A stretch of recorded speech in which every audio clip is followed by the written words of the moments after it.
It is not the purpose of this story to report the discussion, but simply to say that they decided emphatically in the affirmative.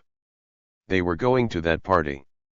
Grace Fuller was a member of the Banded Seven, which under its full and complete title was known as the Banded Seven and One Angel.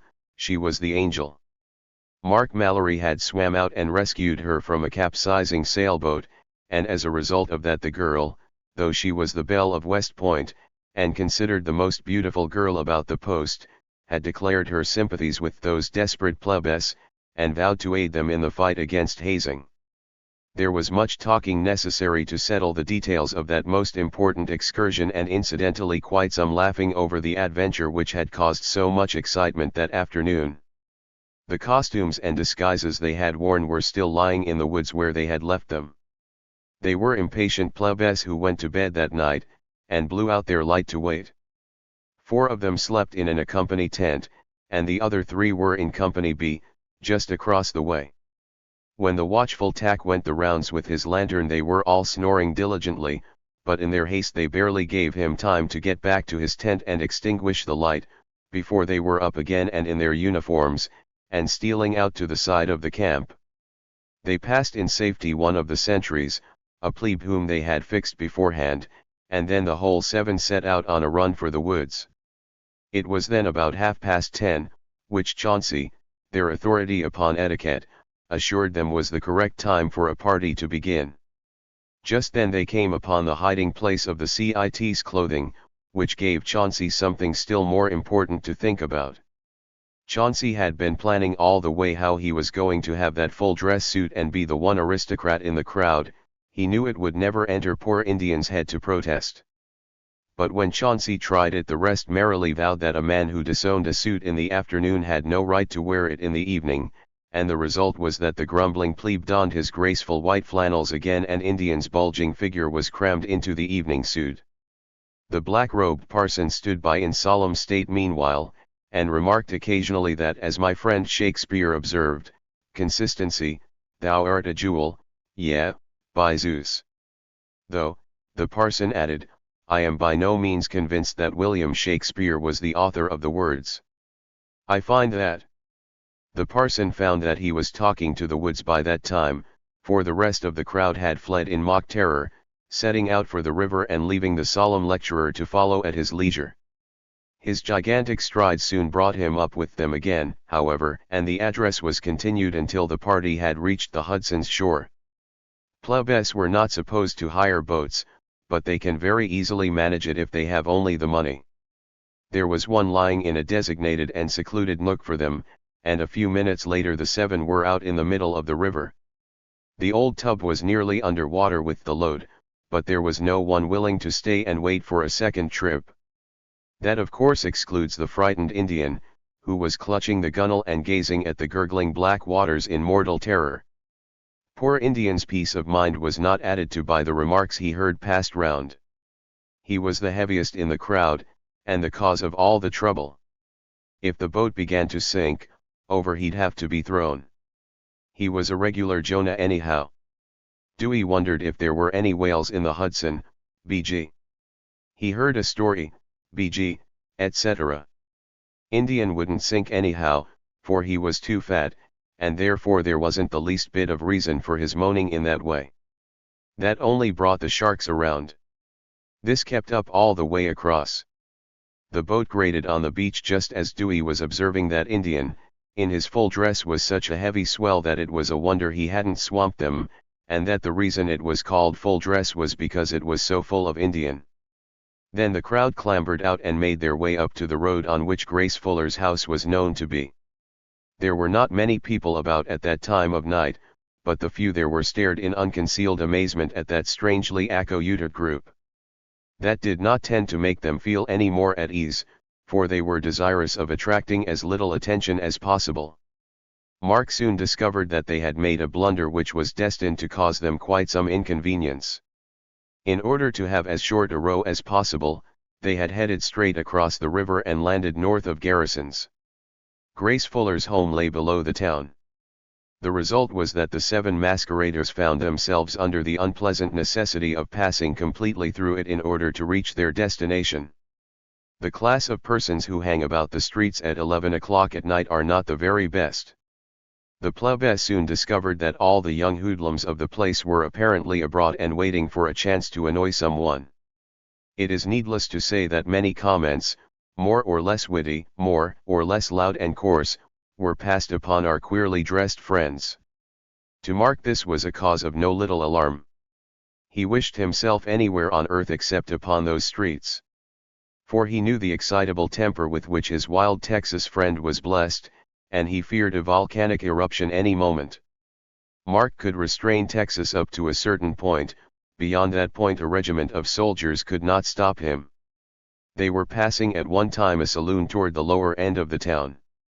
It was the lower part in more senses than one, ill-smelling and generally unpleasant. In front of this saloon 3 or 4 young fellows were lounging. No sooner did they catch sight of the plebs than instantly there was a cry. "Hey, fellers! Come out and see de guys! Gee whiz, what togs!" In response to this shout a rude crowd of nearly a dozen tumbled out of the door to stare, taking no pains to conceal their amusement at the extraordinary sight. "Say! D'y ever see the beat?" roared one. "Go on, dems mugs from de circus," laughed a second. "Hey, sonny, does your mother know you're out?" cried another, at which old and senseless remark the crowd had a fit of laughter. During this rather unpleasant chaffing the 7 had quietly crossed over to the other side of the street. For obvious reasons they were not seeking a quarrel, least of all would they have sought it here. This move was promptly noted by the gang. There is nothing a tough likes better than to see some sign of cowardice in an adversary, especially if he be a weak-looking adversary, a sure thing. There was a howl from the crowd. "Hooray! Look at 'em run! What yer 'fraid of, kids? Nobody wants to hurt yer. Come over and have a drink. Let's see you run." To this the 7 answered not a word, but merely hurried on. Mark wished that both his hands had not been done up in bandages, however. It was not that he wanted to fight, but that he wanted to hold Texas. He was on one side of this excitable youth and Dewey had him by the arm on the other. The timid Indian, who would have gone around the world sooner than look at a fight, was behind, pushing Texas along as if he had been a baby carriage. In this peculiar fashion they were getting past admirably, though the Texan's fingers were twitching rather ominously, and his eyes were dancing with half-suppressed excitement. The gang, however, had no idea of losing some promised sport in that way. The guying grew louder and more plentiful. "Look at de babies run! Gee! Dey re 'fraid to look at us. Come on, boys, let's foller 'em. Let's see where dey re goin'." "Look here, Mark," began Texas, at that point. "Look here. I ain't goin' to stand this higher." "Go on," said Mark, sternly. "Hurry up, fellows. But, man, you'll have us all in jail, Texas. Not a word, I tell you. Hey, dear, kids. Some o' you come back and we'll learn you how to fight." By this time the cadets were well started down the street. Beyond talk the crowd had done nothing, except to fire one pebble, which had hit Indian. Poor Indian hadn't made a sound, he was afraid of making Texas madder still. Indian regarded Texas about as one would a ton of dynamite. Mark had managed his friends so diplomatically, however, that he thought the danger was all over. It never once entered Mark's head that anybody else in the 7 would lose his temper. That proved to be the case, however. Chauncey, the dude, and Parson Stannard, both of whom considered it undignified to hurry, were lagging somewhat in the rear. The contrast of that white flannel and black broadcloth was too much for the hoodlums. "Look at de blackbird. Ray for the preacher. Bet he's from Boston. Hey, dear, beans, where's your specs?" Now it was right there that the trouble began. As we all know, Parson Stannard was from Boston. Moreover, as a true Bostonian he was proud of his native city, the center of American culture and refinement, cradle of liberty, etc., etc., etc. Parson Stannard was a very meek and scholarly gentleman. But there are some things that even a scholar will resent. The proverbial worm will turn, as anyone who has ever baited a fishhook can testify. As Webster has put it, there is a limit to human endurance at which patience ceases to be a virtue. To that limit Parson Stannard had come. Willingly he would have let them poke fun at him. Perhaps even if they had seen fit to ridicule his wondrous iathophyloid coral he might have stood it in silence. They might have insulted the immortal Dana's geology unharmed. But Boston and Bostonians. Never. Quick as a flash the parson had whirled about. By the gods, he cried. This is indeed intolerable, and by no means to be suffered unrebuked. Ray. The preachers a goin' to make a speech. Let her rip, Boston. Fire away, beans. Hit 'em again. Gentlemen. That was as far as the parson got. Mark had wheeled in alarm and dashed back to him. For heaven's sake, man, he cried. Stop. Can't you see? I see, responded the Boston geologist, with dignity, that these persons are altogether devoid of respect for my native city, the home of freedom. And I mean right here and on this spot to administer to them a rebuke that will last them until their dying day. I mean to summon all the power of my ancestors' eloquence, all the weight of learning and logic I can command. I mean. Whoop. Speech. Ray for Boston. Get away, there, and let him go on. The parson had turned to continue his remarks. Mallory was still trying to stop him, however, and the crowd didn't like that. Neither did the parson. In the words of the immortal Hamlet, he cried, I command you, unhand me, gentlemen. I will go on. When an orator, burning with the Promethean fire of inspiration, feels surging up within him immortal words that clamor for expression, when he feels wild passions thronging in his breast, passions that cry to be out and smiting the hordes of iniquity, then I say, in the words of the immortal Horace. Here the parson raised his hands solemnly and put on his best Latin accent. Non civium ardor provigibentium. Non vultus inst antis tyrannies. Ment quaedi solida. The parson got no farther than that, though if it had been necessary he could have chanted the whole of the famous ode. Just then the affair came to a climax. The tough gang, of course, understood nothing of this classical oration, which ought to have moved their souls to tears. All they knew was that that crazy guy was making a speech and promising no end of fun. It would be great sport to have a scrap and push his slats in at the end of the proceedings. And accordingly they raised a shout of delight, interspersed with many encouraging comments, swearing with no mild profanity at the rest of the seven, who were trying to stop the speech. And then suddenly from the rear a decayed potato came flying and struck the learned parson full in the mouth. Can you imagine a marble statue turning red with rage? That comes about as near as anything to describing what happened to the scholarly and solemn orator at that outrageous insult. 1,000 things contributed to his anger. The pain, the disgrace, the rudeness in interrupting him in the midst of that wonderful poem. Truly it was enough to make the very dogs of Rome rise up in rage and mutiny. The parson was not a dog, but he arose, and he arose with a vengeance. In fact, he seemed fairly to tower up before his startled enemies. He drew one deep breath, raised his hands to the stars and invoked the aid of his 9 Olympian immortals, and then with a roar of fury shut his fists and plunged like an angry bull into the very midst of his astounded assailants. Parson Stannard had had one fight before this, as history records it. A few cadets, no more respectful of his genius and learning than these young toughs, had tied him in a sack and dragged him about the cavalry plain. The parson had gotten out of that sack and employed his geological prehensile muscles to just the same effect as he was employing them now. The result was a sight for the edification of those immortal gods of his. The parson really could hit, and was well up in the theory and formulas of boxing as he was in everything else. And every time he smote his adversaries, whom he termed Philistines, he called to witness some new deity of old. Finally, having exhausted his available stock, he was forced to content himself with Hercules, Achilles, and the rest of the demigods and heroes. But he still whacked just as hard as ever. Of course the rest of the plebes had not been slow to rush to his aid. Mark could do nothing, for his hands were hors du combat. But as for the rest of them, it would have been hard to find much better fighters in the academy.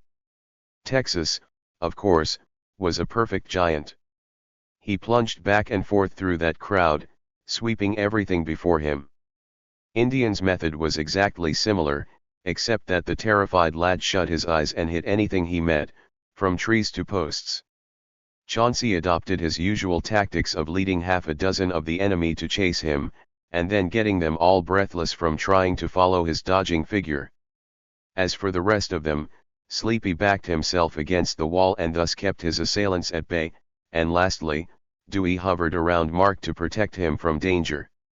Mark was like a huge battleship without any powder. Sometimes we wish that history were different and that we could fix things as we like. It would have made excellent reading if the gallant parson had been a second Samson among these new Philistines, and if the gallant plebes had put the rowdies to flight. But they didn't. The first savage onslaught came very near doing this, but the crowd speedily rallied, and being of far superior numbers, soon turned the tide. Roughs are by no means inexperienced fighters, and moreover, they do not scorn the use of sticks and brickbats when obtainable. Things began to look very squally indeed for the cadets. The parson was down and being sat on, walked on, and danced on. Indian had gotten off the track and was still blindly fighting the air half a block up the street. Chauncey was breathless, and Sleepy was tired. Moreover, one of the cowardly gang had discovered Mark's plight, and having subdued Dewey, was punching Mark at his leisure. Texas alone was unconquered. Texas hadn't had half enough fight to suit him, and was still merrily plunging about the scene and through the crowd, working those cowboy arms like windmills. But Texas, alas, wasn't able to hit everyone at once, and so the plot continued to thicken.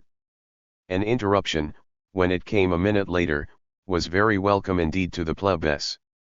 Somebody started a cry that brought confusion to the loafers. It was police, police. The scrap terminated abruptly, the scrappers got up on their feet, and after that there was a wild scurrying in every direction. 3 watchmen, attracted by the noise, had suddenly appeared upon the scene. Now the banded 7 were, for obvious reasons, as much afraid of cops as their opponents. Texas did everlastingly hate to stop right in the midst of the fun, but he was the only one that shared that feeling.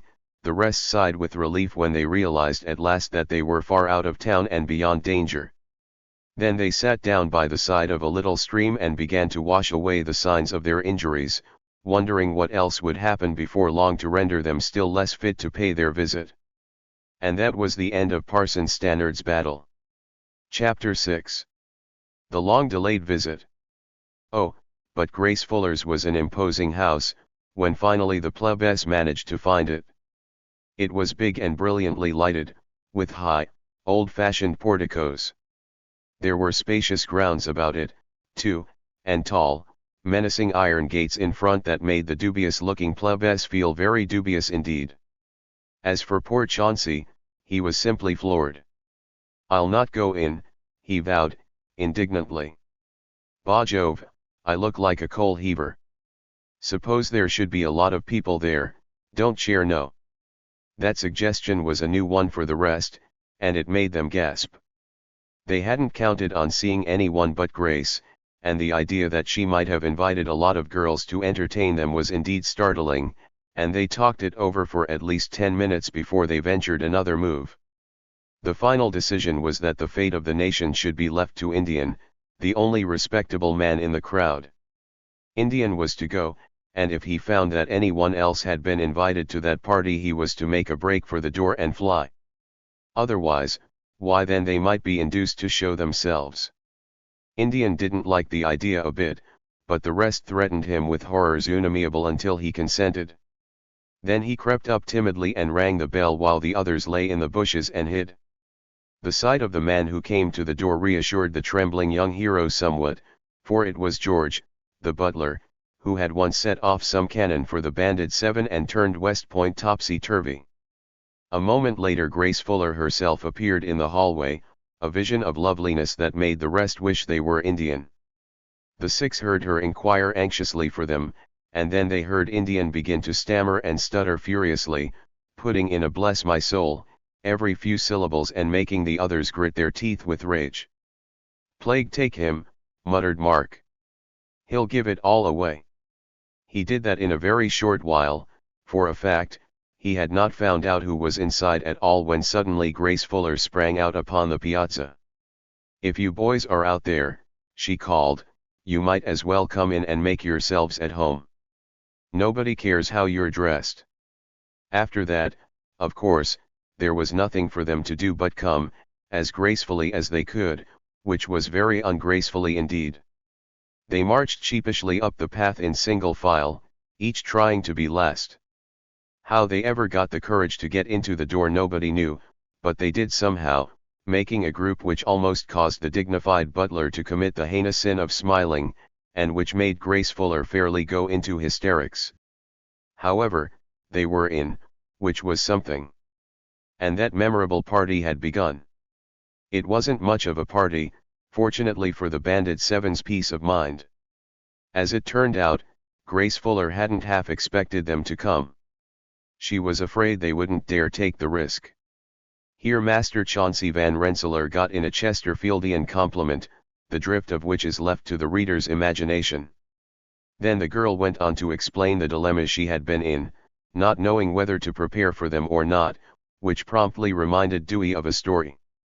"Story," said he, "about a tenderfoot who went hunting out west, BG, and he came across a beast that he thought was a deer, and then again he had half an idea it was a calf. So he looked at his gun and at the beast, and didn't know what to do. That was the dilemma, BG, and the way he got over it was a way you might have tried for the party. He shot to hit it if it was a deer, and miss it if it was a calf, BG." Told in Master Dewey's interesting way, that broke the ice, and then everybody settled down to have a good time. Judge Fuller came downstairs a few minutes later and was introduced to the seven, who had, so he surmised politely, expected a masquerade ball. That made them more at ease. They wondered why they hadn't thought of that excuse themselves, and Parson Stannard promptly corralled the judge up in one corner and started him on the subject of the substance and attributes of Spinoza, and the transcendental analytic of Kant. Meanwhile Grace Fuller was entertaining the rest. As Dewey had predicted, she wanted to thank Mark, though she didn't fall on his neck. She must needs have the story of the gallant rescue told all over again by the rest of the seven, a proceeding which so embarrassed Mark that he went over to learn about Spinoza and Kant. He would not return until Grace went to the piano to sing for them. After that Texas hauled out a mouth organ, and gave a genuine cowboy jig which moved the parson, at Judge Fuller's invitation, to render Professor So-and-so's latest theory as to the tune in the parabasis of a Greek comedy.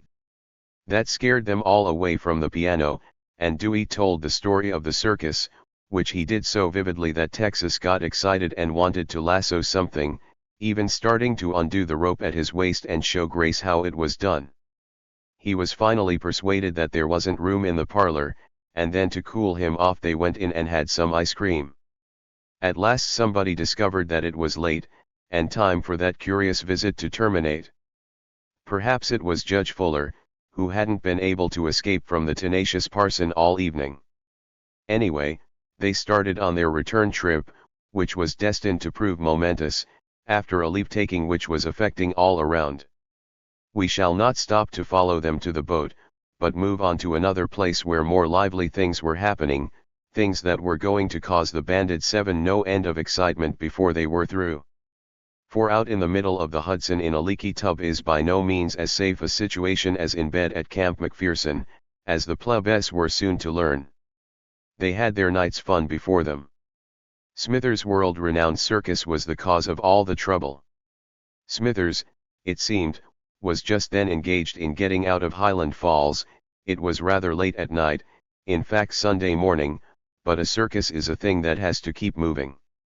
It was scheduled for a place way up the state on Monday, and so everyone was hard at work. There was a long railroad train drawn up at the station a short way from the circus grounds. The big tents were all aboard, and likewise the most of Mr. Smithers' world-renowned performers. The magnificent menagerie was being moved when the trouble began. The wonderful trick elephant was safely shut up in his corner of one car, and likewise Smasher, the fierce untamed bronco ridden by no man except Jeremiah Powers, son of the Honorable Scrap Powers, o' Hurricane County, Texas. The single degenerate specimen of a laughing hyena, too hungry and disgruntled to laugh at anything, had also joined the family party.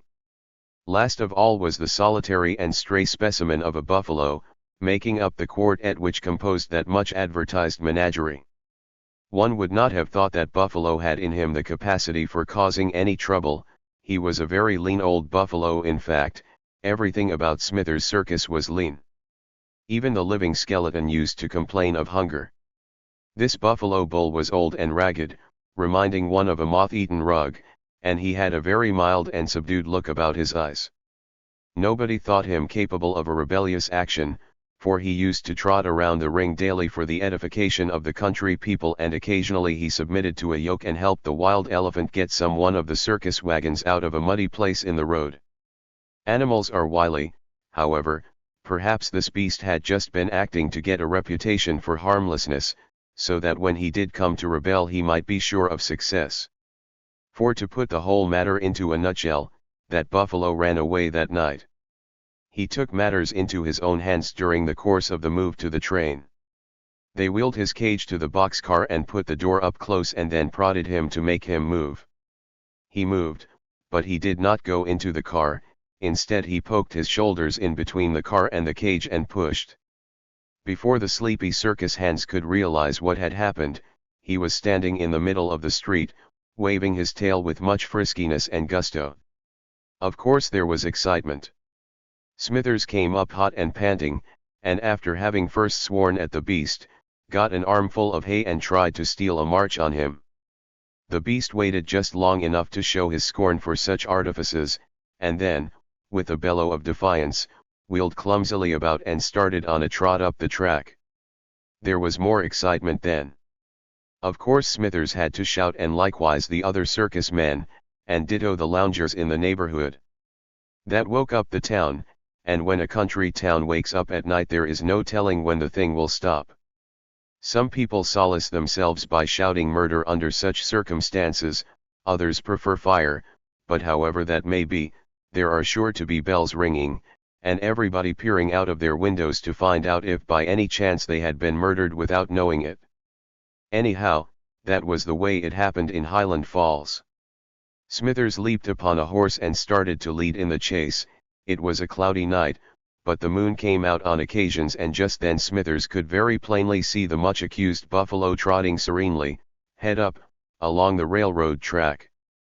Behind the proprietor were the rest of the circus performers, professors and madams, and likewise all the freaks except the fat lady. Behind them was a nondescript mass of townspeople, farmers and small boys, all out to see the fun and all shouting so as to assure themselves they were having it. That was about as strange a procession of humanity as the West Shore Road had ever seen, but the buffalo knew nothing about it. His mind was filled with the indescribable joy of freedom, a sensation which we Americans are supposed to have at all times. He was shaking his head and his tail defiantly, and also shaking a leg as he scurried on up the track. The proprietor never gained an inch, though he kept his horse going for dear life. It is less than a mile from Highland Falls to West Point.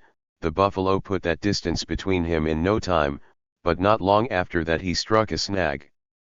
The road enters a long, black tunnel at West Point. The bull didn't like the looks of the tunnel, neither did he like the looks of Smithers, who was sweeping up in the rear. To make matters worse, there came a roaring sound from the tunnel and a glare of light, the night express. That was too much. The bull plunged down the bank and into the river. A few minutes more and he was far out from shore and a mere black spot upon the water. Having deserted our friends the banded seven, we thus find our way to them again. For the plebes, you remember, were pulling their heavy old tub across that river when we left them, and their course was such that it took them very near to that buffalo indeed. And that was how the fun began. Chapter 7. Excitement on the river. The Bandit 7 were having a first-rate time just then. In the first place, they were returning in triumph from a daring venture, about which to tell the angry cadets next morning was a delight to look forward to. Then, besides, Master Dewey had hit upon a scheme for their edification. Indian, the fat boy, so Dewey vowed, was taking up more room and sinking the boat more than anybody else. It was only fair that Indian should be made to row. That terrible sentence was now being carried into effect, and poor Indian was in the last stages of perspiration and exhaustion, when the shores of the river echoed with the shouts of encouragement from the others. It was because they were making so much noise that they did not at first perceive the excitement that was taking place on shore. They heard the roar of the train as it came through the tunnel, and they watched it whirl from the station and around a bend in the river. But Smithers and his circus hands they did not observe for a long time after that. They were too busy exhorting poor Indian. By the time that buffalo had been in the water some 10 minutes, however, the crowd had increased in number to a mob, and then all the Bandit Seven's hilarity could not drown their shouts. The rowing stopped abruptly, and the plebes turned in surprise and alarm to stare at the spectators who lined the shore, just barely visible in the half-hidden moonlight. And a moment later a loud snort and a splash was heard in the water very near them. Mr. Smithers' buffalo had not quite calculated on the size of that river, and he was beginning to get tired. He dared not go back to the shore, and so when he made out a black object in front he made for that in a hurry. The object was the Bandit Seven's boat. The state of mind of the latter may be imagined. They saw the crowd, and they heard them shouting warnings to look out. "It's something from the circus," cried Mark. "Something's got away." "Row for your lives," roared the people on the shore. All possibility of that was gone, however, for the simple reason that the rower, the timid and terrified Indian, had dropped his oars into the water, leaped up from his seat and began to howl. The others, uncertain as to what the rapidly approaching animal could be, only added to the excitement. Texas at the first shout had hauled out a huge revolver and was standing in the bow with a desperately tragic air ready for anything in the whole realm of nature. "Oh oh oh oh," howled Indian. "It's the elephant." That caused still more alarm, so that the heavily weighted old boat began to ship water rapidly. But just then the suspense was ended by the moon's appearance from behind a cloud, that showed them the huge buffalo, a sight by no means comforting, even if it was better than an elephant run amok. The bull was a huge one even if he was thin. He swam with his head way out of the water, tossing his shaggy mane angrily. Having been hunted and shouted at for some time, the ugly beast was beginning to get mad now, and his little eyes were gleaming. When he saw the boat and its crowd he turned and started away with all his might, for he saw in them only new enemies trying to capture him. At that the plebes sighed with relief, you may readily imagine. They were helpless prisoners on that boat, and if the bull had come for them they would have been in danger. The danger was past now. There was one factor, however, that the seven had not counted on. They forgot that they had a wild Texas cowboy on board, a cowboy with sporting blood and a tendency to hunt for excitement. Nobody had been watching Texas since that bull hove in sight. Nobody saw that he was dancing about, his fingers twitching and his eyes sparkling. Nobody had seen him thrust the revolver into his belt and begin fumbling about his waist. Nobody saw him fling his favorite rope to the breeze and begin to whirl it about his head. The first inkling they had of any danger was when to their indescribable horror they saw the new sail through the air, hovering and twisting, saw it settle comfortably about the huge beast's neck, and saw the mighty Texan yank it tight with a whoop of triumph. Things happened after that. Those on shore could not make out just what, though the moon was still bright, but they saw the occupants of the boat rush forward into the bow and a moment later saw the boat whirl around and set out downstream in pursuit of the buffalo, seemingly propelled by some magic hand. It was exciting for the Bandit Seven. The bull was wild with fury, and was plunging through the water at a great rate. Texas had wrapped the rope about the bow, and was playing his fish something after the fashion of the lineman in a whale boat. As for the boat itself, it was mostly underwater, splashing and plunging dangerously. But Texas didn't care for that, he only yelled the louder and scared his prisoner into still greater exertions. The others, who were not quite so much infected with the excitement, looked to see their heavily laden boat founder any moment. Mark even went so far as to inquire who could swim, a question which set poor Indian into howls. Indian was sure that his time had come, that the others would go off and leave him to perish beneath the gurgling black water. He took a preliminary hold on the parson's coattails to make sure that he was not deserted. The interesting trip did not last very long, however, for the simple reason that the buffalo got tired. His speed relaxed, and finally he stopped entirely and turned around to glare at the boat and his captors who were in it. Texas, without a word, removed the rope from where he had fastened it, and calmly proceeded to haul the animal in. He didn't pay a bit of attention to the remonstrances of the others, whose aim it was to keep the creature away. Texas was managing this, he told them, and he was going to finish that job if he had to drown the buffalo and them, too. Nearer and nearer came the savage beast, bellowing furiously, churning the water all about him, and shaking his head like an angry pickerel might do under similar circumstances. There was never a fisherman cooler than Texas, however, and there were few of them ever caught a stranger fish. Texas was handicapped, however, by the fact that though he had plenty of strength to draw his prize to him, he had none to keep it away. And the whole business failed because of that. When the bull got within a few feet of the boat, he lowered his head and made one more dash. This time he rushed toward the boat instead of away, and he met with more success. The seven scattered to the bow and stern when they saw their danger. An instant later one of the sharp horns of the enraged creature struck the side and crushed through the wood with a snap, keeling the boat over and sending its occupants flying through the air.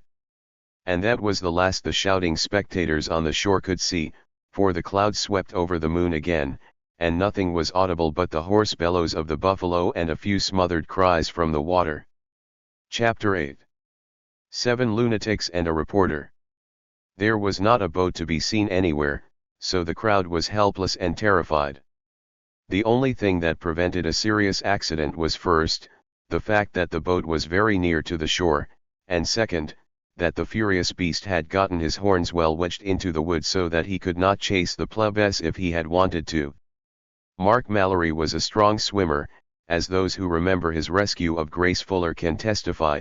His hands were all bandaged up, which interfered with him considerably, but he had gotten off his coat in expectation of some such smash-up as this, and so he was able to take care of himself.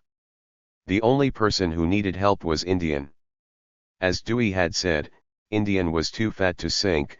He fairly bounced about on the top of the water, something after the fashion of a bubble. He was scared, nonetheless, however, and his yells and gurgles made the horrified people on the shore imagine he was being gored to death. Several of the plebs got him by the hair of his round little head and towed him in, where he was pulled ashore by someone. The others straggled in one by one, Mark and the dignified Chauncey, who considered it bad form to hurry, coming last.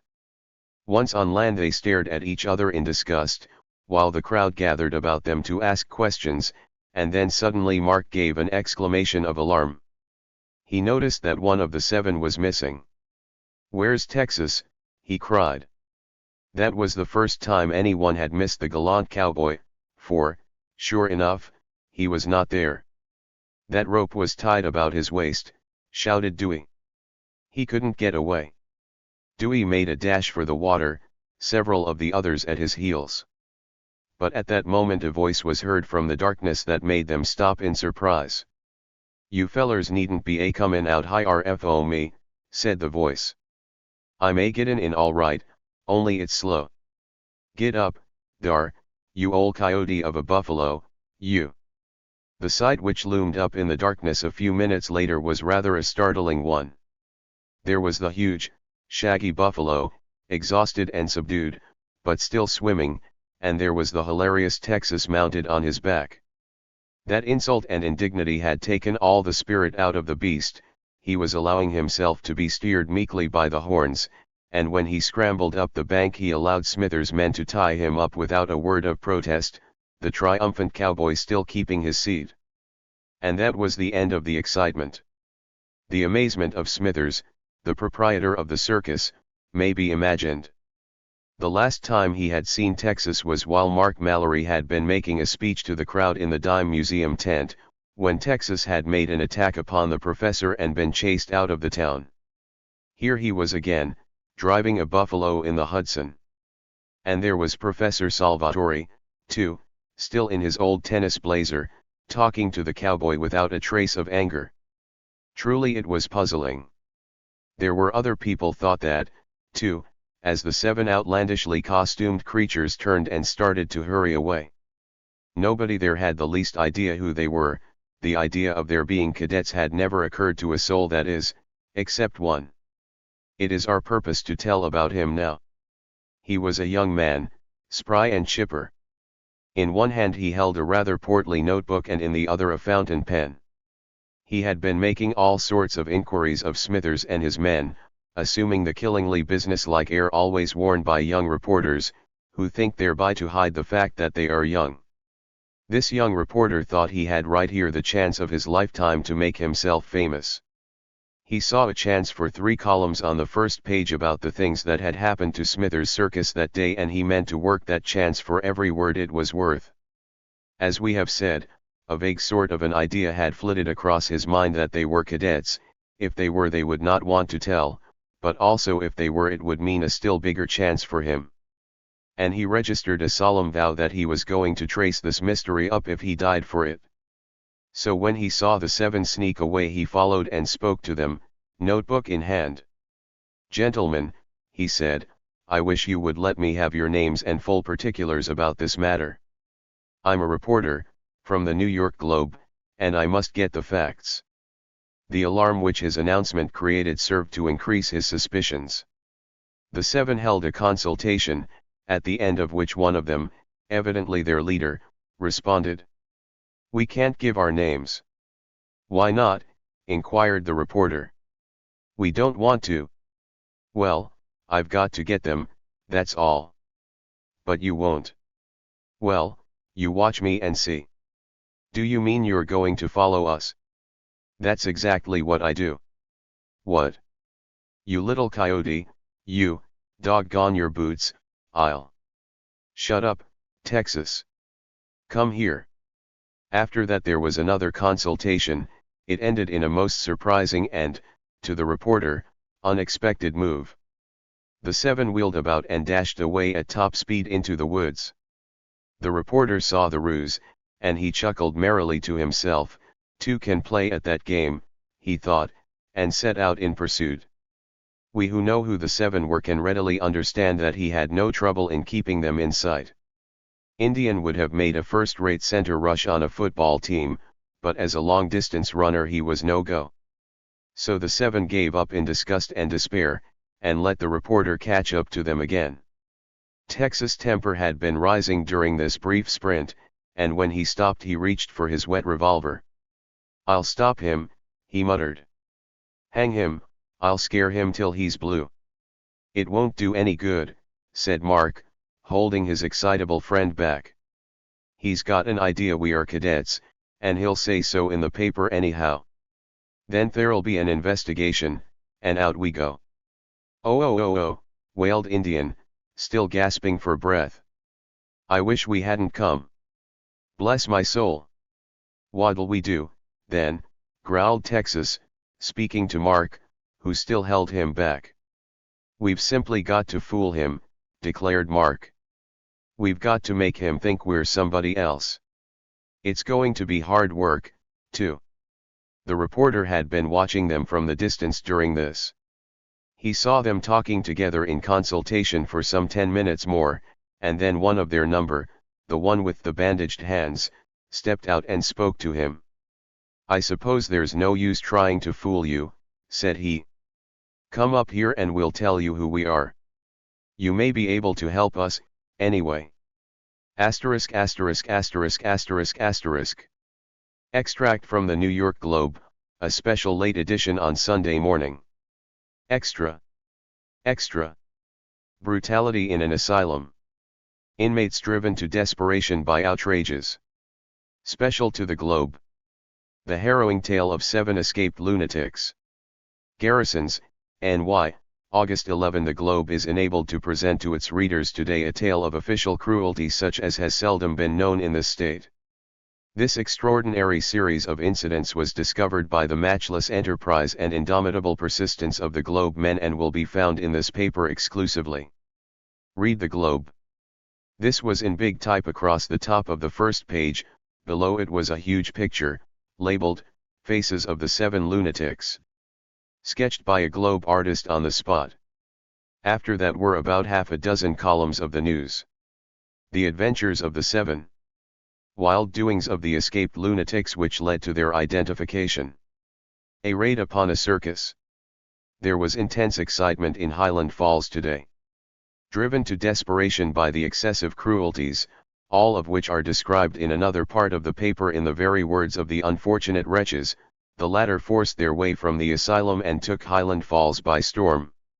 One of them, a lad from Texas, with a history that is perfectly harrowing in its details, ran amok and nearly killed the proprietor of the circus by lassoing him and dragging him around the ring.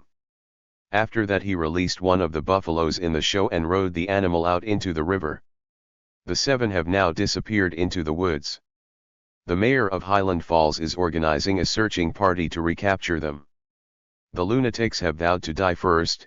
They consented to talk to the Globe reporter only because, knowing the great influence of the paper, they thought that the outrages might be suppressed. This will surely be done. The Globe is already drafting a bill for the new legislature, abolishing the frightful house of torture. It is the New York home for the insane, its precise location being as yet unascertained. The officials of the place have kept the escape of the prisoners a secret through fear of having their nefarious practices made public. But the enterprise of the Globe has thwarted them. The tale told by the wretched prisoners is almost beyond belief. They are dangerous, all of them, showing their delusions in every act, though constantly protesting that they are not mad.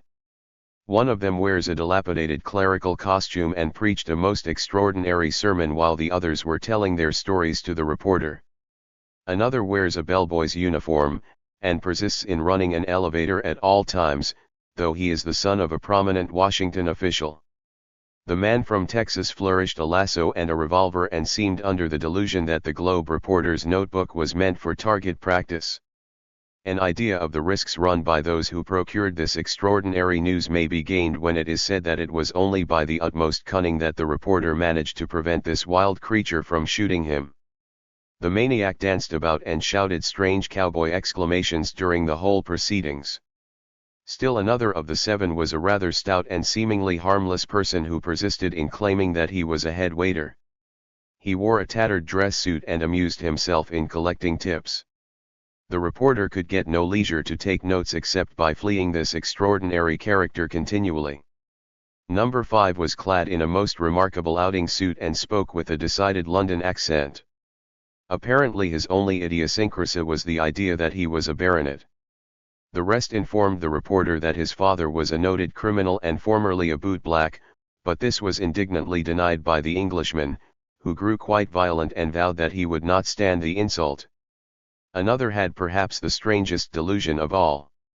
He persisted in calling himself the Sleeping Beauty, though no one less beautiful could possibly be imagined. He dozed incessantly during the interview, and his companions stated that he seldom did anything else while in the institution where they were imprisoned. The unfortunates spoke mournfully of the frightful amount of work they had been compelled to do there. They are evidently fearful of having to return, but this the Globe is determined to prevent. The most horrible specimen among the maniacs is mentioned last. He is a tall and exceedingly handsome young man, and to all appearances is perfectly sane. He stated that he had been incarcerated in that institution by a cruel uncle, who has thus defrauded him of his rights. This uncle he continually referred to as Uncle Sam. This young man offered to show the reporter his back, which was bruised by blows inflicted upon him by cruel tormentors, his superiors who objected to some trifling acts of his. Also both his hands were completely bandaged, he had been tortured by fire. It makes one shudder to think that such things can be in this 19th century of ours. In concluding this introductory article, the Globe wishes to call the attention of its readers to its extraordinary enterprise in securing this absolutely first account. The paper's servants ran most terrible risks in venturing into the woods with these desperate maniacs. Yet such sacrifices the search for truth demands. The Globe intends to probe this matter to the very bottom. A special corps of detectives has been engaged, and our readers may rest assured that this first account will be supplemented by all possible details. Etc., etc., etc., etc. Asterisk asterisk asterisk asterisk asterisk. Can you imagine how the Bandit 7 howled when that paper arrived at West Point? The best joke yet, BG, said Dewey, and the rest agreed with him. But the end was not yet. Chapter 9. Discovering a plot. The cadets were building a pontoon bridge, the second one that summer. The cadets of the first class were the engineering corps and they were giving the orders. The plebes, quite naturally, were doing the work, carrying out the heavy logs and fastening them in place under the watchful eyes of their superiors. Cadets when they leave West Point after their 4 years of drill and study are supposed to be fully competent officers, ready to do their share of handling Uncle Sam's army. This, of course, includes the building of bridges upon which an army may cross a river or stream. It was that the Corps was practicing that day. Mark Mallory had been helping at that task all day, along with his chums and the other plebes. It was almost over now, and Mark was glad of it, for he was tired. Bridge building in army style may sound romantic, but it is no fun during August when the sun shines. There was only one redeeming circumstance to the whole thing that the plebes could see, and that was that on account of it they had been excused from no less than 2 inspections, 2 policings and 2 drills. A little later Mark and his friends were lying on the grass in a shady nook up by Trophy Point. We must go up there and listen to what they are saying, in order to appreciate the adventures in the following pages. They were just then discussing with much interest the adventure with the reporter.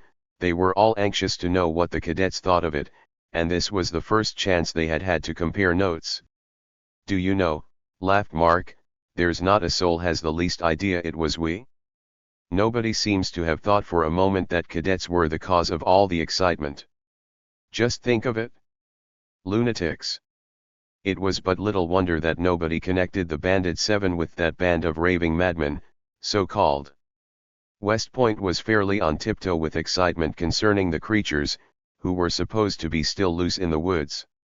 Naturally the 7 were hilarious over the state of affairs.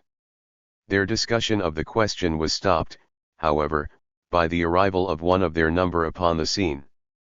It was Texas, who had been over to the camp for a brief while. From his manner it was evident that Texas had some news. "Fellers," he cried, scarcely waiting till he was close to them before he began. "I've just heard somebody talkin', and I've discovered a plot." "A plot? Whose?" There was no need of the 6 asking that so eagerly. One name rose up before all their minds. There was one yearling, and only one, who got up plots to discomfort them. "It's Bull Harris," continued Texas, hurriedly. "And he hasn't found out about last night," cried Mark. "No," said Texas, "'tain't he that. He's a-goin' to take that 'ere crowd o' his and Gus Murray, and Mary Vance, and Baby Edwards, and them, up to our cave. And I want to know if we're a-goin' to stand that." "I don't think we will," laughed Mark, promptly. "At least not if I have anything to say in the matter." "I been expecting just this for some time," Mark continued, after a moment's pause. "You see, ever since we found that secret cavern in the rock, and had the bad luck to let Bull see us go there, I knew he'd be taking his friends up there to spoil our fun. He probably expects to smash everything to pieces. BG, I say we lick 'em for daring to think of it, BG, cried Dewey. That's what I say. Reminds me of a story I once heard, BG. I'll tell you what we'll do, said Mark, interrupting the unfortunate rencontre. How does this suit you? Let's follow them tonight, let them get inside, and then take them prisoners. Texas sprang up with a whoop of delight at that delicious program. Whoop, he cried. Second the motion. We'll hold 'em up, doggone their boots, and Texas felt for his revolvers instinctively as he danced about and thought of this. He had no revolvers on him, however, owing to the fact that they would have been visible in his uniform. So Texas had to content himself with squeezing the hands of the others and vowing by all things a Texan holds dear that he'd capture those yearlings for them that night or die in the effort. Now the plan for the circumvention of Bull Harris was all very well in its way. But there were certain all-important facts that those adventurous plebes forgot to take account of in their calculations. We must mention these at the start, in order that the situation may be appreciated. According to the New York Globe, there were 7 dangerous lunatics wandering about West Point. That fact everyone knew. The sheriff of the county was there to investigate the matter, for it was clearly his duty to arrest the fugitives. Also there were the constables from Highland Falls, the reporters from the New York dailies, and numerous private individuals out to see the fun. They had hunted all day, finding no one but 2 unfortunate tramps. They meant to hunt likewise all night. Now, as for the banded 7, their situation was just this: they were going out for a lark that night. They dared not wear their cadet uniforms, for fear of being seen by some sentry. The only clothes they owned besides these were the curious disguises already mentioned. Naturally, knowing nothing of the excitement they had created, they resolved to wear those. And that was the way the fun began. It was about 11 o'clock that evening, as soon as the last inspection was over and the camp quiet, that 4 figures crept out of one of the tents, dashed past the intentionally oblivious sentry and hid themselves in the shadow of old Fort Clinton. Those who have read these stories would have been quick enough to recognize them, the unpleasant features of Bull Harris, and likewise the sallow Vance, the brutal Gus Murray, and the amiable Baby Edwards. Those 4 were bound for the bandit 7's den, and, in vulgar parlance, they weren't going to do a thing to it. They left the fort and made for the woods, stealing along in the shadow of the buildings so as to be observed by no one. It was a difficult task because unfortunately there was a bright moon in the sky. That moon gave our friends no end of trouble when they set out to follow. The 7 entered the fort just as the others left it. Like them they stowed away their uniforms, and put on the cits clothing. As has been noted, it was no child's play, that task of following the 4 through the woods. Full-fledged Apaches would have found it hard, and, as you know, in our crowd, there was only one Indian, and that one as clumsy as a herd of elephants. The woods were bright, also there were dry leaves and sticks to be stepped on and slippery logs for Indian to fall off of. It was therefore to be expected that Bull would very soon discover he was being tracked, which was just exactly what happened. Bull Harris was no fool, he had plenty of sense, and he used it, too. In fact, he completely outwitted the unsuspecting plebes. And this was how he did it. Sundry curious sounds from the rear first attracted his attention. Bull suspected, of course, at the very start that it was Mark. He said that to Gus Murray, and also that he'd like to smash that confounded plebe for once and for all. Just then they came to a steep incline, which hid them from their pursuers' view, and, quick as a flash, Bull dodged into the bushes and hid. He lay there with the others, silent as so many mice. Pretty soon the plebes came along, creeping with stealthiness that was most laughable to the yearlings.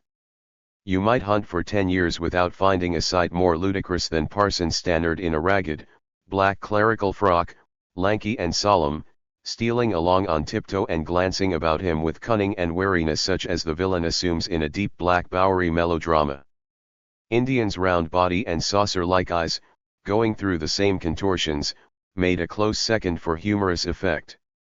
If Bull hadn't hated the plebs too much, he would have sneered at them as Vance was doing. As to the costumes they wore, Bull stared at them for some time before he realized the true state of affairs. Bull noticed their clothes, and he had read the description in the paper. But it was at least a minute before he could bring himself to comprehend what the similarity of the two signified.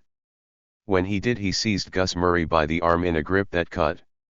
"Great heavens, man," he gasped. "Don't you see? Don't you see? Those plebs are the 7 lunatics." The 7 saw no reason for stopping because the yearlings were lost to view for a moment. They knew where the yearlings were going, and all they had to do was to go there, too. In a minute or two more they were out of sight in the darkness, and Bull and his gang were left alone once more. Bull said not a word for some minutes. He was too busy thinking, trying to realize what that extraordinary revelation meant. So it was Mallory who had caused all this excitement. Mallory who had gotten up that gigantic hoax. Mallory whom the sheriff and everyone else were hunting for.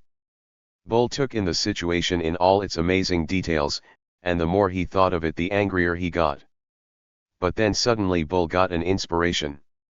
He leaped to his feet, whacked his knee with his fist, and with a whoop of joy seized his companions and forced them hastily along. It was back toward West Point he started. The rest were naturally mystified at that. "Where are you going?" demanded Vance. "You wait and see," chuckled Bull. "Wait and see, if you haven't got sense enough to guess." "By jingo, I've got him." "Got him? Who?" "Mallory, you idiot," roared the other. "Don't ask so many stupid questions, hurry up." After that the party pressed on in silence. The 3 were too much puzzled to say anything more or to do anything but obey. Their curiosity was destined to be set at rest very soon, however. They had not walked 100 yards before they caught sight of some dark figures walking about in the woods. There was a lantern, too, and then suddenly came a voice. "Hello, there. Here's somebody." "Who are you?" The yearlings shrank back in alarm, that is, all of them except Bull. Bull pressed forward eagerly, and a moment later found himself surrounded by a group of men, armed with sticks and all sorts of weapons. One of them, a tall man with the lantern and a shotgun in his other hand, walked up to Bull and peered into his face. "What are you doing?" he began, but Bull was in too much of a hurry to let him finish. "You the sheriff?" he demanded. "Yes, I am." "Hunting for those lunatics, aren't you?" "Yes." "Well, come on, then, quick as you can, for I know where they are." And then the yearlings realized what Bull Harris meant to do. "How do you know?" demanded the officer. "I saw them," declared Bull. "I was hunting for them, too. They were dressed just as the paper said. And you'd better hurry." Without another word he turned and started ahead through the woods. The sheriff and his excited posse followed at his heels. They hurried along rapidly, making for the cave. They went on for a mile, nobody saying a word, all watching eagerly. The mile stretched out to nearly 2 miles, and the sheriff began to get impatient. He stared at Bull doubtfully, gripping his shotgun. And then suddenly in the path ahead a wall of rock loomed up, just visible in the faint light. It was in that rock that the cavern lay. And backed up against the wall, staring at the party in amazement and alarm were 7 figures, the lunatics.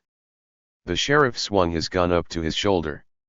"In the name of the law," he shouted, "I command you to surrender. Hold up your hands." Chapter X. The jail at Highland Falls. You may imagine the consternation of our friends, the plebes. The whole thing had come with such horrible suddenness that they were completely taken aback, and helpless. The sheriff's gun looked so huge and menacing that it took all their nerve. Even Texas, hero of 100 fights, did not dare to move an arm. Experience had taught Texas that a hold-up was a hold-up, a thing that could no more be resisted than a sudden stroke of lightning. And therefore, though he had a huge revolver in each hip pocket, he merely flung up his hands and stared. It was an awful situation. It took the unfortunate lads some time to realize it in its full horror. Here they were, cadets, wandering about during the forbidden hours of night. And here was a sheriff with all the power of the law at his back, arresting them as lunatics. He would take them to jail. Keep them there all night? And in the morning would come reveille, and then... "Don't you fellows make a move there," commanded the sheriff, sternly. "I won't take any nonsense. Get those handcuffs out." The wretched plebes were too dumbfounded to disobey the order. Indian had sunk down on the ground with a wail of agony, and the rest were in about as complete a state of collapse. As if the situation were not bad enough already, two men stepped forward to handcuff them, and the prisoners recognized the triumphantly grinning features of Bull Harris and Gus Murray.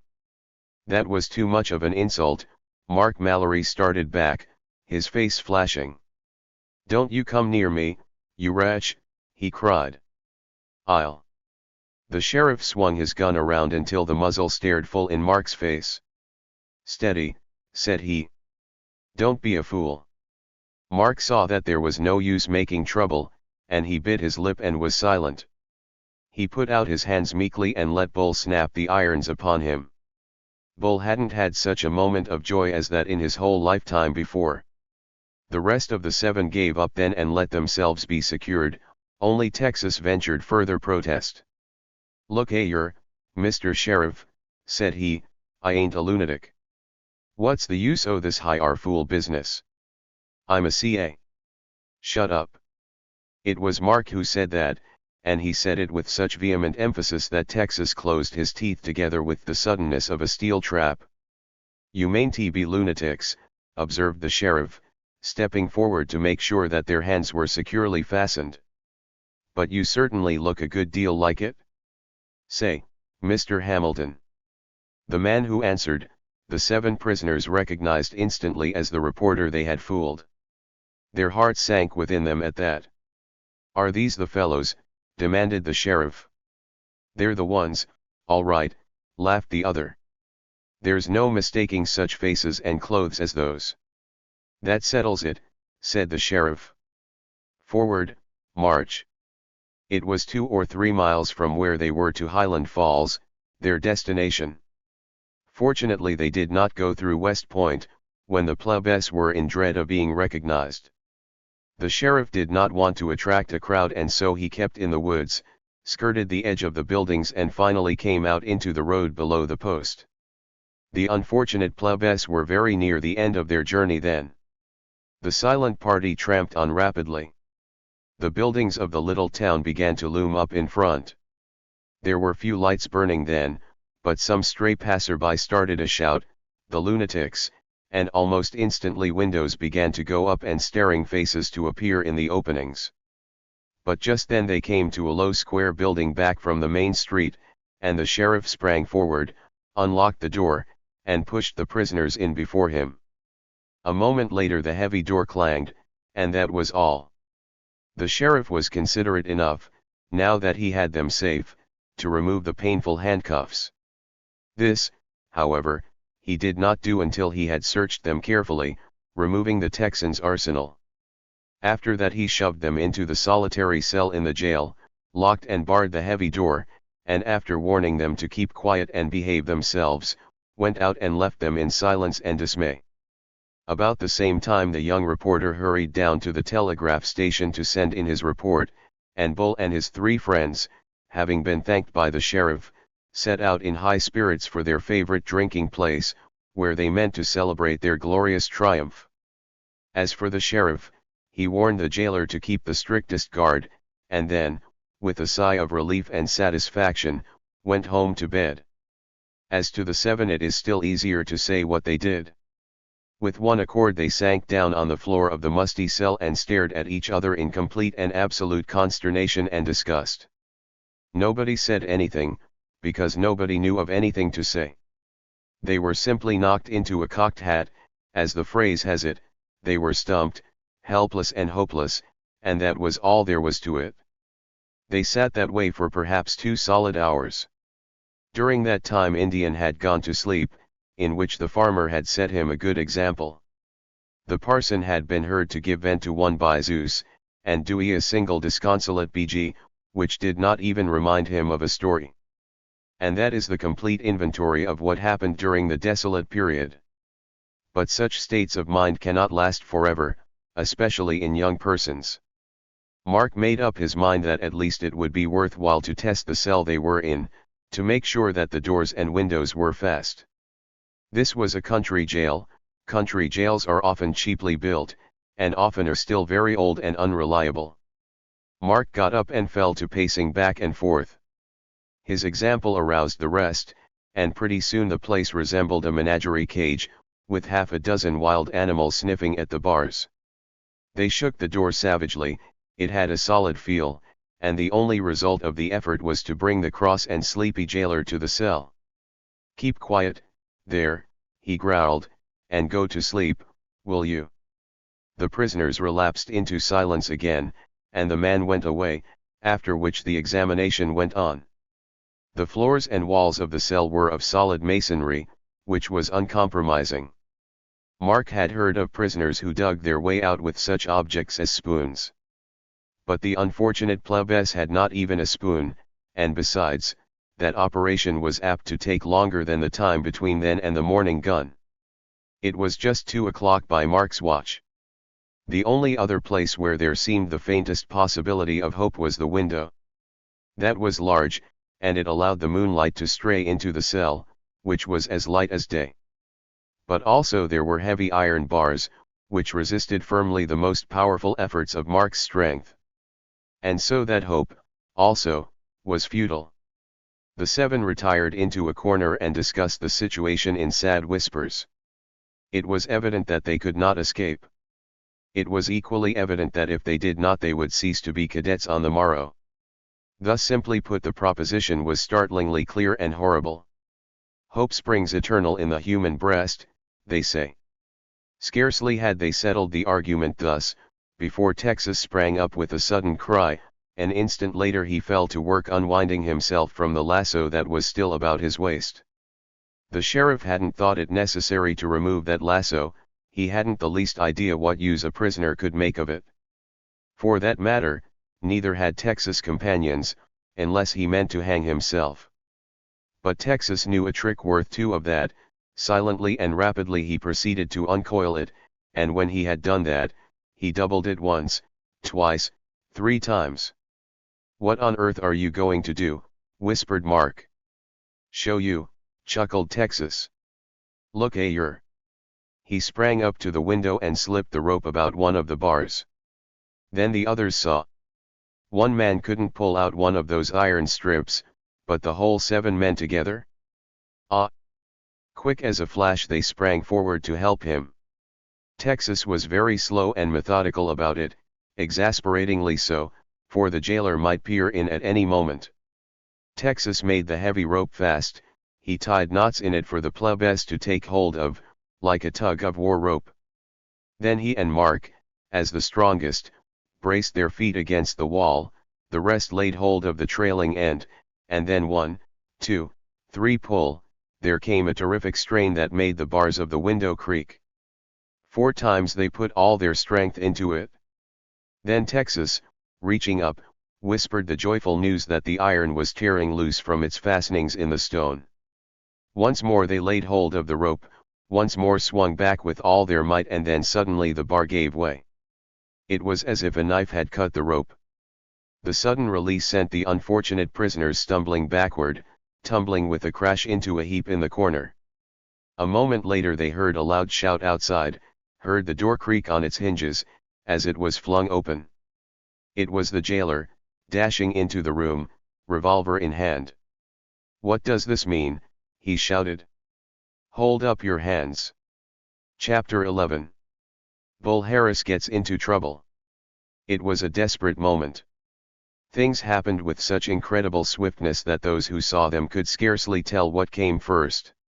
Texas had fallen just behind the door which the man had opened. Texas leaped up, his eyes blazing with fury. No risk was too great a risk to take now, for his cadetship was the stake.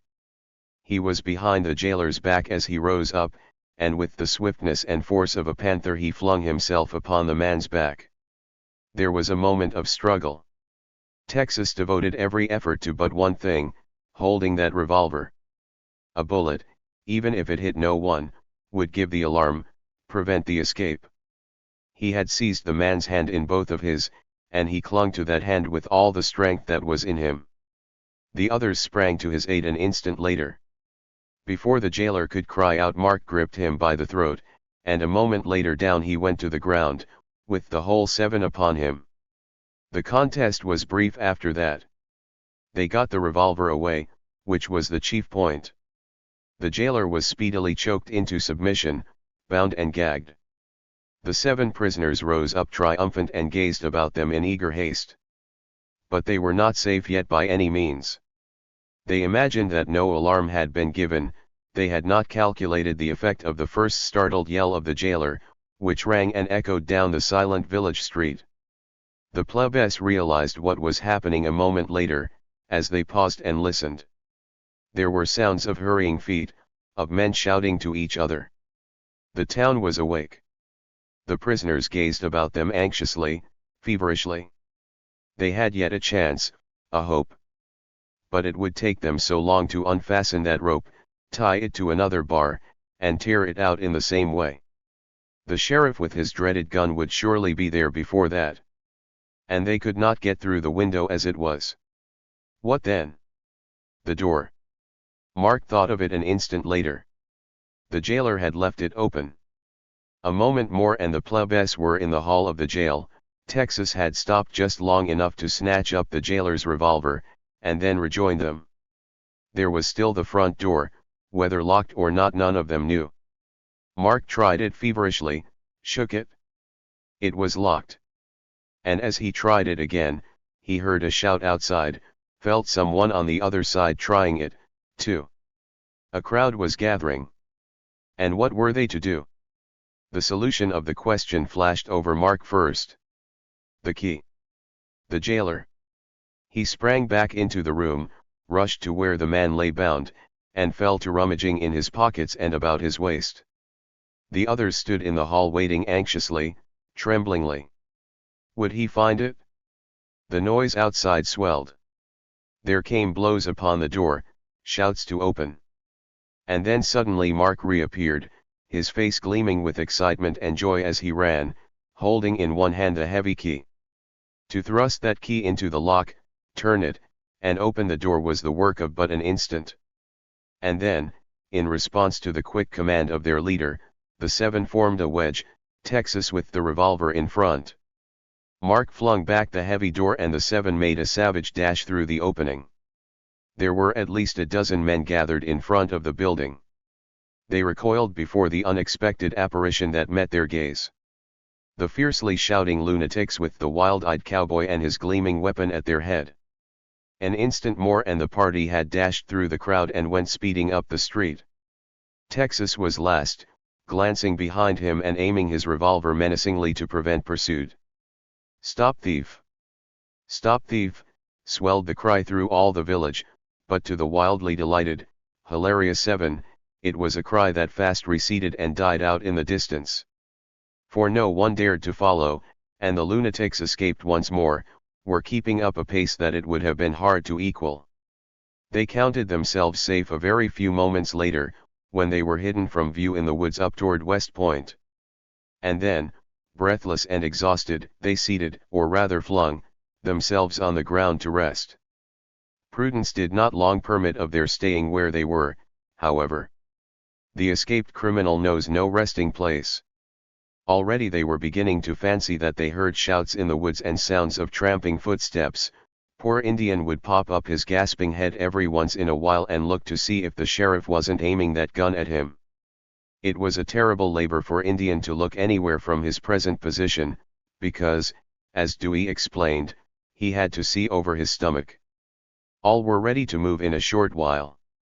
Indian alone had not recovered his breath, but he had fear to lend wings to his heels, so to speak.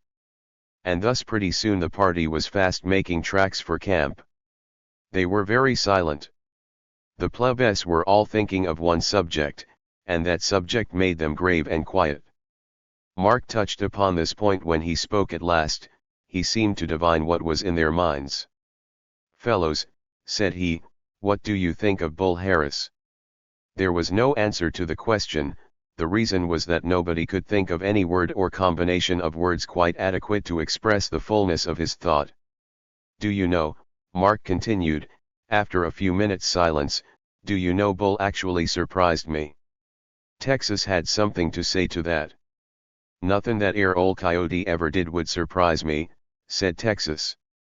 "Bull has tried many contemptible tricks," observed Mark, thoughtfully, as if speaking to himself. "He has tried some things that would make the old Nick himself blush for shame, I think. He has lied about me to the cadets and to the officers. He has enticed me into the woods to beat me, he has played upon my kindness to have me expelled. But he never yet has done anything to equal this." The silence of the seven as they tramped on expressed to Mark a great deal more assent than any words could have done. "It was so utterly uncalled for," Mark went on. "It was so utterly contemptible. And the brazen effrontery of it was the most amazing thing of all. One would have thought when he put the sheriff upon our track he would have kept his own identity secret. But to come right out before our faces and betray us his fellow cadets. I declare I don't know what to do about it." Texas doubled up his fists suggestively. He knew what to do. "No," said Mark, noticing the unspoken suggestion. "I do not think it would do much good to whip him. Bull would not face me in a fair fight, and somehow I can't make up my mind to tackle him otherwise, even if he does deserve it. It don't do any good to frighten him, either, or to treat him decently. Every effort seems to deepen his vindictiveness. I don't see, fellows, how we are ever to have any peace while Bull is in West Point." That just about expressed the situation, as it appeared to the seven. No peace with Bull Harris in West Point. "BG," exclaimed Dewey, suddenly. "I don't see any reason why he has to stay." "How do you mean?" asked Mark, slowly. He knew what Dewey meant, and so did all the others, but none of them liked to say it. "Simply," said Dewey, as the parson always remarks when he starts one of his long chemical formulas, "simply, BG, that Bull has tried to get us dismissed from West Point a few dozen times. I don't know how often it's been, but I know it's been at least 70 times 7 we've forgiven him. And now, BG, I say we get square, just for once." "I see what you mean," responded Mark, shaking his head. "It might be fair for me to get Bull expelled in some way, but I don't like that." "Pshaw," growled Texas, angrily. "I'd like to know why not. If we don't, Bull Harris will get us fired dead show, doggone his boots." "And self-preservation is the first law of nature," chimed in Dewey, as the undertaker remarked when he swallowed his embalming fluid, "BG." Mark laughed, but he still shook his head. The solemn parson cleared his throat. "Ahem," said he, "by Zeus. Gentlemen, this is no time for a scientific dissertation, or exemplification, so to speak. I was remarking ahem that no one would be less inclined to burden you with a lengthy discourse at this most inopportune moment. I shall, accordingly, confine myself strictly to a lucid exposition of the concatenation of complex circumstances involved, avoiding all technicalities." Dewey fainted here and had to be revived by an imaginary bottle of smelling salts. He refused emphatically to come to, but vowed he wanted to stay unconscious till it was over. All of which byplay was lost upon the grave scholar. What the parson meant to say was finally ascertained by the rest, who were now nearly restored to their usual gaiety, forgetful of all such details as sheriffs and shotguns. It appeared that the parson was quoting the law of self-defense, that a man whose life is threatened may kill the man who menaces him. The parson cited many authorities, legal, philosophical and theological, to prove the validity of that assumption. Then he proposed the question whether this case might not be an analog, as he called it, whether or not Bull Harris, who was threatening to have Mark dismissed, did not make himself liable to the same treatment. It was a nice point in casuistry, and the parson vowed that in all his investigation of theoretical ethical complications he had never met, etc., etc. The rest listened to all this with much solemnity. The parson was in one of his most scholarly moods that night, and it was a whole farce comedy to hear him. But, unfortunately, his discourse put a stop to the serious discussion concerning Bull Harris. That problem was to arise again very soon. During all this, of course, the party had been hurrying up toward the post, with as much rapidity as they possibly could. They knew that if once they could manage to reach Fort Clinton and get into their uniforms, they would be entirely safe. No one, not even a sheriff, would ever dream that those much hunted and dreaded lunatics were Uncle Sam's pupils. Still laughing and joking with the classic Bostonian, they had almost reached the southern buildings of the post, before anything else happened. For it is necessary to say right here that those plebes were not destined to reach camp that night, or rather morning, without further adventure. It was after one of the longest pauses in the parson's discussions of that casuistical complication. The rest were waiting for him to begin again, when suddenly from the woods to one side a sound of footsteps was distinctly heard. The plebes stopped short, as if they had been turned to stone. They were almost turned with alarm. They heard the step again. It was several people advancing, and as one man the seven crouched suddenly to conceal themselves in the shadow of the bushes. The folly of their recklessness flashed across them with horrible clearness at that moment. They had escaped from their danger, almost as if by a miracle. And then, instead of running with all their might for camp, seeking safety with all possible swiftness, here they were loitering along as if there were no such man on earth as a determined sheriff. And now, the noise of the advancing men grew louder every moment. It was evident that they were to pass almost over the plebes. There were several of them, tramping heavily, crashing the brush beneath their feet with a sound that to the trembling listeners seemed the advance of a herd of elephants. Then there came a voice. "Ho, ho! You bet we've fixed him! Hooray! I just guess. Say, but I bet those plebes are sick just now. I never saw a sicker looking plebe than that confounded Mallory in my life. By heaven, he deserves it all, though. I could kill him." The last speaker was Bull Harris. They had gotten very near, almost on top of the crouching listeners. Mark clutched his companions and whispered to them, "Not a sound. I can hardly wait for morning to come, to see what happens when that blamed cat isn't there at reveille. Say, isn't it great? Just think of their being shut up in jail all night, without a chance of getting out. And they'll be fired sure as good Lord." This last exclamation was a perfect scream of terror from Bull. He had started back as if he had seen a ghost, his jaw had dropped, his eyes protruding. The rest were no less pictures of consternation. With folded arms and a smile upon his lips, standing in their path as real as life, though shadowy in the faint moonlight, was the plebe they had left in the jail down at Highland Falls. Chapter 12. Revenge is sweet. The amount of alarm which that apparition caused to the yearlings it would be difficult to imagine. The idea of their hated rival escaping had never once flashed over them, and when they saw him it seemed like a visit from another world. It was so sudden that they had no time to think whether that were possible or not. Except for Bull's one frightened gasp, the four made not one sound. They stood staring, ready to drop from sheer terror. And as for Mallory, he, too, was silent and motionless. He felt that a word would have broken the spell. There was perhaps half a minute's wait, and then came another move. There was a waving in the grass behind Mark, and another shadowy form arose silently into view. It was the parson's solemn features, and the parson, too, folded his arms and stared. After that the rest appeared one by one, and at each Bull Harris gasped and trembled more. They seemed to him like the ghosts of men he had murdered.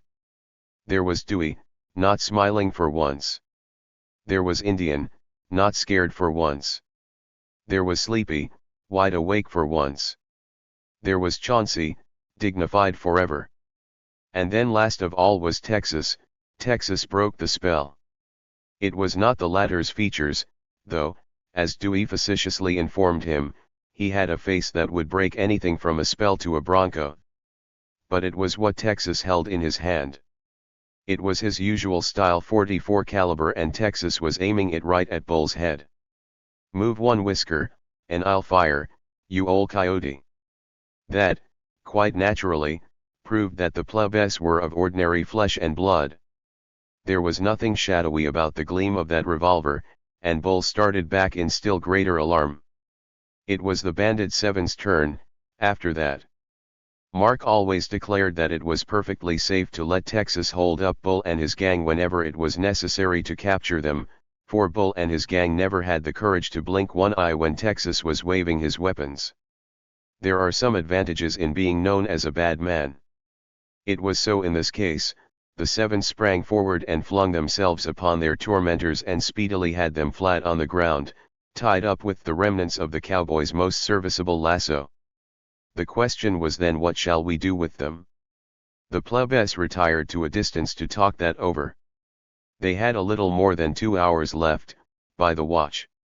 During that time they were to devise and execute some act of retaliation. The council proceeded to discuss ways and means. Not to delay with details, suffice it to say that they talked for some 10 minutes and that then suddenly Mark sprang up and slapped his knee with excitement. "By jingo," he cried. "I've got it." After that there was excitement. Mark hastily outlined his scheme, the others chuckling and dancing about in the meantime with sheer delight. Evidently this was an idea. Bull heard the merry laughter in the distance, and he realized that it boded ill for him. Bull bit his lip with vexation and struggled with his bonds. His peace of mind was not increased in the least by the realization of the fact that everything that happened to him was richly deserved. He heard the hasty steps of the plebes as they approached him again. The plebes set about putting their plans into effect with all possible celerity, and it was just a very short while before he comprehended the horrible deed they were going to do. Bull kicked and fought till he was blue in the face, but it did him not a bit of good, and it seemed to amuse his captors. They untied him almost entirely. But he could not run because he was surrounded, and he dared not fight because Texas kept his revolver leveled. They removed Bull's coat and trousers, and in their place put on the outlandish rig that Mark had worn. Then they tied him up again and turned their attention to the others. Indian managed to pull himself out of the almost bursting dress suit he wore. The suit was put on Baby Edwards, and, so Dewey informed him, it fit him like der paper on der Wall. Chauncey, to his infinite relief, shed his smutty white outing costume at last. And Dewey came out of drum orderly uniform to furnish the fourth garment. After which the plebes put on the clothing they had taken from their prisoners, and everything was well. Having once realized the design of their enemies and likewise their own helplessness, the yearlings were completely subdued, even terrified. It was all very well to send some hated plebes to jail as lunatics, but to go themselves was horrible. They saw that was the ultimate purpose of the Bandit Seven. After a brief consultation the latter picked up their helpless captors and set out in haste for the road, which lay about 100 yards to the left. They reached that, and after glancing about cautiously, hurried out and tied the yearlings tightly to conspicuous trees along the road. After that they had another whispered discussion, then turned and vanished in the woods. As to the rest of the Bandit Seven's actions, suffice it to say that they hurried up to camp, which they reached in safety. They hid their clothing, the source of so much trouble, and then stole past the sentry and entered their tents.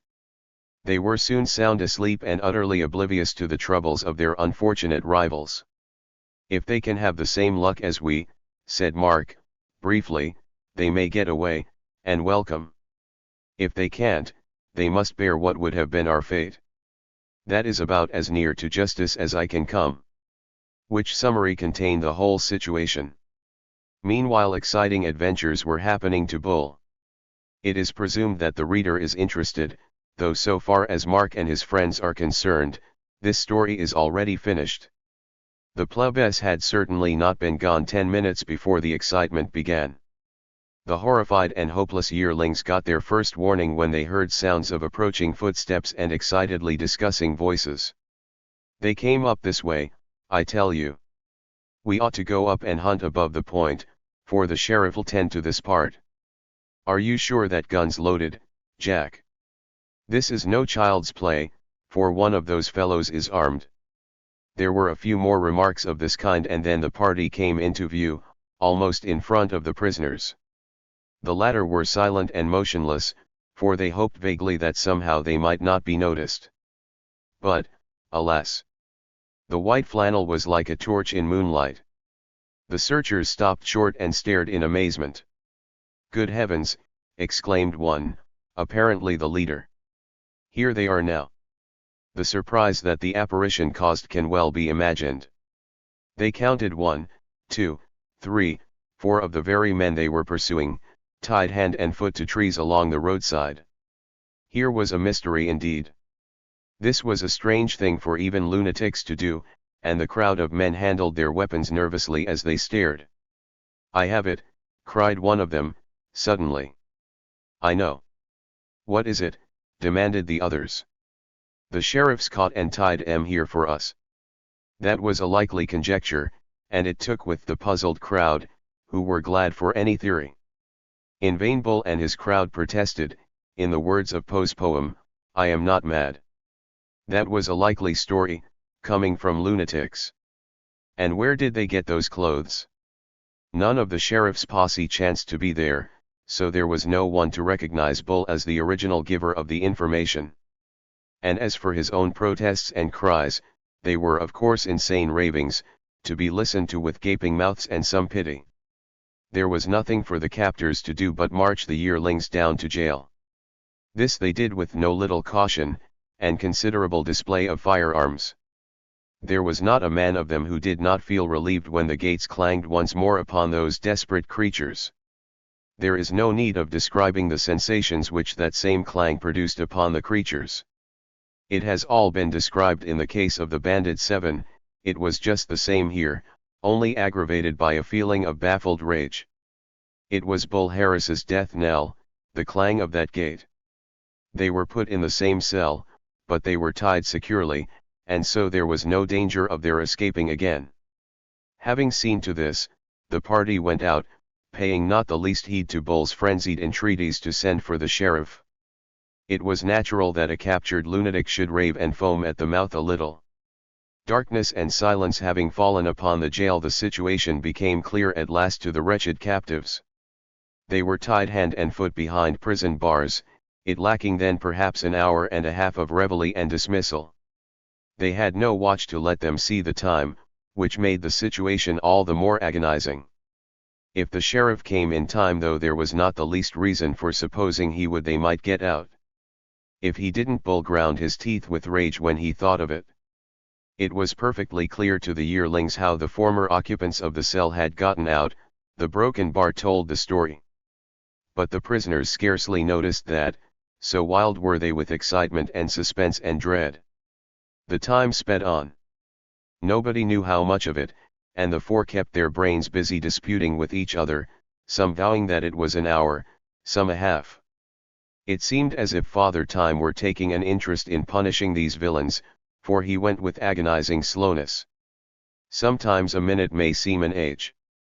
After all, time is only relative, every man has his own time, depending upon the swiftness with which ideas are passing through his mind. It was thus a very long period, that hour and a half. The four knew not, as the end came near, whether it were 1 hour that had passed or 6. And they had almost given up hope and become resigned, when suddenly there came a step that made their hearts leap up and begin to pound. The outer door opened, then the door to their cell. A figure strode in. It was the sheriff. A perfect pandemonium resulted. It took the official but a moment to recognize that these were not the lunatics.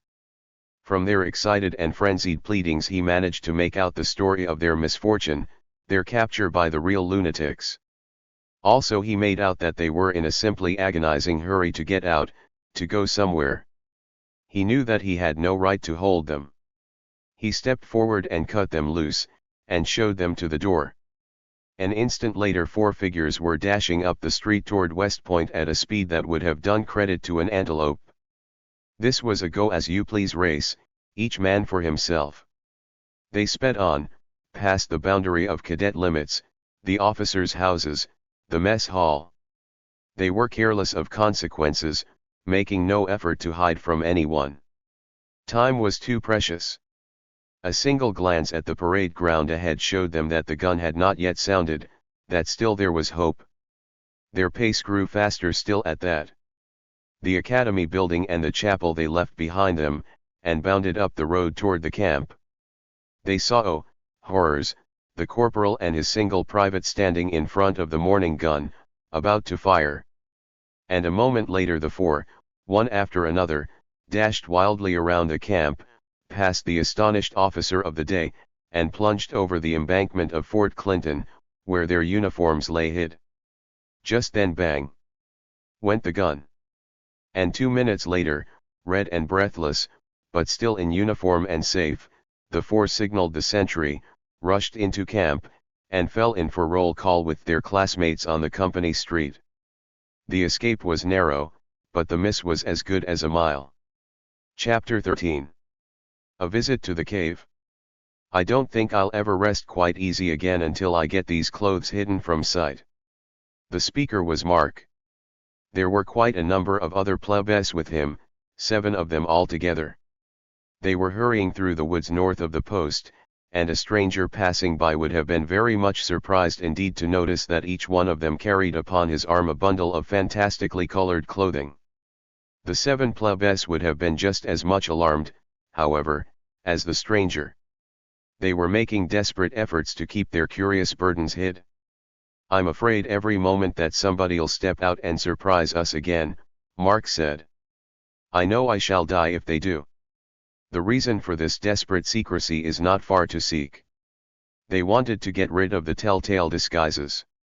If we get it safely put away in our cave," chuckled Mark as he hurried on, "we may be pretty sure that all danger will be over."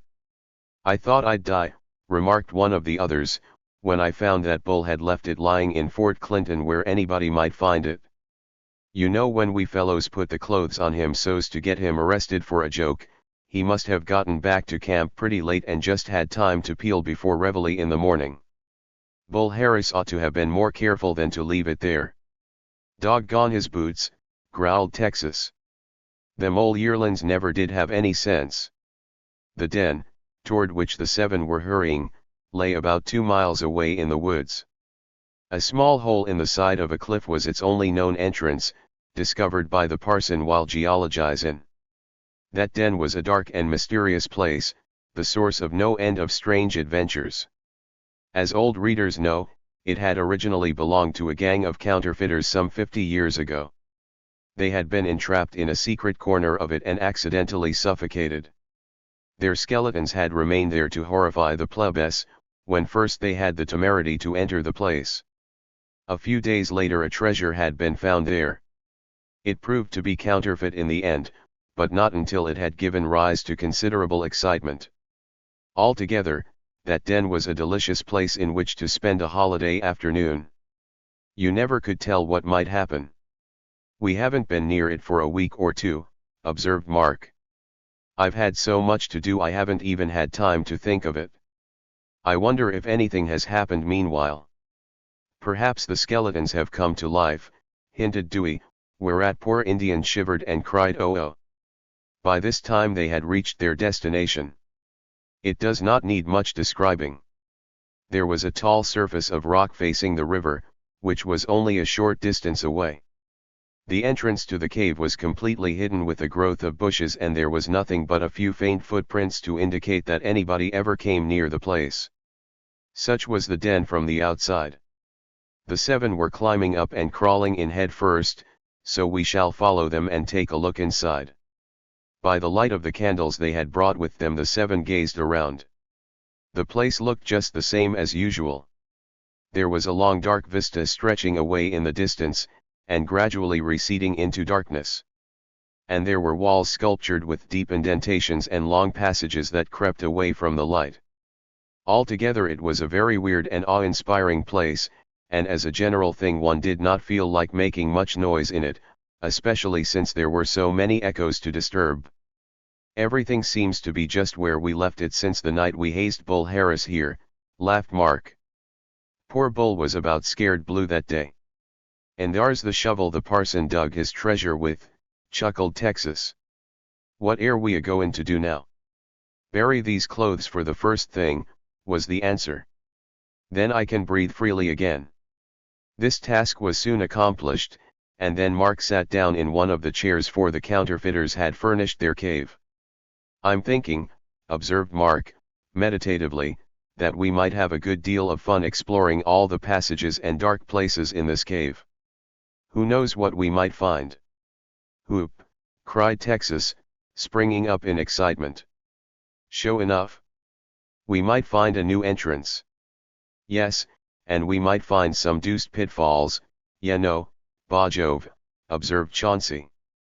"Or bears, BG, chuckled Dewey. Oh, gasped poor Indian. "Don't talk that way, please. Bless my soul, I know I shall drop dead with fright." At that same instant something happened so unexpected and so horrible that it struck them motionless and chill.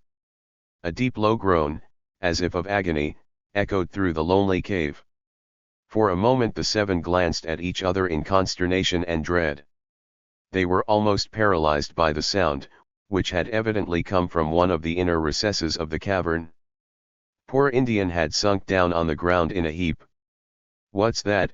they cried, and then listened. But the groan was not repeated.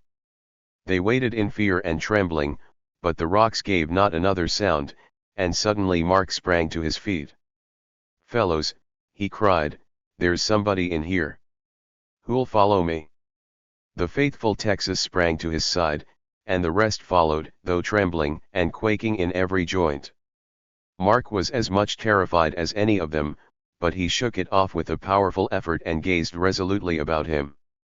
"There's no use having any nonsense about this," he exclaimed. "None of us believes in ghosts, so what's the use of being scared? There's only one thing possible, there's somebody in here." "Who's afraid?" cried Texas. "Yes," echoed Dewey, boldly. "Who's afraid?" "I'm not." Who's afraid d?" chattered Indian. To tell the truth, they were all very much afraid and were not at all successful in hiding it. The sound had been so weird and horrible. In such surroundings, it was small wonder that they stood in the center of the floor and trembled. Mark racked his brain to think what the strange development could mean. He hit on a solution at last which for a moment he thought to be correct.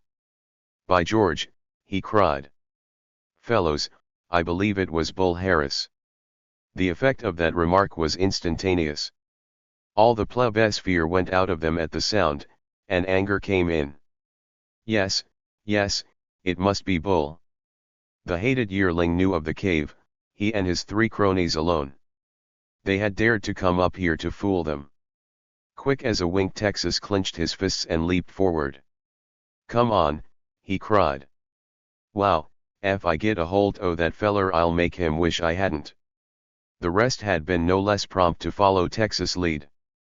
They could hardly wait to bring the candle before they plunged into the dark passageway from out of which the sound had seemed to come.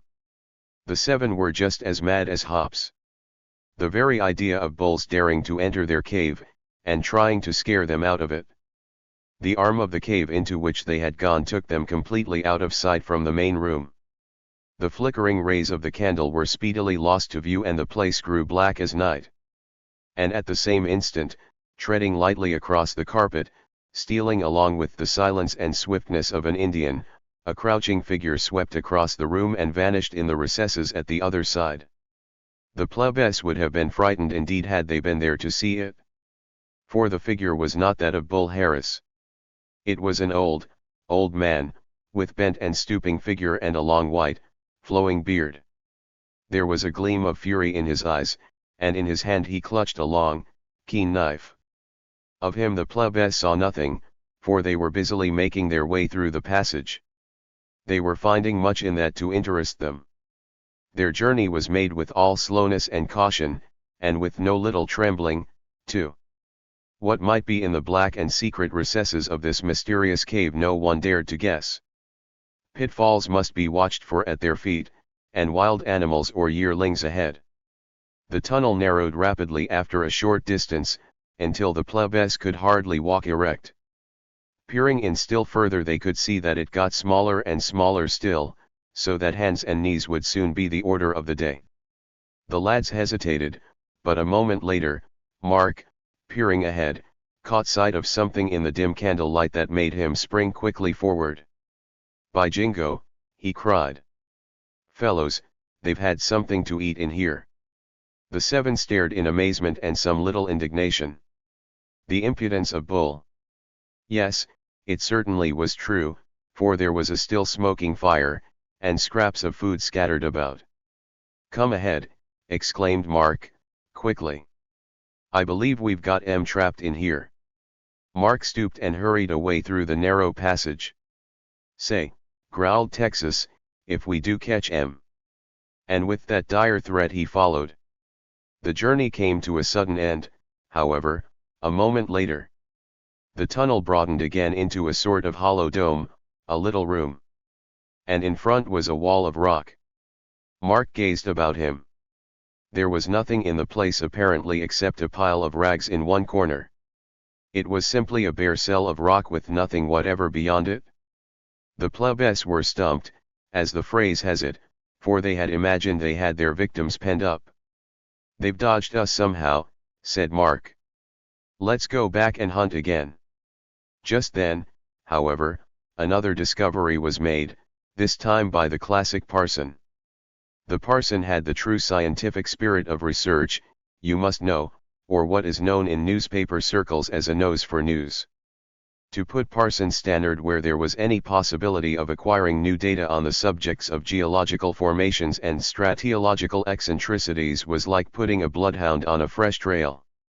During the plebes' whispered debate, the lanky and solemn scholar had been wandering around like a lion in a cage, peering at everything, punching and testing the rocks, even smelling them occasionally. And suddenly he gave vent to a cry of joy. "Yeah, by Zeus," he muttered. "By the 7 gates of Thebes and the 7 hills of Rome. I knew it." "What's the matter?" cried the others. "By Zeus," he cried. "Fellow citizens of Athens, I have discovered another entrance to the cave." The others stared at him in incredulity and amazement. "Another entrance," they echoed. "Where?" By way of answer the learned parson seized Mark by the shoulder and forced him over toward what seemed to be the blank wall of rock in front of them. Stannard pointed and Mark followed the direction of his finger and understood. A faint chink in the rock where the bright light of day strayed in told the story with all possible plainness. "It leads out into the open," Mark admitted, after a moment's thought. "Anyone can see that." "But how do you know it is an entrance?" "It is evident to the most superficial observation," replied the parson, "that the walls of the cave are of a different sort from the rock we have before us. The former is a species of sandstone of quaternary origin, while the latter is a kind of granite technically known." "What has that got to do with it?" growled Texas. Yes, roared the rest. "Go on." "I am going," said Stannard. "Ahem. By Zeus. As I was about to remark, this boulder, for such it is evidently of glacial origin and therefore—" "For heaven's sake," cried Mark, laughing in spite of himself. "Do you mean to say that it's a loose rock?" "Precisely," said the geologist. "That is to say." Then the matter came to an abrupt end.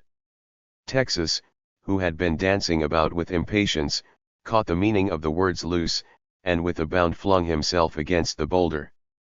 To his amazement it rolled easily away, leaving just room for a man to crawl out. Beyond lay the woods and the sky and the river. It was indeed another entrance to the cave. Chapter 14. Some fun with the yearlings. The reader of course knows that no cadets had been near the cave. but that the 7 did not know. They thought that the enemy had left by that entrance. Texas clutched his fists suggestively. Texas had been looking forward to a fight and some fun, and he was considerably aggravated at having been thus cheated of his prey. However, there was nothing to do now but draw in the stone and make the best of their way back to the main cavern again. Mark suggested that they go outside and let the learned parson display his skill by finding that boulder again. Then, too, they might fix it up so that no trespassers could enter in future. They hurried back through the narrow passageway and were soon on the very spot where that mysterious groan had scared them so. As to that groan they never gave another thought, for they imagined that its originators had fled. They would have been very much altered in their opinion, however, if they had only once looked behind them. Scarcely had they left the passageway before the same wild-eyed, crouching figure stole across in the shadow and disappeared. It was that mysterious old man returning to his lonely cell. With that stranger our story has at present nothing more to do. It is necessary now that we follow the bandit 7. For some 2 or 3 minutes later the 7 were destined to find themselves involved in a most delightful adventure indeed. It was a very curious coincidence the plebs, as we know, were just then on the warpath for some yearlings, fully persuaded that some yearlings had had the temerity to enter their private cave and actually try to scare its owners away. Well, the coincidence was that at that very moment a party of yearlings was taking a walk through those woods. That was where the fun came in. Our friend Texas had gotten a chair and climbed up preparatory to squirming his way through the hole. He peered out just once and then popped back, fairly gasping with excitement. "Wow," he whispered. "They're there." "They," echoed the rest in amazement. "Who?" Texas answered, and then turned to stare again. It is needless to say that the rest wanted to see as well as he, and that chairs and tables were hastily dragged up. A minute later 7 eager heads were peering out through the bushes at the forest beyond. Sure enough, there were some yearlings, and over a dozen of them at that. Now our plebe friends were no fools. If they had been they would never have had the fun they did. As we know, those yearlings knew nothing whatever about the existence of the cave. The plebs thought otherwise, but they speedily discovered their mistake. In the first place Bull and his gang were the only ones who knew of the cave, and they were not in the crowd. These yearlings were none of them friendly to the 7. All yearlings hated Mallory's gang. But theirs was not the malignant anger that Bull had chosen. In the second place they were walking along, laughing and talking, as if nothing were farther from their minds than the thought that the high cliff which towered above them contained a dark and mysterious cave. Mark turned suddenly and stared at his companions. "Fellows," he said, "do you know, I don't believe those chaps know anything about this place." "All the more reason for keeping it secret," responded Texas, "that is, less you want to go out and lick 'em." "Hey." Oh, gasped Indian. "I don't want to fight." This scheme did not take, and so Texas subsided. "I wish we could play some trick on 'em, BG, chuckled Dewey. Just at that moment one of the cadets chanced to shout out a word or two to his companions. The next instant he turned and pointed straight at the plebs. The latter dodged down in trepidation, for they imagined they had been seen. Their alarm was unfounded, however, as the bushes in front made a perfect screen. The cause of the yearling's surprise was something entirely different. "Oh, say, did you hear that echo?" the 7 listeners heard him call. Our friends' hearts began to beat once more at that, and they resumed their watch. An echo was what the yearlings were noticing. It was but natural, so the parson whispered, that the cliff should return an echo at certain distances. Evidently this one was a very strong echo, for it was delighting the yearlings considerably. Everybody knows how people amuse themselves with an echo. The cadets were bawling all sorts of nonsense at the top of their lungs. Mark listened to the shouts and joining in the merriment of his friends. But suddenly he started back with a perfect gasp of delight. "What's the matter?" cried the others. By way of answer Mark turned and whispered. "Not a sound now," he cried. Do you hear me? Gee whiz, what a joke. He raised himself upon his elbows and drew a long, deep breath, then he waited. One of the yearlings, a big, burly fellow named Rogers, was just at that moment doing likewise, drawing his breath for a shout. He had come a little closer to test the effect. "Hello," he roared, at the top of his lungs. And a moment later Mark answered him. "Hello." Rogers started back and gazed at his companions in amazement. "Good heavens," he cried. "Fellows, did you hear that?" The other had heard it, of course. How could they help hearing it? And they were simply dumbfounded. "Why, it's a double echo," cried one. "And it sounded even louder than your voice," added another. "What on earth do you suppose it can be?" Rogers didn't know, but he hazarded a guess. "It must have been where I was standing," he said. "This is the place. I'll try it again." Then he took another deep breath, while the rest waited anxiously. "Hello," he roared. There was not a sound. Mark kept as still as a mouse, though he and his friends were ready to burst with laughter. The yearlings gazed at each other in amazement. "Jove, I missed it that time," exclaimed Rogers. "I wonder what's the matter." "Perhaps you aren't in just the same place," suggested one sage logician. "That's so," admitted he. "I think I've stepped forward some." "No, I think you jumped back," objected a third. There was much learned discussion of this point. Finally they tried both. There wasn't a sound. Of course they were puzzled. Who wouldn't have been? They wandered all about the clearing, roaring at the top of their lungs, "Hello, hello, hello, hello." But Mark only kept still and chuckled, until he saw that they were about to give it up. "Why don't you answer?" shouted one. "You answer," replied Mark, in just as loud a voice. The yearlings sprang as one man to the spot where this lucky individual had been. "We've got it," they cried, and a moment later a perfect chorus of hellos, and how do ya does, and whoops, and so on, came to Mark Mallory's ears. They were so many of them that Mark couldn't attend to them all at once, and had to call in the rest of the 7 to his aid. You may readily believe that the yearlings were paid back with interest. Texas even tacked on a few whoops for good measure. The reader may imagine the hilarity of the mischievous plebes during this. The upturned, open-mouthed faces of the unfortunate and astonished victims were enough to make a sphinx laugh for a century. At least, that was what the parson said. The 7 were dancing about and chuckling with glee. Mark had the greatest difficulty in keeping them from breaking out into a chorus. That seemed to be the next joke on tap. Mark whispered his instructions, nudged the others in the ribs, and waited. "Hello up there." "Hello," roared Rogers. And the next instant came a sound louder than a trumpet blast and so startling that it nearly knocked the big yearling over backwards. "Hello up there." "Hello." It was a confused medley of shouts and yells in one promiscuous chorus. Assuredly no such echo has ever been heard in the history of mankind. Irish hills and Swiss mountains would have given up in despair before such a many-throat arrangement as that. The yearlings gazed at each other in still greater consternation. They did not know what to think at that stage of the game.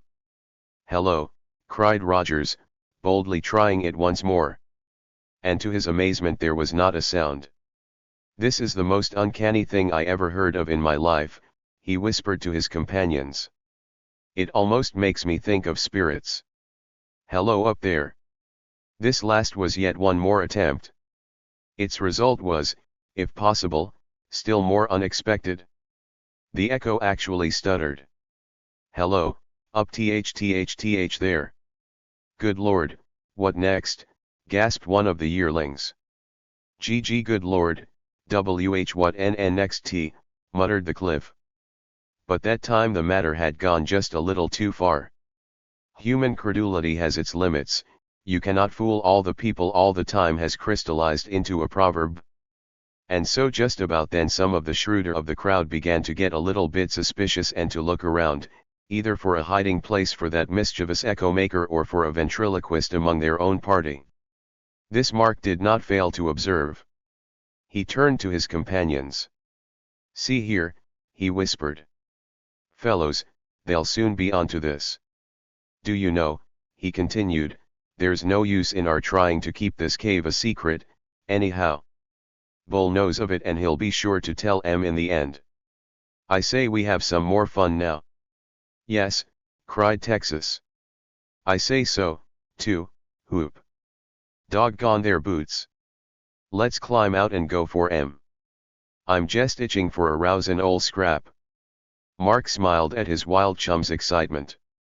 "Let's keep on with this echo for a while," said he, "until we work that out. Then perhaps we'll show ourselves. Or send them out our cards, BG," chuckled Dewey. "Come ahead." During this the yearlings had been holding a consultation. They were gathered together in a group, whispering about the mystery, and occasionally staring at the trees around them and at the top of the cliff far above. It is needless to say that they saw nothing suspicious. Finally they turned to test the echo some more. "Hello," cried Rogers. "Hello. Say, you fellows, whoever you are, I wish you'd come out and quit your fooling." That was from Rogers. And right then came the climax. The echo started to repeat that sentence. "Say, you fellows, whoever you are." And there it stopped stuck. It had forgotten the rest of what it was to say. The yearlings stared at each other, and finally began to laugh. An echo that forgot was indeed a strange variety. Suddenly it spoke again. "Hello, there. Will you kindly repeat that last remark of yours? I couldn't keep it all in my mind." And this was followed by a perfect roar of laughter from somewhere, it seemed fairly to shake the hillside. The yearlings realized how they had been duped, and you can just guess that they were mad. Chapter 15. A battle with the enemy. Now, the first thing for the crowd to do was to locate that echo. If they found it, they were mad enough to make trouble for its originators. The originators did not seem to be the least bit afraid of that, however, for they kept up a merry chaffing from their hiding place. "Hello, down there. You needn't be looking for us in the trees, because we aren't crows. We nest in the rocks. What are you going over that way for, stupid? Can't you hear my voice? Ah, now you're warm. Keep on hunting. An echo is an awfully hard thing to find. You're looking a little too high up now. Go home and get a ladder. Go home and get a cannon and lay siege to us." During all this, which was in a disguised voice, the exasperated cadets had been staring helplessly about them. They heard the voice, but, to save their lives, they couldn't tell where it came from. In fact, they were on the point of giving up in despair when something else happened. There was a plainly visible movement in one of the bushes that grew on the side of the rock. A moment later a bit of white cardboard sailed down. Rogers made a leap for it and picked it up. His companions rushed to his side. "What is it?" they demanded, eagerly. By way of answer the cadet held it out to them to read, his face a picture of disgust as he did so. For this was what the card said.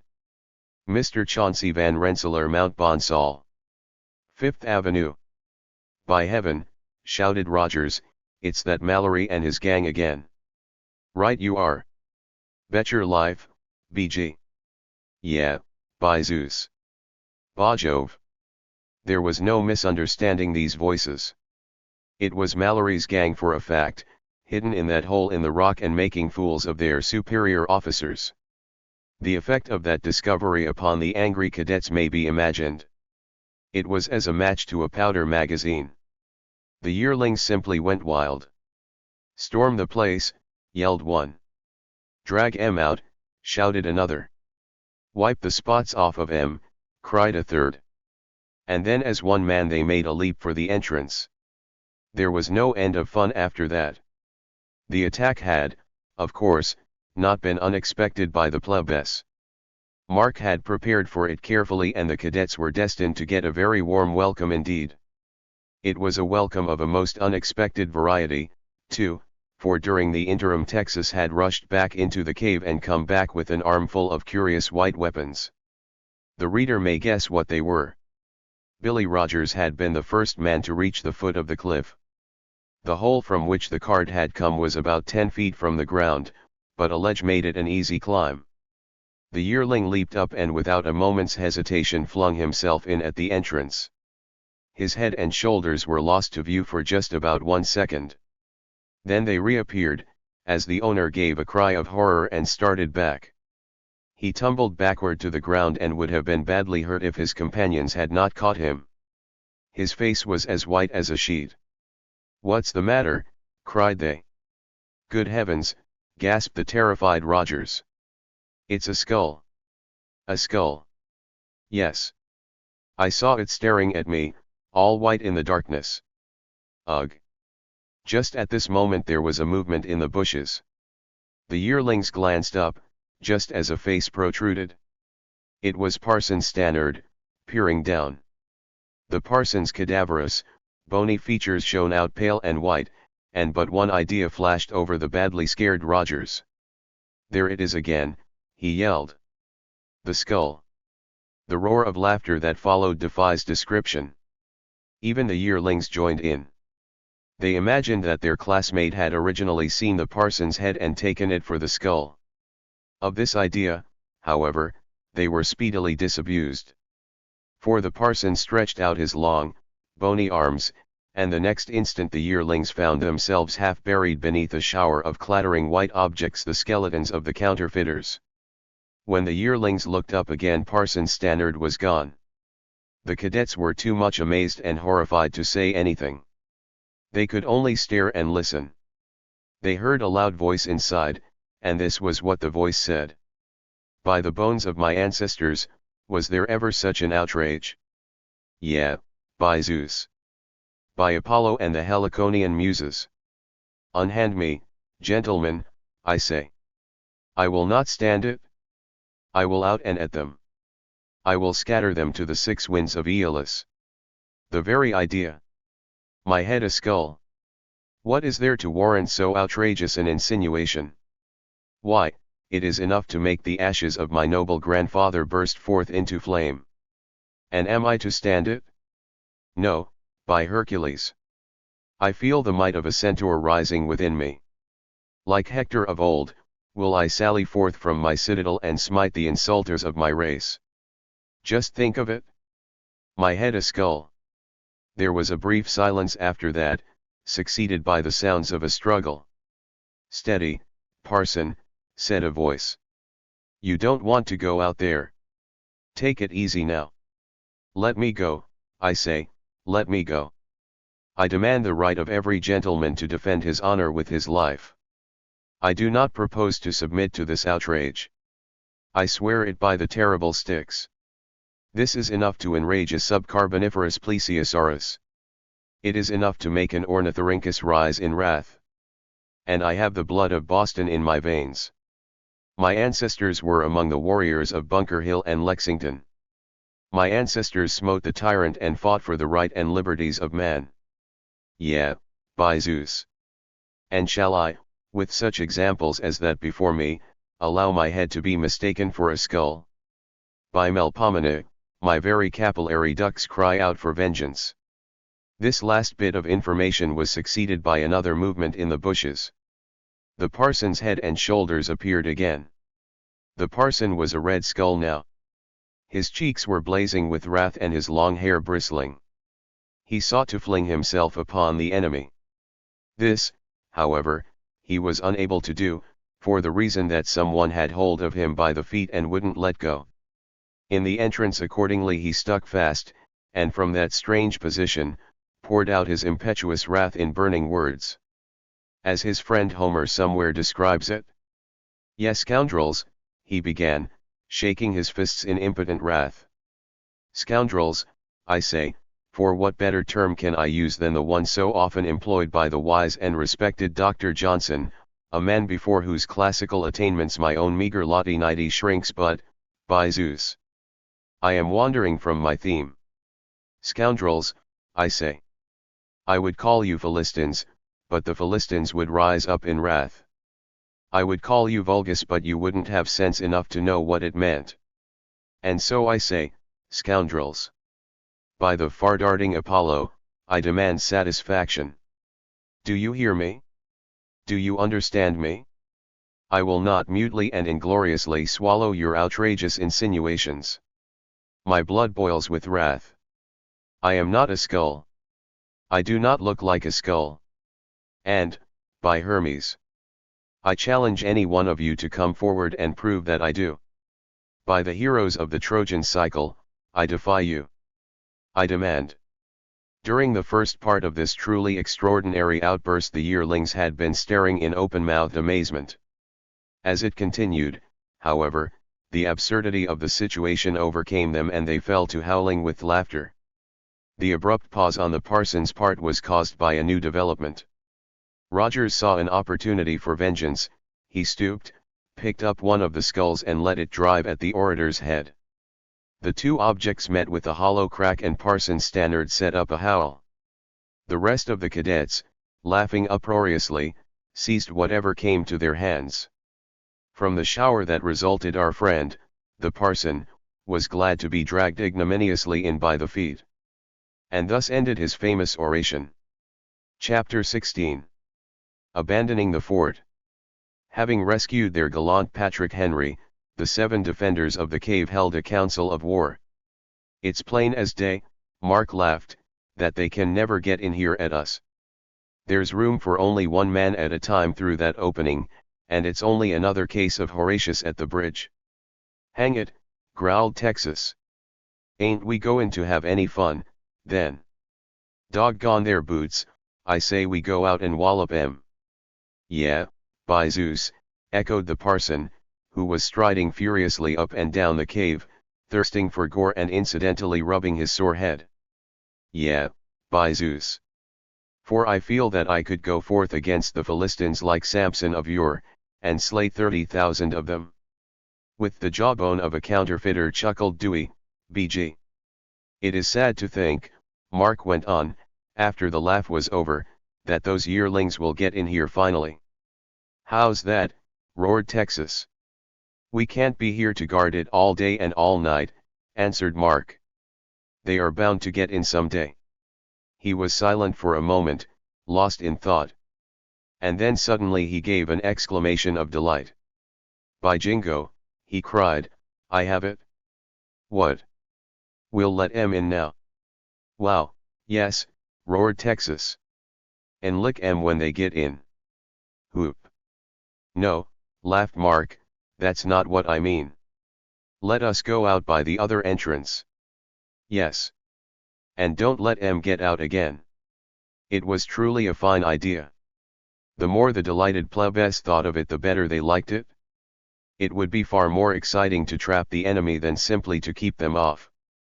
Even Parson Stannard was dancing about with delight. A few moments later the crowd was hurrying at full speed up the narrow tunnel toward the back door. Whatever mystery that tunnel may have contained, the plebes got no inkling of it. They did not stop to strike a light, but simply dashed wildly ahead in the darkness. Mark thought once that he felt a figure brush past him, but he scarcely gave it a thought. The party reached the rock at the end of the passage, pushed it hastily away, and after glancing about them, stole out and vanished in the woods. As we know, the 7 had never used that entrance before, and, at first, they did not know just where they were. They ascertained, however, that the spot was on the hillside around to the south of the cliff. They were completely out of the view of the cadets, but the voices of the yearlings could be plainly heard. We've got quite a task, Mark whispered to his companions. We've got to manage to creep around where we can watch them and their hide. Finally, however, they found a place where they could peer through the bushes and watch the foe in safety, and there they huddled down and waited impatiently. It was quite funny to watch the yearlings. The latter, of course, did not know that the fort had been deserted. They imagined that its defenders were silently awaiting another attack. The yearlings were determined to capture it and were holding a consultation. The first scheme that they hit on was this: everybody gathered some stones in his hand and at a given signal let them drive through the entrance. The missiles were expected to create havoc among the watching plebes, a sort of artillery bombardment previous to an infantry attack. You may imagine how the watching lads laughed at that trick. Naturally the shower of stones produced no result, and so there was another consultation. At the end of it Rogers, somewhat bolder than the rest, volunteered to risk the climb once more. It was a very heroic resolve, and it took the hero no little time to get up the nerve. Finally, however, he stepped forward and sprang up the ascent. Our friends, the 7, almost burst with laughter to see him duck and dodge, as if expecting another shower of bones every moment. When he reached the entrance his behavior was more ludicrous still. Can you imagine a soldier peering over the top of a breastwork when he knows that sharpshooters are near? That was Rogers. He would raise up his head and then duck down again. Next time he would raise it a little more, and then duck down further still. At last he managed to get his eyes up to the level of the entrance and peered in. He saw nothing suspicious, and so finally he took to exploring with one hand. This he did in exactly the same way. He would thrust his arm into the dark hole and then jerk it out again as if it had been bitten by a snake. Then after a while he would put it in again. Meeting with no resistance only made him the more cautious, for it convinced him that the plebes were working a plot of some kind. They were doing that for a fact, but not in the way Rogers suspected. He soon got tired of that kind of attack. Reflecting that in all probability the plebes wouldn't hurt him much if they did capture him, he suddenly sprang up and plunged head and shoulders through the hole. A moment later his feet shot in, too, and he landed with a crash upon the floor. The anxiety with which those outside waited and listened may be imagined. What would happen next they had no idea. Their comrade might have been seized and gagged in an instant, he might have tumbled into a barrel of water, or even paint, he might have broken his neck. "Hello," shouted the yearlings outside, "who's in there?" The answer came a moment later. "Confound it, not a soul." "What's it like?" "Black as pitch. I can't see a thing. Come in here, some of you fellows, and bring a light." Encouraged by their leader's boldness and the fact that he had not yet been attacked, several of the yearlings sprang up the cliff. One of them slid in and a moment later the listening plebes heard an exclamation of surprise. "Have you got a light?" they cried. "Yes." "What's it like?" "It's a great big cave." "Good heaven! And it's all furnished up like a house." "Where are the plebes?" "Don't see them anywhere." "Come on in, and we'll hunt for 'em." The yearlings couldn't tumble in fast enough. And pretty soon the majority of them were inside the cave, and running around with shouts and exclamations of amazement. "We've got 'em," cried Mark. "Forward." You may imagine how hilarious they were. It was a case, if ever there was such a case in the world, of "we have met the enemy and they are ours." Inside the victims never once suspected the plight they were in. They were roaming about the cave, exploring everything and becoming more and more enraptured. It made Texas mad that they should dare thus to take liberties with his cave, and he seized a thigh bone of a counterfeiter in his hand and vowed tragically that he'd smash the head of the first villain who dared to appear. This fate the villain was apparently by no means anxious to hurry toward, for the yearlings made no effort to leave the cave. They would probably have stayed inside for the rest of the afternoon had it not been for a sudden and truly startling development. Texas had mounted to do guard duty.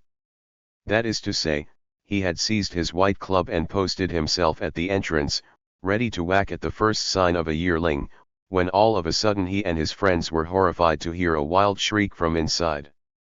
"Help! Help!" It was Roger's voice, and a perfect babel of yells and cries succeeded it. "Look out! He's hidden in there! Fly, fly for your lives! He's got a knife! Help! Hold him there! Grab that arm! Look out! He's loose again! A moment later a scared white face appeared in the opening. It was one of the yearlings and he glanced about him in alarm. A moment later he swung himself out, dropped to the ground, and fled wildly into the woods. He had scarcely emerged before another followed, equally as scared. The cries and shouts ceased as abruptly as they began and the astounded plebes stood by and watched one by one the almost hysterical cadets leap out of the black cavern. Without a single exception they stopped to speak to no one, to look at no one, but dashed away into the woods as if they had but one thought on earth to get away from the spot. Their terror was so great that nobody stopped to help anybody else.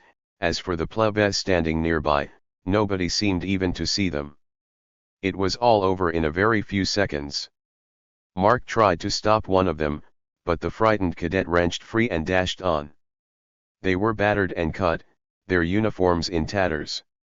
Rogers was bleeding from a wound in the arm and almost blind with fright as he darted away. After he was gone the place grew as silent as a grave. The amazed plebes huddled together and stared at the hole, racking their brains to think of what that most extraordinary occurrence could mean.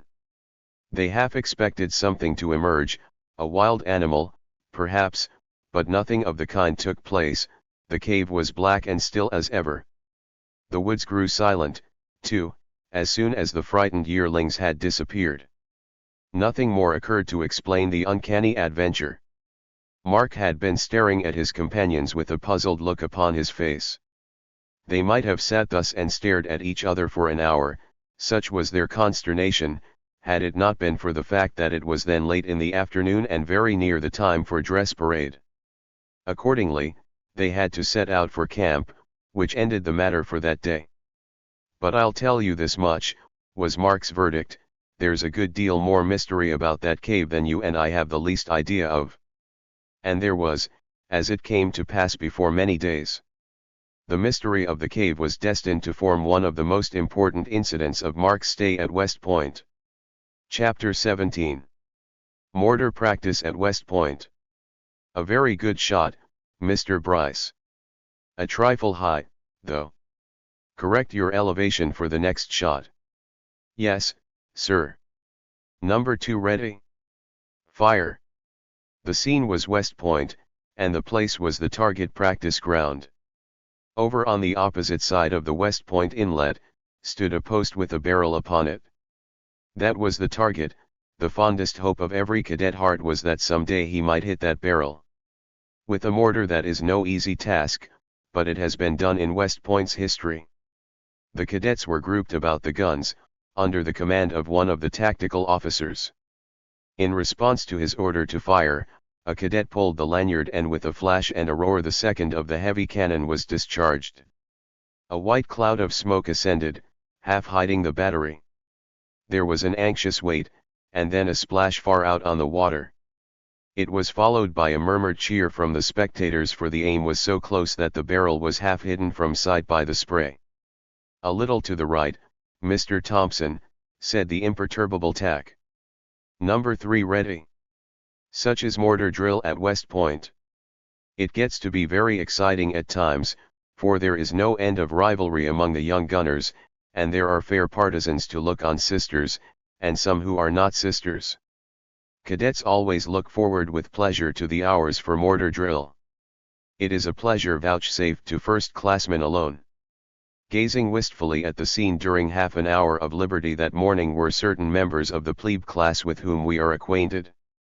Plebes or new cadets, are far, far away from such a delightful function as mortar drill. It takes the 3 years to get to that honor, 3 years of work.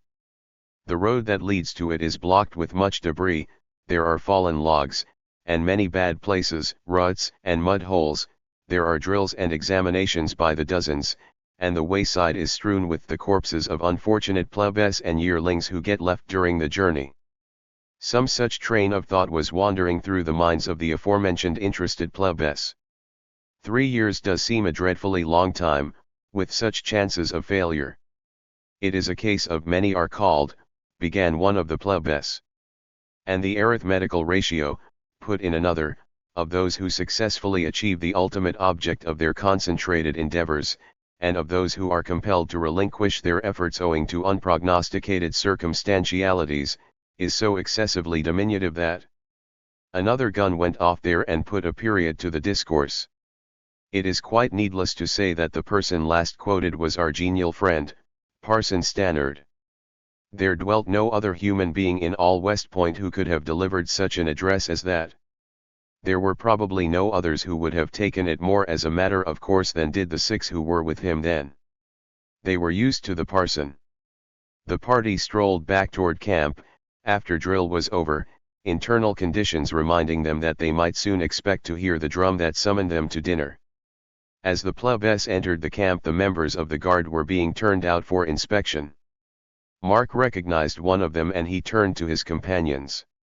"There's our old friend, Echo Rogers," said he.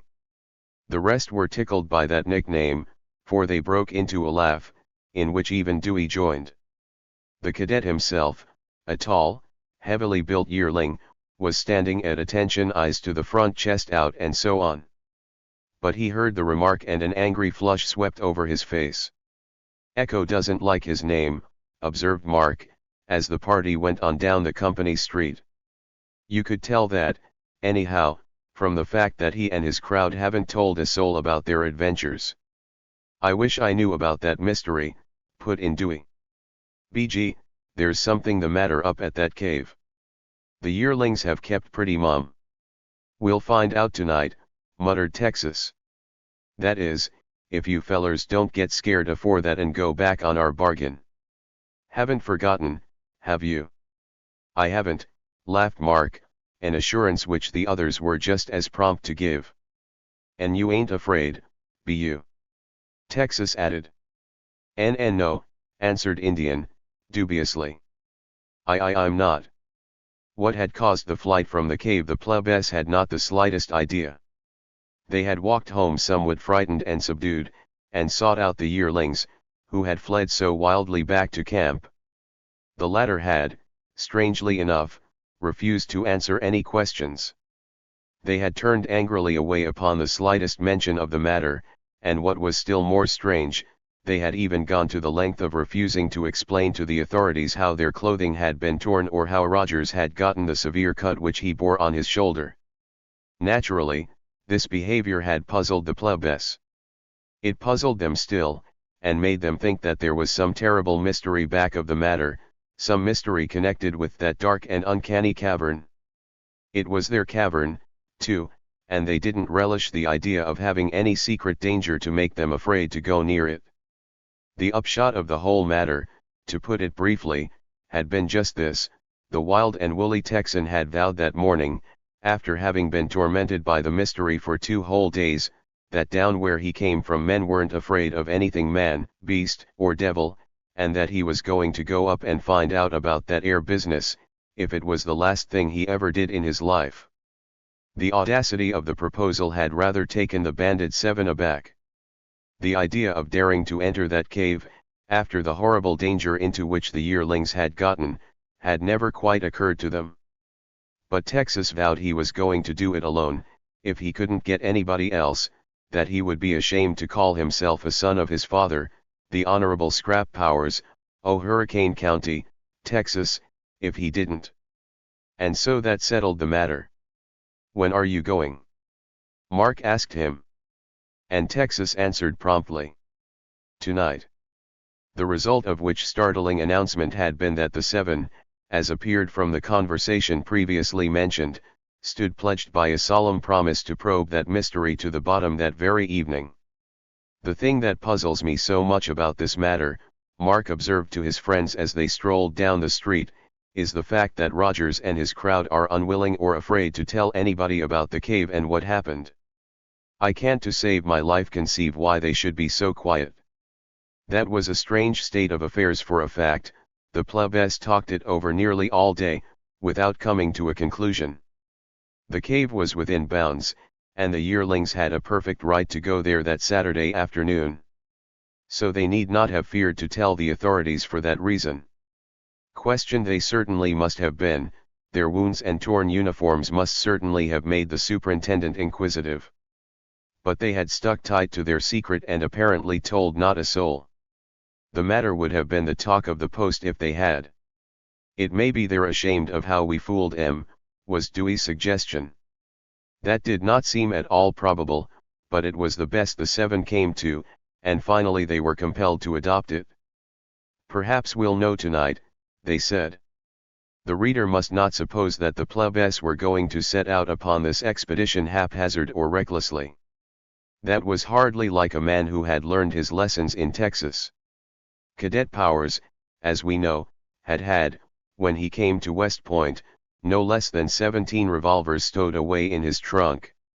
These he had hidden safely, and though they had been somewhat reduced in number by excessive use, he still had enough to go around. There was one for each, except Indian, who vowed that he'd die before he'd touch one. Thus armed, the plebs fancied they'd be able to receive warmly anything the cave might hold. And yet, even armed as they were, it was a mighty scary business. They found that when they came to start that night, wandering through a forest about midnight is a very dubious sort of an occupation, anyway. And when you have continually before your mind the image of a deep black hole in the mountains with all sorts of possible and impossible horrors lurking about inside, dragons and demons and bears and snakes, to say nothing of a few stray ghosts and rattling skeletons, it was no wonder Indians' knees gave way occasionally. At West Point the drum sounds tattoo at 9:30 in the evening. That means that the battalion lines up for roll call and then breaks ranks for bed. Tap sounds half an hour later, and means lights out, all quiet. After that everyone is supposed to be asleep in his tent, and there is a watchful tack who goes around with a lantern to make sure. The tack himself goes to bed, however, by 11 at the latest. Then, the cat being away, the mice sometimes come out for a little fun. Stealing out of camp was what our plebe friends were doing. They dressed softly and silently, and then, after signaling the sentry, a member of their own class, swept across his post and vanished in old Fort Clinton. Something like half a minute later a very startling incident happened in camp. At least it would have startled the plebs if they had seen it. A figure, all dressed, crept swiftly out of one of the tents and across the street. He stole into another tent and awakened its inmates. "Fellows," he whispered, "they've gone." "Who?" "The plebs." "Up there, do you mean?" "Yes, I think so." "Come on, hurry up." The cadets leaped up as one man and hastily slipped into their uniforms. A few minutes later they, too, stole out of camp. But it was in the opposite direction. They were going to Highland Falls. It is needless to say that the cadets were Rogers and his crowd. It is likewise needless to say that their action meant trouble of some kind for our friends, the plebs. The latter, of course, were altogether unaware of that. Having safely reached Fort Clinton, they stole across the enclosure and made their way swiftly around past Trophy Point and the old graveyard, and so out into the woods beyond. Once there they stopped just long enough to light 2 or 3 lanterns they had and then hurried on their journey. It was quite a silent party. The plebs felt rather solemn on the whole, for there was no one of them who failed to realize that a very serious adventure might result from their trip. How many of them wished they hadn't come may not be said, but it is certain that Indian whispered "bless my soul," at least a 34 to the minute stroke, as Dewey phrased it, also that Dewey himself got off no more than 2 jokes all the way. In fact, the only person who seemed at all inclined to talk was our old friend, the parson. The parson was a man who felt with real earnestness that he had a serious duty to perform during this life temporal. That duty was the dissemination of knowledge, and the parson never lost a chance to work in a few instructive remarks, philosophical, moral, or scientific, upon every possible occasion. So when other people were quiet, the parson saw a chance that he never failed to utilize. The subjects for that night's discourse chanced to be geological.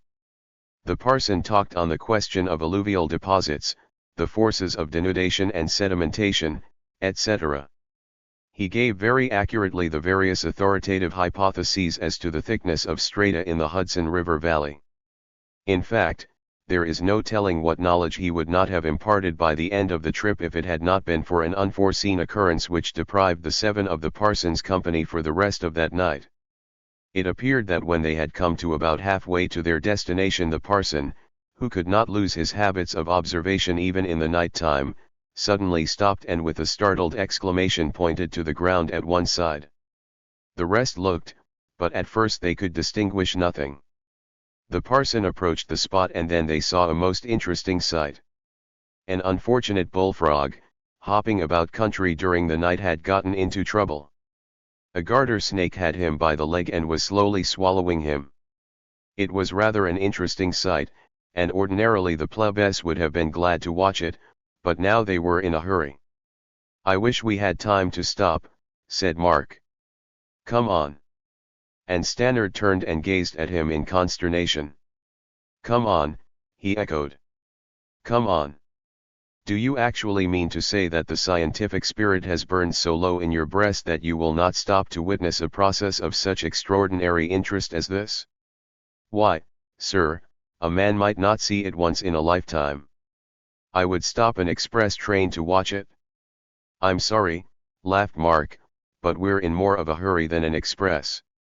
"Come on." "By Zeus," gasped the parson. "I will not go for one." "You may stay if you want to," said Mark, good-naturedly. "But I'm going." He started away, the rest following. "Do you mean," roared the parson, gazing at them indignantly, "that there is no one who cares to stay after all the scientific interest I have striven to awaken in you?" I think I'll stay," stammered Indian, who was really scared to death at the mere thought of the cave. I am very much interested." But the dodge didn't go. Poor Indian was dragged off, protesting at the outrage, and the solemn parson was left alone with his lantern and his snake. "I'll join you later," he called, and then settled himself into a meditative pose, a la Hamlet. His friend's footsteps died away in the distance and he was left in silence to observe and study that process of deglutition. We must follow the plebs, in the meanwhile. A few minutes later they reached the cave, where momentous things were destined to occur. Chapter 18. A moment of deadly peril. You can have no idea what a forbidding task it was entering that cavern. The plebs only began to realize it when they got to the place. Why, the very sight of that yawning, black hole made them shiver. Indian was so overcome that he had to sit down and fan himself, at the same time he raised his stroke to 42. The 6 gazed up at the entrance, which it will be remembered was an opening some 3 feet square up in the side of the cliff. A picture rose up before them, the picture of the horrified and terror-stricken yearlings tumbling out through that hole. At the same time the yells and cries for help seemed to echo yet. The plebs trembled. Fortunately the bold Texan was along, which precluded all possibility of hesitation. It was all very well for tenderfeet to be frightened. That story being over, Texas went on to say that it was expected of tenderfeet to be afraid, but of a wild cowboy never. He had come up there to go into that cave and he was going. He would have gone if he had seen the devil's own 2 horns sticking out at him. Accordingly he felt his 2 revolvers to make sure that they were in position to slide out easily, and then seizing a lantern sprang swiftly up the ledge to the entrance. It was not like Texas to hesitate. He plunged in head and shoulders at once. There he stopped and held out the light to gaze about him. Then he slid in all the way and the anxious plebs heard him drop lightly to the ground. A moment later his cheery voice was heard.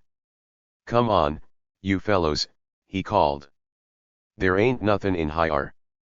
Mark had already climbed up to the hole and was crawling in. He dropped to the ground inside and the others followed rapidly. Poor Indian was last of all, for Indian put off the agony as long as possible. Strange to say, Indian's share of that night's peril was destined to be greatest of all. The lion's share, so to speak, went to the lamb. The plebs, having entered, stood huddled together at the end of the cave, staring about them and at Texas. Texas was a truly startling sight. He had set the lantern down on the ground and drawn his huge, glistening revolvers. He had them ready for instant use. He was peering about him with the stealth and quickness of a mountain panther. Truly anything short of a ghost that attacked Texas in this uncanny cavern might have cause to look out for trouble. The six gazed about them at their den. They saw much to alarm them, much to remind them of what had occurred. Chairs were overturned, and scattered about the place. Curtains were torn from the walls. In fact, there was every sign of a deadly struggle. Mark pointed in silence to a stain of blood, a deep, red splotch on the carpet. That was Roger's blood, thought the frightened lads.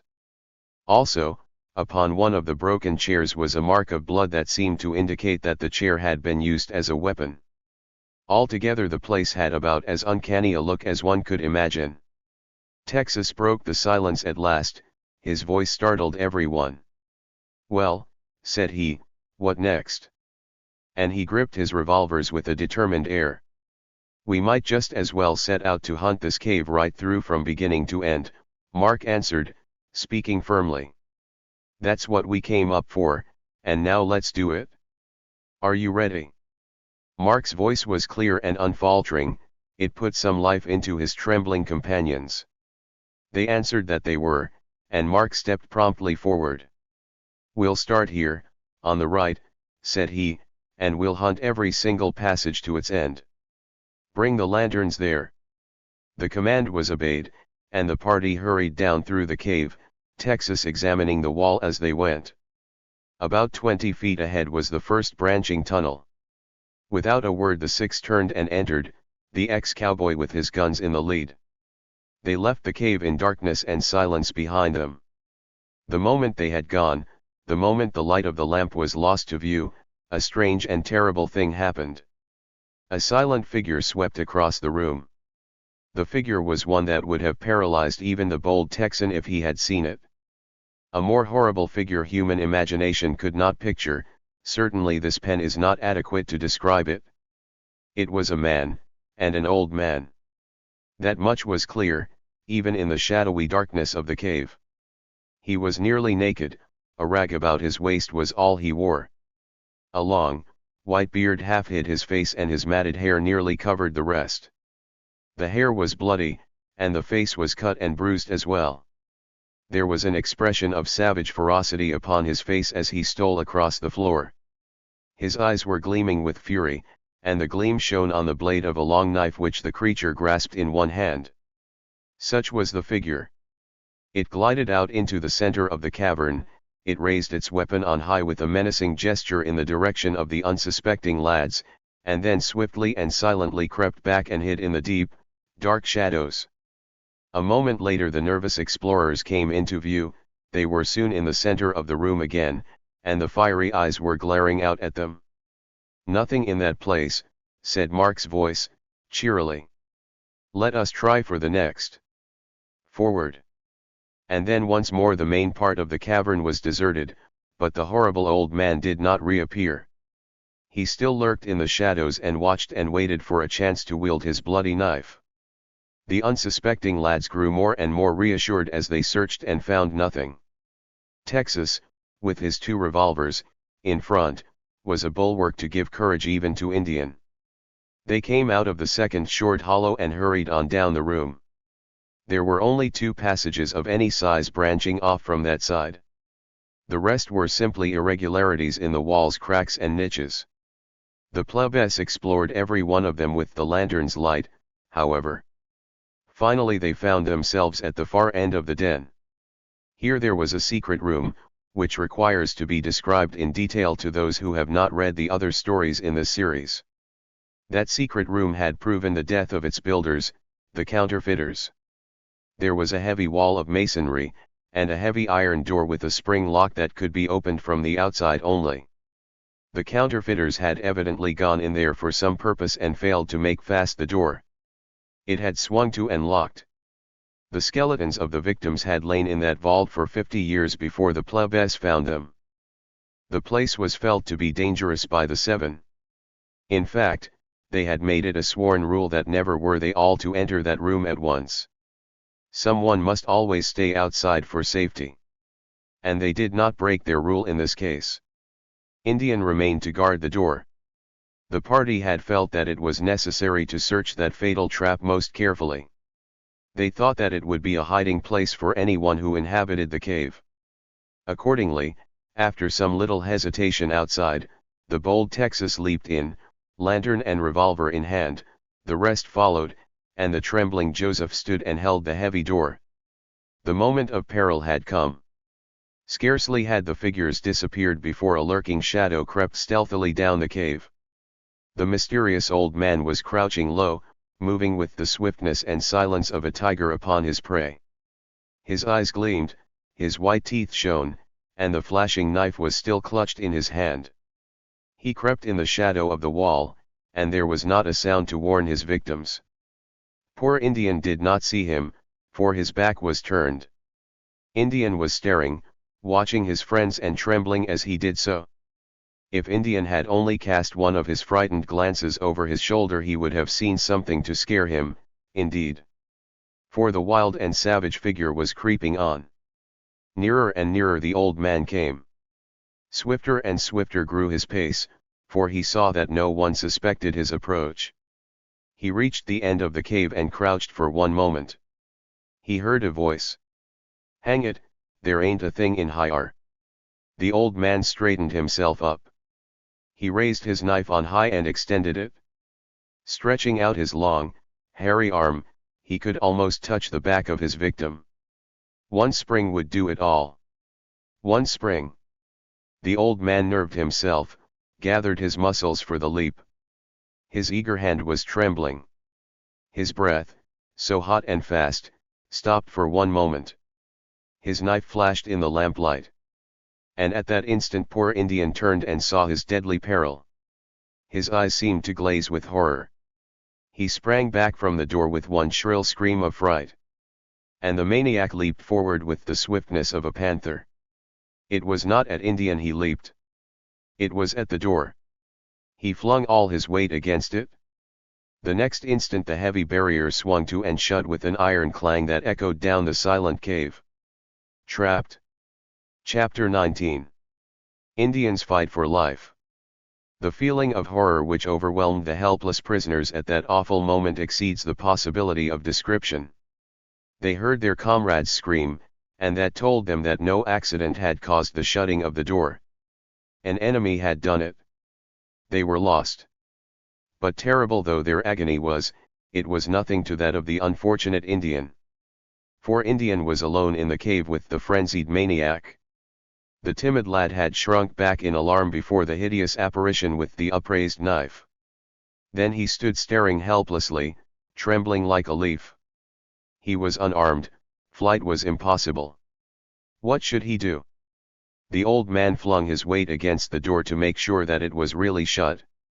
And then he whirled furiously about and faced his one remaining victim. Revenge and fury gleamed in his eyes as he stared. And the knotted muscles stood out on his clenched and eager hands. There was to be a desperate battle in that dark and silent chamber. Perhaps if the creature had made even one sound to show that he was human, the lad might have suffered less concentrated terror. But the man was as silent as the tomb he dwelt in. No cat could have crept more stealthily than he did when he began to advance. He was in no hurry to do that, no hurry to relieve the frightful strain upon his trembling victim's mind. He crouched low and glared furiously, as if meanwhile calculating his next move. Then silently he put out one foot and stole forward. Indian's eyes were fixed upon him, as if held by some uncanny spell. As the man advanced, Indian shrank back instinctively, his movement almost keeping time with the maniac, though his knees trembled so that he nearly fell to the floor. The man crept forward again, one step, and again one step. Indian shrank back. He was so stupefied with terror, poor lad, that he could not even think that such a method could not save him. The wall of the cave was behind him. One step must soon prove his last. They say that when a man is drowning he lives his life in the seconds in which he dies. The whole past rushes up before him as if the book of life was held before him. Nothing like that happened in Indian's case. He seemed to have but one thought, his fascinated gaze was fixed upon his steadily advancing foe. The old man was a terrible sight to look at. His fierce, exultant look of triumph made him doubly hideous, if such a thing could be. His bright eyes flashed and his teeth gleamed, as a savage tiger's might. Set in the mass of clotted and tangled bloody hair, it made a face that might well cause the bravest to tremble. And certainly our timid and helpless Joseph Smith shook with terror. Indian had another thought to overcome him at that time of terror. Not only his own safety, but his friends. All rested with him. He alone could help them. Loud sounds rang deafeningly in his ears from behind that iron door. Cries of terror, voices pleading for help, all of them shouting his name. And in front of him, between him and the door, was the advancing maniac and his ever-gleaming knife. A wild and desperate thought flashed over the agonized lad. One dash for the door. He might succeed in turning the fatal knob before the knife struck. But as Indian looked, the fierce old man seemed to comprehend his purpose. His knotted muscles settled into a firmer and more tense position, as if he were nerving himself to be ready to spring at the move. At the same time he crept on still faster, and poor Indian shrank back in dread. Indian gazed about the cavern helplessly, his glance roamed over the floor and the walls, as if searching for something to aid him. But what could he hope to find? And then, suddenly, as his glance returned to the maniac, the lad sprang back with a shriek of terror. The man had leaped forward. Indian turned wildly as if to flee. He struck against a chair that lay in his path, and then half instinctively he seized it, and as he felt his foe's hot breath behind him, faced about and raised the slight weapon on high. The old man made a savage spring and closed with his victim. The plebe brought the chair down with a desperate effort, all the strength that was in his body. A moment later he uttered a gasp of joy. He had struck the descending knife. The shattered blade was falling to the ground. But Indian's triumph was for but a moment. With a hiss of rage, the savage creature leaped forward again. Indian turned once more and fled at the top of his speed. An instant later he caught sight of a black tunnel looming up before him, the passageway that led out to safety. To friends. With redoubled speed, the lad plunged in. He ran as never had he run before in his life. For behind him he heard the quick, pattering footsteps of his pursuer, and the panting breath. It was a race for life, and it was short. Indian reached the end, flung himself against the rock that barred the entrance. And the next instant he felt a heavy body leap upon his back, felt two griping, claw-like fingers close upon his gasping throat. And then down he went, kicking, struggling, gasping, suffocating, then all grew dark before him. A minute or two later the maniac crept softly out from the entrance of that black tunnel. There was yet a fiercer gleam of triumph in his eyes, and he raised his clenched hands above him as if in frenzied joy. Then he turned and shook them menacingly at the dungeon where the rest of his prey were lying. What of them, meanwhile? Nothing much, except that they were suffering agony that cannot be described, agony of dread, suspense, uncertainty. Everything was hidden from them. Who had shut them up? And what of Indian? His silence surely boded no good. And would they suffocate? Or starve? Or what on earth would happen next? They stood and stared at one another in helpless dread. Even the bold Texan was unnerved by his awful situation. They remembered that the parson had said a man would suffocate in that vault in half an hour. Was that to be their fate, then? They waited, counting the seconds in dread. But the fates had not, it seemed, meant them for so kindly a death as that. The air in the room did not grow close, though they waited and waited, wondering why it was. They realized at last. They had once dug several small holes in the top wall of masonry to further a practical joke of theirs. There was also a crack between the iron door and the bottom of the cave. The combination was all that saved the 5 captives from asphyxiation. And yet that might have been better than what stared them in the face. They had no implement to pierce the wall. The floor of the cave was rock. The fiend who had shut them in would surely never let them out. And what then? Starvation. Thinking over that horrible prospect, a sudden idea flashed over Mark. It made his heart bound with sudden hope. The parson! He may come in, gasped Mark. Heaven help us, we may be saved yet. If Mark had only been able to see the savage figure that was dancing like a caged hyena swiftly and silently up and down the shadowy cave, he might have doubted his last living hope. At any rate, the crisis was soon to come. The prisoners were lying on the ground, with staring eyes and ears intent, listening for the faintest sound. The dreadful pattering steps they heard plainly and wondered what they meant. A moment later came another sound. Hello! By Zeus, where are you and what are you doing? The footsteps ceased abruptly. It was the parson at the entrance of the cave. The shouts and yells that followed his voice must have scared the learned scholar out of his boots. Go back! Help! Help! Run and get somebody! Look out! Fly for your life! There's somebody in the cave! Help! These and 1,000 other warnings the agonized plebes were shrieking at the top of their lungs. Oh, so much depended on the parson. If he, too, were overpowered. If he, too. Hurry back to camp, roared Mark, at the top of his lungs. Don't lose a moment. Fly. By Zeus, gasped the astonished parson. By the 9 immortals, the inhabitants of the many-peaked Olympus. By Apollo and Hercules and the followers of Neptune. Run! Run! Run for your life! Don't you hear me? But wherefore should I run? By Zeus, this is altogether the most extraordinary condition of affairs that has ever come under my cognizance. By this time the prisoners were nearly hysterical. Run!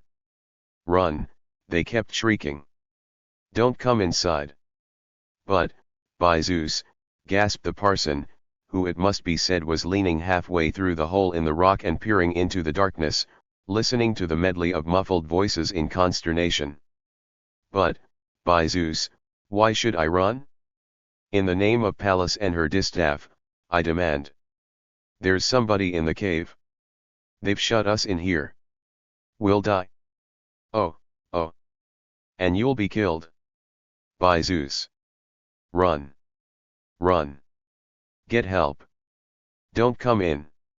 Do you hear? By this time the puzzled scholar began to comprehend. His friends, and he, too, perhaps, were in peril. If he could have seen the horrible figure that had been stealing upon him with the stealth and swiftness of a panther, he would have realized his danger, indeed. By Zeus, he called. I begin to perceive. Forsooth, I will immediately hie myself. Good heavens! The maniac had made the fatal leap. Chapter XX. The Parson's Battle. The prisoners heard the parson's startled cry, and they staggered back overwhelmed. They were lost. As for Stannard, he was having a yet more terrible experience. His exclamation had been caused as he felt 2 claw-like hands seize him and fasten to him with the grip of a vice. An instant later he felt himself jerked into the cave as if he had been a child and flung violently to the ground. Now, the parson had considerable muscle, geologically developed. Also, as we know, he was capable of getting mad in genuine Boston Tea Party style. He was mad then, and he made a fight with every bit of strength that was in him. He fought all the harder for realizing that the lives of his friends were the prize of the battle. Writhing and twisting, he managed to struggle to his feet. With one desperate effort he flung off his assailant, and then, realizing that every second was precious, he turned and bounded away down the cave. The place was as black as midnight, and the cadet had not the slightest idea what sort of a man his foe might be, or what sort of weapons he might have. But he heard the bounding steps behind him as he rushed toward the door, and fear lent wings to his pace. The parson's mightiest efforts, however, were in vain compared with the speed of the savage wild man. The parson felt a hand clutching at him, catching under his coat, dragging him back, and reaching for his throat. He whirled about and struck out with all his power. A moment later there was another hand-to-hand struggle.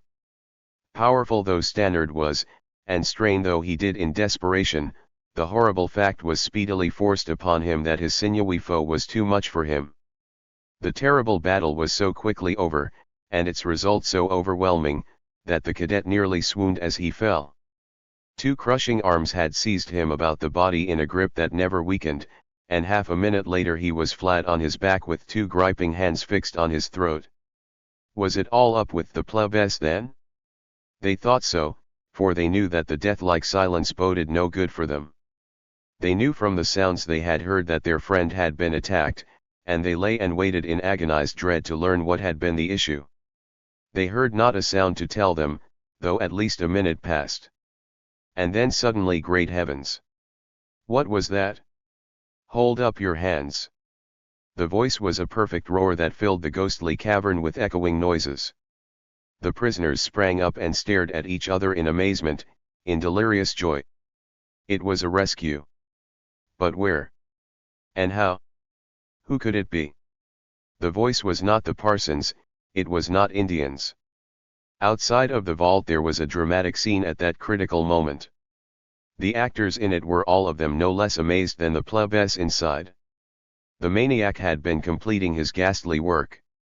His knee was on his victim's chest, and the victim, blue in the face and gasping, was growing weaker every instant. And suddenly, just in the nick of time, the cavern had seemed fairly to blaze with light. The old man sprang up and gazed about him wildly, his victim staggered blindly to his feet, clutching helplessly at the air. And then loud and clear had rung the order. Hold up your hands. It came from the entrance to the cave, the hole in the side of the rock. A figure was leaning in. In one hand he clutched a blazing torch and in the other a revolver that was pointing straight at the maniac. It was the sheriff from Highland Falls. The maniac's answer was swift to come. With one wild, despairing cry, the first sound he had made that night, he whirled about and made a dash for the shadows. Quick as a wink the sheriff pulled the trigger of his weapon. There was a deafening report that seemed to shake the rocks. But it was a moment too late, for the old man had vanished in the passage. With a cry of rage the sheriff leaped into the cave. At the same moment the parson, who had been gazing about him in consternation, gasping and striving to recover his wits, sprang forward in pursuit. "He'll get out," he shouted. "There's an entrance out there." The sheriff was at his heels as they bounded through the narrow tunnel. On they dashed. Rapid footsteps ahead urged them forward. The sheriff in his haste leaped past the half-blinded cadet and plunged on ahead to the end of the passage. There he stopped in dismay.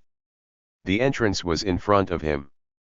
The cool breeze from the mountain was blowing upon him. But the game had escaped, without sound or trail to follow. All thought of pursuit was driven from his head an instant later. For from a dark corner in the passage came a low groan. The sheriff thought it was his prisoner, wounded. He made a dash for the spot. Then he started back with a cry of amazement. Meanwhile the parson, filled with a vague dread, had dashed down the tunnel and picked up the torch the sheriff had dropped. He rushed back and gazed about him. His worst fears were confirmed. It was Indian. Stannard sprang toward him with a cry of alarm. But already the sheriff was on his knees beside the unfortunate lad. Indian was a sight to behold. Evidently the maniac had taken the first thing that came to hand to make his captive safe. This was a pile of rags that had lain in the corner. Indian was wrapped and tied in them almost from his head to his feet. They were stuffed into his mouth, too, and he was bound so tight that he could not move a muscle. The sheriff cut him loose and the dazed lad staggered to his feet. He remained thus barely long enough to see where he was. Then a sudden idea flashed over him and he turned and dashed away toward the main room of the cave. The sheriff and the parson followed at his heels. A sight met the eyes of the two when they reached the scene which nearly knocked them over. Their comrades were staring in consternation at a group of half a dozen lads who were facing them. They were cadets. Yearlings. Rogers and his crowd. "By the 9 immortals," gasped the astounded parson. By the 100 hands of Giz and the 100 gates of Thebes. How on earth did you come here? The yearlings, on their part, were likewise amazed, too much amazed to answer. It was the sheriff who spoke. We came up here to arrest you, he said. Arrest us, gasped the parson. Arrest us, echoed the others. Thank heaven that you did. Mark added. For you saved our lives. Yeah, by Zeus, added the parson, feeling his throat. Bless my soul, yes, chimed in Indian, spitting a few more rags out of his mouth. Look here, demanded the sheriff, who was that crazy man, anyhow? How should we know, cried the plebs. Do you mean, put in Rogers, in amazement, that you didn't set him on us? That cleared up the mystery. Mark saw it all in the twinkling of an eye. I understand now, he said, turning to his friends. When this crazy man attacked them the other day they thought we told him to. Of course, cried Rogers. Weren't you in the cave? I understand, laughed Mark, not stopping to answer the question. And you were so mad that you didn't tell a soul but watched and brought the sheriff up here to catch us with him. You never did us a better service in your life. That wild man would have murdered every one of us. And my esophageal and laryngeal apparatus feels as if it had been through a cloth espress, observed the parson. By Zeus, let us go back to camp, I'm in no mood for hunting lunatics. And they started for camp before anybody could stop them. All had had enough of the wild man and were content to let the sheriff do the rest of the searching alone. Chapter XXI. A camp in the woods. Rat-tat-a-tat. Rat-tat-a-tat. It was the sound of a drum, echoing through Camp McPherson and proceeding from a small-sized drum orderly at the head of the company street. A stern and handsome lieutenant was standing nearby, and the cadets were pouring out of their tents and forming outside. It was the forenoon of a bright August day and the white tents were shining in the sunlight, except for where they were darkened by the shadows of the waving trees. The sound of the drum ceased abruptly. A moment later the officer strode down the line and faced it. Then came the order. Attention, company. A silent, motionless line of statues the cadets became on the instant. And then, in obedience to further orders, they wheeled and marched by fours down the company street. Those who are familiar with the appearance of the battalion under ordinary circumstances would have gazed in some perplexity at the lines that morning. They were very differently arrayed, for some reason. In the first place as to the camp they left. Usually when the corps marched out to the parade ground they left their tents in spick and span order, nothing short of perfection itself. Now the tents were empty, there was nothing but the bare wall tent standing, and not a thing of any sort whatever inside of it. In fact, the camp was a deserted village. More strikingly true was this of the guard tent. The guard tent had never before been left alone all summer. No matter where the battalion marched or what they did, the members of the guard always had stayed by that tent, and those who were on duty, the sentries, never ceased to pace their beats. But now the sentries had joined the rest of the guard and fallen in behind the cadets, marching swiftly out of camp. That was a very unusual procedure. The appearance of the cadets was very unusual, too. Their handsome dress uniforms were nowhere to be seen. They wore their fatigue dress. Even the officers, the plebes, or fourth-classmen, had their close-fitting shell jackets and gray trousers.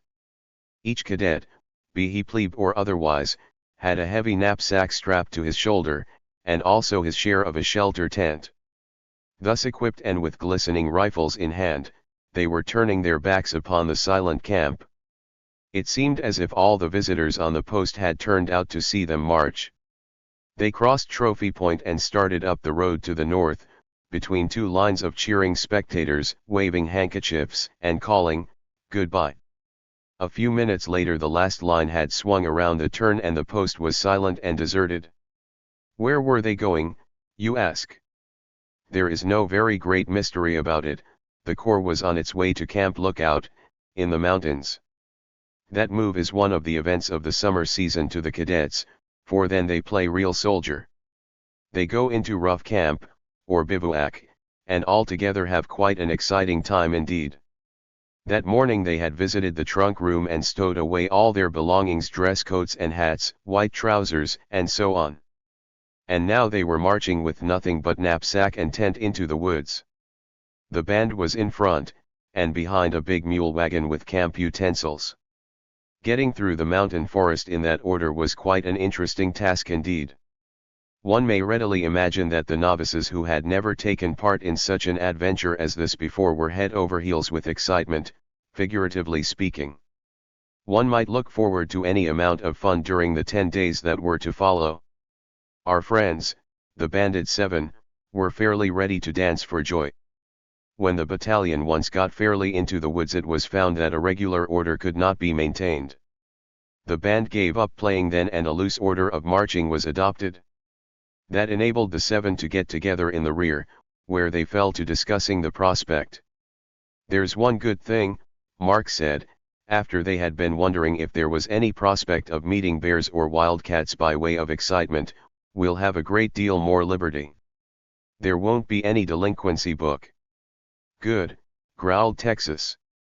"Who told you so?" "Everybody," responded Mark.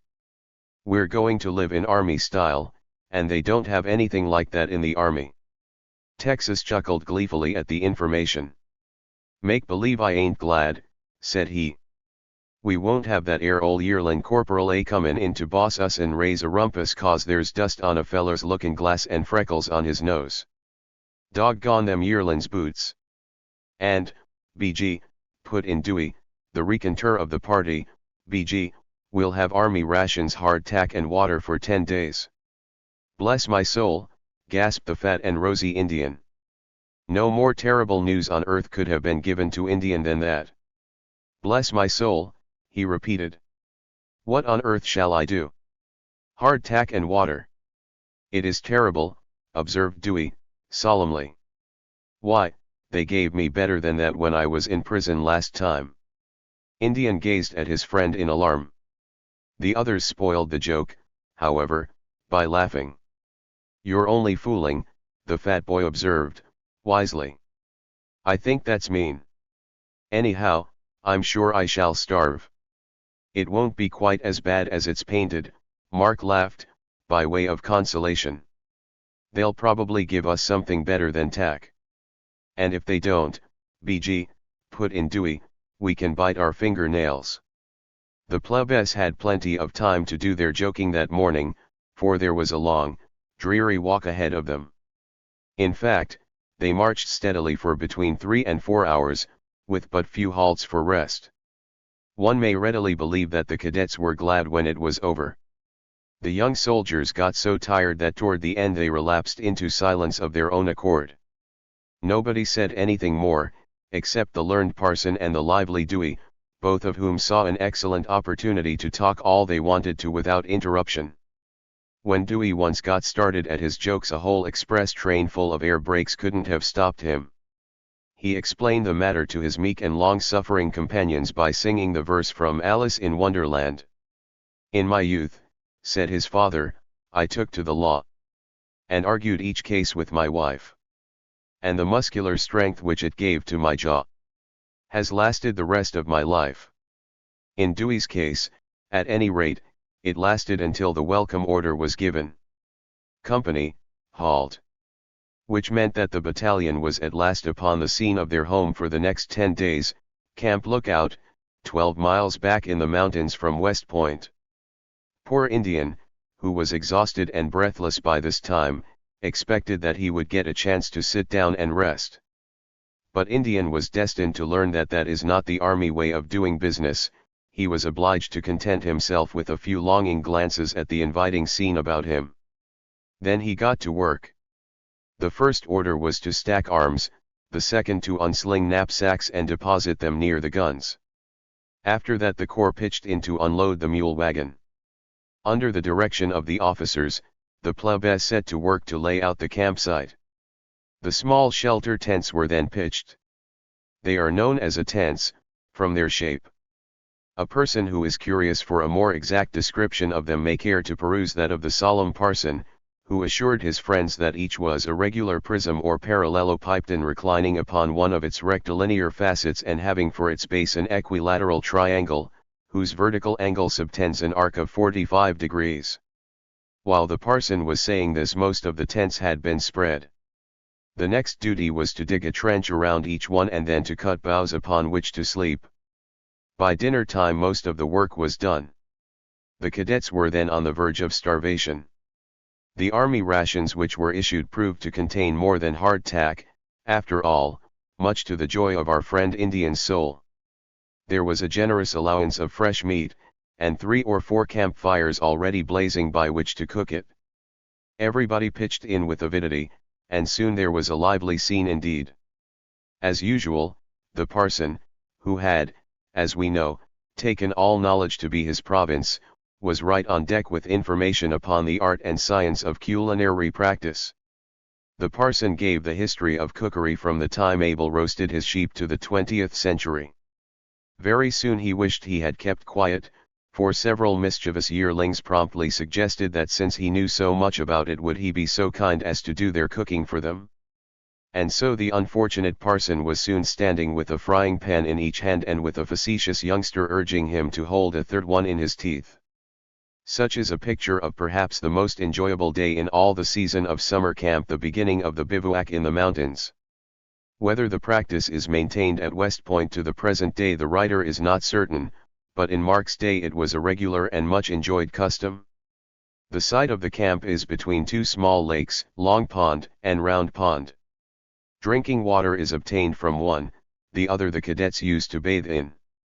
During the 10 days of the stay they live in army style, and when not on duty have the freedom of the woods. They learn guard duty, cook their own rations, and sleep on the ground. Incidentally, it may be mentioned that the plebes who during the whole summer long had been compelled to march with hands at their sides and palms to the front whenever they appeared in public were now for the first time allowed to walk as ordinary mortals and slap at the mosquitoes that bite them. One may imagine that this is a privilege that is profoundly appreciated. While we have been talking about them, the cadets had gotten to work at their midday meal. Indian had started long ago, for he was so hungry that he had scarcely waited for the meat to cook. It was rarer than a missionary, as Dewey observed, a remark so disgusting that the fat boy vowed he wouldn't eat another mouthful, a resolution to which he bravely stuck, having licked the platter clean before he made it. Dinner was eaten and everything cleaned up. Then the guard detail for the day was assigned to duty, and after that the cadets scattered to amuse themselves as they pleased. Our friends, the 7, went off straightway to find the swimming place. For some reason not essential to the story, B.G. Dewey lingered behind at the camp. Some half an hour later he rejoined the party, and they noticed to their surprise that he was out of breath and excited. His eyes were dancing merrily. Dewey was the delighted bearer of the information concerning the banquet. "B.G.," he gasped. "Fellows, the greatest B.G., the greatest news of the century." "Hooray!" His friends gazed at him in surprise and curiosity. "What's the matter?" demanded Mark. "Yes, what's up?" chimed in Texas, his fingers beginning to twitch at the prospects of fun. "Anybody to lick? Any fights?" "Any." "It's Bull Harris," panted Dewey. "B.G., it's the chance of a lifetime." "Whoop," roared Texas. "Out with it?" "Doggone his boots, I'm jes' a-layin' fo another whack at that 'ere ol' yearlin'." "Whoop." If it had been Parson Stannard who had gotten hold of that news which Dewey was breathlessly trying to tell, he would have kept the crowd upon the tenterhooks of expectation while he led up to the subject with sequipedalian perorations and scholarly circumlocutions. But the true storyteller's instinct was not in Dewey, he was anxious to be out with it. The secret was too good a one to keep, and the only reason he delayed for even a moment was that he was trying to regain his vocal powers, a process which was very much impeded by the number of BGs he felt duty bound to work in during the time. "BG," he gasped, "it's the greatest thing out. Bull's going to give a party." "A party?" "Yes, BG. It seems somebody's sent him a box of eatables from home. He got it on the sly and none of the authorities know anything about it. Reminds me of a story I once heard, about. Go on. Go on. Oh, yes, I forgot. Well, it seems he's invited half a dozen of the yearlings his gang, you know, to help him eat BG. Indian smacked his lips and looked hungry. Whereabouts? Inquired Mark. And when? They're going to steal out into the woods tonight, continued Dewey. One of the drum orderlies is going to have the box there for them. How did you learn all this? I heard talking about it. And, BG, they're expecting to have a high old time. What I want to know is, BG, are we going to allow it? Wow, no, roared Texas, indignantly. The idea of their daring it. I say, we must bust up the whole business. Yeah, by Zeus, echoed the parson. Mark cleared his throat at this stage of the proceedings and began solemnly. Fellow citizens, he said, this matter has gone too far. What matter? The presumption of these yearlings. Such a thing has never been known in the history of West Point before, and I move, gentlemen, that we do not tolerate it for a moment. The very idea.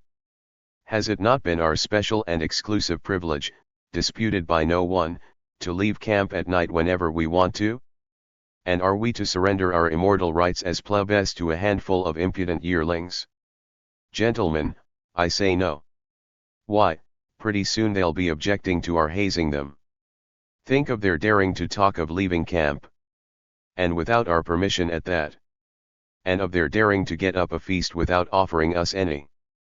Why, such outrages are enough, as my friend, the parson, here has so often said, to make the very dogs of Rome cry out in rage and mutiny. Yeah, by Zeus, said the parson. Bless my soul, gasped Indian, who didn't exactly perceive the humor of the matter. Indian couldn't see but that the yearlings, from time immemorial the hazers of the plebe, had a perfect right to hold a feast if they wanted to. However, he appeared to be the only dissenting member of the party, the rest were hilarious over Mark's speech, and the minority report cut no ice. Gentlemen, said Mark, still laughing, and then in imitation of the parson, he added, fellow citizens of Athens, I move that we swear a solemn oath upon this sacred spot where so many of our noble ancestors went in swimming, suggested Dewey. Yes, said Mark, that'll do, won't it, parson? A solemn oath, I say, that, in Texas vulgar parlance, we bust up that banquet tonight. What do you say? All in favor? Amendment, BG, chuckled Dewey. I move, Mr. Chairman, that we say eat it instead. Bless my soul, chimed in Indian, suddenly taking an interest in the proceedings. Bless my soul, yes. That's what I say, too. Let's eat it. Amendment accepted, laughed Mark. All in favor, please say aye. And the roar that resulted shook the woods. It boded ill for Bull Harris and his yearling crowd. Chapter XXII. A desperate conspiracy. As Dewey said, this was a rare chance. Bull Harris was going to act as host and commissary at one of those surreptitious feasts so common among the cadets. Now for plebes to do such a thing had always been against the law, consequently the yearlings had no right to do it in this case. You may not see the argument very clearly, but it was plain as day to the seven. You see, they had conquered the yearlings and put the yearlings just where the plebes had always been. Ergo that feast must be stopped. The party forgot all about swimming and speedily dissolved itself into a committee of ways and means to consider the problem.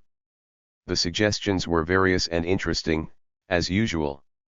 First on deck was the worthy cowboy. Anyone could have guessed in a moment what his advice would be. He wanted to sail right in and wallop 'em. Look-a-yer, fellows, he said, I ain't had a first-class rouse in ol' scrap for weeks. Now, you know I can't stand a thing like that very long. I'm a-goin' to have to lick somebody or bust. I say we jest sail right in and drive 'em off. Bet your life, BG, observed Dewey. "Objection, Mr. Chairman," said the parson, gravely. "There'll be a good many of them, and—" "The mo the merrier," cried Texas. "I want to fight." "Bless my soul," gasped Indian's little voice. "I don't say to. We'll spoil all the goodies. I say let's scare 'em off and eat the supper." That was the first time the timid fat boy had ever been known to offer a suggestion in council. But this was a very grave matter for Indian. The picture of so many goodies being trampled upon by the ruthless combatants was indeed a terrible one. And so Indian ventured a word for peace, even in opposition to that dreadful Texan. It happened curiously enough, however, that Indian's suggestion was the one adopted, after all. A little sober discussion soon brought out the fact that Dewey hadn't the least idea how many yearlings Bull meant to have, and while on paper several plebes might very easily drive off a dozen or two yearlings, it was quite another matter when one came to the actual combat. Therefore, in spite of all the Texans' indignant protestations, it was agreed that strategy alone was to win this battle. Or, in other words, we've got to scare 'em off, BG. But that, too, had its difficulties when you came to carry it out. The first suggestion was that somebody dress up as a ghost and scare the yearlings away.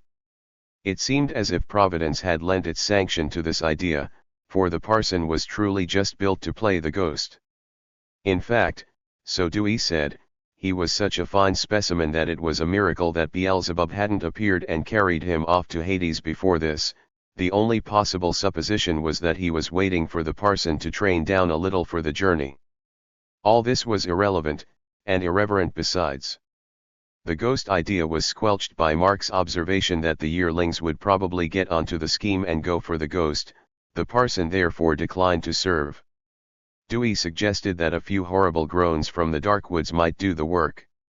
It was argued, however, that they'd hardly run away for that.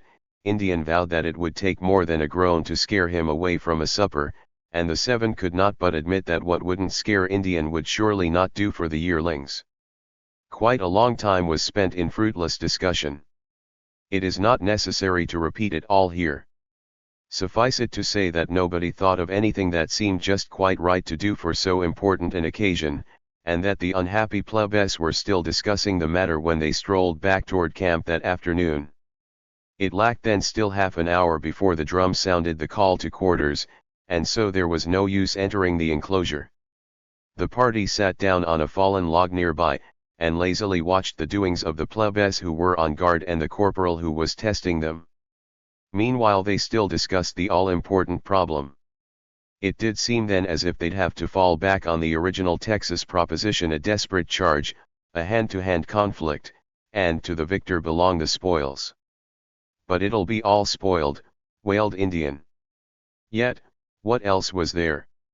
The parson had left all his chemicals behind, and so he could not devise any pyrotechnic effects to frighten them.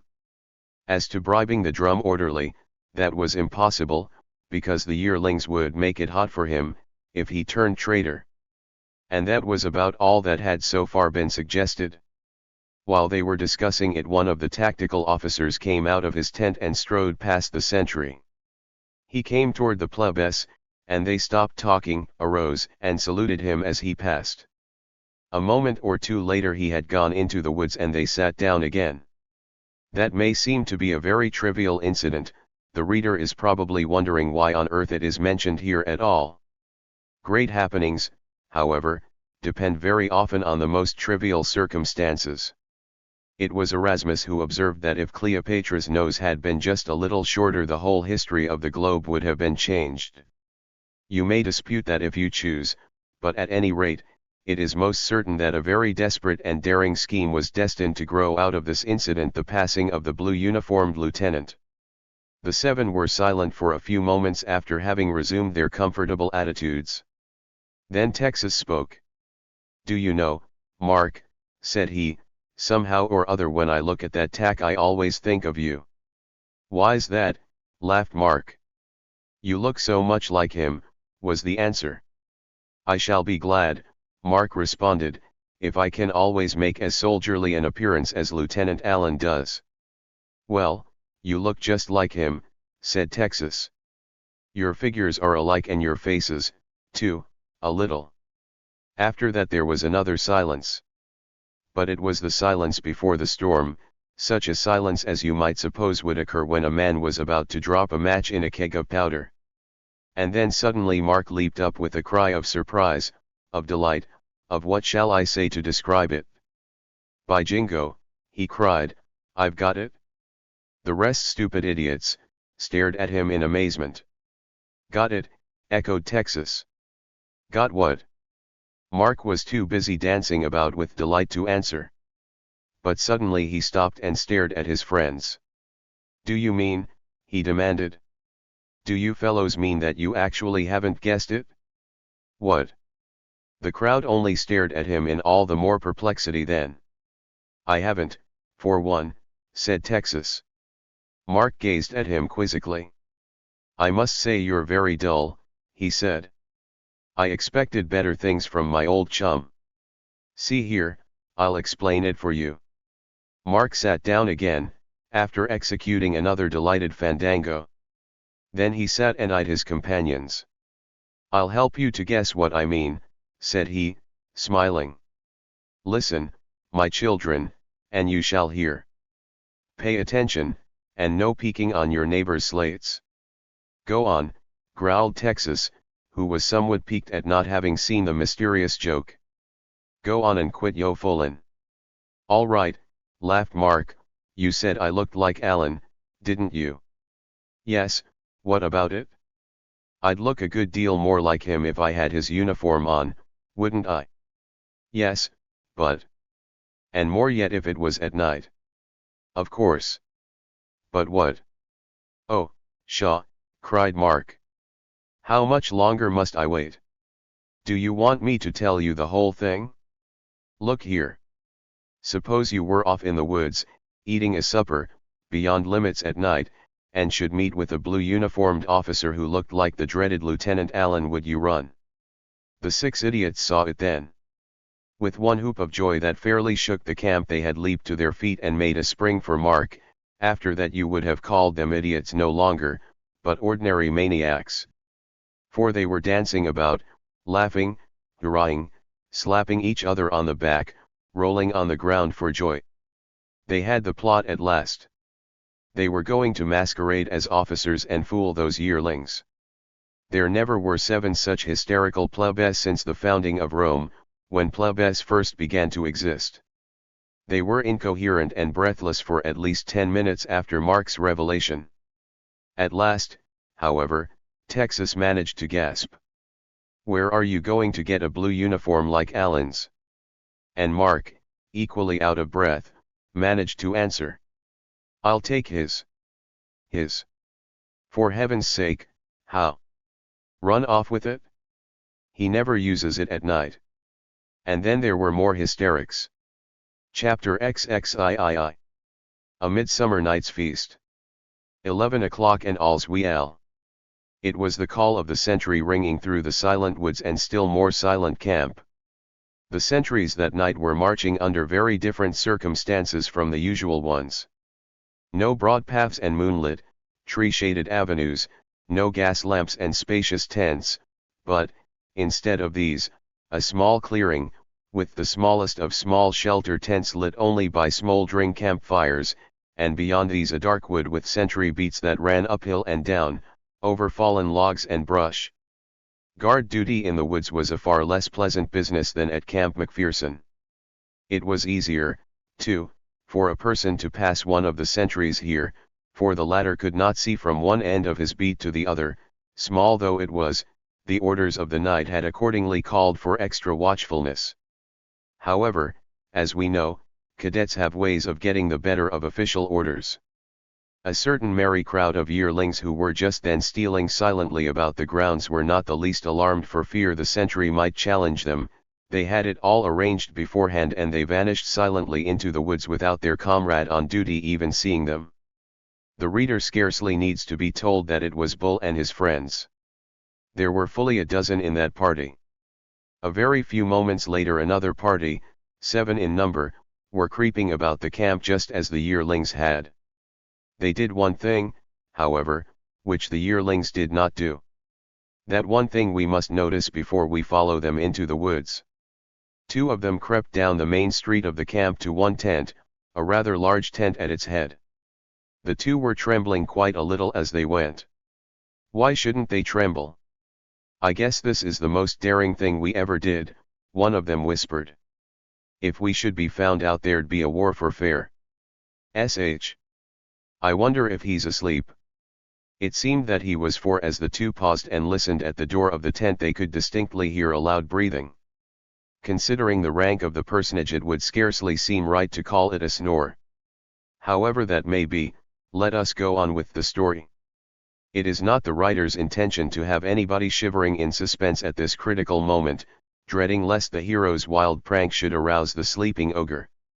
Suffice it to say that after a brief space of time devoted to whispering and hesitating, one of the 2 figures knelt down and gently, very gently, slid one arm in under the canvas.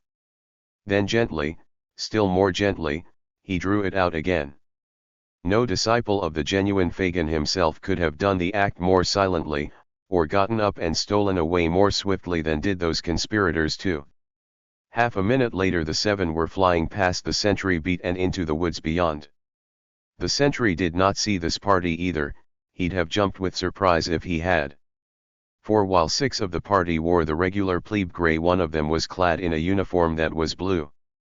We must leave them now to the guidance of the merry BG, and hasten on ahead to the scene of that long-delayed Bull Harris's banquet. The conversation of the plebes would not interest us anyway, for all they did was to chuckle in wild delight over the success of their plot. If those lads could only have foreseen the result of their foolhardy act, it is safe to say that they would have been considerably less hilarious and considerably more alarmed. The yearlings were no less merry. By this time they had reached their destination, which was only a very short ways off from the camp, just far enough for safety. Here they found the drum orderly awaiting them. That youngster was seated on a box, mounting guard.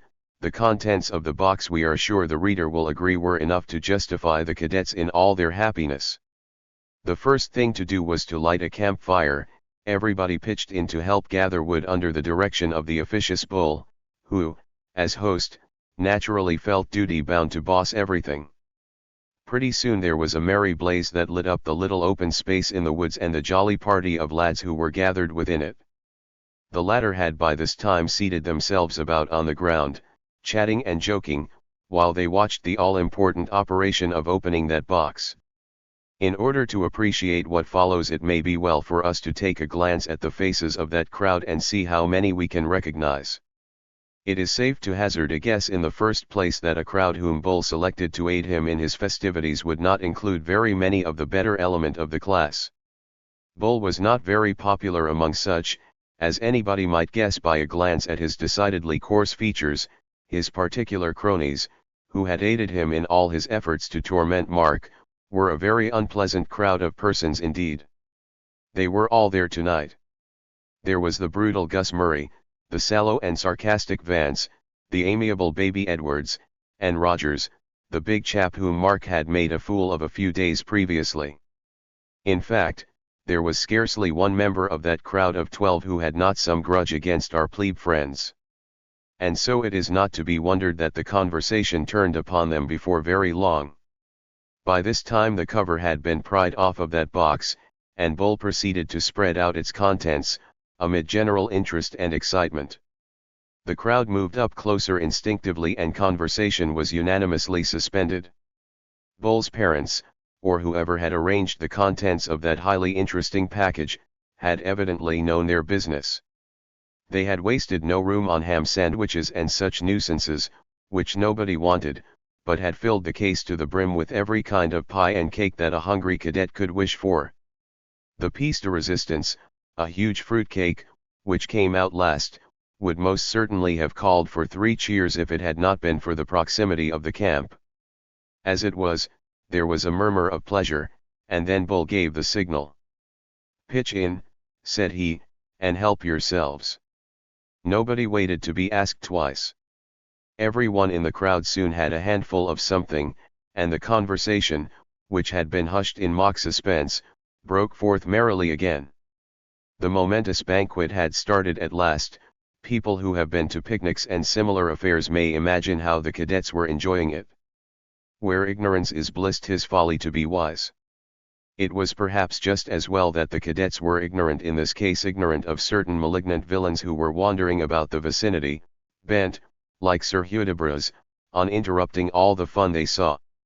For the 7 wicked plebs were flitting about in the woods by this time, only waiting for a favorable opportunity to spring their coup d'état. They didn't mean to wait very long. Anyone could see that after the yearlings were once let loose at the provisions, it was the matter of only 5 or 10 minutes before there would be nothing at all in sight. But something happened just then which made Mark very loath to interrupt the proceedings. That something has already been hinted at before. It was simply that the conversation had turned upon Mark and his friends. And it did seem to be too good a chance to waste, to hide in the woods and listen to a dozen of your enemies discuss you. The subject was brought up by way of our old acquaintance, Rogers. Rogers had had a dispute with Mallory a day or two ago which he had never yet told his classmates about. They urged him to, then, but he only shook his head. That, however, turned the talk to the banded 7. Parson Stannard had the pleasure of hearing himself referred to as a crane, a goggle-eyed pile of bones, etc. Baby Edwards cheerfully remarked that he thought Texas was a bluff from start to finish, and that baby could lick him in a minute. It took all 6 of the plebes to choke Texas and prevent his giving a yell of indignation at that insult. Cheerful though these remarks were, nobody was touched up in quite such style as Mark, the chief offender. The whole 12 vied with each other in thinking up epithets to apply to him. In this Bull Harris, the host, set the lead. "I'll tell you what, fellows," he said, after Gus Murray, amid great applause, had announced his intention of thrashing Mark in a few days. "I tell you, we've got to subdue that fellow some way. He's succeeded in spoiling our fun all this summer. He's ruined every bit of hazing. And if we don't get rid of him somehow, he'll keep up his tricks through the winter. There's nothing we attempt that he don't spoil. It's a wonder that he hasn't found out about this affair tonight and tried to drive us off." "I wish he would," put in Mary Vance. "By heaven, he'd regret it." "You bet he would," roared the crowd. "There are enough of us here to handle him," Bull went on. "That's the reason he don't dare try it, for he's nothing but a blamed coward. He wouldn't dare show his face." It was just here that Bull Harris stopped. Do you ask why?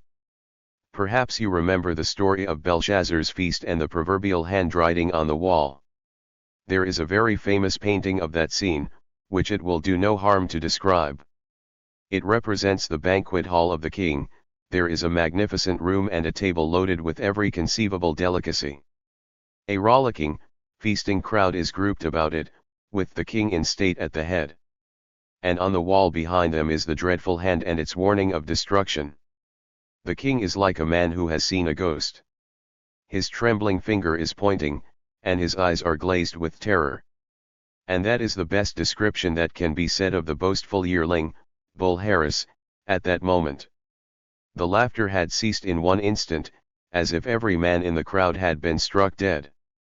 They were all of them staring, panting with horror no less than bulls. Standing in the shadow of the trees was a figure that seemed fairly to have paralyzed them. In the darkness they could not see his face, but his uniform and figure they knew. It was Lieutenant Allen.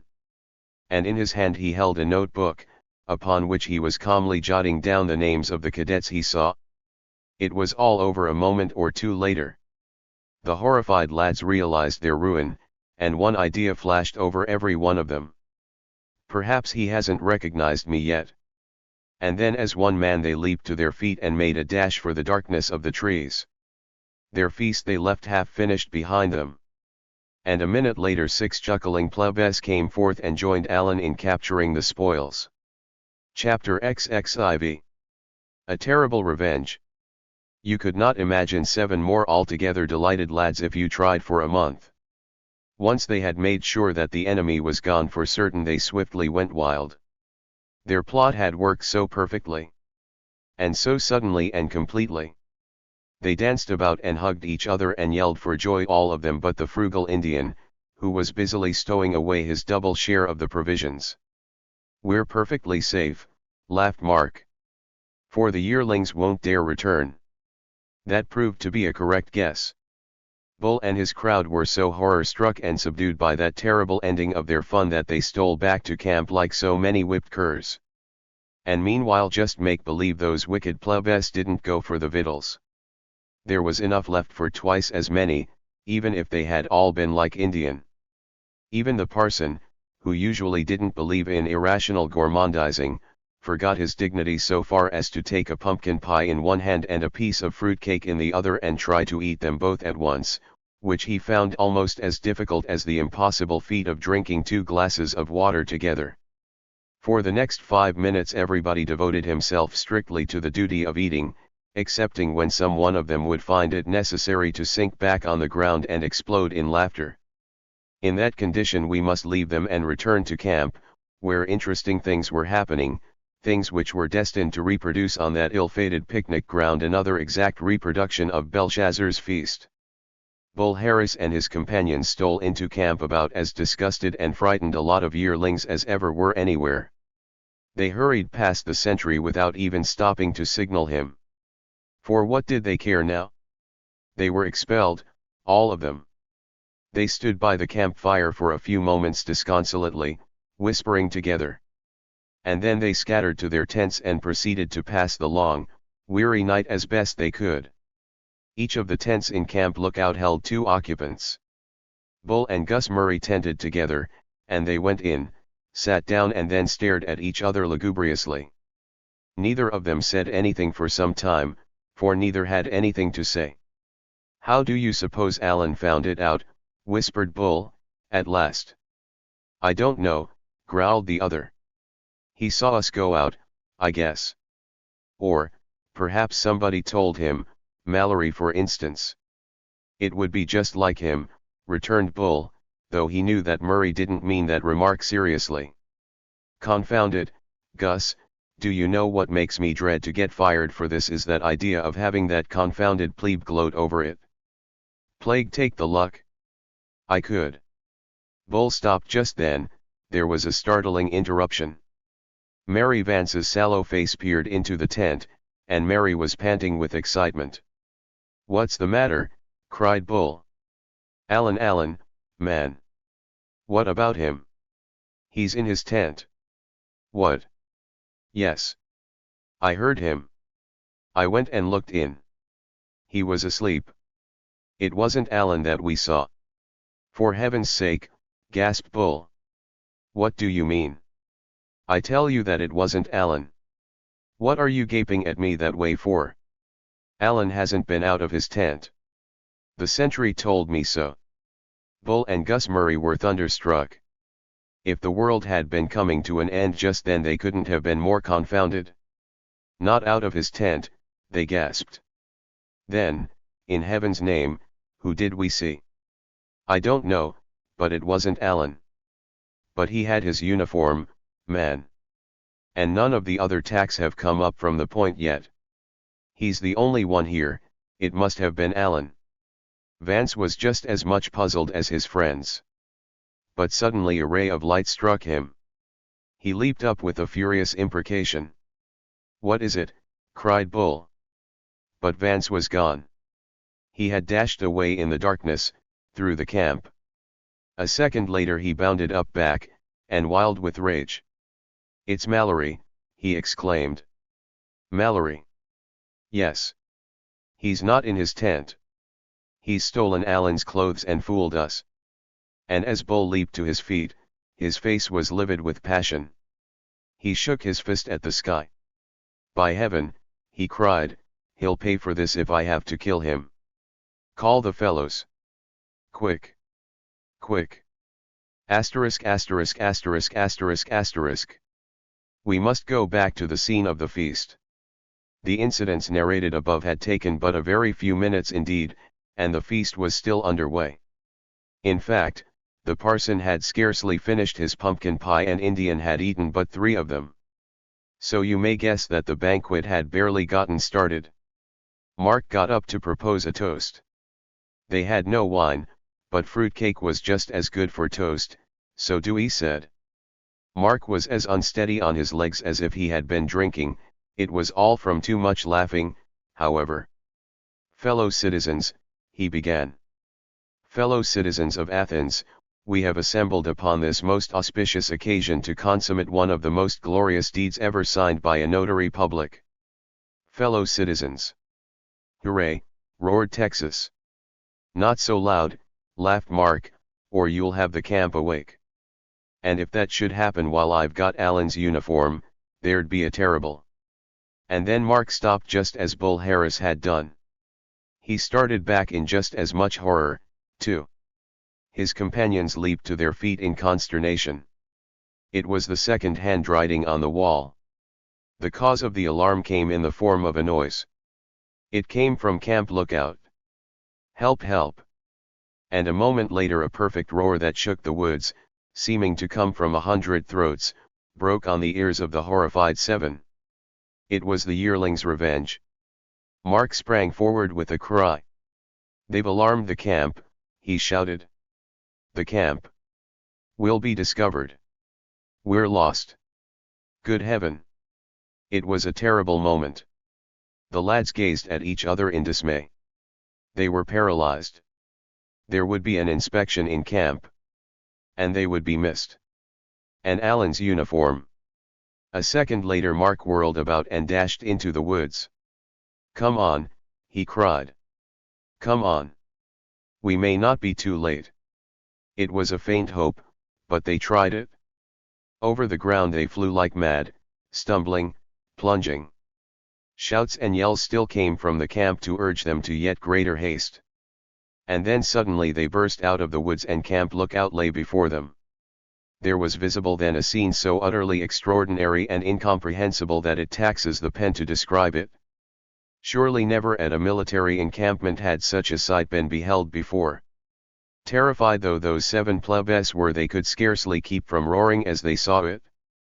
The yells which, of course, had come from Bull and his crowd had created the wildest imaginable confusion. Cadets had leaped up and rushed out of their tents. And Lieutenant Allen had sprung to his feet and began groping about in the darkness for his clothing. Naturally he had not found it, and hence the extraordinary scene.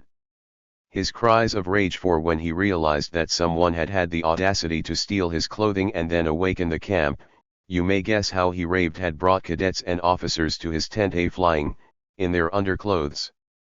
And there they stood huddled together in amazement, while the furious officer, torn between a desire to rush out and murder someone and a sense of dignity which forbade him to appear before his cadets as he was, raged in his tent like the wrathful Achilles and howled for vengeance. Meanwhile, what were the plebes doing? Can you guess? The sentries had all deserted their posts and rushed to see what was the matter with the tack. Those 7 mischievous plebes dashed into camp with the speed of a whirlwind, plunged into their tents and flung off their clothes. And now there remained only the telltale uniform, the uniform which had caused delay and saved them so far. Mark's tent lay right behind the officers, and suddenly, when no one was looking, a gun was poked out. On the end of the gun a bayonet. On the end of the bayonet a uniform. And it was quietly tossed over against the back of the tent. A moment later someone saw it. "It's poking under the canvas of your tent," was the cry. And Allen, red with rage and chagrin, yanked up the cloth and pulled in his mislaid clothing. A minute later the long roll sounded. The cadet adjutant called off the names and faced and saluted as the unfortunate tack appeared. "All present, sir," said he. The bandit 7 were safe once more, but it had been a close shave. Chapter XXV. In Camp Lookout. By Jingo. It certainly was the closest shave that I ever had.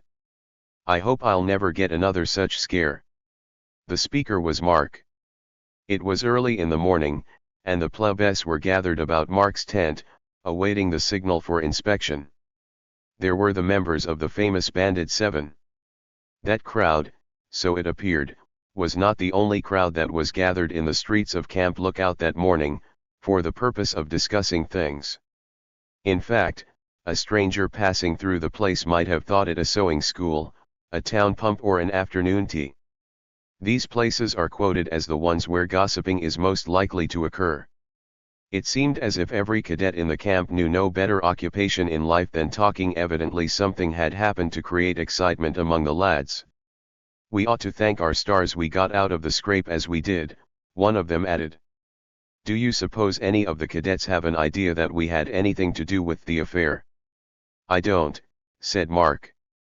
"That is, of course, excepting Bull Harris, and his friends among the third-classmen. I overheard one of the first class talking of it a while ago." "What did he say?" asked one, eagerly.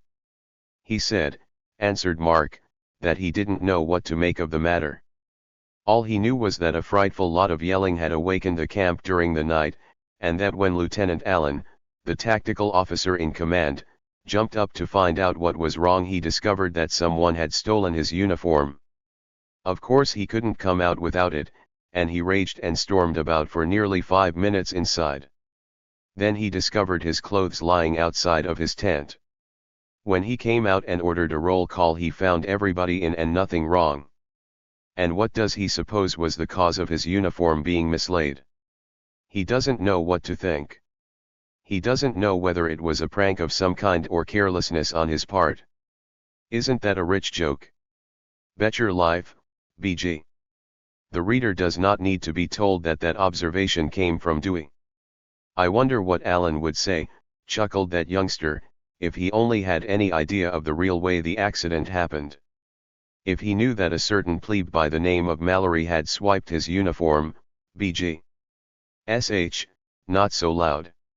"Sure enough," remarked Dewey. "I forgot that. Reminds me of a story I once heard, BG told me by my great-uncle on my father's starboard side." "What's that? You don't want to hear it?" "Well, who was going to tell it?" "I never said I was, did I? I was just going to say when you interrupted me last that I wonder what Allen would think if he knew that Mallory had borrowed his uniform and had gone off in the woods to play lieutenant and scare Bull Harris and a party of yearlings away from a feast they were eating. Hey! He would in all probability be aggravated to a considerable degree," observed Parson Stannard. "He would doubtless be in the condition of mind which was so accurately, scientifically, and at the same time poetically, described by the immortal Homer in the 463rd line of the 11th book of the imperishable Iliad, beginning and ending," observed Dewey, whereat the indignant parson stopped his discourse and went back into his shell like a sulky oyster. "Allen would be mad fo a fact," remarked Texas. "But, hang it, I don't think he'd be half as mad at that as if he knowed how that air noise came to be made, if he learned that there were some yearlings in his company so mean as to raise a rumpus when they knew we were out o' camp and would be missed and expelled. I reckon that air's 'bout as ornery a trick as I ever heerd 'bout. Hey! It's hardly as bad as that, Texas," laughed Mark, generously. "You see, Bull and the crowd were pretty mad that we plebes had dared to fool them and spoil their feast. And Bull always has hated me, you know." "I guess I do know it," growled Texas, angrily. "I'm a-goin' to punch his ol' head fo him pretty soon if he don't stop them coyote tricks o' his. We'd a been fired show last night if you hadn't had Allen's clothes so's he couldn't leave his tent to inspect. Bull Harris's LL try that air thick once too often, doggone his boots." Mark laughed gently, and then sat down in front of the tent. "Fellows," he said, after a moment's thought, "I've got something to say to you." Texas' last remark made me think of it. This is a matter of business for the Banded Seven to decide on. The seven looked important at that. Indian opened the round little saucers which did him for a frightened pair of eyes and leaned forward to listen. Master Chauncey Van Rensselaer Mount Bonsall bowed with dignity, and Methusalem Zebediah Chilvers, farmer and populist from Kansas, who had been lounging as usual at the back of the tent, opened one eye and waited. Having thus obtained attention, Mark began. "Texas observed," he said, that Bull would try that trick of raising a row while we were out of camp at night once too often. Now that's a fact, he may. And you know as well as I do that to be caught outside of the sentry lines at night would mean court-martial and dismissal for every one of us. I'm beginning to think that it's hardly worth the risk. You know how Bull hates us. Our cutting up as we did last night is lots of fun, but it only gives him a weapon to hurt us with. It? Say, look-a-yer, cried Texas at this stage of the game. Do you mean to say that you're drivin' at advisin' us to stay in camp every night? Yes, said Mark, I am. Well, I just tell you I ain't, growled Texas. No, sah, I ain't. Why, what fun would there be? Life wouldn't be worth livin'. I won't do it. You might lick Bull Harris instead, laughed Mark. That would be exciting. Texas admitted that that was a mitigating circumstance. You see, Mark continued, we're safe if we stop now. Alan hasn't the least idea that we've been cutting up, and none of Bull's gang dare tell him, because, you see, they were out of camp, too. And I think we've gone far enough for a while. I don't want any more such scares as I had last night. Me neither, wailed Indian. Bless my soul. And the parson added. Yeah, by Zeus. It is now necessary for the sake of the story that the banded seven be left where they were, discussing that problem. The reader must be introduced to another personage. Lieutenant Allen, tactical officer in command of Company A in the West Point Battalion, was just then standing in his tent, buckling on his sword preparatory to the morning inspection. Lieutenant Allen was very thoughtful that morning. He had been very thoughtful during the night also. But he had recovered his dignity and equanimity since the adventure, outwardly at any rate. The lieutenant had gone to the back of his tent for a moment, then he stepped to the entrance and suddenly stopped. An envelope was lying at his feet. He gazed at it in surprise and then stooped and picked it up. There was an address upon it which he read. Lieutenant Allen. That was a strange way to get mail. The tack went to the tent door and glanced about him. But he saw no one, and so he went back into his tent and tore open the letter. He read it. And as he read it his face seemed fairly to turn blue, whether with anger or amazement, or excitement, no one can say. He dropped his hands and gazed about him as if to make sure where he was. Then he raised the letter and stared at it again. To Lieutenant Allen, the lieutenant may be interested in knowing who it was that stole his uniform last night. It was Cadet Mallory. And if the lieutenant doubts this, he has only to watch and he will see Cadet Mallory go out of camp tonight also. A word to the wise is sufficient. And as Allen finished the reading of that note he crushed it in his hand. By Jove, he muttered. It was a dirty brute who wrote that. I'll catch him as well as Mallory. And then he strode out of his tent to begin the morning inspection. Chapter XXVI. A trap for Mallory. It's settled now, is it? The speaker was Mark again. He was standing in just the same position as when we left him for the brief glance at Lieutenant Allen. And he was addressing the same six plebs as previously, their weighty discussion being now about over. We've agreed, he said, as I understand it, to stop cutting up monkey shines for a while. We're going to stay in camp and devote our nights to sleeping. Except, put in Texas, by way of reminder. Of course, assented Mark. Except, as we said, something extraordinary should happen. There's no use making any resolves that we won't keep. If we should find, for instance, that Bull and his crowd were giving another party. Wow, cried Texas, excited at the very mention of such a possibility. Why, of course, we should have to stop it, laughed Mark. But that is something not liable to happen. I don't see any reason why we shouldn't stay in camp and amuse ourselves in legitimate ways for a while. Such as walloping Bull, suggested Dewey, whereat the ex-cowboy smacked his lips. Bull is a-goin' to get walloped pretty soon, observed the latter, if he don't stop his tomfoolery. Bull has no idea of doing that, said Mark. His enmity is of too long standing for that. And there goes the drum, by the way. Bull Harris had tried one trick more, a trick the most contemptible of them all. The reader has of course been discerning enough to guess the authorship of that anonymous note. If he has not, he has only to read a short way further and see the new method by which Bull proposed to achieve his villainous desire. About the same hour that the plebes were discussing their new resolution, certain other cadets, 4 in number, were also holding a council. They were yearlings, all of them well known to us. They were very much excited over something just then. Did he get it? Vance was eagerly inquiring. He did, said Bull. And he read it, too. Did you see him? Yes. I watched him from the tent across the way. And was he mad at all? Mad? I guess. By George. He was red as a lobster. Do you suppose he'll do anything about it now? Bull sneered as he responded. Do you suppose I was such a fool as to fix it that way? Not much. He's going to wait to get his proof tonight, that is, if he's got any sense at all. What kind of proof will he get? You're worse than a catechism, Vance, chuckled Bull. He, chimed in Baby. A catechism. Pretty good. See that, Mary? A catechism asks questions, you know. Oh, shut up, snapped Vance. You ought to be minding your own business. See here, Bull, I want to know how you're going to manage this. What's the use of being so secret about it? How's Alan going to catch Mallory tonight?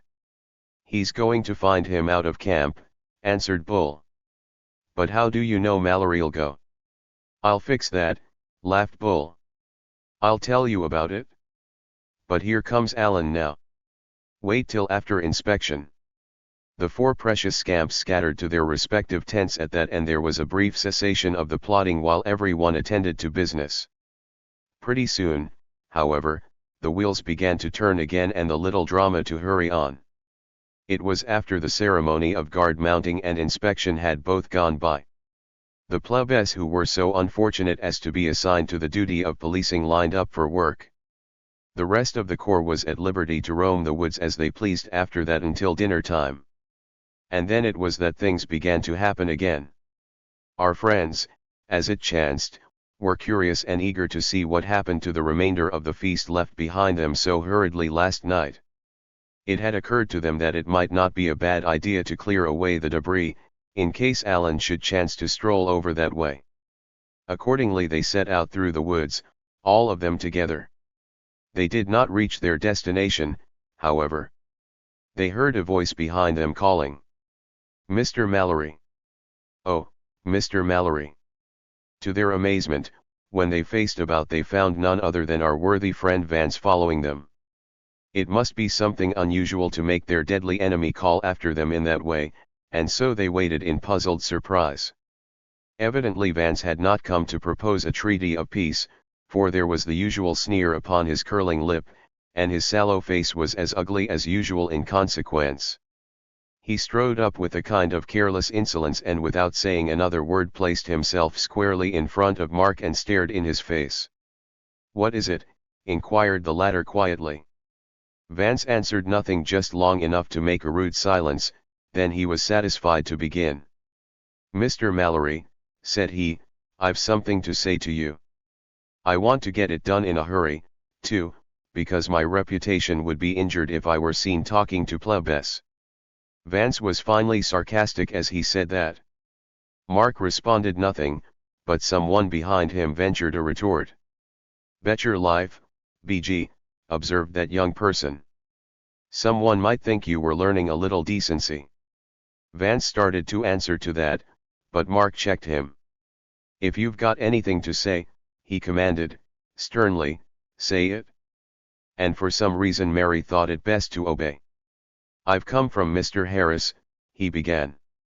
Mr. Harris wishes me to say that he is sick and tired of your nonsense. I don't doubt it, smiled Mark, and Dewey came in with a bully, BG.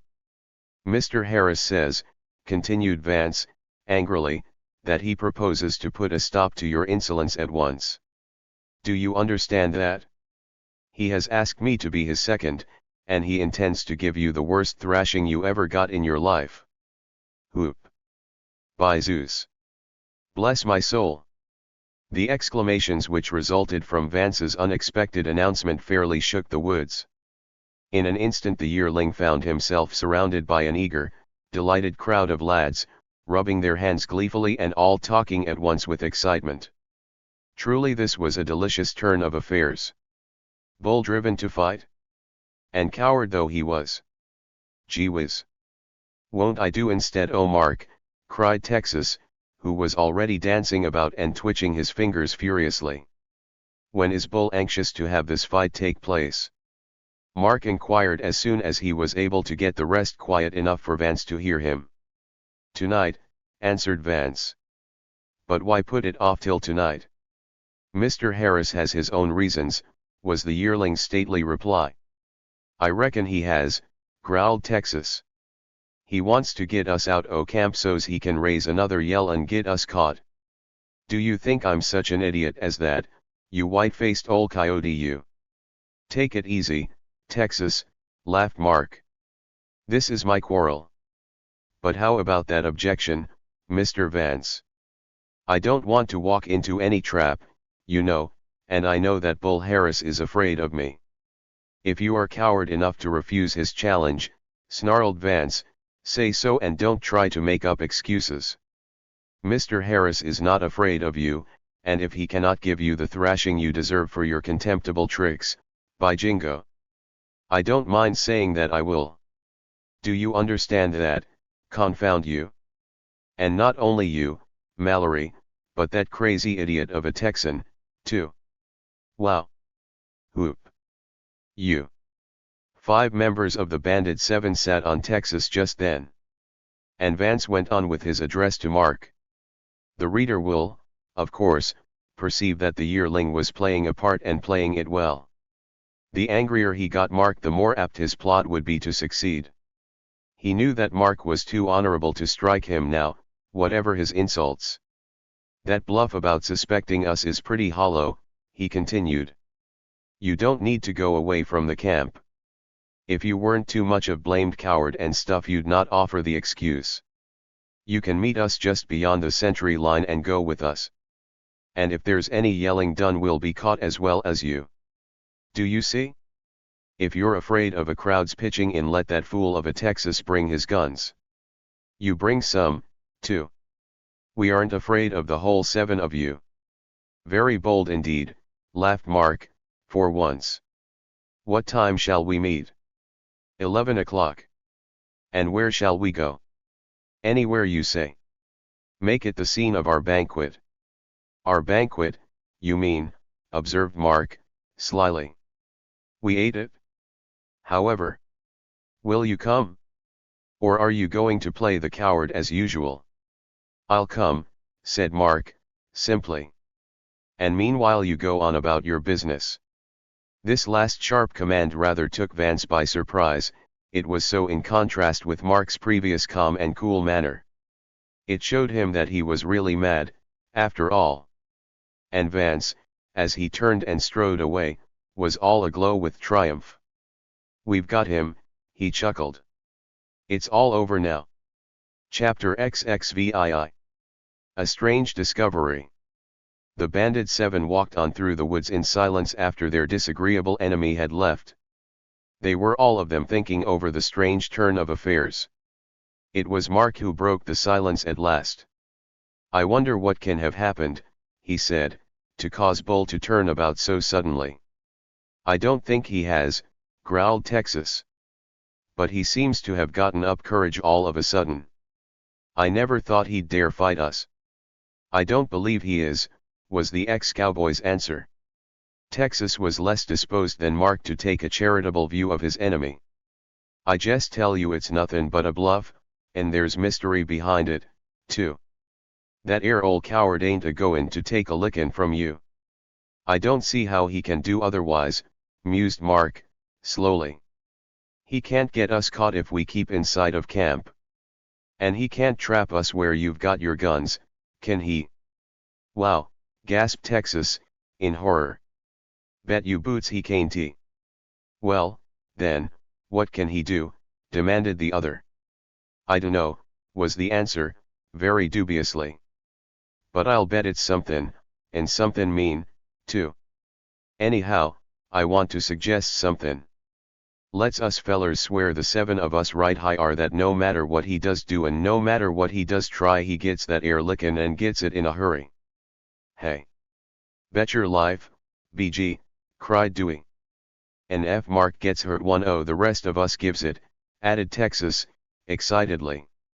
Which sentiment the parson echoed with his usual solemn yeah, by Zeus. That idea just caught the 7 plebes in the right spot. They shook hands on it then and there, and swore a solemn compact. The form of it was this. Whereas, Bull Harris is a villain.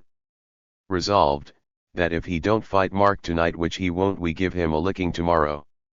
And that incidentally BG we also wallop Mary Vance and the other 2.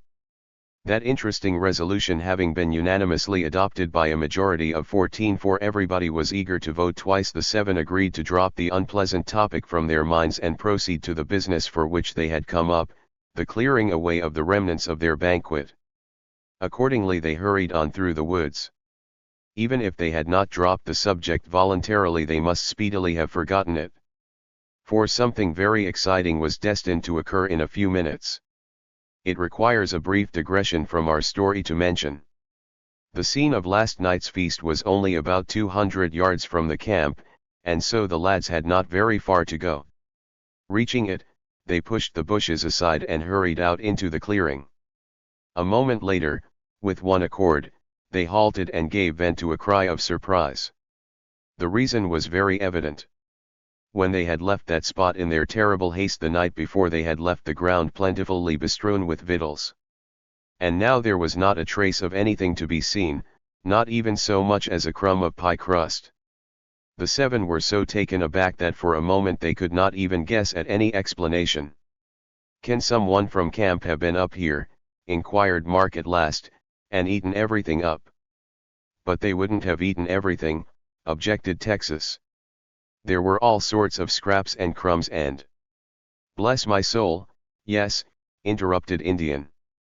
Because I had almost finished a pumpkin pie when I had to drop it and run. It was awfully good pie, too. Perhaps it was some kind of animal, observed Mark, smiling at Indian's melancholy observation. Perhaps it was squirrels and birds and so on. Or perhaps a mountain panther, suggested Texas. Indian turned pale at that horrible idea and muttered.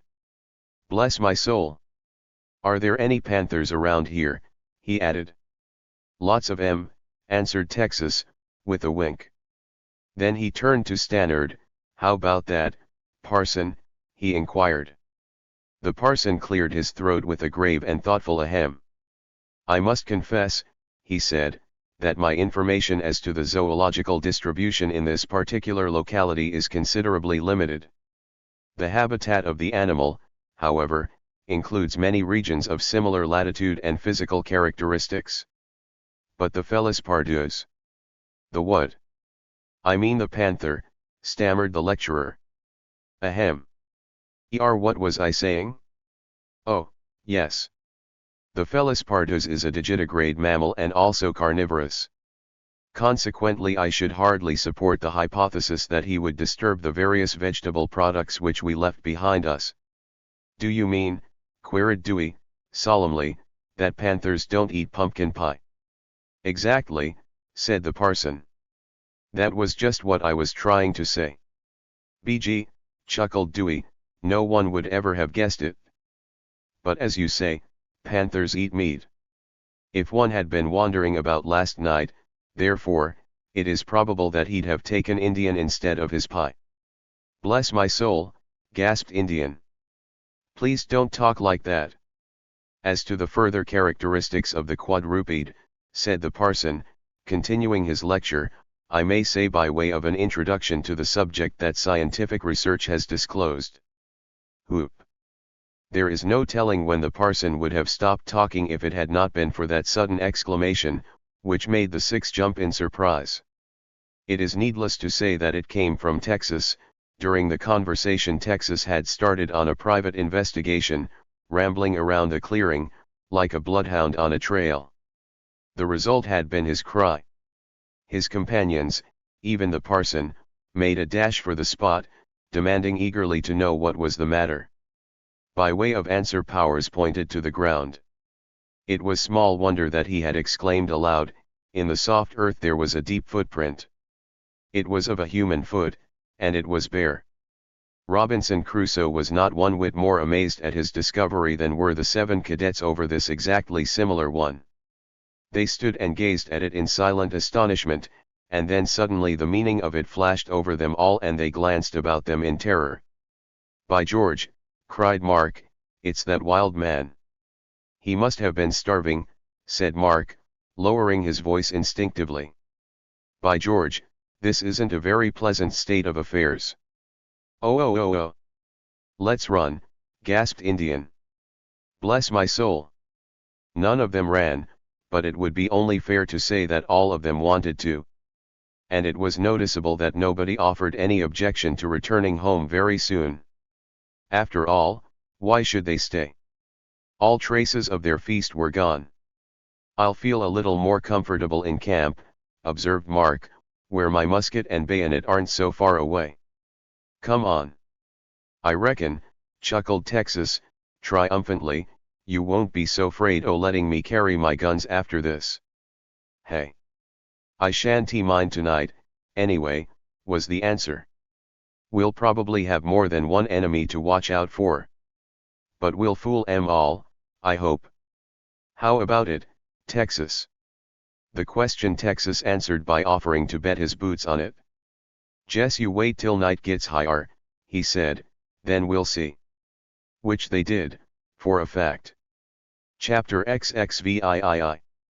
Caught in the trap. SH. Everything's quiet. "Are you sure the guns are loaded?" "Yes." "Don't you know me better and that?" "Stick that one under your jacket and keep it ready, too." The two speakers were crouching in the moonlight behind one of the tents of Camp Lookout. The reader scarcely needs to be told that they were Mark and Texas on hand, true to their promise. The place was as silent as a graveyard. There was nothing moving but the flickering campfire which cast weird shadows on the tents. The two plebes were motionless, listening. 11 o'clock and all's well. It was the sentry's call. "We're on time," whispered Mark. "Do you see any signs of Bull?" "I ain't seen anything movin' yet," was the Texan's answer. "I ain't expectin' to see much, either." "Perhaps he's waiting for us out in the woods," suggested Mark. "Likely, I must say," growled the other. "What'll we do now?" "Let's cross the sentry line and wait at the edge of the woods," said Mark. "If there's any noise we can skip in from there." "Come ahead," answered Texas. The two stole silently down the company street to the end, and there halted. They waited until the sentry was at the other end of his beat. "He can't see us now," whispered Mark. "There are too many trees." "Quick!" The two sprang forward, and silently dashed across the line and vanished in the woods. There they stopped and crouched to wait. "We're here, anyhow," said Mark. "And now we'll see what happens." "And keep yo' eyes open, too," muttered the other. The bushes concealed the two, but they could see the camp plainly. Every move of the enemy would be open to them, except, of course, in case the latter were already in the woods, which didn't seem likely. The plebes waited anxiously, they saw nothing. The camp was motionless and silent, while fully 10 minutes sped away. "Told you 'twas only a bluff," growled the Texan. "Anyhow, the delay makes it less likely they'll try the trick of yelling to arouse the camp," observed Mark, thoughtfully. "They'd have tried it long ago, if they meant to. This delay'll make us suspicious." "It does that with me," chuckled the other. "Doggone that air Bull Harris. "Perhaps they're up there by the place where the feast was," said Mark. "But I'll admit that doesn't seem likely. I guess it was a bluff, after all, though still I can't see what Bull hoped to make by it." "Sh. What's that?" The startled exclamation came from Texas. Mark bent forward eagerly, half rising to peer ahead. "It's one of them," he gasped. The tents hid the person from their eyes, and they could not make out who it was. But it was somebody. The figure of a man stealing silently down the company street. Mark began to tremble with eagerness. He clenched his fists, so he was to have a chance at Bull, after all. That person could be no one but Bull. The two got no nearer view of him, as it happened. For he was bound in the opposite direction. He approached the sentry line far over by the other side of the camp, and a moment later stole across and vanished in the woods. Mark and Texas turned and stared at each other. Both of them were agape with astonishment. "Whoop!" gasped the latter. "He did come, after all." "Whoop!" "Yes," said Mark. "It must be he. It's more than I expected. Let's wait here for him." They crouched down in the bushes once more. Bull would probably come around the camp to hunt for them, for he must have seen them go out. They waited, but they waited in vain. Bull did not put in an appearance. "Perhaps he's gone up there to the place to wait," suggested Mark. "Perhaps he thinks we're up there." There was another lengthy pause then. It was not very much longer before Texas, the hot-blooded, hot-headed Texan, began to get impatient. "Plague take it," he growled. "P'raps he is up there. I say, let's go and see." Texas' recklessness soon prevailed over Mark's caution. He vowed he'd go alone if Mark wouldn't go. A brief consultation was held then, and the two decided that that was the best plan, anyway. One ought to stay there and wait, to watch the camp, and so Texas, revolver in hand, would go up to the scene of the feast and see what was up. That just suited the ex-cowboy. He was off like a shot. Mark smiled to himself, and then settled down again, his heart still beating with excitement. There was something so mysterious about all this that he still half suspected foul play. "It is necessary for us to follow Texas." Texas was having a high old time back in that mountain forest. A few years' training on the plains had made quite an Indian of Texas. He knew pretty well how to take care of himself, especially since he had his two favorite shooting irons in his hands. And he was not the least bit afraid as he stole along in the darkness. Two contingencies presented themselves to his mind, two dangers to guard against. There might be a surprise from the yearlings or one from the maniac. He didn't mean to be caught by either of them, and he was a picture of vigilance as he went peering behind and before, and creeping with all possible stealthiness. But Texas reached his destination without the slightest interruption. He pushed his way through the bushes and stepped out into the little clearing, gazing swiftly about him. He saw not a soul. The place was silent and deserted. The moon strayed down through the trees and shone on the Texan's silent figure, but it shone on no other living thing. "They ain't higher," muttered Texas. "That air's show. And yet where are they? This business is gettin' mysterious like." It was for a fact. The more Texas thought over it, the more he became filled with a vague sort of alarm, which he didn't like. Those yearlings had put up this plot for some purpose. That no one could doubt. Perhaps they were carrying it out now, and with Mark all alone among them. "That fellow Mallory ain't used to guns," mused Powers. "He needs me to take care of him. I reckon I'll go back." A very sensible resolution that, Texas. "By all means, hurry up." About to carry it into effect, he wheeled and started to leave the clearing. A second later he staggered back with an inarticulate gasp of horror. The Texan's face was a study at that particular moment. His hair seemed fairly to rise beneath his cap. His jaw dropped, and his knees began to fail him. Surely never had an ex-cowboy been more unnerved before. Those of us who know Texas know that he was no coward. One might say with certainty that neither madman nor yearling, no, nor even ghost could have produced such an effect upon him. And that indeed was the fact. This apparition was one against which 1,000 revolvers could do nothing. And Texas was ruined. Stern and solemn, his dignified figure towering in the moonlight, there had marched out of the woods no less a person than Lieutenant Allen, the tack of Company A.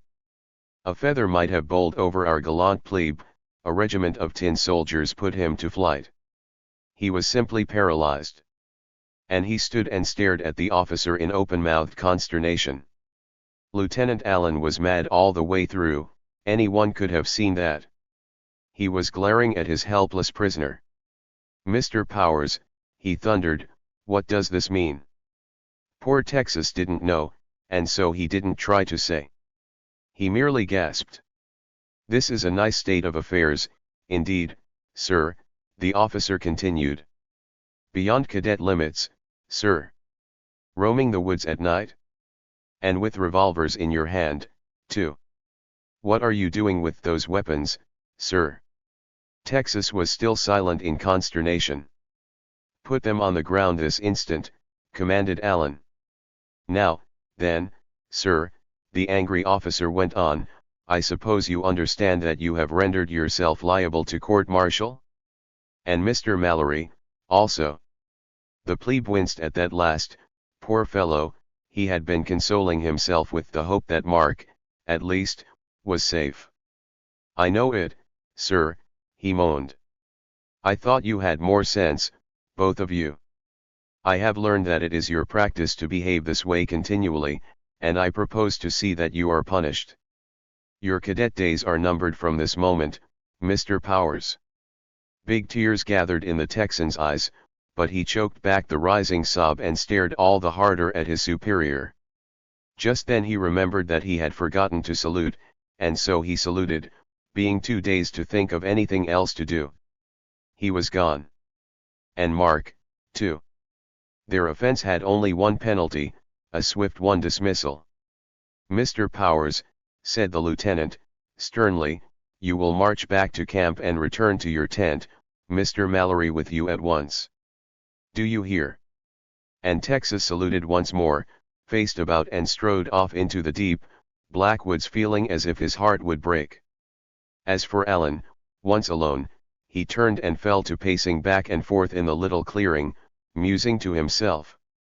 Angry though that worthy officer had been at first, he could not hide the fact from himself that he hated to ruin Mallory. "He should have known better sense," he muttered. "And such a fine lad. Plague take it, but I've got my duty to do, and the commandant must attend to the rest. Discipline would be ruined if I let a thing like this pass." With this thought in his mind, the tactical officer faced about and started toward camp. He took but 2 steps, however. Then he stopped. It was not because he wanted to, either. It was because somebody stopped him, and that somebody nearly stopped his heart from beating, as well.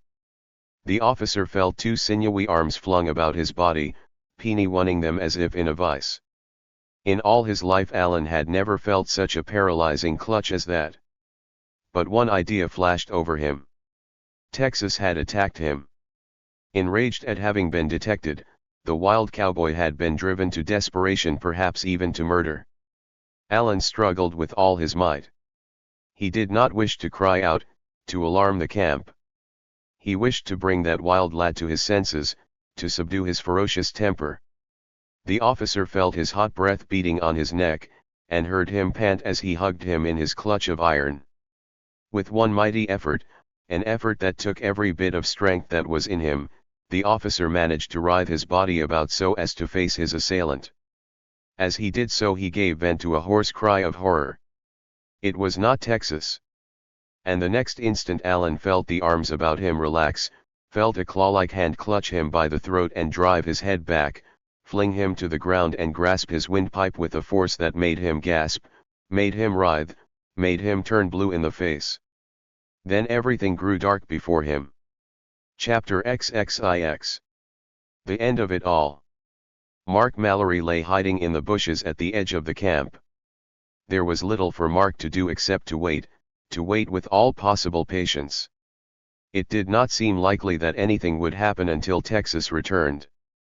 The camp was perfectly silent and motionless, that figure which left it was the last to appear. The moonlight shone on the white tents with a ghostly pallor, which the dancing campfires served to increase. But there was no sign of Bull or his friends either behind or before. Mark kept watch in both directions. He waited perhaps 5 minutes thus. Then he began to think that it was time for Texas to return. He allowed him opportunity to reach the clearing and hurry back, there was no reason for his delaying. And consequently when he did not come it was a very short while indeed before his friend became suspicious.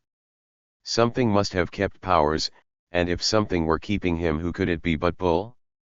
A good deal hinged upon Mark's next action, as it happened.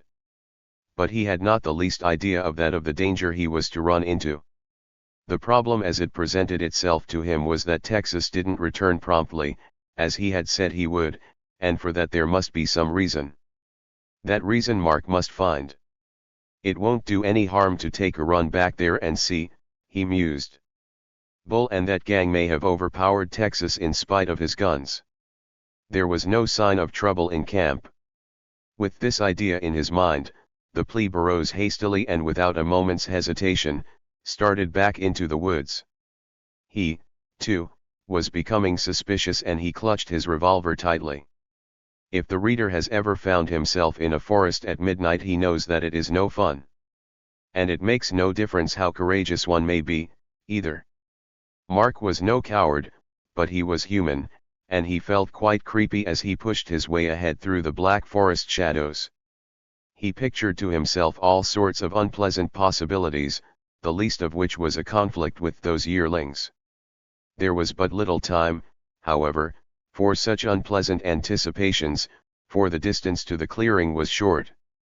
Mark reached the edge of it without interruption of any kind and promptly pushed his way through the surrounding thicket. A moment later he was standing upon the spot he sought. He saw no one, the place was as deserted and silent as it had been when Texas was there.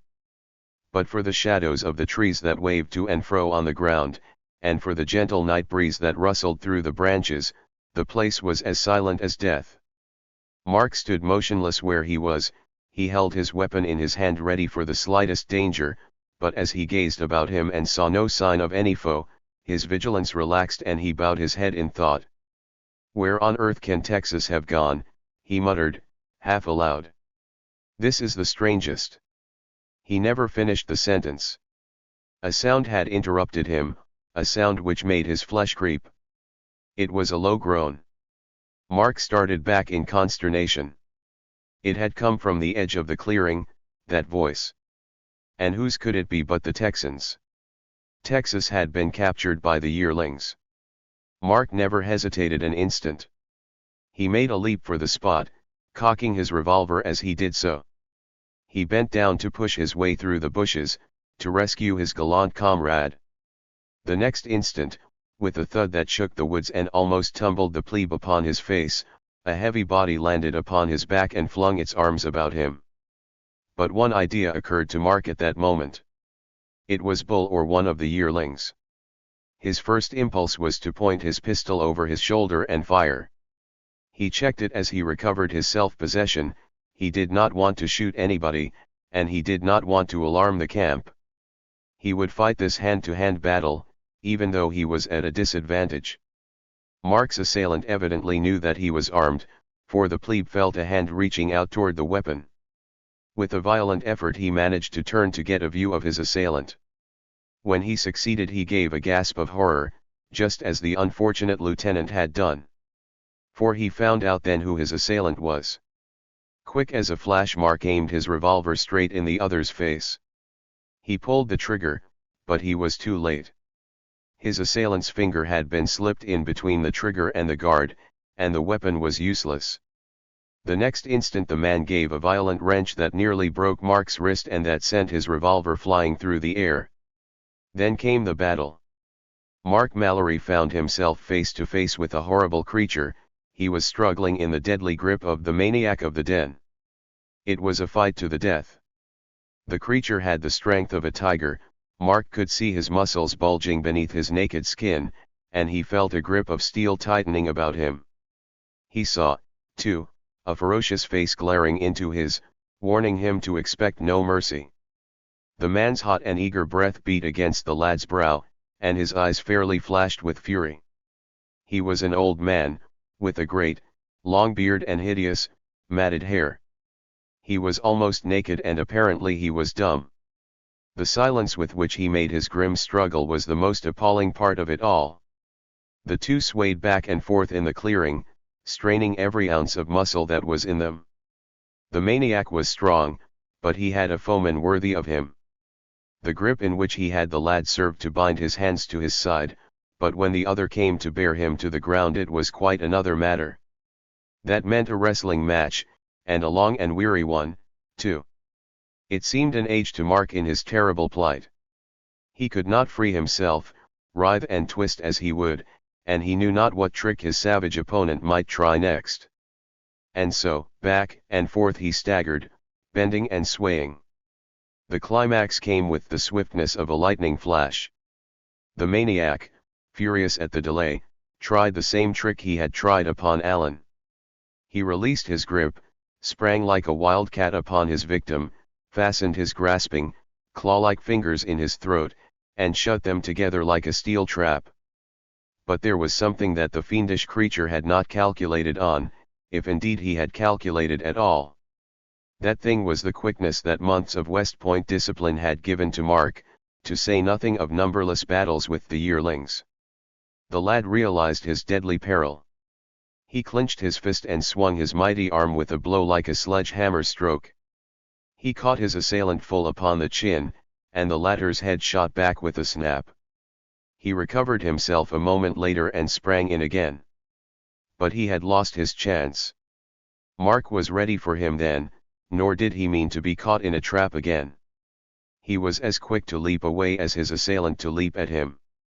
After that it was a boxing match, at which none was more skillful than Mark. Bounding, dodging here and there, his foe never once succeeded in fastening upon him, while Mark landed blow after blow with all his might. The plebe was watching warily for a chance to end the battle. He knew that he had it all his way then.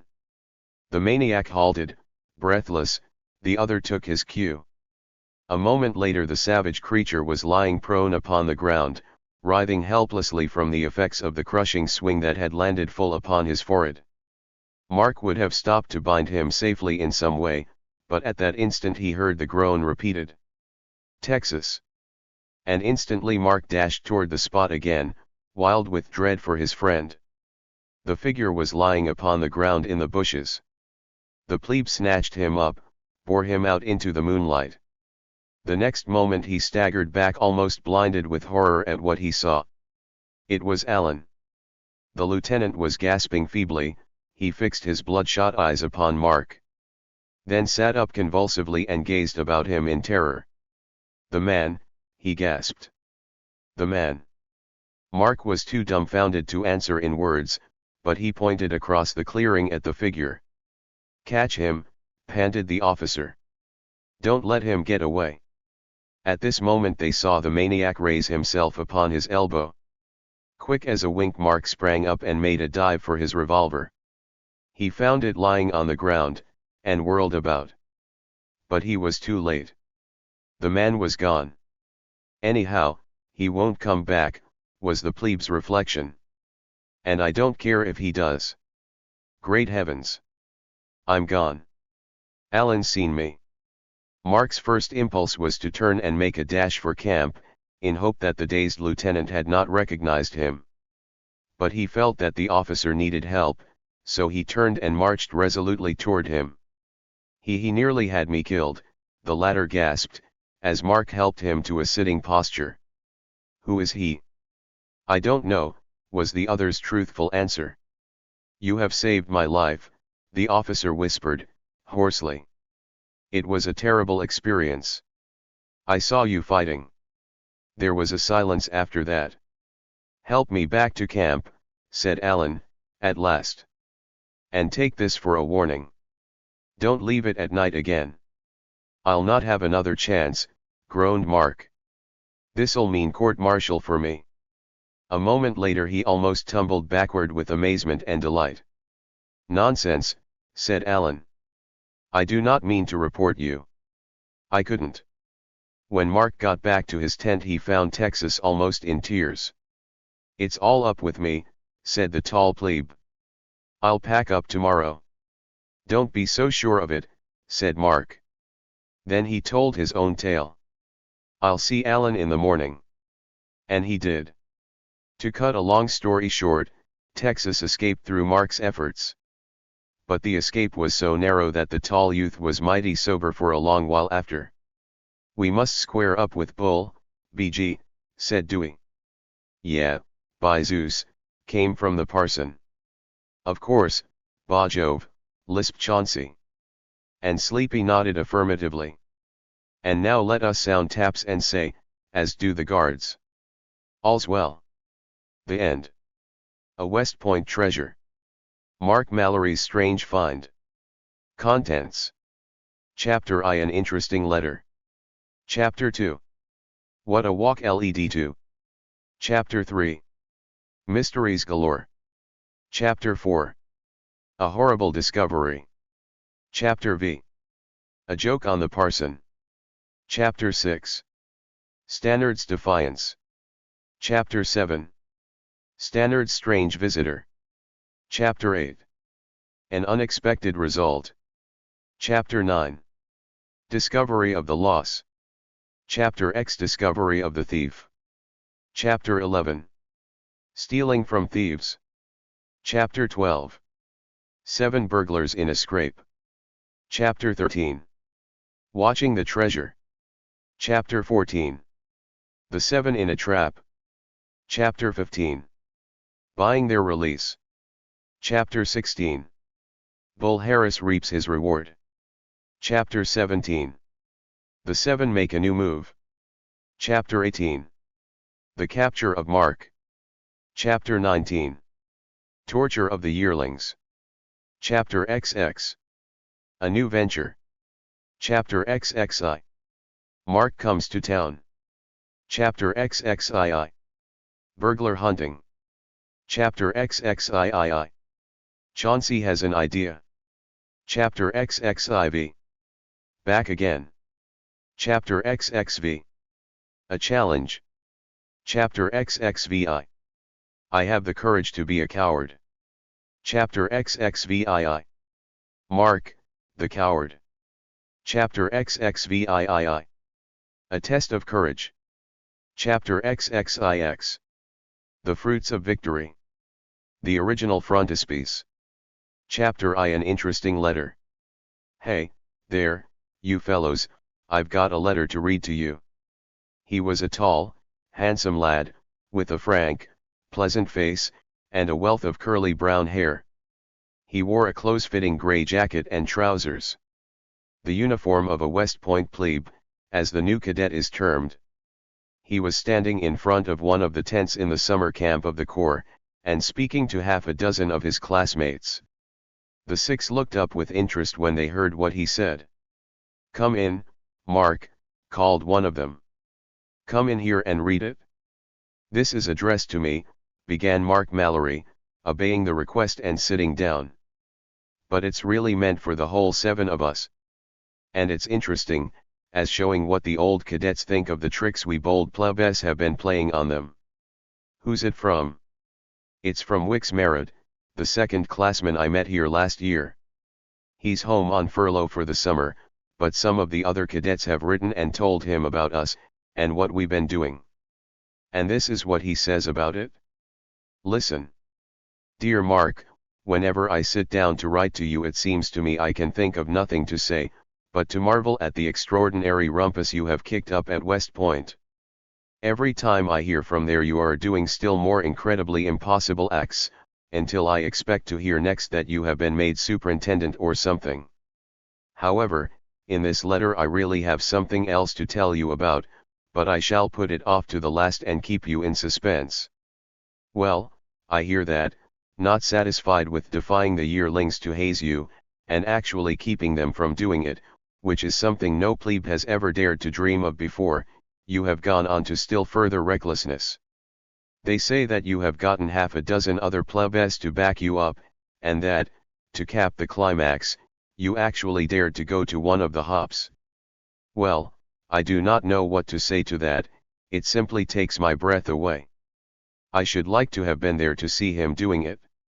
They say that Grace Fuller, the girl you saved from drowning, got all the girls to promise to dance with you, and that the end of the whole business was the yearlings stopped the music and the hop and left in disgust.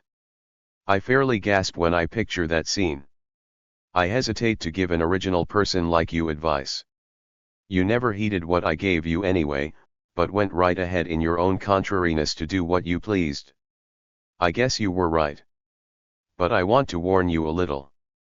By your unheard of daring in going to that hop you have incurred the enmity of not only the yearlings, whom you have beaten at every turn, but also of the powerful first class as well. And they will never stop until they subdue you. I don't know what they'll try, but it will be something desperate, and you must stand the consequences. You'll probably have to take turns fighting every man in the class. When I come back I expect to find you buried 6 feet deep in court plaster. Mark looked up from the letter for a moment, and smiled. I wish the dear old chump could see me now, he said. Wick's prediction seemed nearly fulfilled.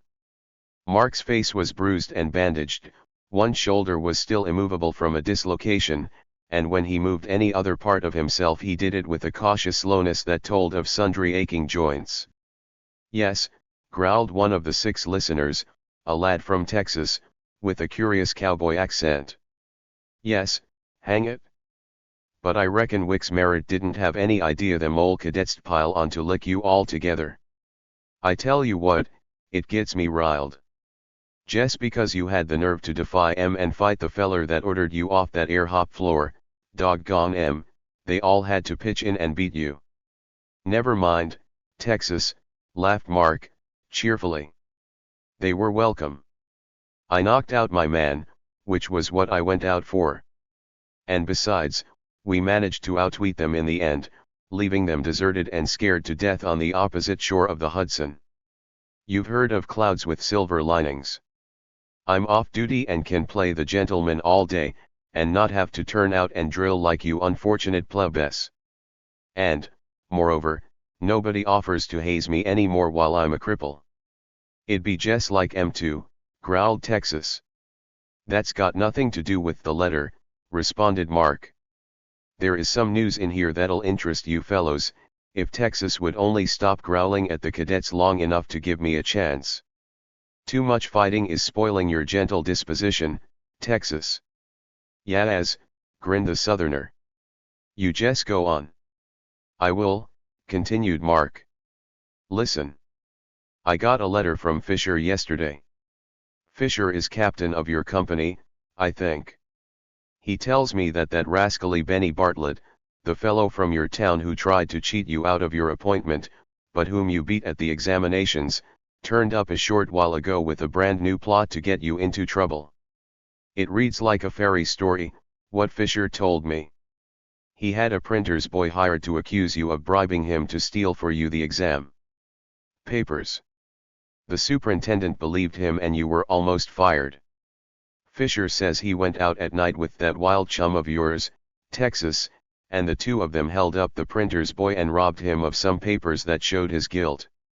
Well, Mr. Mallory, I certainly congratulate you on your luck. You owe a debt of gratitude to Fisher, who ought to be your enemy really, since he was one of the hop managers you riled so.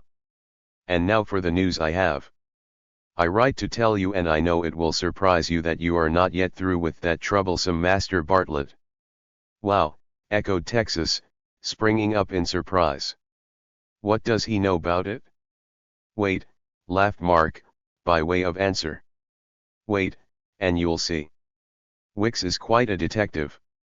As you'll notice by the postmark of this letter, I am in Washington, D.C., at present. And what do you think? I have met Benny Bartlett here. I can hear you gasp when you read that. I knew him, but he didn't know me, so I made up my mind to have some fun with him. I picked up an acquaintance with him, and told him I was from West Point. Then he got intimate and confidential, said he knew a confounded fresh plebe up there, Mallory, they called him. Well, I said I'd heard of Mallory. And, Mark, I nearly had him wild. In the first place, you know, he hates you like poison. I can't tell you how much. This paper wouldn't hold all the names he called you.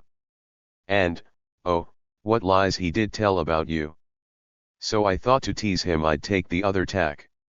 I told him of all your heroism, how you'd saved the life of the daughter of a rich old judge up there, and were engaged to marry her someday.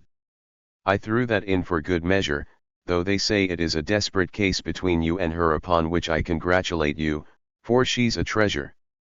I wonder what he'd say, put in one of the six, if he knew she'd join the banded seven to help fool the yearlings. I told him, continued Mark, reading, all about how you'd prevented hazing and were literally running the place. Then I showed him Fisher's letter to cap the climax. And, Mark, the kid was crazy. He vowed he was coming up there to balk you, if it was the last thing he ever did on earth. His father has a big pull with the president, and is using it with a vengeance. He pleads that his son did magnificently at the congressman's exams, and only failed at the others because he was ill. And so Benny expects to turn up to annoy you as one of the plebes who come in when camp breaks up on the 28th of August. Having warned you of this disagreeable possibility, nothing now remains for me to do but wish you the best possible luck in your quarrel with the first class, and so sign myself. Sincerely yours, Wicks Merritt. The seven stared at each other as Mark folded up the letter. Fellows, said he, we've got just 1 month to wait, just 1 month. Then that contemptible fellow will be here to bother us. But in the meantime I say we forget about him. He's unpleasant to think about. Let's not mention him again until we see him. And the parson echoed, yeah, by Zeus. The parson was just the same old parson he was the day he first struck West Point. Frequent hazings had not robbed him of his quiet and classic dignity, and still more frequent battles with the enemy had not made him a whit less learned and studious. He was from Boston, was Parson Stannard, and he was proud of it. Also, he was a geologist of erudition most astoundingly deep. He had a bag of most wonderful fossils hidden away in his tent, fossils with names as long as the parson's venerable and bony legs in their pale green socks. The parson was not wholly devoted to fossils, for he was member number 3 in our banded 7, of which Mark was the leader. Number 4 was Indian, the fat and gullible and much hazed Joe Smith, of Indianapolis. After him came the merry and handsome Dewey, otherwise known as BG, the prize storyteller of the crowd. Chauncey, surnamed the Dude, and Sleepy, the farmer, made up the rest of that bold and valiant band which was notorious for its BJ-ness. Master Benjamin Bartlett having been laid on the shelf for a month, the seven cast about them for a new subject of conversation to while away the half-hour of recreation allotted to them between the morning's drill and dinner. I want to know, suggested Dewey, what shall we do this afternoon, BG? That afternoon was Saturday. Saturday is a half-holiday for the cadets. I don't know, said Mark. I hardly think the yearlings'll try any hazing today. They're waiting to see what the first class'll do when I get well enough to fight them. The parson arose to his feet with dignity. It is my purpose, he said, with grave decision, to undertake an excursion into the mountainous country in back of us, particularly to the portion known as the habitation of the Chorus Americanus. The habitation of the what? Of the Chorus Americanus. You have probably heard the mountain spoken of as Crow's Nest, but I prefer the other more scientific and accurate name, since there are in America numerous species of crows, some 47 in all, I believe. The sixth side.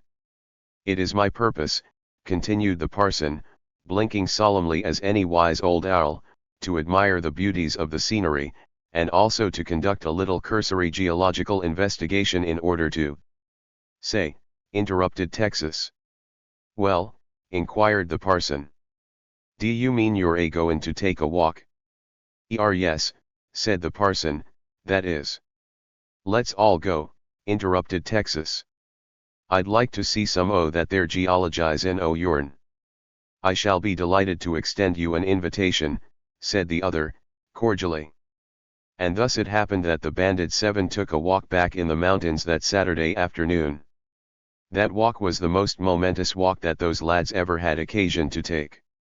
Chapter 2. What a walk led to! It was a strangely accoutred cavalcade that set out from this West Point camp an hour or so later.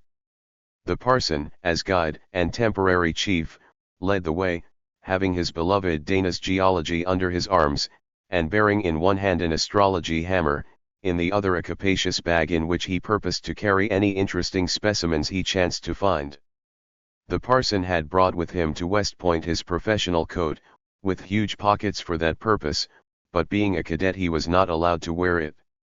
Chauncey and Indian brought up the rear. Chauncey was picking his way delicately along, fearful of spoiling a beautiful new shine he had just had put on.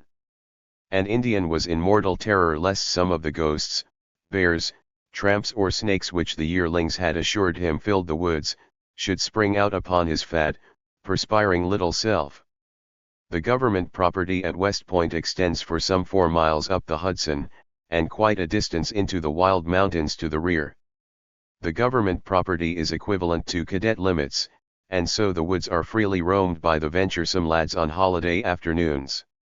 The parson was never more thoroughly in his element than he was just then.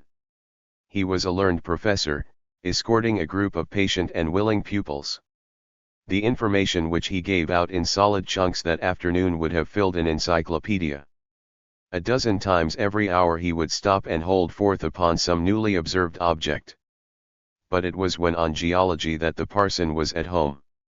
He might dabble in all sciences, in fact, he considered it the duty of a scholar to do so, but geology was his specialty, his own, his pet and paragon. And never did he wax so eloquently as when he was talking of geology, that science which unravels the mysteries of ages, that reads in the rocks of the present the silent stories of the years that are dead. Behold yon towering precipice, he cried, with its crevices torn by the winter's snows and rains. Gentlemen, I suppose you know that the substances which we call earth and sand are but the result of the ceaseless action of water, which tore it from the mountains and ground it into the ever-moving seas. It was water that carved the mountains from the masses of ancient rock, and water that cut the valleys that lead to the sea below. A wonderful thing is water to the geologist, a strange thing. It's a strange thing to a Texan, too, observed the incorrigible cowboy, making a sound like a popping cork. This cliff, all covered with vegetation, continued the parson, gazing up into the air, has a story to tell also. See that scar running across its surface? In the glacial era, when this valley was a mass of grinding, sliding ice, some great stone caught in the mass plowed that furrow which you see.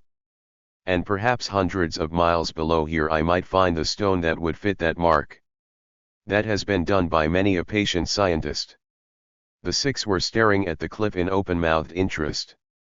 In the post-tertiary periods, continued the lecturer, this Hudson Valley was an inland sea.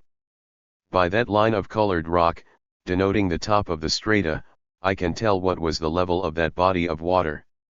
The storms of that period did great havoc among the rocks. This cliff may have been torn and burrowed, I know of some that had great caves and passageways worn in them. The six were still staring. We find many wonderful fossils in such rock. The seas then were inhabited by many gigantic animals, whose skeletons we find, completely buried in stone. I have the foot of a megatherium, the foot being about as broad as my arm is long, found in some schistose quartz of this period. If you will excuse me for but a few moments, I should like to examine the fragments at the bottom of the cliff and see. I think I see a foot there, cried Mark, excitedly. Where? Demanded the parson, no less so, his eyes flashing with professional zeal. It's the foot of the cliff, responded Mark. Do you see it? The parson turned away with a grieved look and fell to chipping at the rock. The rest roared with laughter, for which the geologist saw no cause. "Gentlemen," said he at last, "allow me to remind you of a line from Goldsmith's Deserted Village. And the loud laugh that shows the empty mind." Whereupon Dewey muttered an excited BG. Dewey had been so awed by his companion's learning that he hadn't told a story for an hour, but here the temptation was too great. "BG," he cried. "That reminds me of a story I once heard. There was a fellow had a girl by the name of Auburn. He wanted to write her a love poem, BG, and he didn't know how to begin.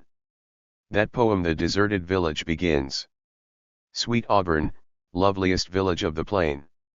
So, BG, this fellow thought that would do first rate for a starter. He wrote to her. Sweet Auburn, loveliest of the plain, and BG, she wouldn't speak to him for a month. Everyone joined in the laugh that followed except the parson. The parson was still busily chipping rocks with his astrology hammer. "I find nothing," he remarked, hesitatingly. "But I see a most beautiful fern up in that cleft. It is a rhododendron, of the species I cannot see it very clearly." "I'll get it," observed Texas, gaily. "I want to hear the rest of that ere name. Don't forget the first part. Romeo, Romeo, what?" While he was talking, Texas had laid hold of the projecting cliff, and with a mighty effort swung himself up on a ledge. Then he raised himself upon his toes and stretched out to get that rhododendron. The parson, gazing up anxiously, saw him lay hold of the plant to pull it off. And then, to his surprise, he heard the Texan give vent to a surprised and excited "Wow!" "What's the matter?" cried the others. Texas was too much interested to answer. They saw him seize hold of a bush that grew above him and raise himself up. Then he pushed aside the plants in front of him and stared curiously. "What's the matter?" demanded the rest again. And Texas gazed down at them excitedly. "Hi, you," he roared. "Fellers, it's a cave." "A cave?" cried the others incredulously. By way of answer, Texas turned, faced the rock again, and shouted a mighty hello. And to the inexpressible consternation of the crowd, an echo, loud and clear, responded. Hello. It was a cave. Chapter 3. Mysteries galore. The excitement which resulted from Texas' amazing discovery may be imagined. If he had found a megatherium, feet and all, there could not have been more interest. Texas was dragged down by the legs, and then there was a wild scramble among the rest, the invalid excepted, to see who could get up there first and try the echo. The entrance, it seemed, was a narrow hole in the rock, completely hidden by a growth of bushes and plants. And the echo. What an amazing echo it was, to be sure. Not only did it answer clearly, but it repeated, and muttered again and again. It took parts of sentences and twisted them about and made the strangest possible combinations of sounds. "It must be an enormous cave," cried Mark. "It has probably fissures to a great distance," observed the geologist. "The freaks of water action are numerous. I wonder if there's room for a man to get in," Mark added. "If there ain't," suggested Texas, "we can force Indian through to make it bigger." Indian shrank back in horror. Oh, he cried. "I wouldn't go near it for a fortune. Bless my soul, there may be bears or snakes." This last suggestion made Dewey, who was then peeping in, drop down in a hurry. "BG," he gasped. "I hadn't thought of that. And who knows but what a live megatherium preserved from the tertiary periods may come roaring out." "I wish we had a light," said Mark. "Then we might look in and see. I wonder if we couldn't burn that book the parson has." The parson hugged his beloved Dana's geology in alarm. "Gentlemen," he said, severely, "I would rather you burned me than this book." "BG," cried Dewey. "You're most as dry. But a fellow couldn't find a match for you, parson, if he hunted from now till doomsday." Parson Stannard turned away with the grieved look he always wore when people got frivolous. But that mood did not last long. They were all too excited in their strange find to continue joking. They spent half an hour after that peering in cautiously and seeing nothing but blackness. Texas even had the nerve to stick one arm in, at which the rest cried out in horror. Indian's direful hint of snakes or bears had its effect. It took no small amount of daring to fool about that mysterious black hole. Dewey, ever merry and teasing, was keeping them all on pins and needles by being ceaselessly reminded of grisly yarns. He told of a cave that was full of rattlesnakes, assorted sizes, all genuine and no two alike, b.g. Of another that had been a robber's den with great red-faced, furious, black villains in it, to say nothing of gleaming daggers. Of another, with pitfalls, with water in them and no bottom, though why the water didn't leak out of where the bottom wasn't, b.g., I'm not able to say. It got to be very monotonous by and by, standing about in idleness and curiosity, peeping and wondering what was inside. I think it would be a good idea for someone to go in and find out, suggested Mark. Bless my soul, gasped Indian. I won't, for one. And I for two, b.g., said Dewey, with a special emphasis. The rest were just as hasty to decline. One look at that black hole was enough to deter anyone. But Mark, getting more and more impatient at the delay, more and more resolved to end that mystery, was slowly making up his mind that he was not going to be deterred. And suddenly he stepped forward. Give me a boost, he said. I'm going in. You, echoed the six, in a breath. Your arm. I don't care, responded he, with decision. I'm going to find out what's inside, and I'm going to hurry up about it, too. Do you mean you're going to crawl through that hole? That's just what I do, he said. Texas sprang forward with an excited look. You ain't, he cried. 'Cause I'm not going to let you. And before Mark could comprehend what he meant, his devoted friend had swung himself up to the ledge again, and was already halfway in through the opening. The others stared up at him anxiously. They saw the Southerner's arms and head vanish, and then, while they waited, prepared for almost anything horrible, they heard an excited exclamation. A moment later the head reappeared. Hello, cried Texas. Fellers, there's a ladder in there. A ladder? Yes, sah. That's what I said, a ladder. A rope one. Once more the head disappeared, the body followed wriggling. Then with startling suddenness the feet and legs flew in, and an instant afterward, to the horror of the frightened crowd, there was a heavy crash. Mark made a leap for the opening. What's the matter? He cried. Ouch, they heard the bold Texan growl, his voice sounding hollow and muffled. The old ladder busted. Oh, gasped Indian. Are you dead? Texas did not condescend to answer that. Some o' you fellers come in higher now, he roared. I ain't a-goin' to stay alone. What's it like in there? Inquired Mark. I can't see, answered the other's muffled voice. Only it's a floor like, and, say, it's got carpet. A carpet, fairly gasped those outside. A carpet. I'm going in and see, exclaimed Mark. Help me up. The rest boosted him with a will. With his one free arm he managed to worm his way through the opening, and then Texas seized him and pulled him through. After that the others followed with alacrity. Even Indian finally got up the nerve, though loudly bemoaning his fate. He didn't want to come, but it was worse out there all alone in the woods. Coming in from the brilliant sunlight they were blind as bats. They could not detect the faintest shade of difference in the darkness, and they stood huddled together timidly, not even daring to grope about them. Let us remove ourselves further from the light, suggested the parson, ever learned. Then we may get used to the darkness, for the retina of the visual organ has the power of accommodating itself to a decrease in intensity of the illuminating. They prepared to obey the suggestion, without waiting for the conclusion of the discourse. But moving in that chasm was indeed a fearful task. In the first place, there were possible wells, so the parson said, though the presence of the mysterious carpet made that improbable.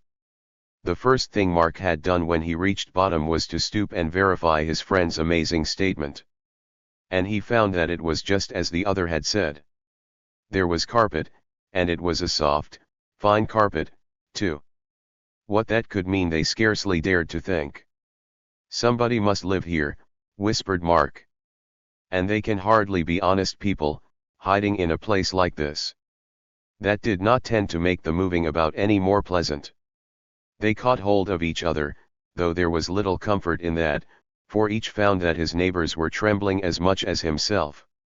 Then, step by step they advanced, groping in front with their hands, and feeling the ground in front of them with their feet. "Bless my soul," gasped Indian. "There might be a trapdoor." That gruesome and ghastly suggestion caused so much terror that it stopped all further progress for a minute at least, and when finally they did go on, it was with still more frightened and thumping hearts.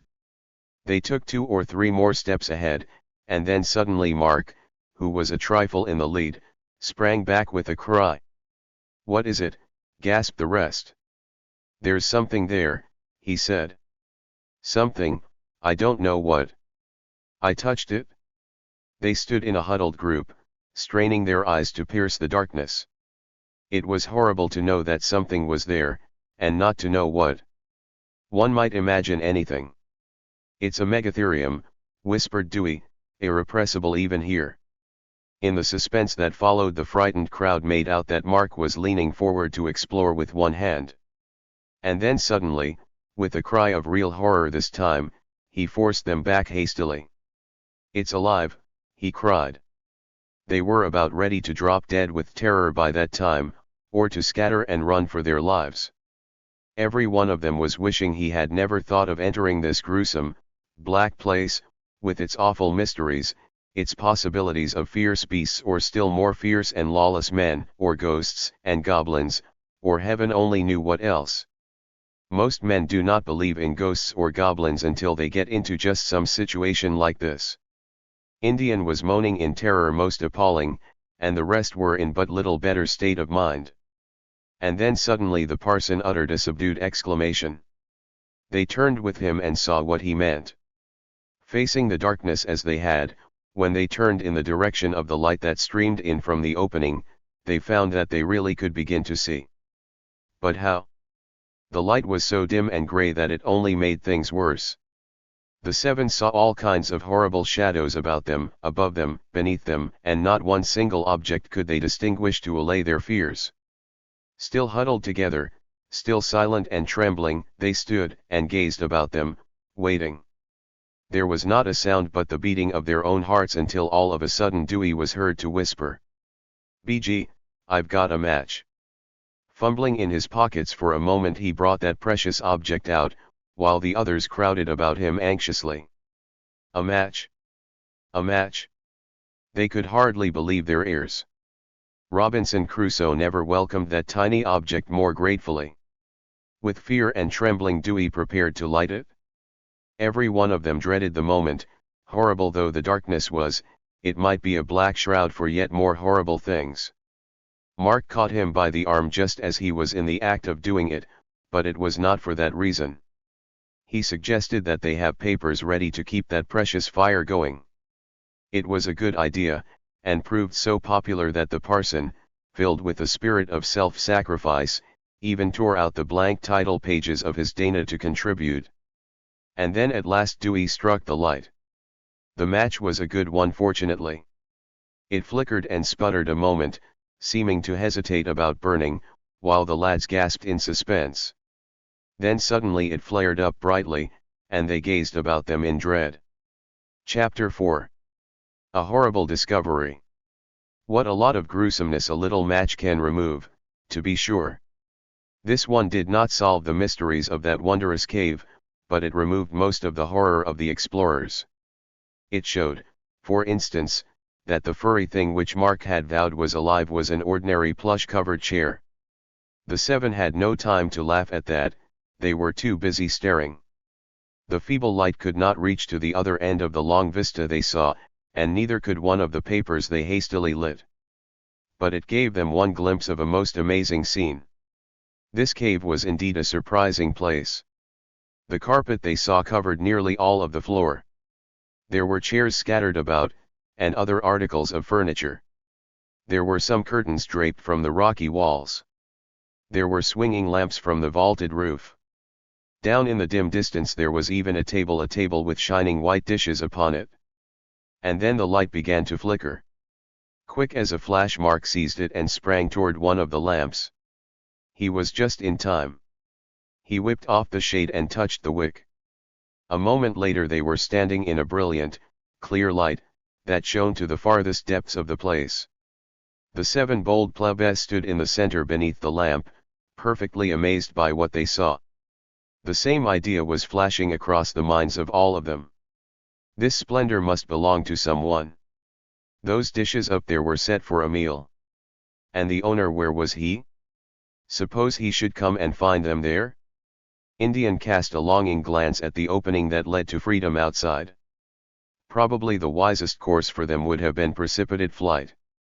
To be trapped in there by desperate men would be terrible indeed. But curiosity urged them on. This was a glorious mystery, a mystery worth solving. It was almost a fairy tale. An enchanted princess alone was needed. Now, whether they would have been bold enough to stay and look about them, had it not been for one occurrence, it is impossible to say. Texas, glancing curiously about him, caught sight of a familiar object on a bench to one side, and he leaped forward and seized it. He stared at it hastily and gave a cry of joy. It was a revolver. A .44 caliber, and it was loaded, too. No power on earth could have moved Texas then. He had a gun, he was at home after that, and he feared neither man nor devil. "Let 'em come," he cried. "I may go in to look." He strode forward, Mark at his side, and the rest following, peering into every nook and cranny. One thing seemed certain. There was no one about. The cave had all sorts of passageways and corners, but hunt as they would they saw not a soul, heard not a sound. The place was like a tomb. It was just as silent and weird and uncanny, and moreover just as moldy and dusty as the tomb is supposed to be. Mark examined the table with its queer outlay of dishes. They were all covered with dust, several had tops, and when Mark lifted them he found that they, too, were empty. But for that, it seemed as if dust were everywhere. Mark was recalled from his interesting exploration by an excited BG, from Dewey. Dewey was staring at the wall, and as the others ran up to him he pointed without a word in front of him. There was a calendar hanging there. And plain as day, the inscription was still Tuesday, May the 18th, 1848. The 7 were too mystified by that to say a word. They stared at each other in silence, and then went on. The next thing to attract their attention was a long workbench at one side. Mark wondered how that thing could ever have come in by the opening, until he saw a box of tools at one side, which suggested that it might have been built inside. There were all sorts of strange-looking tools upon the bench, and molds, and dies, and instruments which none of them recognized. Nearby was a forge and a small pair of bellows. A pot of once molten metal, now cold and dust-covered, stood beside it. There were bars, too, of what the puzzled crowd took to be lead. It was left to the all-wise parson to discover what this meant. The parson picked up one of the dies he saw upon the table. He gazed at it curiously, blowing away the dust and cleaning the metal. Then, muttering to himself excitedly, he stepped over to one side of the cave where soft clay was on the floor, and seizing some, pressed it into the mold. He held it before his horrified companions, a perfect image of the United States $50, and he spoke but 2 words of explanation. "Gentlemen," he said, "counterfeiters." The amount of excitement which that caused may be readily imagined. A counterfeiter's den. And they were in it? Texas clutched his revolver the tighter and stared about him warily. As for poor Indian, he simply sat down upon the floor and collapsed. "Fellows," said Mark at last, "I say we finish examining this place and get out. I don't like it." None of them did, and they did not hesitate to say so, either.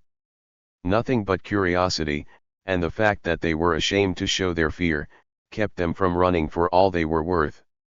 As it was, their advance was timid and hesitating. They were almost at the end of the cave then. They could see the walls sloping together and the ceiling sloping down toward the floor.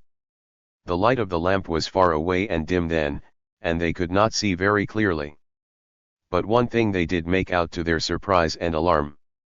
The end of that cave was a heavy iron door, shut tight. There was but one idea flashed over the minds of every one of the 7 at that moment. The money. Here was where the men kept it, in that firmly locked safe. "BG," muttered Dewey. "I say we go back." Most of them wanted to, and in a hurry. But there were 2 of them that didn't mean to. One was the venturesome and reckless Texas, and the other was Mark. "I'm sorry I came in," said the latter calmly. "But since I'm here I'm going to see the thing to the end.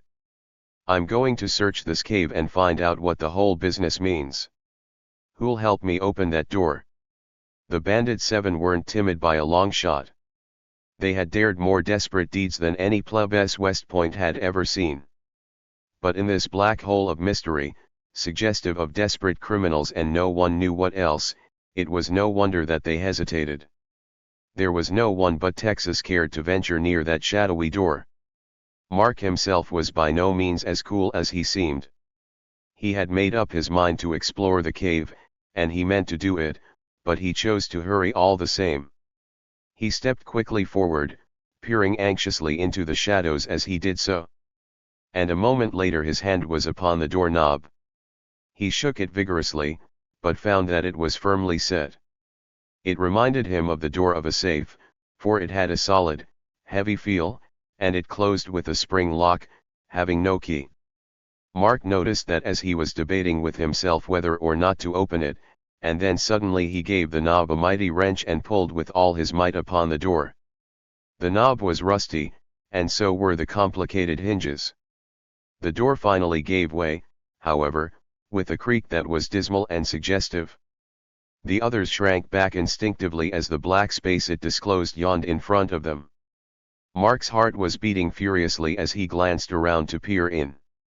A musty, clothes odor caught his attention, and then as the faint light made its way in, he saw that beyond was still another compartment, seemingly blacker, and certainly more mysterious than the first. But Mark hesitated not a moment. He had made up his mind to enter and he did. Texas, who was at his back, taking hold of the door to hold it. Those outside waited for but one moment, a moment of anxious suspense and dread. They had seen their leader's figure vanish, swallowed up in the blackness of the place. They were wondering, tremblingly, as to what the result would be, and then suddenly came a result so terrible and unexpected that it nearly knocked them down. It was a scream, a wild shriek of horror, and it came from Mark. The 6 outside gazed at each other, ready to faint from fright. Texas, startled, too, by the weirdness of the tone, sprang back involuntarily. And in an instant the heavy iron door, released from his hand, swung inward and slammed with a dismal clang that rang and echoed down the long, vaulted cave. The noise was succeeded by a silence that was yet more terrible. Not another sound came from Mark, to tell that he was alive or what. And for just an instant, paralyzed with fright, the horror-stricken cadet stood motionless, staring blankly at the glistening door. And then Texas sprang forward to the rescue. He seized the knob furiously, and tearing at the barrier with all his strength, flung it wide open. "Come on," he cried. "Follow me." Texas was clutching the revolver, a desperate look upon his face. The others, horrified though they were, sprang forward to his side ready to dare anything for the sake of Mark. But there was no need of their entering, as the light shown in the whole scene was plainly in view. And the 6 stared with ever-increasing awe. Leaning against the wall, where he had staggered back, was Mark. His face was as white as a sheet, one trembling hand was raised, pointing across the compartment. And the rest followed the direction with their eyes, and then started back in no less horror. their faces even paler than his. Lying flat upon the floor, shining out in the blackness white and distinct and ghastly, their hollow eyes fixed in a death stare upon the roof, were 6 horrible, grinning skeletons. Awe-stricken, those reckless plebes stood motionless, gazing upon the scene. They were too dumbfounded to say a word, almost to think. And then suddenly, as one man, moved by a single impulse, they faced about and stole silently out of the place. The iron door clanged once more, and then, still silent, the plebes marched in Indian file down the long corridor to where the sunlight streamed in, helped each other out through the narrow opening, and finally, free at last, drew a long breath of inexpressible relief under the clear blue sky of heaven. It was some minutes after that even before they said a word. Finally Mark spoke. "Fellows," he said, "there's a mystery. Who can solve it?" The parson heaved a sigh and raised his voice. "There were once," he began, "6 counterfeiters, who did their work in a lonely cave. That cave had 2 entrances, one of which we know of. And the other lies at the end of the passageway," said Mark. "It was a way of escape," went on the parson, "in case the other entrance was discovered by outsiders. But subsequently that entrance became blocked. And they were caught in their own trap," finished Mark. "That door slammed as it did on me, and they were suffocated. And that is all. Let us go home." Still awe-stricken and silent, the rest arose and started to follow him. But suddenly Texas, the excitable, irrelevant Texas, stopped and began to gasp. "Say," he cried. "Fellers. What is it? D'ye know I never thought of it? That air cave is our N." "How do you mean?" "There ain't anyone else to own it, that's what I mean. And if ever we want a place to hide in, or haze yearlings in, came from Dewey. It's ours," cried Mark. "Just the thing. Hurrah!" Chapter V. A joke on the parson. Mark did not lose any time in telling Grace Fuller all about the cave. He called on her at the West Point Hotel, where she boarded with her father, and found her sitting on the piazza. "A real cave," she cried, with a smile. "How romantic. Have you told?" "Nobody but you," said Mark. "It's our secret. We may want to haze some yearlings there, you know. So not a word. But you say it was furnished. How wonderful." "Yes," said Mark, "even carpets. It seems that this place was once the den of a gang of counterfeiters. I see you open your eyes in surprise. We found all their dyes and molds and everything." "But how do you know they aren't there still?" inquired Grace Fuller in alarm. "That is the gruesome part of the story. They are all dead.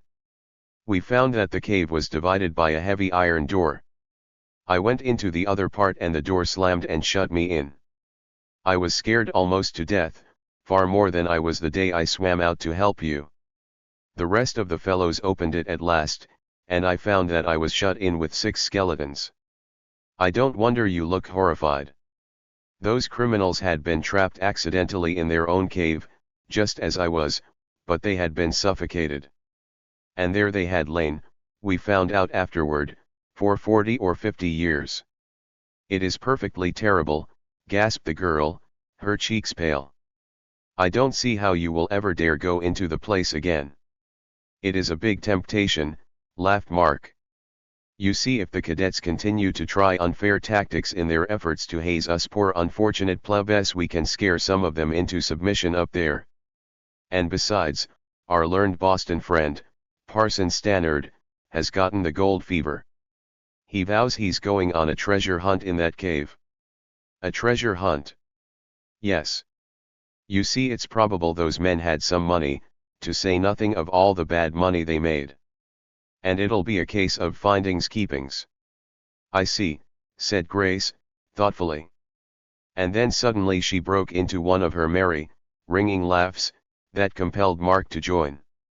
"I think the parson's such a queer old chap," she cried. "Isn't he comical? He's so solemn and learned. I can just imagine him prying all about that cave, the same way he does for his fossils. I never shall forget the day I first met the parson, responded Mark. It was when we were just getting up the banded 7 to try to stop the hazing. The yearlings had tied his long, bony frame in a sack. He had gotten out and chased the whole crowd of them about the parade ground. And he came into my room in barracks perfectly furious with indignation. Yeah, by Zeus. He found out I was interested in geology, said Grace. I studied it once, and he's never ceased to give me lectures since he found that out. And I never hear anything nowadays but schistose slates, and sandstone conglomerates, and Triassic eras, and Orahippuses, and Protodactyls and Brontotheriums. He gives us long discourses over in camp, too, laughed Mark. I can see his lank, bony figure now. It was more comical still when he wore his geology coat, with huge coattails and pockets for fossils. Anyhow, he gets very much worked up when he's telling us about the glories of geology. And poor Dewey, who's such an inveterate joker, always has to get into trouble by interrupting him. Yesterday, for instance, the parson was telling us about seashores. He didn't see how anyone could fail to appreciate what a wonderful thing a beach was. Here was being written a record that men might read millions of years later. It would be hardened then into imperishable stone. Here, for instance, was the track of a bird. Little by little sand would be scattered over it, more sand on top of that, and so on until it was crushed into rock. That is the way all sandstones are made. Huge convulsions of earth would bring that up to the surface, men would find it, break it open, and there the track of the bird. Wonder of wonders. Here Mark paused for breath, and began to laugh. What did Dewey say? Inquired Grace. He wanted to know if the parson would classify the summer girl as a bird. He said he'd seen lots of their tracks on the beach. Then he wanted to know if a learned geologist could tell the track of a Chicago girl from that of a Boston girl. Then he went on to imagine the contents of a Coney Island sandstone. The parson had told of megatherium's bones and teeth and skeletons. Dewey wanted to know how about empty sarsaparilla bottles and peanut shells, and tickets to the Turkish dancers and shoot the chutes, and popcorn balls, and frankfurters. What did the parson say? Laughed the girl. Oh, he just said something about being frivolous. But the climax came a few minutes later when the parson told how Cuvier and other famous scientists had become so wondrously learned that they could tell what an animal was from the tiniest bit of its skeleton, its frame, as he called it. And that started Dewey. He put on his most serious face and told us how he'd read of a great mystery, a geologist who had found the frame of an animal hard as iron, and almost smashed to pieces in some rocks. There was what looked like the body of a man lying near. The first mentioned thing, so Dewey said, had 18 teeth in front and 7 behind. And the geologist didn't know what on earth it was. Mark interrupted himself here long enough to indulge in a little silent laughter, and then he went on. Well, the parson took it seriously. He put on his most learned air, and looked it up in Dana, his beloved geological textbook. 18 in front and 7 behind? The rear ones must be molars. Probably, then, it was a paleotheer, but they were extinct before primeval man appears. And it couldn't be one of the Zenglodons, and surely not a plesiosaurus. Oh, yes. Why, of course, it must be an ichthyornis. And the parson was smiles all over. How stupid of that geologist not to have guessed it? An ichthyornis. But then Dewey said no, it wasn't. Then what is it? Cried the parson. And what did he say? Laughed Grace. He said it was a 97 model, 72 gear, and the rider had coasted down the hill on it. The teeth weren't molars, they were sprockets. Somebody yelled bicycle, and the parson wouldn't speak to him all day. The girls' merry laughter over the story was pleasant to hear. It was a great deal more pleasant to Mark than the original incident had been.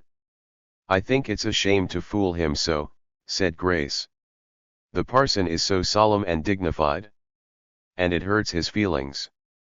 He gets over it all, laughed Mark, and then he enjoys it, too, else we wouldn't do it, for every one of us likes our old geological genius.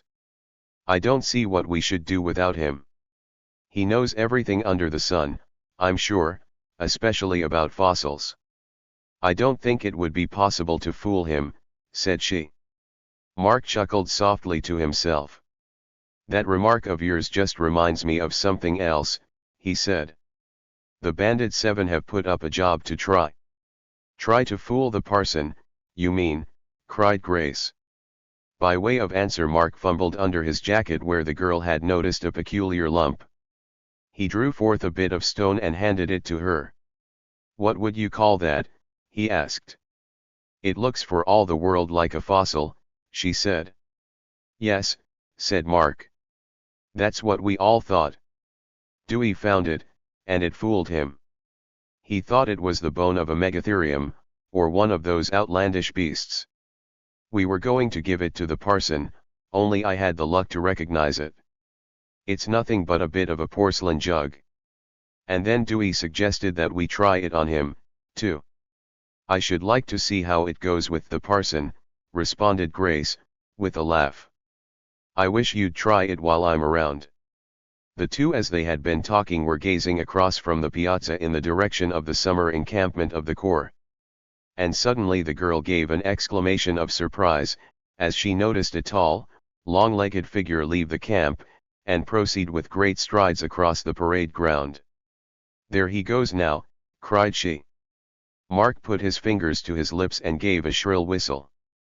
The parson faced about and stared around anxiously, then, as he saw a handkerchief waving to him from the hotel, he turned and strode in that direction. A minute later his solemn face was gazing up at the two. What is it? He inquired. I dare not come up there. No, tempt me not. The little volume of instructions designated as the Blue Book denies the pleasure of visiting the hotel without a permit. I fear exceedingly lest I be violating some regulation by standing so near the forbidden ground. I'm quite used to getting permits to visit here, laughed Mark. I think I'll order them by the wholesale soon, that is if Miss Fuller stays much longer. I'll bet, Mark added, whispering to the girl, as he noticed the parson edging off. I'll bet I can make him break a rule and come up here. How? Inquired the girl. Parson. Oh, parson, cried Mark. Come up here. Tempt me not, protested Stannard. The danger is great and I've got a fossil to show you, called the other. The parson stared incredulously for a moment at the object Mark held up. He suspected a ruse. But no, it was a fossil. And oblivious to duty, danger, demerits, and all the rest of the universe, he gave a leap, dashed up the stairs, and fairly pounced upon the two. A fossil, he cried. By the immortal gods, a fossil. Yeah, by Zeus, let me see it. Chapter 6. Stannard's Defiance. The parson seemed about ready to devour that fossil. He seized it and plumped himself down in a chair with a thud. He paused just long enough to deposit his Dana upon the floor, and to draw up his learned trousers to the high-water mark, disclosing his pale, sea-green socks. And then with a preliminary ahem, and several blinks he raised the precious relic and stared at it. The two conspirators were watching him gleefully, occasionally exchanging sly glances. The parson, all oblivious of this, surveyed one side of the fossil and then turned it over. He tapped it on the arm of his chair, he picked at it with his fingernail, he even tasted it, with scientific public-spiritedness and zeal. And then he cleared his throat solemnly and looked up. Gentlemen, said he, that is ladies, this is a most interesting specimen we have here. I regret that with the brief analysis possible to me I cannot classify it as I should like. A microscopic examination would be undoubtedly essential for that. But some things I can say. This is evidently a fossil bone, a portion of the thigh bone, I should say, probably of some gigantic animal like the Ichthyosaurus. As you will notice from the compactness of the structure and the heaviness, it is much solidified, thus indicating a very remote age, probably the Upper Cretaceous at the very least, or possibly the Silurian. I am not able to say positively because the parson stopped and gazed about him with a surprised and rather injured air. Really, the rudeness of some people was amazing. Here were the two he was talking to actually leaning back in their chairs and giving vent to peals of laughter. What about he had no idea. This was really too much.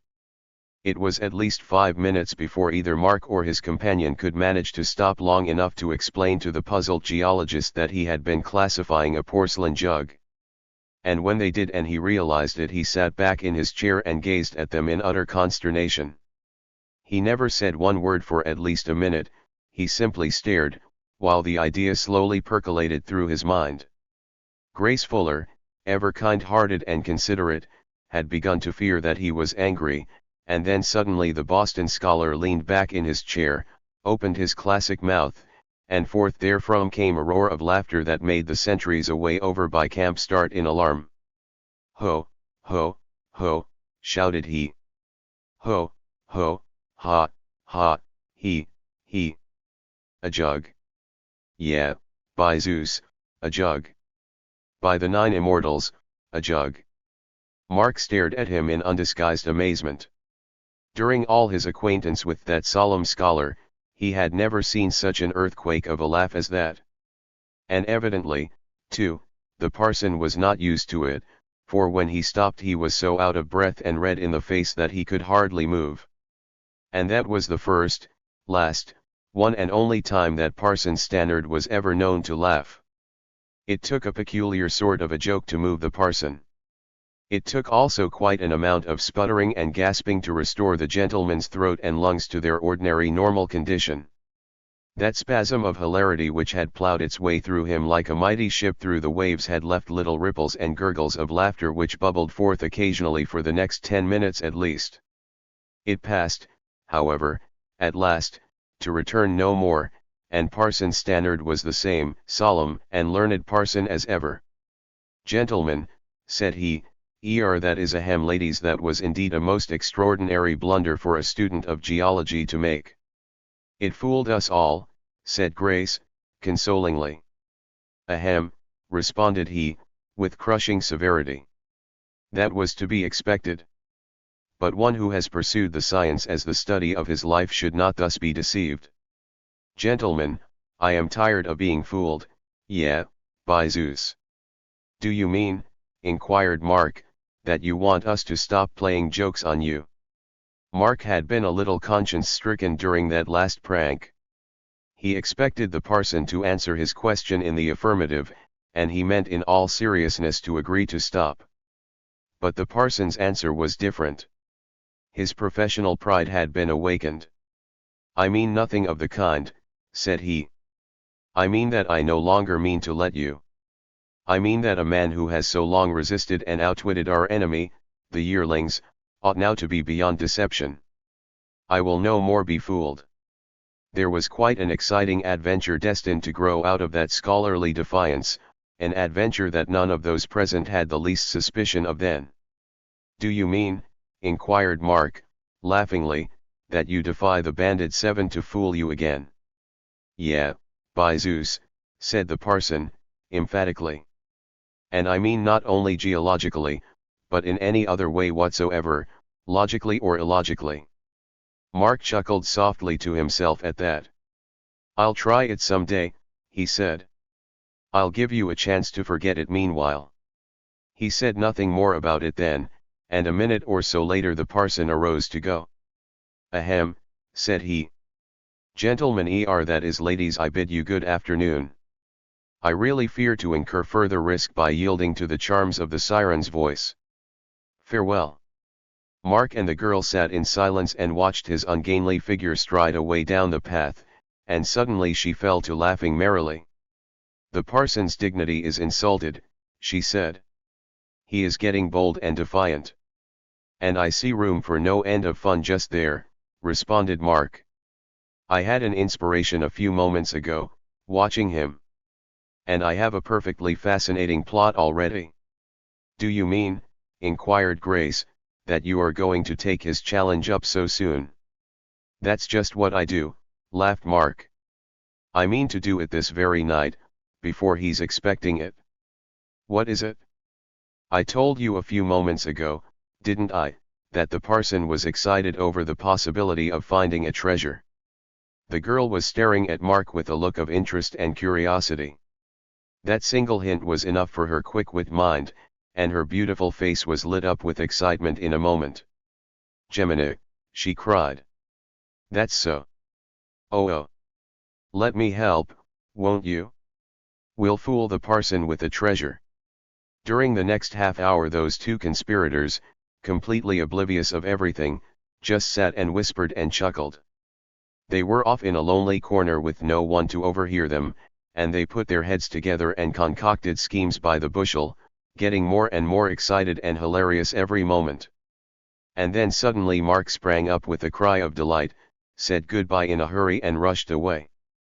"I must tell the rest of the 7, he laughed. "This is too good to keep. And oh, say, if we can work it." Whoop. Chapter 7. Stannard's Strange Visitor. Dress parade, which took place immediately after the above, occupied the time until supper. It was growing dark by the time the battalion marched back from mess hall, and the plebe sighed and realized that one more Saturday half-holiday was gone. Parson Stannard, with whom we have to do at present, looked around for his fellow members as soon as the plebe company broke ranks. He found to his surprise that they had disappeared suddenly, gone he knew not where. They had gone to put into execution the plot to fool him, but Stannard did not know it. He turned and strolled away by himself in the gathering dusk. Near Trophy Point, just west of the camp, stands Battle Monument. North of it stretches one of the finest views that the Hudson Valley affords, a winding river reaching the horizon's end with the mountains of the highlands sloping to its very shores. The parson liked that view especially at this hour of peace. The parson was wont to preach long sermons to himself upon the sublimity of nature and the insignificance of man, etc., whenever he walked out there. And so now he seated himself in a quiet nook and soon forgot where he was and everything else about himself. Others knew where he was, however, and from a safe distance were eyeing his meditative form. It got darker and darker, stars began to come out one by one, and the moon began to turn from white to golden. All this was lost upon the solitary philosopher, who would probably have remained hidden in his own thoughts until tattoo sounded, had it not been for one unpleasant interruption. Now the parson did not like to be interrupted. He looked up with an obvious expression of annoyance, when he became aware of the fact that a figure was approaching him, had stopped and was staring at him. But when the parson surveyed the figure, he forgot to be annoyed, for it was a very peculiar-looking figure, and moreover it was acting very peculiarly too. From what the parson could see of him in the darkness, he was an old pack peddler. His figure was bent and stooping, and he bore upon his back a heavy load. As to his face, it was so covered by a growth of heavy black hair and beard that the parson could see nothing but a pair of twinkling eyes. Such was the man. To the parson's infinite amazement, he was setting down his pack and preparing to display his wares to him, the refined and cultured Boston scholar. "Shoelaces, suspenders," muttered the curious creature, in a low, disagreeable voice. "No," said the other, emphatically. "Matches, collar buttons." "No," cried the parson, this time angrily. "Socks, combs, brushes." "No. Go away." "Hairpins, needles, necklaces." "I tell you I don't want anything," exclaimed the cadet. "You disturb my meditations, yeah, by Zeus, exceedingly. I have no money. I don't want anything." The strange old man paid not the least attention to these emphatic and scholarly remonstrances. He was still fumbling at his pack, about to display the contents. And so the parson, who was exceedingly provoked at having been interrupted in a most valuable train of thought, seeing the man was persistent, sprang up and started to hurry away in disgust. And then suddenly he was brought to a halt again, completely, as much startled as if he had been shot through the back. For the old man had raised his voice commandingly and called aloud. "Stop!" Completely mystified and not a little alarmed by that extraordinary act, the parson turned and stared at the weird figure. The peddler was still bent half to the ground, but he had flung back his bushy head and extended his hand in a gesture of command. "Why," stammered the amazed cadet. "By Zeus!" The old man continued to stand, his piercing eyes flashing. And then suddenly he dropped his hand and in a low, sing-song voice began to mumble, as if to himself. His very first words rooted the parson to the spot in amazement and horror. "Deep within a mountain dreary lies a cavern old and dark, where the bones of men lie bleaching. In a chamber, cold and stark." The parson had turned as white as any bones, he was gasping, staring at the horrible creature, who knew the secret that the parson had thought was his friends alone to tell. His consternation it is difficult to imagine. The crouching figure saw it, and took advantage of it instantly. Without making another sound, he backed away, beckoning, the parson following instinctively, helplessly. They stood beneath the protecting shadow of some high bushes, and there once more the weird figure raised his arms, and the amazed cadet quailed and listened. 'Twas a secret not for mortals, hidden by that cavern walls. For beyond those gloomy portals. In the name of all that is holy, cried the parson, suddenly. By the 9 Olympians, by the 9 Heliconian muses, I abjure you. By the 3 Cyclos, by the 3 Centimani, the 3 Fates, the 3 Furies, the 3 Graces. By Acheron and the Styx. By the Pillars of Hercules and the Palladium of Troy. By all that men can mention, yeah, by Zeus, I demand to know how you learned this." The parson gasped after that, and the old man went on. "Silence, rash, presumptuous mortal. Seekest thou the fates to know? At whose word e'en Zeus doth tremble? Sun and earth and moon below." There was nothing like a classical allusion to awe the parson, convinced of the strange man's superiority. Then, he dared not a word more. Bold and reckless those who entered. Risks they ran they never knew. But, once entered there's the secret. Secret that I tell to you. At the hour of midnight venture. To that cavern black to go. Fear not. I protection give thee. Keep thee safe from every foe. Bear a spade upon thy shoulder. Take thy friends to give thee aid. Deep to dig in search of treasure. Once beneath its carpet laid. Find a lamp by you 'twas lighted. When you first beheld those halls. 'Tis the secret I shall give thee. Dig where its shadow falls. The old man stopped abruptly. The amazed cadet was staring at him in the utmost consternation. And then suddenly the man raised his hand again. "Go," he said. The parson followed his finger, it was pointing to the camp, and hesitating but a moment more Stannard turned and started away, his brain reeling so that he could hardly walk, his ears still echoing the words. "'Tis the secret I shall give thee. Dig where its shadow falls." He never once turned to look back at that mysterious figure. If he had, he might have been more surprised than ever. For the figure, hiding behind the bush, flung off its pack, stepped out of the old man's rags, tore off a heavy false beard and wig and emerged. Mark Mallory. He whistled once, and a drum orderly, bribed for the occasion, ran out and hurried off with the things. And Mark rushed over and burst into a group of cadets that stood near. "It worked! It worked!" he cried.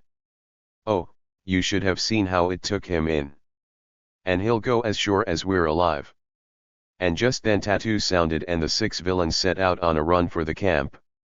Now Parson Stannard's scholarly features were solemn enough under any circumstances, when there was anything to make them still more so he was a sight to behold.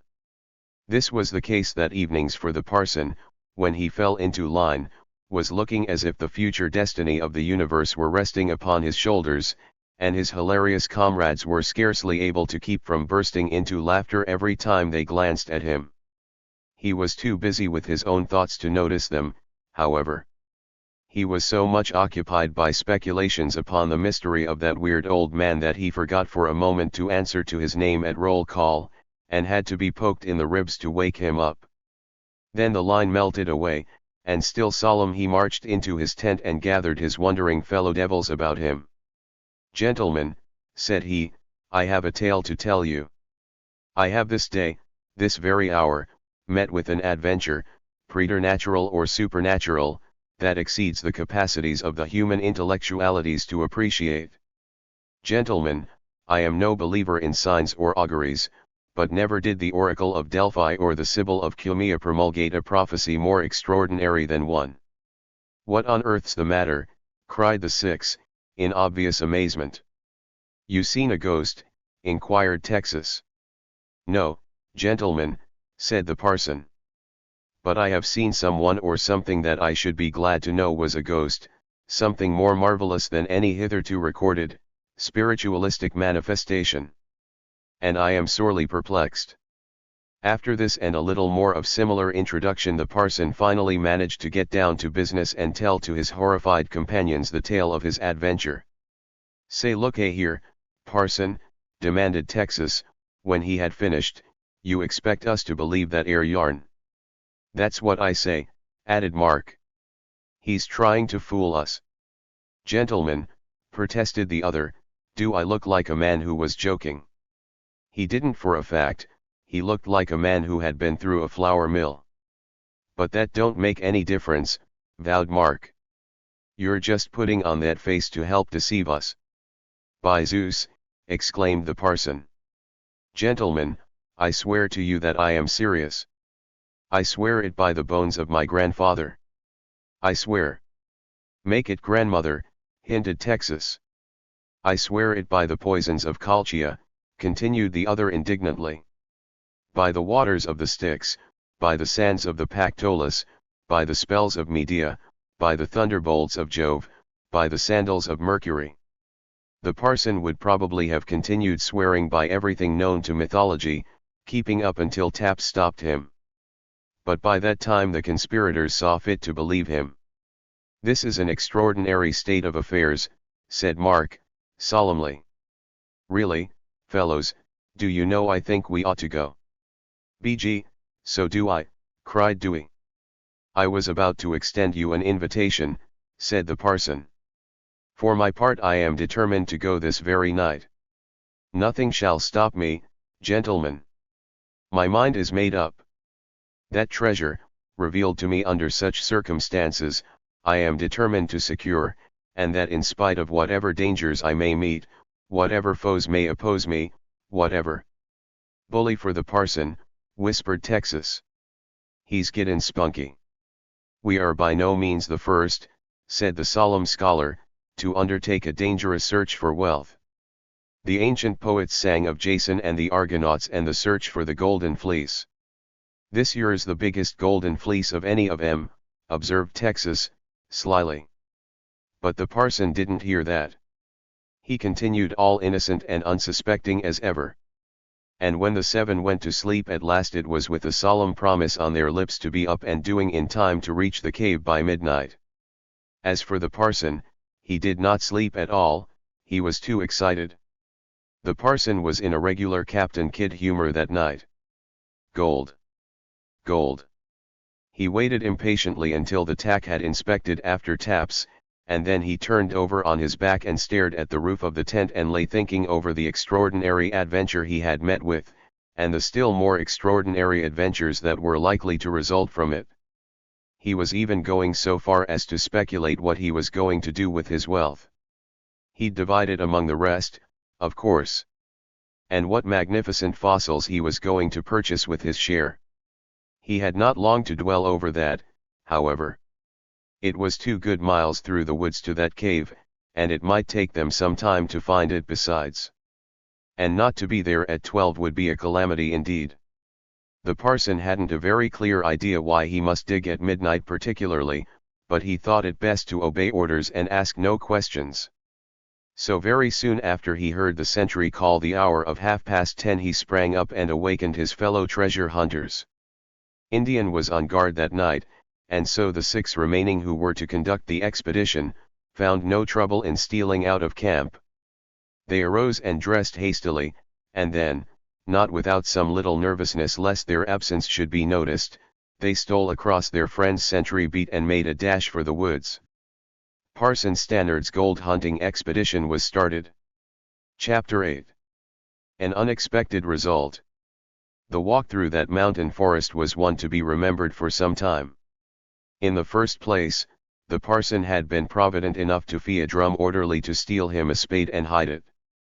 The parson insisted upon carrying that spade himself, for that was what the old man had said.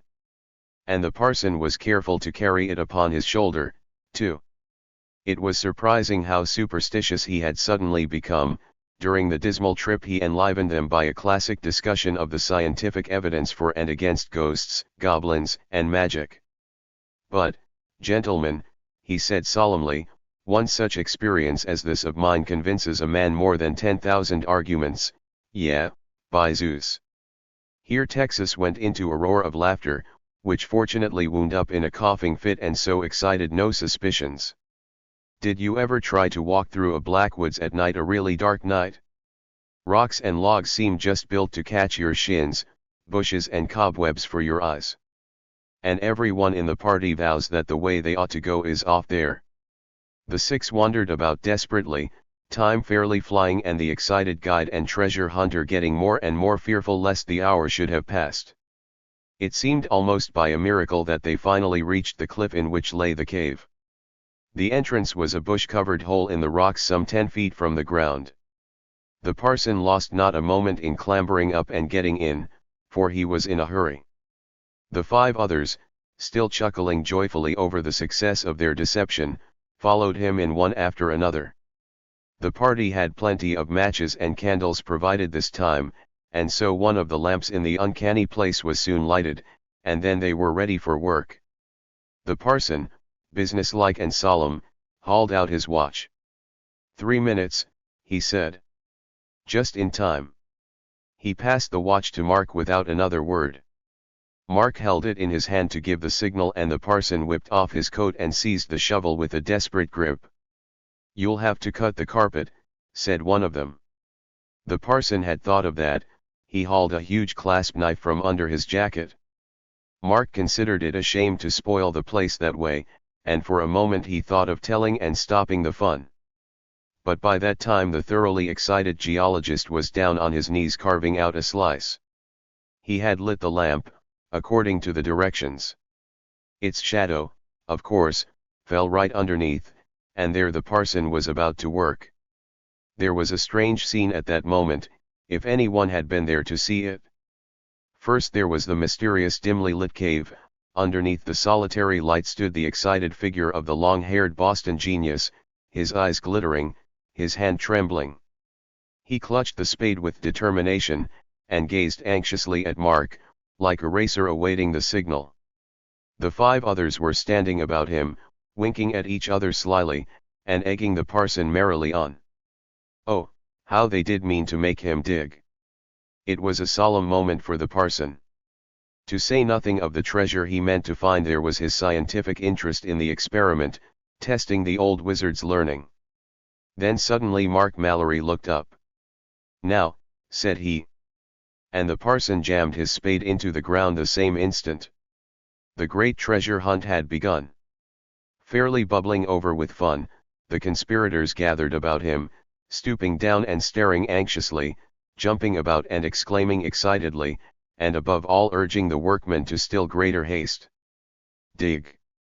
Dig! They cried. And you can rest assured the parson did dig. His long bony arms were flying like a machine. Beads of perspiration gathered on his classic brow, his breath came in gasps that choked off his numerous learned exclamations. And yet he kept on, flinging the dirt in showers about the room until the place began to look as if a sandstorm had struck it. The parson was working as never had a parson worked before. The others gave him little chance to rest, either. They kept up his frenzy of excitement by every means they could think of. But such working as that was bound to end soon, for even geological muscles can't stand everything. In this case the end came of its own accord, for the simple reason that the hole got too deep. In his wild excitement Stannard had dug only a narrow one, and by he got down so far that he could barely reach the bottom with the end of his shovel. Then he stopped. "By Zeus," he gasped, "gentlemen, this is outrageous." "A shame," cried Mark. "What are we going to do?" "Hurry up, it's away after midnight." The parson gazed around him wildly. He was as anxious to hurry as anyone, but he didn't know what to hurry at. "Wow," growled Texas. "Why don't you fellers hurry up dar? Whar's that air treasure? Did you bring me way out higher to get nothin'?" This and dozens of similar remarks got the parson very much discouraged and disgusted indeed. "Gentlemen," he protested, "I cannot help it, I really cannot. I swear to you by all the inhabitants of Tartarus that if I knew what to do I should do it with all possible celerity." "But what?" "I don't believe there's any treasure there," growled Texas. "It's all a fake." "That's what I say, too, BG," cried Dewey. "I just believe the parson wanted to show us he knew how to dig graves. I wish I were asleep in my tent. Reminds me of a story I once heard, BG." "Don't tell us any stories," exclaimed Mark with feigned anger. "The parson has told us enough for one night. This is outrageous." The poor parson had sunk into a chair in exhaustion and resignation. Evidently there was no more fun to be gotten out of him, Mark thought, and was about to propose returning to camp, when suddenly another idea flashed across him. "Jove," he exclaimed, excitedly. "I didn't think of that." The parson sprang up again with a sudden renewal of interest and life. "What is it?" he cried. "What is it?" "I've got an idea," shouted Mark.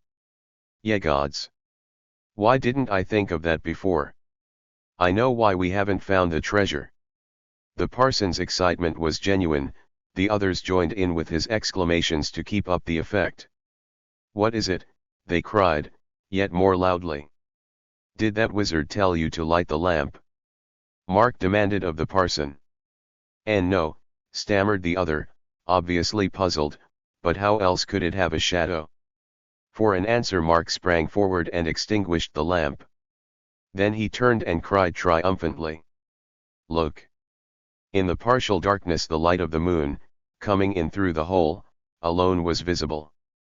It struck the lamp right full and cast a deep black shadow over in one corner of the cave, close to the wall. "Ha!" exclaimed Mark dramatically. "There's the spot." "BG," cried Dewey, falling in with the scheme. "So it is. And that's why he told you to dig at midnight, BG." Already the parson had seized his spade and made a regular kangaroo leap for the place. Before his hilarious comrades could even start to follow he had broken ground once more and was flinging the dirt about with even more reckless eagerness. Go it," roared the rest. The crowd gathered about him in a circle, clapping their hands, dancing about, and shouting like rooters at a baseball game in the oft-quoted case of the ninth inning, 2 out, score a tie, etc. And never did a batter lam her out with more vigor than the treasure-hunting scholar lammed her into that ground. They reached the 2-foot mark, and then began the same trouble of inability to reach the bottom. "Better make it bigger, BG," laughed Dewey. "Don't give up. If it don't work this time, BG, we'll light every other lamp in the place and try their shadows." And then with an exclamation of excitement the parson sprang back. "I've struck something," he cried. "Whoop!" roared the crowd chuckling. "We've found the treasure. Hooray!" "It's hard," panted the excited Stannard. "It's as hard as a rock, isn't it?" said Mark, with a sly wink. And then he added under his breath, "A rock it is." But the parson was too busy to hear that. He was working feverishly, plunging his spade into the ground, flinging out the earth, occasionally hitting the object with a sharp sound that made him get more overjoyed and the rest get more convulsed with laughter. Truly the solemn parson digging a trench was a most ludicrous sight. His next move was more ludicrous still. He got down on his stomach, flat, and reached into the ground. "Whoop!" roared Texas, "it's good he's got long arms. Hooray, we've got our treasure." "Yes, by Zeus," cried the parson, springing up and facing them. His next words almost took them off their feet, and no wonder. "Gentlemen," he said, solemnly, "we have got a treasure. It's got a handle." The five stared at each other in dumb amazement. "A handle," they echoed. "A handle." And then Mark flung himself to the ground, and reached in. When he got up again it was with a look on his face that struck the others into a heap. "Fellows," he cried, "as I live, it has got a handle." The parson of course was not in the least surprised. It was what he had been expecting all along. What surprised him was their surprise and incredulity and blank amazement. Each one of them must needs stoop and verify Mark's extraordinary statement, learn that there was something down there with a handle for a fact.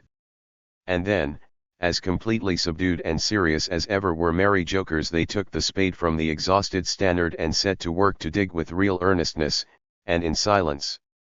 No exclamation they could think of came anywhere near expressing their state of mind. They widened the hole the parson had made, and thus exposed one corner of the object, which proved to be a wooden chest, of what size they could not tell. And that discovery completed the indescribable consternation of the five. There never was a joke stopped much more abruptly than that one. They continued digging. To make a long story short, they dug for half an hour steadily, and by that time had succeeded in disclosing the box, which was over 2 feet long and surrounded by hard clay. Having freed it, Mark sprang down and tried to life it. He failed, and they dug the hole yet wider still. Then, fairly burning up with excitement and curiosity and eagerness, the whole five got down into the ditch and lifted out the chest. It cost them quite an effort even then, but they got it out at last and gathered around it, staring curiously, whispering anxiously. It was locked firmly, that they could see. But the wood was rotten, and Mark seized the shovel and knocked the hinges off the back with one quick blow. Then the six stood and stared at each other, each one of them hesitating for a moment before revealing that uncanny mystery. That did not last very long, however. Mark grasped the lid firmly and wrenched it back. And as one man the six leaped forward to glance in. Gold! The cry burst from throats of every one of them at once. They sprang back and gazed at each other in amazement. For that huge chest was fairly brimming over with $5 gold pieces. Oh, what a scene there was for the next 10 minutes. The cadets were fairly wild. They stooped and gazed at the treasure greedily. They ran their fingers through it incredulously. They danced about the cave in the wildest jubilation. For there was in that chest money enough to make each one of them rich. And then suddenly an idea flashed over Mark. This was a counterfeiter's cave. "Is it genuine?" he cried. Quick as a wink the parson whipped 2 bottles from under his coat. "I thought of that," he said. "Yeah, by Zeus. One is for gold, one silver." He wrenched the stopper out of one bottle and stopped eagerly, the 7 staring in horror. "If it's gold," he cried, "it'll turn green." He snatched up one, and poured the acid over it. And the 6 broke into a wild cheer as they saw the color come. "Try another," cried Mark. For answer the parson sprang forward and poured the contents of the bottle over the coins. Everywhere it touched the tarnished metal it showed the reaction. And the 6 locked arms and did a war dance about the place. "We're rich," they cried. "We're rich." And then they stole back to camp again. Chapter 9. Discovery of the loss. This is where you wake up and find yourself rich. How do you like it? Mark, who asked the question, was yawning sleepily as he sat up from his bed, a pile of blankets on the floor of his tent. It was about 5 o'clock Sunday morning, and the booming echo of the reveille gun was still upon the air. Down by the color line a drum was still rattling, with a fife to keep it company. and throughout the camp cadets were springing up to dress, just as were the four we noticed. There is no tent room in West Point for the man who likes to lie in bed and doze for half an hour in the morning. Cadets have 5 minutes to dress in, and they have to be out in the company street lined up for roll call at the end of that time. And there is no danger of their failing about it, either. They tell a good story up there about one fond mother who introduced her young hopeful, a soon-to-be plebe, to the commandant of cadets, and hoped that they wouldn't have any trouble getting Montmorency dear up in the morning. They never could get him up at home. But to return to the 4A company plebes who were meanwhile flinging on their clothes and performing their hasty toilets. The lad who propounded the question was Mark, as said before. The one who answered it was Jeremiah Powers, and Texas vowed he liked being rich mighty well. He got no chance to explain why or wherefore, however, for by that time he was outside of the tent, and the resplendent cadet officer was giving his stentorian order. "Tension, company." At which signal the merry groups of cadets changed into an immovable line of figures stiff as ramrods. The plebes had come back to camp late last night, or rather early the same morning, scarcely able to realize what had happened. They were still striving to realize it all as they sat whispering to each other in mess hall. They were rich, all of them. How much they had none of them had any idea. The learned parson had informed them, and he didn't have to go to a book to find it out, either, that a pound of gold is worth $250. Allowing 200 pounds to that box, which was a modest guess indeed, left some $7,000 to each of them, a truly enormous fortune for a boy, especially a West Point plebe who is supposed to have no use for money at all. Cadets do their purchasing on checkbook, as it is called, and their bills are deducted from their salaries. And though they do smuggle in some contraband bills occasionally, they have no way of making use of large sums. This was the problem the Bandit Seven were discussing through the meal and while they were busily sprucing up their tents for Sunday morning inspection. Texas was for quitting the old place at a jump and making for the plains where a fellow could have a little fun when he wanted to. The fact that he had signed an engagement for service, or any such trifle as that, made no difference to him, and in fact there is little doubt that he would have skipped that morning had it not been for one fact: he couldn't leave Mark. "Doggone his boots," growled Texas, "if he had any nerve he'd come along. But if he won't, I suppose I got to let that air money lie idle." After which disconsolate observation Texas fell to polishing the mirror that hung on his tent pole and said nothing more. "Think of Texas running away," laughed Mark. "Think of him not having Corporal Jasper to come in on Sunday mornings and lecture him for talking too much instead of sprucing up his tent as a cadet should. Think of his not having Captain Fisher to march him round to church after that and civilize him. Think of the yearlings having nobody to lick 'em anymore. Think of Bull Harris, our beloved enemy, who hates us worse than I do warm cod liver oil, having nobody to fool him every once in a while and get him wild." Mark observed by that time from the twitching in his excitable friend's fingers and the light that danced in his eye that his last hit had drawn blood. Texas was cured in a moment of all desire to leave West Point. For was not Bull Harris, that old coyote of a yearling, a low, cowardly rascal who had tried every contemptible trick upon Mark that his ingenuity could invent, and who hadn't had half his molly goodnighty and envy knocked out of him yet? And Texas go away? Not much. Parson Stannard was heard from next. The parson knew of a most extraordinary collection of fossils from the subcarboniferous period. The parson had been saving up for a year to buy those fossils, and now he meant to do it. He swore it by Zeus, and by Apollo, and by each one of the Olympians in turn. Also the parson meant to do something handsome by that wonderful cyathophyloid coral found by him in a sandstone of tertiary origin.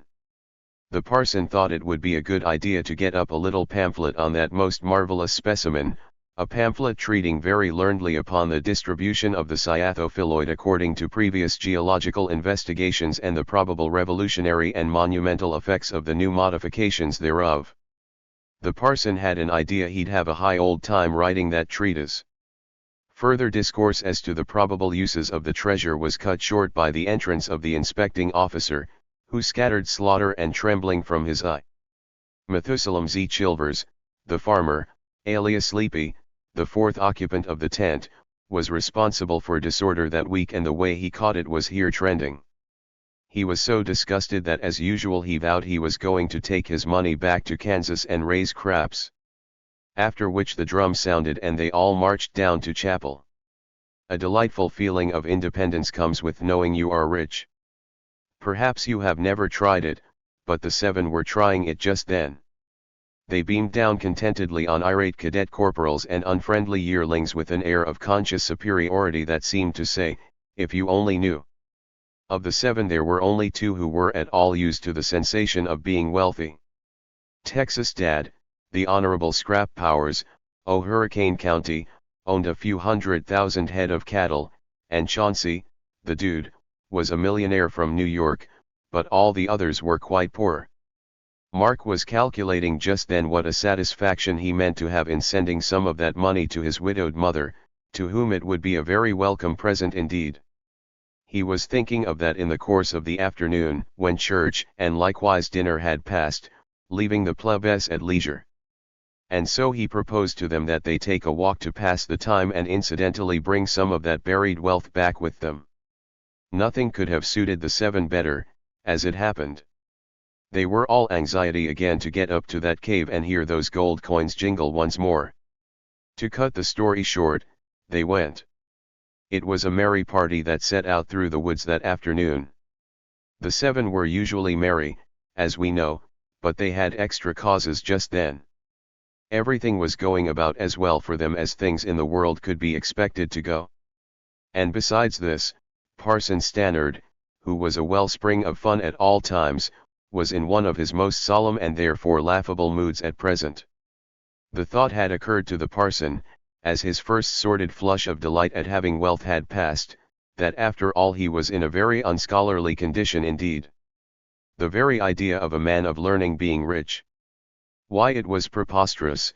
Where was all the starving in garrets of genius and the pinching poverty that was always the fate of the true patrons of Minerva?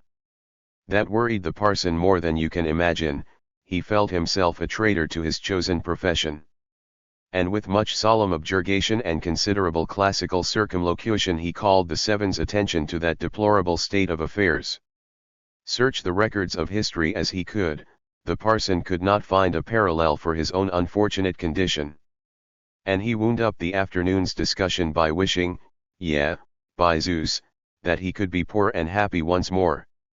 Dewey suggested very solemnly that nobody was going to compel the unfortunate parson to claim his share, b.g., that he would be pleased to take it if he were only paid enough to make it worthwhile.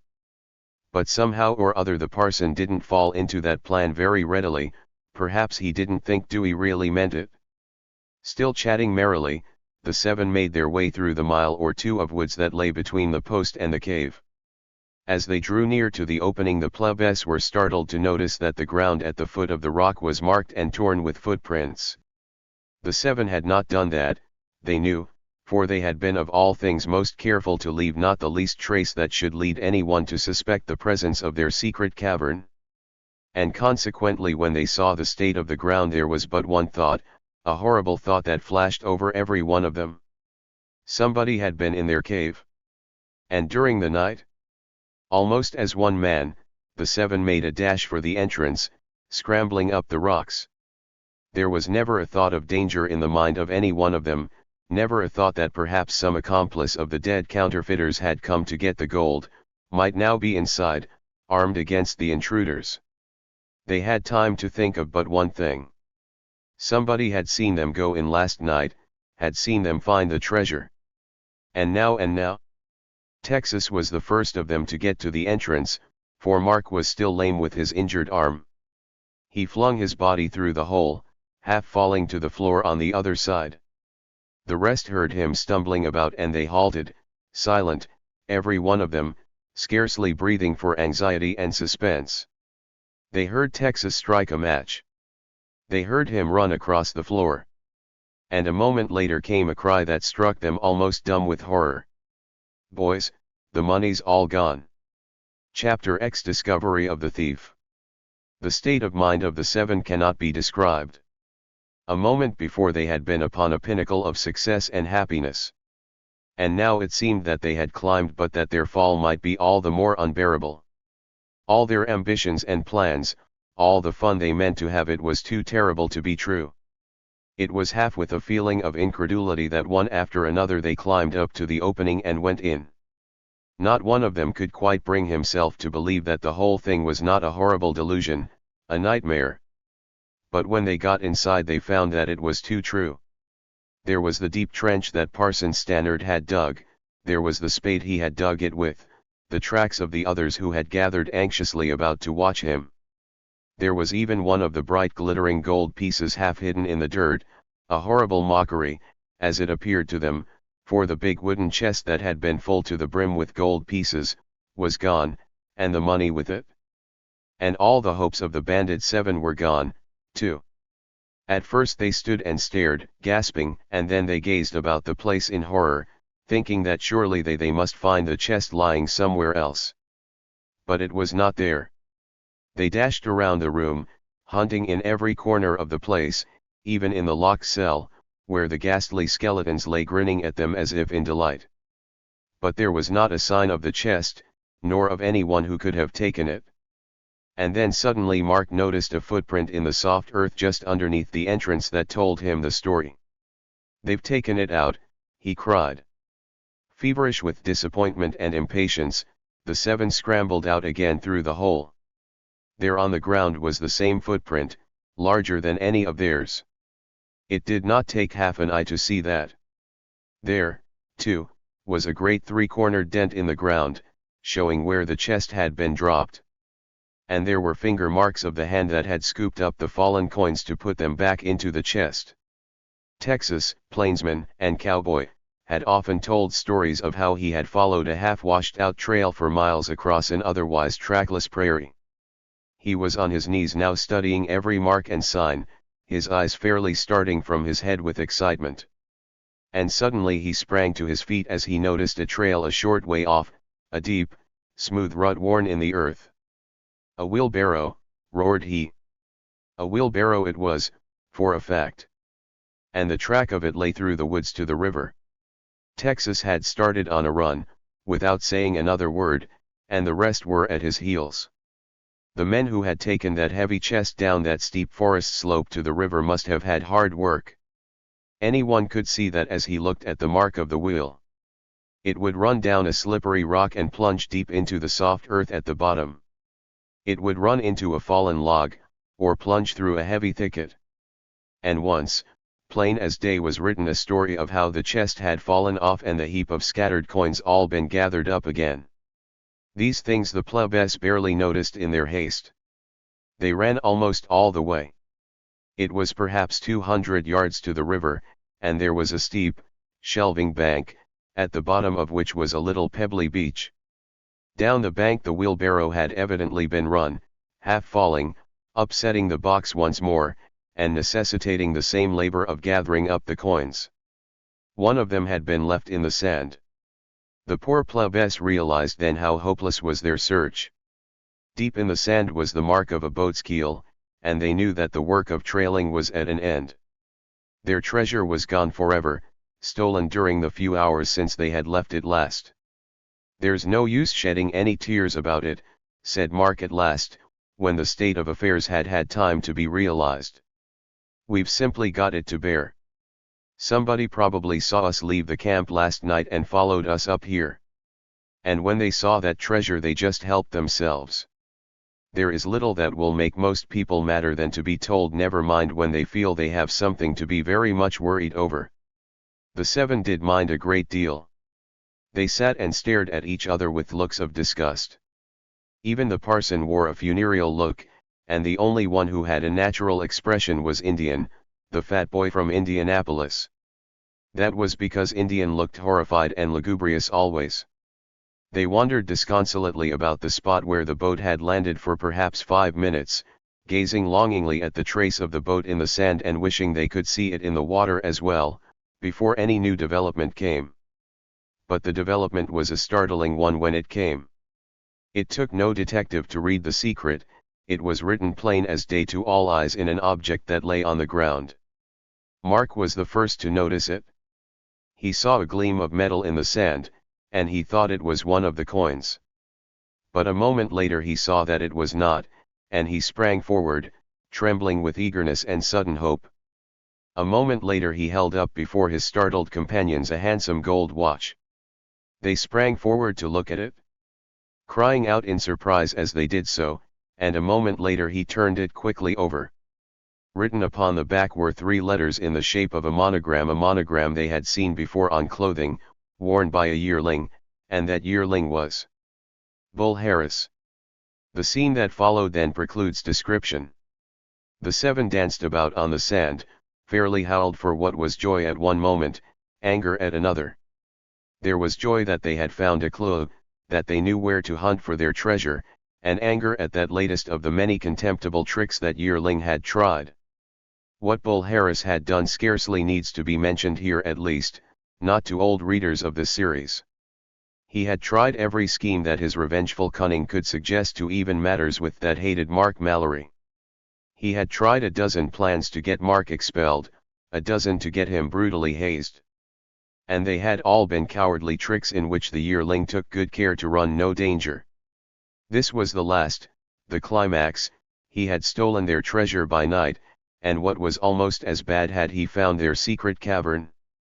And as Mark stood and stared at that watch he clutched in his hand, he registered a vow that Bull Harris should be paid for his acts in a way that he would not forget if he lived 1,000 years.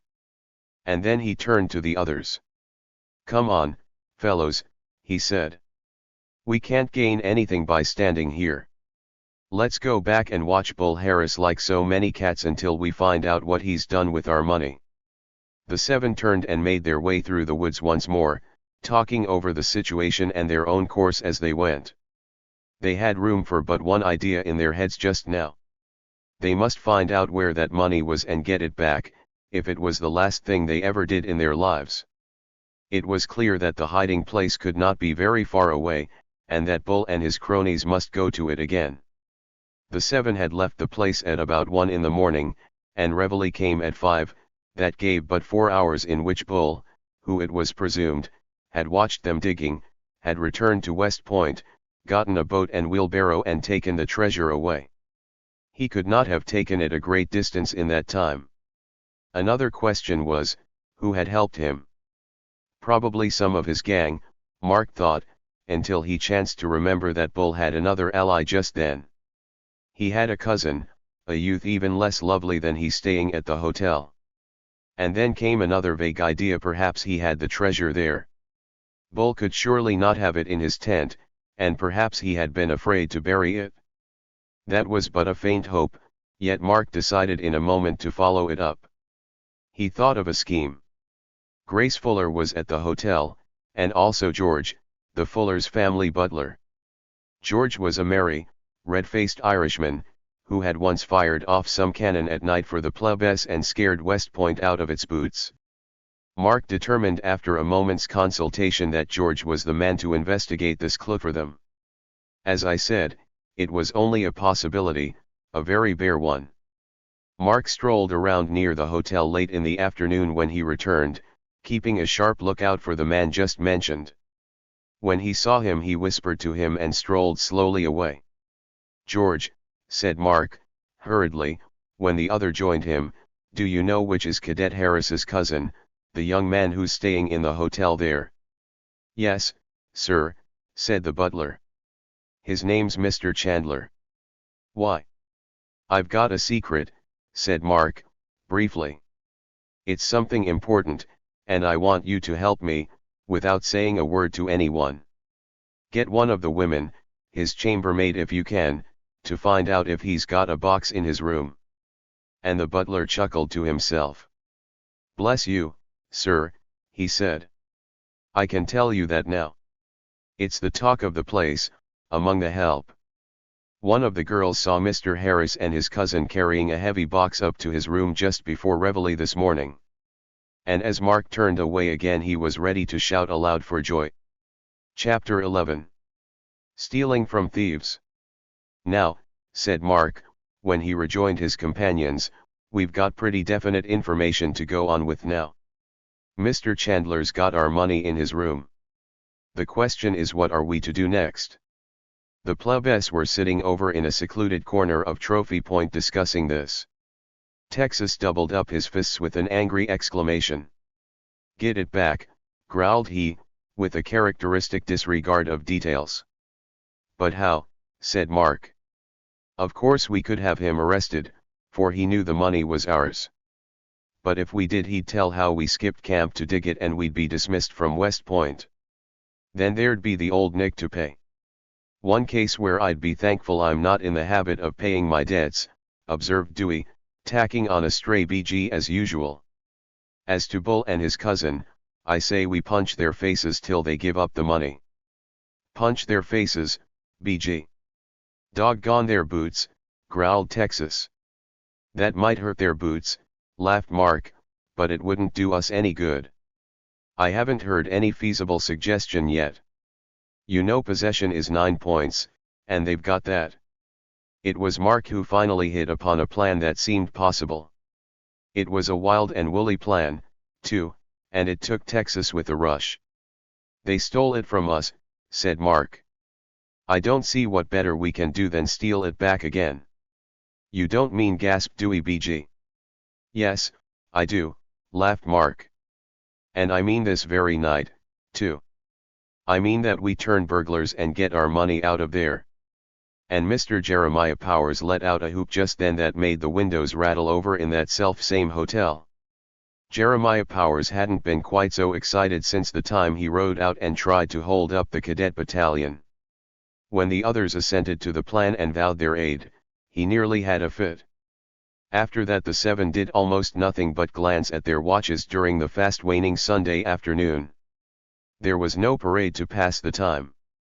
It seemed an age between the sunset gun and supper, and as for tattoo, all the parson's much vaunted geologic periods, times, ages and eras, Silurian, Devonian, Carboniferous, Triassic, Jurassic and Cretaceous, were not to be compared with it in length. When they did finally get into bed, they waited another age for taps to sound, and another for the tack to inspect, and another till the sentry called 10:30, and another for 11, and another for 10:30 that, and then 12, and they couldn't stand it any longer. No matter if it was a rather early hour for burglars to begin operations, they could not wait any longer. Not a man of them had gone to sleep, such was their impatience. They got up, all of them, and began to dress hastily, putting on some old clothes a drum orderly had smuggled in. And a few minutes later that momentous expedition crossed the sentry post unseen and sat down in old Fort Clinton.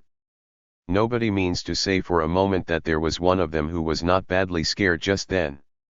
None of them was used to playing burglar, and they could not but see that it was a very serious and dangerous business at best. Old hands at it often get into serious scrapes, so what shall we say of greenhorns? The only one of them who had ever done a job was Texas, who had once gotten Mark out of a bad scrape that way. They discussed the program they were to follow. They knew where the room was and that it could be reached by climbing the piazza pillars to the roof above. Texas had climbed those pillars once before, and he had a rope to help Mark and the rest up this time. After that they were to enter that room, and Texas, the desperate cowboy, was to hold young Chandler up till the deed was done. That was all, very simple. But, oh, how they shivered. They were ugly enough looking fellows externally. The clothes they wore were old and tough looking, turned up at the collars. Mark had in his free hand a dark lantern, and Texas was clutching in his pocket a heavy .44 caliber which he meant to use. They had masks, every one of them, or such masks as they could make out of their handkerchiefs. And anybody who saw them stealing across the grass to the hotel grounds would have been very much alarmed indeed. Fortunately it was a cloudy night, black as pitch. Even the white trousers of the lonely sentries who paced the walks about the camp were scarcely distinguishable. The hotel was a black, indistinct mass looming up in front of them. The chances of recognition under such circumstances were few, the plebs realized with a sense of relief. Once hiding close under the shadow of the building, they wasted but little time in consultation. It was a creepy sort of business altogether, but then they had started, and so there was nothing to do but go right ahead. Most of them had recovered from their first nervousness at this crisis anyway, of course excepting poor Indian, who had seated himself flat on the ground in a state of collapse. Dewey was behind him, ready to grab him by the mouth in case one of Indian's now famous howls of terror should show any signs of breaking loose. Texas and Mark meanwhile were proceeding calmly to business. The pillars were very wide and high, and Mark foresaw trouble in getting himself up them with his crippled arm. And there was still more trouble in the case of the gentleman from Indianapolis, whose fat little legs wouldn't reach halfway around. The difficulty was fortunately removed by the finding of a short ladder in back of the house. A very few minutes later the 7 anxious plebes were lying upon the piazza roof. They wormed their way up close to the wall of the building where they were safe from observation. And while Mark devoted himself to keeping Indian quiet, Texas set out to reconnoiter. Poor Indian didn't want to come, and worse yet, he didn't want to stay. He felt safer in the hotel as a burglar than all alone outside in the darkness, and he had an idea that even Camp McPherson wasn't safe without Mark. Alas, poor Indian. Meanwhile, as to Texas. Did you ever walk on a tin roof? If you have, you can imagine what a soul-stirring, ear-splitting operation it is, at midnight, especially when you are in burglar's costume, with a revolver in one hand and a dark lantern in the other. Every single individual bit of tin on the flooring seemed to have a new and original kind of sound to make, and the 6 watchers quailed at every one of them. Texas was hunting for the window that led into the hall of the building. The room they meant to enter was unfortunately on the other side. They had to force the window, creep down the hall and get into that room. If they could simply have entered it from a window, they might have gotten out of this foolish scrape a good deal more simply than they did. Texas managed to locate the window without much trouble, and fortunately he found it open. He beckoned the others silently, and they crept one by one down to the place, Indian making twice as much noise as anyone because he weighed more. At any rate they climbed through the window and into the lonely hall of the hotel, where they stood and listened anxiously. They had not been very quiet, but they did not believe they had awakened anyone, and after this they could be quieter. They would have been very much scared and terrified plebes, more so, all of them, than was Master Smith now, if they could have known the true state of affairs. For they had awakened someone. And though they had not the least suspicion of it, a pair of sharp eyes had been watching their every move. They were very beautiful eyes, too. They belonged to a young girl, a girl with lovely features and bright golden hair. She was sleeping in one of the rooms on the 2nd floor that fronted on the piazza, and the sound that awakened her had been the gentle tap upon the roof when the ladder had been raised. She sat up in bed, and a moment later arose and crept tremblingly to the window. Peering out into the darkness she saw the top of the ladder, and a moment later saw a masked face appear above it, and a masked figure climb up and creep into the shadow of the building. Another followed it instantly, and another, and then without a sound the girl dodged down and stole across the floor of the room. She crept silently to a trunk that was in one corner, she raised the lid and fumbled about anxiously in the darkness for something. It felt cold, like polished steel, when she found what she wanted. She picked it up and slipped a wrapper over her shoulders, then softly opened the door of her room to peer out into the hall. Meanwhile, as to the 7 whom we left standing inside of the window down near the other end, they were, as has been said, entirely unconscious of what has just been mentioned. Texas had crept forward and extinguished the light that burned in the hall, and they were now standing in total darkness but for the single ray of the lantern. They held a whispered conversation as to what they should do next. Parson Stannard volunteered to pick the lock of Chandler's door. He wasn't a burglar by profession, by Zeus, said he, but he believed in a gentleman of culture knowing something about all the arts and professions. And so the parson crept up to the door, the lantern in his hand. He knelt down before the lock and fell to examining it cautiously, finally thrusting in a bent piece of wire and getting to work. He said he could get that door open in 2 minutes. Meanwhile the others were huddled together waiting anxiously. Indian was leaning against the wall, making it shake with his nervous trembling, and Texas was peering out of the window to make sure that there was no sign of danger there. And then suddenly came the thunderclap. Nothing could be imagined more terrifying to the amateur burglars than what actually happened in the next half-minute.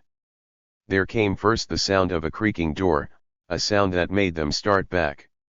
And an instant later a figure sprang out into the hallway, a figure that they could plainly see in the darkness, for it was white as snow. The figure raised one arm and called in a voice that was clear and unfaltering. "What are you doing there?" The plebes stood aghast, trembling. They knew the voice, and that but increased their horror. For it was Grace Fuller, their dearest friend. They all recognized her but one, and that was Texas. Texas had been leaning out of the window and the voice was not so distinct to him. He wheeled about with the swiftness of a panther, giving vent to a cry of anger as he did so. He flung his hand around to his pocket and whipped out his revolver. Before the others could make a move to stop him, he swung it up to his shoulder. And an instant later there came a blinding flash of light and a loud report that awoke the echoes of the silent building. Chapter 12. 7 Burglars in a Scrape. The scene that followed beggars description. Mark had leaped forward to seize the Texan's hand, shouting aloud, "Stop, stop! It's Grace Fuller!" Texas started back in surprise. At the same moment came the shot, which was from the girl's revolver. It was accidental, as she afterward declared, though the plebes did not know it then.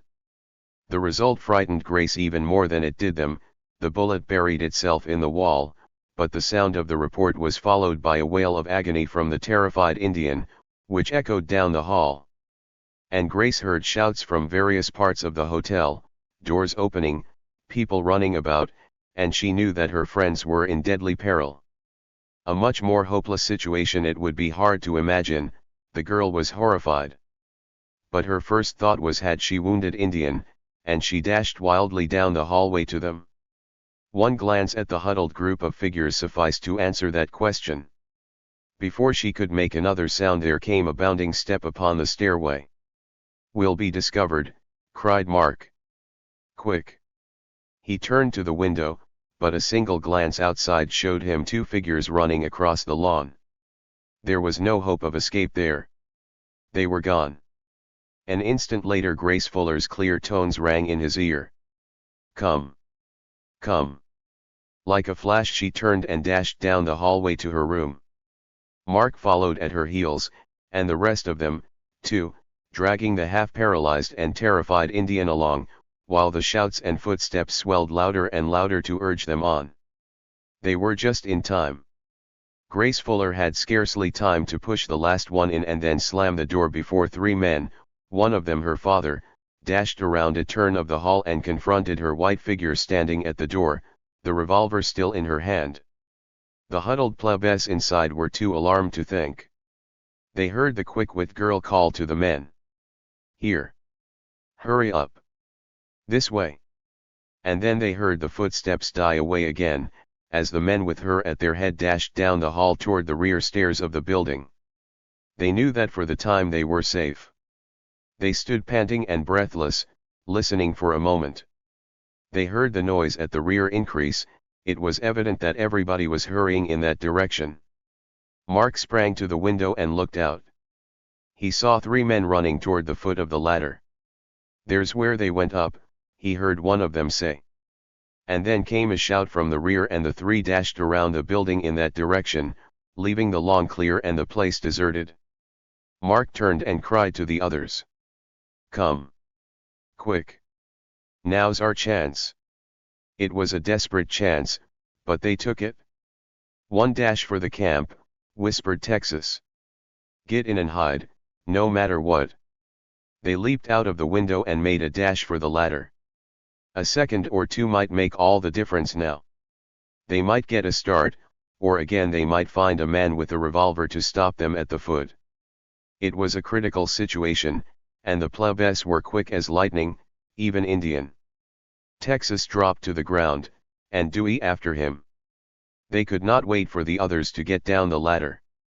Mark slid down like a flash, holding to the side with one hand. Indian slipped halfway and tumbled the rest. Chauncey, Sleepy and the parson came down one on each side, almost on top of them, and a second or two later the 7 were at the foot staring about them like so many hunted animals. "Come on," cried Mark, seeing no one. "For your lives." They sprang forward and dashed away toward the camp. They had not gone a dozen yards before there came a shout from the rear of the hotel, a shout that swelled to a roar. "There they go. Quick! Stop 'em! Halt! Halt! Not much!" Those plebes were running as never did man run before. Even Indian was breaking records, fear urging him to prodigies of speed. Fortunately there was no one of the pursuers who was armed, but they were in hot pursuit, and their shouts might have the camp awake any moment. It was a very short distance to the camp, but to the burglars it seemed a league. They expected a pistol shot any moment, and yet they could not run any faster. They bounded across the path, through the bushes and on, until suddenly a high embankment loomed up before them. It was Fort Clinton, and they dashed around the corner and into the camp beyond. They were not so quick but that the foremost of those in chase saw clearly where they went, and the cry swelled out upon the breeze. "The camp! The camp! The burglars are hiding in the camp! Don't let them get out!" Fortunately the sentry of the post had been at the other end of the path. There was no danger of his recognizing them, but he saw them cross his beat and vanish among the white tents. He heard the cry of burglars, and as he came dashing down the path toward the spot his shouts ran out above the others. "Corporal of the Guard! Post number 3. Camp McPherson was in an uproar 10 seconds after that. The shouting awoke every cadet in the place and brought them all to their tent doors at a bound. The young corporal dashed out of the guard tent and around to the sentry's aid, the tactical officer in command right at his heels with a clank of sword. At the same moment up rushed the crowd of excited half-clad men from the hotel. "Burglars! Burglars! They're hiding in the camp!" The lieutenant took in the situation in an instant. He dashed down the path, warning the sentries as he ran. The officer at the guard tent turned out the members of the guard a moment later and hurried them away to double the watch about the camp. At the same time the long roll was being sounded by a drum orderly up by the color line, summoning the cadets to form at once on the company street. Truly those burglars were to have a hard time getting out of that trap, into which they had gotten so easily. Meanwhile, what as to the banded 7? The time between when they entered camp and rushed into their 2 tents and when the company battalion formed was perhaps 1 minute. In that brief space the plebes had flung off their clothes and hid them feverishly under their blankets, then leaped into their uniforms and fallen into line. And that was the end of their danger. The battalion once formed there was a hasty roll call, showing all present. And then began a search of the place. The officers, and some of the men from the hotel searched every tent, every spot within the camp. And when they found no burglars they gathered together and stared at each other and wondered how that could be. The tax interviewed the sentries, and each swore that no burglars or anyone else had run across their beats. After which came another search, and another failure, and more mystery. That those burglars had been cadets on a lark no one dreamed. For they had been desperate-looking burglars, masked and armed. But where were they now? No one knew, and no one knows to this day. The cadets returned to their tents, discussing the curious situation, and in a few minutes more the camp had settled into its customary stillness. Chapter 13.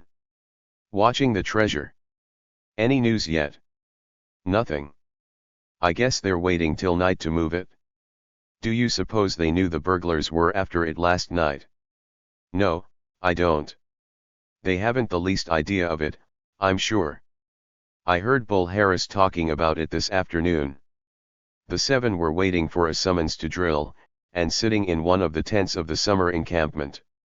The cadet who was answering the questions was Mark. He had just entered the tent as the conversation before mentioned began. "Bull Harris will never get that treasure away from us," he continued. "That is, not unless he has more sense than I think he has. Bull is busy all day, nearly the same as we, so I think he'll try to move it at night. We can watch him then, and stand a fair show to get it back. You see, it was only night before last that he stole it from our cave, and I think he's pretty sure we haven't found it out yet. We've been careful not to awaken any suspicions." "Careful," echoed Texas. "Shaw. I don't see where the careful part is. We stole over there to the hotel last night and went up to the room and tried to run off with it. And if somebody hadn't seen us, we'd had it, too." "Bull Harris has small idea that those desperate burglars were his old plebe enemies," laughed Mark. "I heard him talking about the burglars to the cadets this morning. He said he thought they had come up from Highland Falls and—" The conversation was cut short just then by the rattle of a drum, which caused the plebes to spring up and hustle out of the tent in a hurry to fall in for the morning drill in evolutions, which ended the plotting, for that hour at least. The treasure was still in the hotel. By way of penance for her last night's stupidity, Grace Fuller had volunteered to see that the chest was not carried from the place that day without the plebes learning of it. Mark had been over to inquire a short while ago. His report had been as stated. He was mistaken, however, in his idea that the yearling had no idea who the burglars were. Young Chandler had picked up a revolver dropped in the hall by Texas. Texas hadn't missed it, he had too many for that. But this one had his initials on it, and Chandler had caught on to the state of affairs in no time. So Bull did know that he was watched, and he was using all his cunning to outwit his unsuspecting enemies. A chest of gold was a stake worth playing hard for. Slowly the day passed. Chandler still held on to that revolver, with the JP on the hilt.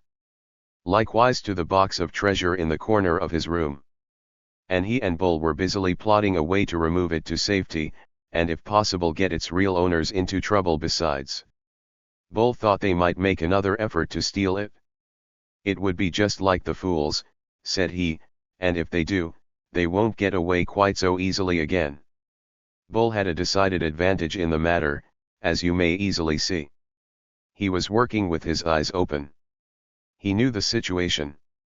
The seven, on the other hand, were blinded by their supposition that they were unwatched and unsuspected. Moreover, Bull had what Texas would have called the drop on them with that gun. He was going to cap the climax by getting the treasure safely out of reach. Then he calculated that his long-sought revenge over Mark would be obtained. Bull watched Mark and his gang slyly during the day. Bull hated each and every individual member of that gang with all the concentrated hatred of which he was capable. Mark had foiled and outwitted him at every turn. The wild and woolly Texan had thrashed him once. Indian, the fat and timid kid from Indianapolis, had gotten mad one day and interrupted one of Bull's hazing bees, attacking the yearling with a fury that had knocked him off his feet. Then there was the parson, who was one of the most inoffensive scholars this world has ever made, but he did object to being tied in a sack like a member of the Turkish harem, as he vividly described it. And when Bull tried that, the parson had a fit and put his classical and geological muscles at work on Bull's nose. Then came B.G. Dewey, light-hearted, with a laugh that put everybody in a good humor. Not so Bull. Dewey had once had the nerve to refuse to climb a tree because Bull said to, and had given Bull 2 black eyes during the scrimmage that followed. Besides these there were Chauncey, the dude, and Sleepy, the farmer, who had once attacked Bull and 5 other yearlings, and who, besides this, had dared to join Mallory's gang, an unpardonable offense anyhow. Bull Harris had much to revenge, but he thought he was about to make up for all of it in a very brief time. The day passed without incident to interest us. It was the usual routine of duty for the plebes, with much drilling and very little rest. Grace Fuller kept someone watching Chandler all day with no result, and that is all there is to be said. The plot began to unfold itself that night, however. Chandler strolled in to see Bull after supper, a fact which the 7 noticed with no small amount of glee. "He's fixing up something for tonight," they whispered. That seemed to be the state of affairs for a fact, and the 7 made a compact then and there to stay awake and prevent it if it was the last thing they ever did in their lives. That is, all of them but one. The one was the parson. The parson, it appeared, had been geologizing during the morning. He had secured some extraordinary specimens of rocks. There were pyrites and fluorites, belemnites and ammonites, hematites, Andaluses and goniatides, to say nothing of Hittites and Jebusites, added by the facetious Dewey, with outasites and Gottabits. However that may be, Parson Stannard had found a piece of hornblende, with traces of potassium nitrate manifested. So extraordinary a phenomenon as that could not be allowed to pass unnoticed, especially for any quantity of ordinary 22-karat gold, with no interest to the chemist whatsoever. The parson vowed he was going to analyze that specimen that evening as soon as camp was quiet. Dewey suggested that evening ought to be pretty good time to test for nitrates, whereupon the parson turned away with a solemn look of pain and fell to examining his chemicals. The parson had discovered a loose board in the flooring of his tent, and with true Bostonian originality he had hidden all his specimens and apparatus under that. The Texans' revolvers were there, too, making a most interesting collection of articles altogether. We must go on to the adventures of the evening. The parson's chemistry was destined to play a most important part in the affair, but not just at present. Tattoo sounded, calling the cadets to roll call and bed. Taps comes half an hour later, lights out and all quiet. Then the tack inspected and went to bed also, after which the parson got up, let down his tent walls, lighted his candle, and set out his array of test tubes and reagents. Then also Texas got up and stole out of the tent, past the sentry, and over to the hotel.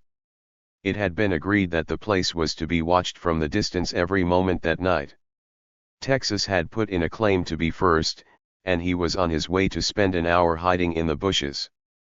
Chandler and Bull Harris weren't going to remove that treasure without a scrap. As it happened, Texas was not going to have to wait long. It appears that Bull imagined that the 7 were going to try burglary again.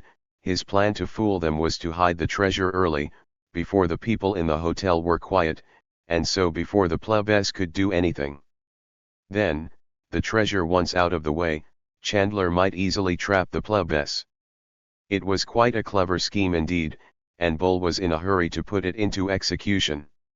He stole out of camp as Texas had done, and stole into the hotel at the rear entrance. At the same moment Texas rose up out of the bushes and sped away toward camp at the top of his speed. Which was where the excitement began. Chapter 14. The 7 in a Trap. Some 10 minutes after Bull Harris vanished in the shadow of the hotel, 2 figures came down the stairs, bearing a heavy burden between them. There was no one in the neighborhood to observe them. They crept out the back door and gently deposited their load upon a wheelbarrow that stood near. A moment more and they and the wheelbarrow, too, had disappeared in the shadow of the trees. At the same instant 6 figures dashed past the sentry at the camp and set out to follow swiftly. They were the members of the bandit 7, minus the chemical parson. The other 2 were Chandler and his cousin. The latter were wary as foxes. They were aware of the fact that they might be followed, and Bull was glancing over his shoulder at every step. But owing to the sentries that patrol the post, he had to keep in the dark shadow of the woods by the river front, and that was where the 6 got their chance to hide. They were cautious, too. Even our fat friend, Joseph Smith, was as silent and stealthy as any genuine Indian. Bull and his companion skirted the buildings to the south, and emerged upon the road to Highland Falls. Down this they hurried for a short distance, and then turned into a patch of thick woods just above cadet limits. In the center of the woods they halted, set down their load and went right to work without further parley. They were going to bury the treasure, where it would be safe beyond possibility of danger. That was their plan. To be very brief, I may say that they did not get far. Bull had barely had time to plunge his spade into the ground before there came a sound of a snapping twig that made him start as if he had been shot. It was a dark night, very dark, and the two frightened rascals could distinguish little. But one thing they did see, that was the grinning countenance of the son o' the Han. Scrap Powers, o' Hurricane County, Texas, at the present moment peering over the barrel of a luminous and voluminous revolver. There never was a hold-up more sudden and complete than that, at least not in the experience of our cowboy friend. Chandler had a revolver in his pocket, but he did not dare to make a move to touch it. He was too well aware of Jeremiah Powers' reputation among the cadets. Chandler and Bull could do nothing but stare and gasp. It was not part of the program of the six to keep them in suspense for any time. Texas kept his gun leveled, reinforced by another in his other hand, while Mark and his companions, smiling cheerfully, stepped out and proceeded to take possession in genuine Dick Turpin style. In the first place, there were the prisoners to be attended to. They were too much confounded and frightened to resist, and they speedily found themselves lying flat as pancakes on the ground, tied hand and foot, with handkerchiefs in their mouths for an extra precaution. Then, and then only, Texas shoved his revolvers back where they came from, and the others laid hold of the wheelbarrow and the whole crowd strolled merrily away, whistling meanwhile. For which please score 1 for the Bandit 7. Unfortunately, their triumph was destined to be a very transitory one. I blush to record it of my most cautious and wary friend from Texas, but it is true, and truth must be told. Texas actually forgot to search his man when he held him up. The result was that the revolver, a terrible bit of evidence, was still in Chandler's pocket. But that was not all. So sure were the six plebes of their complete triumph, that they even failed to tie their prisoners apart. The last of the party had scarcely turned away before Bull, glancing about him with his cunning, cat-like eyes, rolled swiftly over until he was at his cousin's side. He bit at the rope that tied the latter's hands. He could not have chewed more savagely if he had hold of Mallory's flesh. Chandler's hands were free in a moment, and it was the work of but a few moments more to whip out his knife and loosen Bull.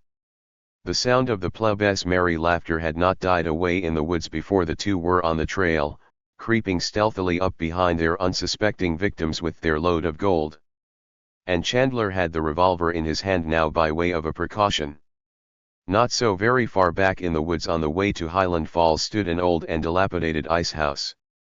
Some may remember that ice house. It figured rather prominently in one of Mark's adventures. Mark had not been in West Point a week before his cheerful friend Bull had tried to lock him up in that place so as to have him absent from reveille. Bull had failed, fortunately, and Mark had turned the tables on him. Bull had had unpleasant recollections of that ice house ever since. It was toward that building the six happy and triumphant plebes were heading. Mark had chanced to think of it, and of the fact that its soft sawdust would make a most excellent hiding place for the wonderful treasure. The plebes could hardly realize that they had that treasure safe. After all the vicissitudes it had been through, all the disappointments and anxiety it had caused them, it seemed to be too good to be true. And they ran their fingers through the chinking contents of the old chest. It was too dark to see it, but they could feel it, and that was enough to make them chuckle for joy. They were in a particularly jolly humor as they hurried through the woods. Dewey was as lively as a kitten, and was being reminded of jokes enough to take up the rest of the story, and he kept it up until the building they were looking for loomed up in front of them. The plebes lost no time about the matter. They opened the creaky door and the whole six of them hurried in to superintend the all-important burial ceremony.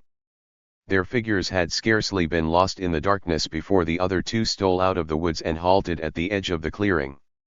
The two were stooping low, creeping with the stealth of catamounts.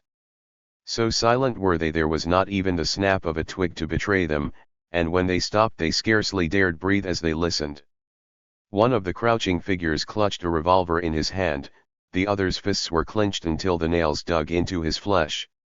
His teeth were set, and his eye gleamed with a hatred and resentment that he alone knew how to feel. Bull Harris felt that his time had come, the time he had waited for 2 long months of concentrated yearning. There were sounds of muffled laughter from inside, and the thud of the spade that someone was using. Bull glanced at his companion. "Are you ready?" he whispered. And the other nodded, though his hand shook. "Are you afraid?" hissed Bull.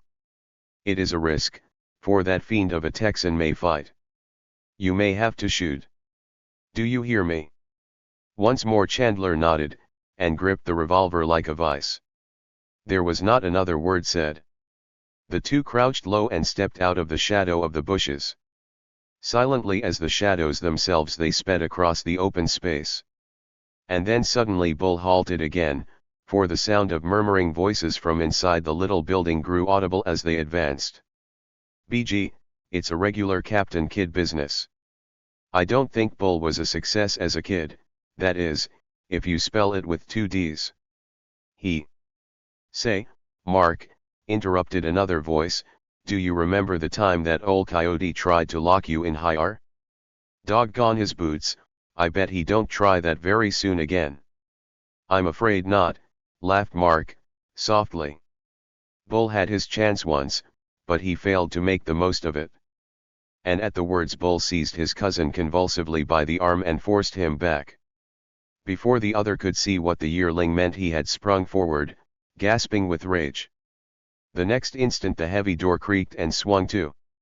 Mark and his allies started back in alarm. Before they could make another move, before they could even think, they heard the rusty lock grate, heard a heavy log jammed against the door to hold it tight. And then a low, mocking laugh of triumph rang on their ears. Bull Harris's time had come at last. Chapter 15. Buying their release. Our business just now is with Parson Stannard, the scholarly geologist and chemist, sitting all by himself in his silent tent and diligently analyzing his hematites and gottabits and odosites. The parson made a curious figure, you would have laughed if you could have seen him. A solitary candle gave the flickering light by which he worked. The parson was a trifle agitated about that candle, because, as you know, it is the correct thing for a scholar to burn midnight oil.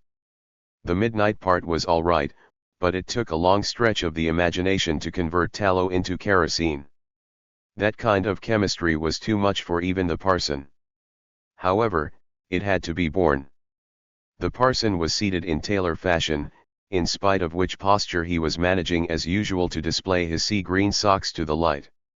He had a row of bottles in a semicircle about him, like so many soldiers on parade, and at that moment he was engaged in examining a most interesting and complicated filtrate. Parson Stannard was at the climax of his important night's work. It will be remembered he was testing for potassium nitrate. He had it. He had put some of the substance in the fire and gotten the violet flame he wanted. Then, to make sure, he reached forward and took one of the bottles. But the parson never made that test. If the bandit 7 had seen him at that moment they would assuredly have been frightened, for his face underwent a most startling and amazing transformation. He had picked up the bottle, glanced at its label. And the next instant his eyes seemed fairly to pop up out of his head. His jaw dropped, his hands relaxed, and the wondrous and long-sought powder was scattered over the floor. The parson was ordinarily a quick thinker, but it took a time for that thought, whatever it was, with all its horrible import, to flash across his mind. And meanwhile his face was a picture of consternation. Then suddenly he leaped to his feet with a perfect gasp of horror, knocking the candle over and making the bottles rattle.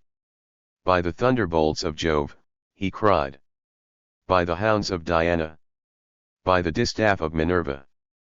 The parson was striding up and down his tent by this time, utterly regardless of chemistry, geology, and possible discovery in the bargain. "By the steeds of Apollo," he muttered. "By the waters of the Styx, by the scepter of Zeus, by the cap of Mercury, by the apple of Venus and the bow of Ulysses. By the 9 immortals and the 7 hills of Rome."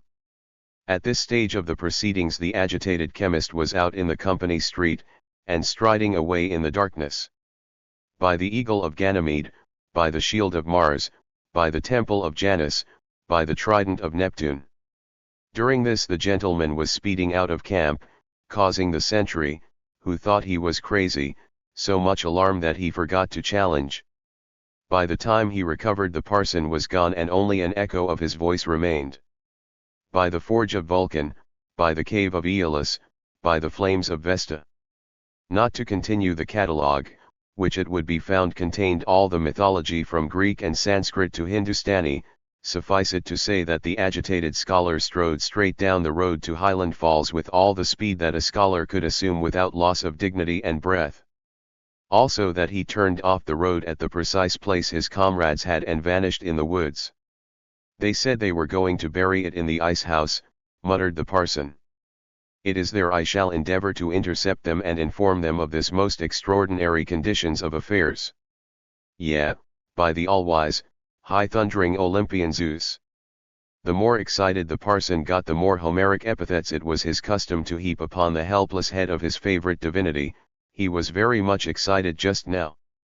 Fortunately, the parson did not know just where the ice house was. He had never been to it but once, and he wandered about the woods hunting in vain for at least half an hour. Then he sat down in despair and gasped for breath, and listened. And in that way he was suddenly made aware of the whereabouts of the object of his search. A sound came to his ears, a loud laugh in the distance. Ho, ho! You fools! Dig a tunnel, hey! Ho, ha! Well, suppose you dig it? I've a revolver here, and I'll blow the blamed head off the first man that comes out. How do you like that? Guess again, Mark Mallory. The parson sprang up as if he had sat down on the proverbial haystack with a needle in it. That voice was the voice of the enemy, Bull Harris. A moment later the parson was creeping toward the sound with stealthiness that would have done credit to an Apache. We are in the hands of the enemy, he gasped. By the all-wise, high-thundering, far-ruling Olympian Zeus. Ho, ho, roared the voice, nearer now. Think you can break the door down, hey? Well, guess I'll have to put a new log against it. How do you like that? That's right. Whack away. Bully. Keep it up and you may get out by tomorrow night. Ho, ho. The unfortunate Zeus got a few more epithets then, and the parson crept nearer still. In fact, he got so near that peering out of the bushes, he could spy the clearing with the little building and the two figures dancing gaily in front of it. Bull Harris was fairly convulsed with joy. I've got my revenge, he roared. I've got it. I told you I'd get it. Didn't I tell you so? I told you I'd have you BJ Plebs out of here if I died for it. And now my time's come. Hooray. You'll be found tomorrow, beyond cadet limits, and out you go. You can't deny it. How do you like it? You'll go to Halifax, you old coyote, growled a smothered voice from the inside. Me. Ho, ho. What do I care? I've nothing to lose. I'm ready to go. But you ho, ho. Ask that fool Mallory how he likes it. Very well, responded a cheery voice. You must remember that we've got the treasure. Much good it'll do you, chuckled Bull. You'll be in state's prison in a week or so. Ho, ho. Let's tell M, Chandler. The secret's too good a one to keep. Ask Texas what became of the revolver he dropped in the hotel last night playing burglar. The revolver with the initials JP on it. That was a thunderbolt. From the way it struck the horrified prisoners dumb. Bull knew it, and laughed with yet more malignant glee. You can't prove it, roared Texas furiously. Can't I, chuckled Bull. You'd hate to have me try. It would take all your gold to get you out of that scrape, I fancy. Ho, ho. Court-martial. State's prison.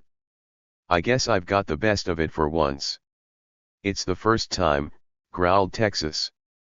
During all this the parson had been hiding in the bushes, trembling, gasping, slowly taking in the situation, the dilemma his friends were in. All thoughts of the excitement under which he had originally set out were gone. He was cudgeling his head to see what he was to do to turn the tide of battle. It was a difficult problem, for Chandler had a revolver and the parson had none.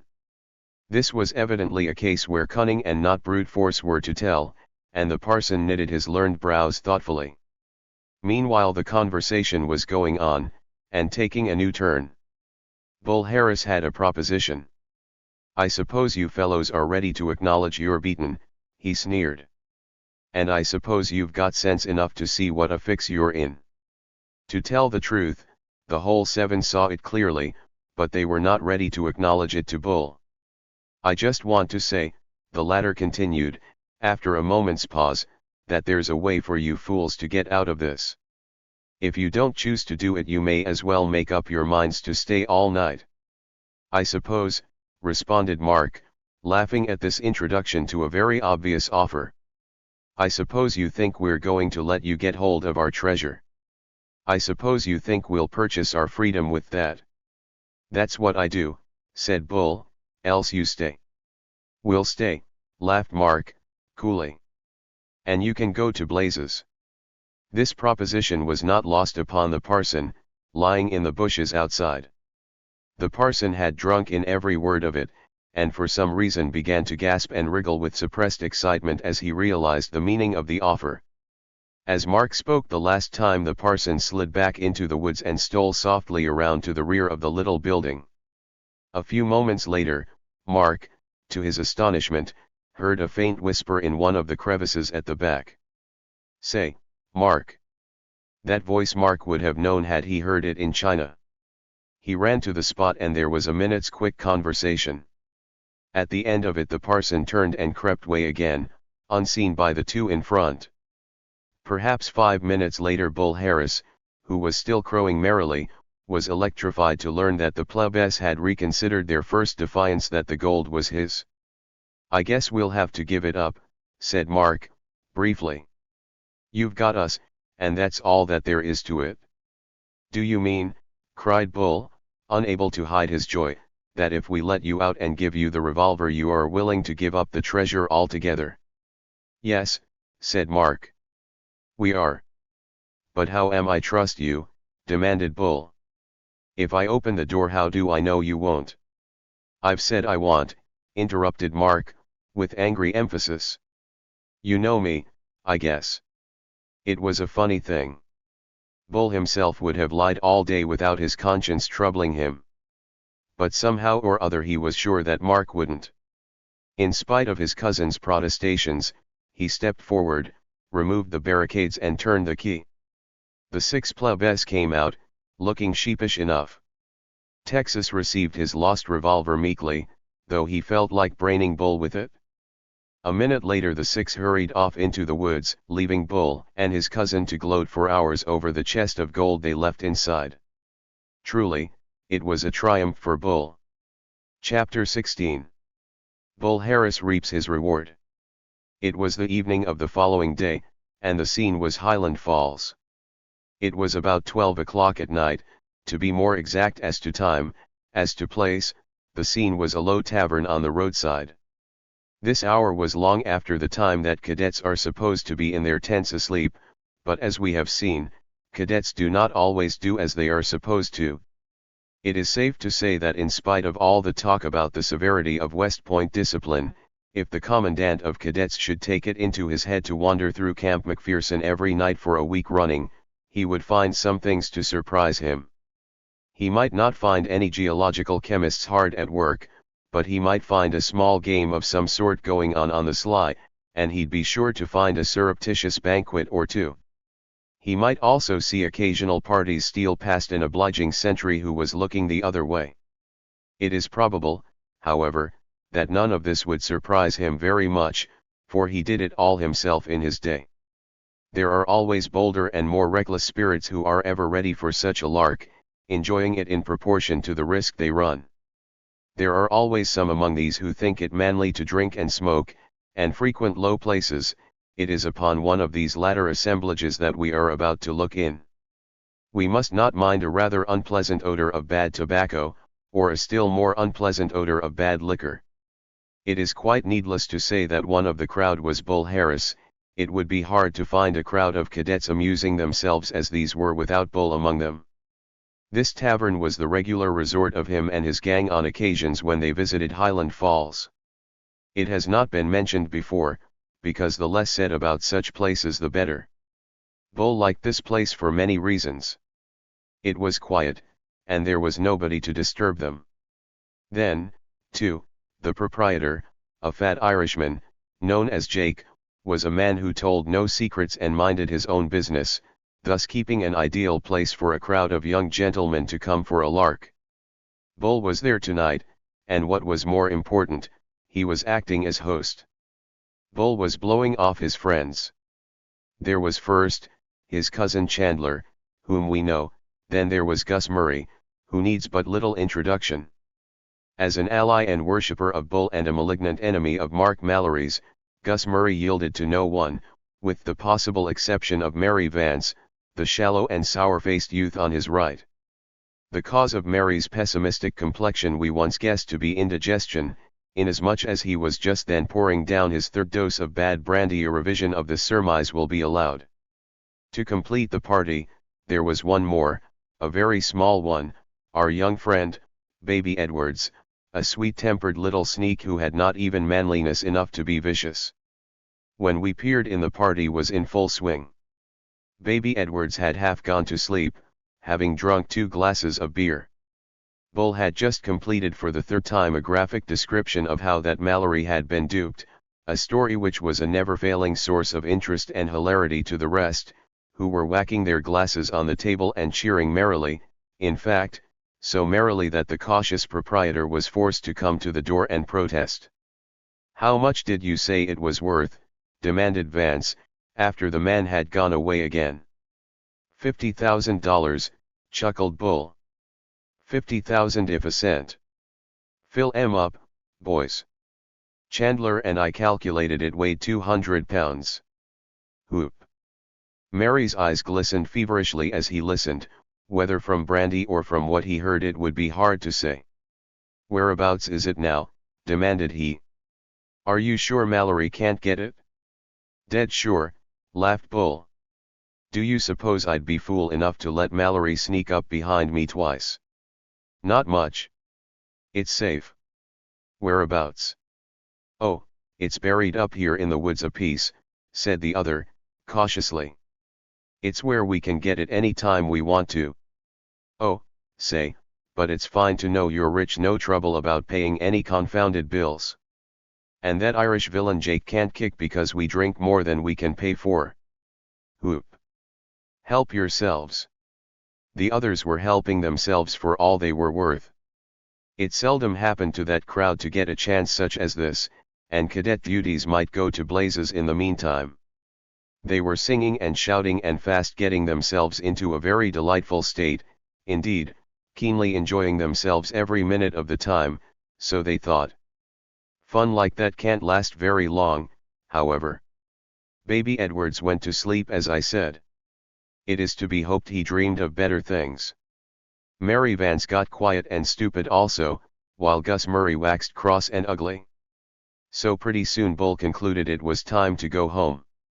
Anybody who glanced at the bottles scattered about on the floor and table would have thought so too. At this stage of the game Jake bowed himself in. Jake was usually a nemesis, an undesired person altogether, for he came to collect. But Bull didn't mind this time. "I wants me money," began the man, surlily, gazing about him at the scene of destruction. "And what's more, I wants to say you fellows has got to make less noise here nights. I ain't goin' to have my license taken away for no cadet. See?" Bull gazed at him sneeringly during this discourse. "Anything more?" he demanded. "Yes, there is. You fellers ain't comin' here no more till you pays your bills. This is the third time you've tried to let 'em run, and by thunder I ain't goin' to stand it. I don't believe you've got no money anyhow, and I'm goin' to stop this." "Oh, shut up, confound ya," broke in Bull, impatiently. "Who asked you to trust them? Don't be a fool. Take that and shut up your mouth." These not over-polite remarks came as Bull flung 3 or 4 of the $5 gold pieces with a lordly air onto the table. The fellow eyed them greedily, then gathered them up and left the room. Bull turned to rouse his companions, chuckling to himself as he did so. "Come on, boys," said he. "Get up there and hustle." Baby Edwards, having been kicked unceremoniously to the floor, got up growling. Mary Vance likewise wanted to fight Gus, who woke him. But the five got started finally and made for the door. Beyond that, however, they did not get, for there they encountered the brawny form of Jake. "Stop," said he, briefly. "What do you want now?" demanded Bull. The other extended his hand, in which lay the coins. "Don't want 'em," said he. Bull stared at him in amazement. "Don't want 'em," he echoed. "In the name of heaven, why not?" "No good," said the other, sententiously. The effect of those two words upon Bull was like that of a bullet. He staggered back against the wall, gasping, his eyes fairly starting out of his head. The others understood dimly and turned pale. It took several minutes for that idea to dawn upon Bull Harris in all its frightful horror. When he realized it, he sprang forward with a shriek. "No good," he cried. "Great heavens, man, what do you mean?" The proprietor's response was brief, but effective. He put his hand in his pocket and brought out a shining stone. He rubbed it against the gold and held it up so that Bull might see the color that resulted. "'Tain't gold," said he. "It's counterfeit." Bull staggered back against the wall again. Counterfeit! Counterfeit! He saw it all now. Saw why Mallory had given it up. Saw what a fool Bull Harris had been.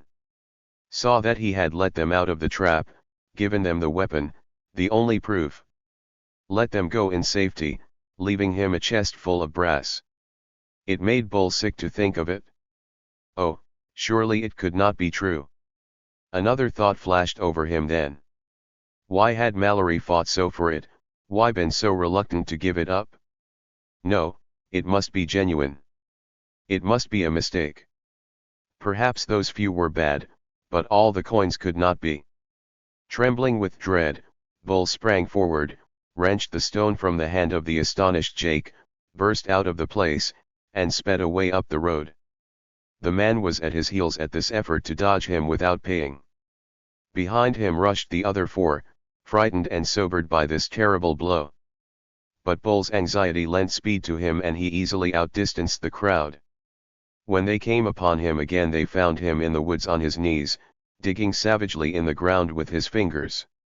In response to his shouts they flung themselves down to help him, while the breathless Irishman stood by and stared in amazement. Bull was in a frenzy. He fairly tore his way down to the chest, and seizing it by the handles, jerked it out with the strength of a Hercules. He flung back the lid, jerked the bit of rock from his pocket, and seized a handful of the coins. A moment more and he staggered back, and sank to the ground, limp and helpless. The chest of gold was worthless. We must revert to the conversation of the seven the night before, for the benefit of those who are curious. Mark and his friends, as they disappeared in the woods, were joined by the solemn parson. You may believe that it was a merry crowd. "Look here, parson," demanded Mark, the first thing. "Are you sure that money is no good?" "Sure," echoed the parson. "Sure as I am that the most reliable and mathematical of all the sciences is true. Perhaps you will wish, gentlemen, that I explain to you the most extraordinary state of affairs. I shall do so, yeah, by Zeus. I feel that I owe it to myself by way of explanation of a most unaccountable blunder I have made." The parson drew a long breath and continued. "Gentlemen," said he, "when first we set out upon that treasure hunt I took with me 2 bottles of acid. One was a test for the presence of argenic compounds, that is, silver, and the other for what is popularly designated gold. In the excitement of the discovery of the chest, to my everlasting humiliation, be it said, I used the wrong acid. The reaction I got proved the presence of copper. I thought it was gold." After this extraordinary speech of self-abnegation the parson bowed his head in shame. It was at least a minute before he could muster the courage to go on. Truly that had been a frightful blunder for an analytical chemist to make. Tonight, he continued at last, I was testing for potassium, and I reached for that bottle of gold reagent. I expected to find it half empty. I found it full, and I knew in an instant that I could not have used a drop of it. Gentlemen, that told me the story of my error. I shall do penance for it as long as I may live. Chapter 17. The seven make a new move. For heaven's sake, man, what has happened? The cause of this exclamation was Dewey. At the moment his uniform was dirty and torn, and his face was far from handsome. It was bruised and blue in lumps, and there were ugly places of a bright red, lending a startling effect indeed. The speaker was Mark. He had been sitting at his tent door rubbing his gun diligently, but he sprang up in alarm when he espied the other. What on earth has happened to you, Dewey? He repeated. Dewey laughed to himself, in spite of his sorry condition. I don't exactly know, he said. BG, I've forgotten lots of things in the last 10 minutes. I'll come in and think 'em over and tell you. He entered the tent, and after gazing at himself ruefully in the looking glass that hung by the tent pole, wet a towel and fell to washing things gently. BG, he muttered, Mark Mallory, there's going to be no end of trouble on account of this. You haven't told me yet, said the other. You don't mean that you've been getting hazed some more? Would you call it hazing, responded Dewey, if you'd been pummeled until you looked like rare beef? You needn't be getting angry about it. We'll have plenty of time for that later. Meantime, just you listen to my tale of woe, BG. I was down on Flirtation Walk a while ago, off in a lonely part. And all of a sudden I came across half a dozen yearlings. One of them was Bull Harris, and when he saw me he turned to the other cadets and called, there's one of the gang now. We might just as well start at what we agreed on. And then, BG, they started. Do you think that I'll shut up entirely? What did they do? Demanded Mark, his blood boiling as he surveyed his comrade's bruises. Well, BG, they sailed up, in the first place, and began a lot of talking. You belong to that Mallory gang, don't you? Said Bull Harris. Yes, says I do, and I'm proud of it, too. What's the matter with Mallory? Matter, roared Gus Murray. BG, he's the confoundedest freshest plebe that ever came to this academy. Hasn't he dared to refuse to let us haze him? Hasn't he played all kinds of tricks upon us, made life miserable for us? Hasn't he even dared to go to the hop, something no plebe has ever dared to do in the history of West Point?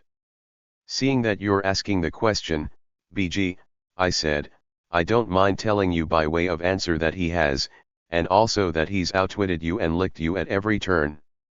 And that he'll do it again the first chance he gets, and BG, I'll be there to help him, too. How's that? Here the reckless youngster paused while he removed the cork of a Vaseline bottle, then he continued. That made old Bull wild. He hates you like fury, Mark, and he's simply wild about the way we fooled him with that treasure. He began to rear around like a wild man. If you fool plebes think we're going to stand your impudence, he yelled, you're mistaken. I want you to understand that we've found out about that confounded organization Mallory's gotten up among the plebes to fight us. Did he say that? Cried Mark, in surprise. How did they learn? They didn't, said Dewey. They don't know we call it the Bandit Seven, or anything else about it, but they've seen us together so much when they've tried to haze us that they've sort of guessed it. Anyway, they've determined to break it up, BG. They have. How? Simply by walloping every man in it, BG. And they started on yours truly. The whole crowd piled on at once, Mark. The cowards, exclaimed Mark. Well, I gave 'em a good time, anyway, laughed Dewey, whose natural lightheartedness had not been marred in the least. I made for Bull. BG, I was bound one of them would be sorry, and I chose him. I lammed him 2 beauties and tumbled him into a ditch. But by that time they had me down. And where are the rest of the 7? Cried Mark, springing up impatiently. By George, I'm going to get square for this outrage if it's the last thing I ever do in my life. I'll fight them fair just as long as they want it. I'm ready to meet any man they send, as I did. But, by Jingo, I won't stand the tricks of that miserable coward Bull Harris another day. He's done nothing but try to get me into scrapes since the day I came here, and refused to let him haze me. And now I'm going to stop it or bust. Where are the rest of the fellows? I don't know, began Dewey, but he was interrupted by an answer from an unexpected quarter. Texas came rushing down the company street and bounded into Mark's tent. He, too, was marred with the scars of battle. His clothing was soiled, and his bronzed features were sadly awry. And Texas was wild. Wow, he roared, his words fairly tripping each other up, in such rapid succession did they come. Whoop! Say, you fellows, you dunno what you been a-missin'. I ain't had so much fun since the day I come higher. Jess had the rousin'est ol' scrap I ever see. There was a dozen of 'em, them ol' yearlin's, and they all piled onto once. Whoop! Mark, get up there and come out and help me finish it. Texas was prancing around the tent in excitement, his fingers twitching furiously. He gasped for breath for a moment, and then continued. It was that 'ere old Bull Harris and his gang. Bull had been a-fightin' somebody else, 'cause one eye was black.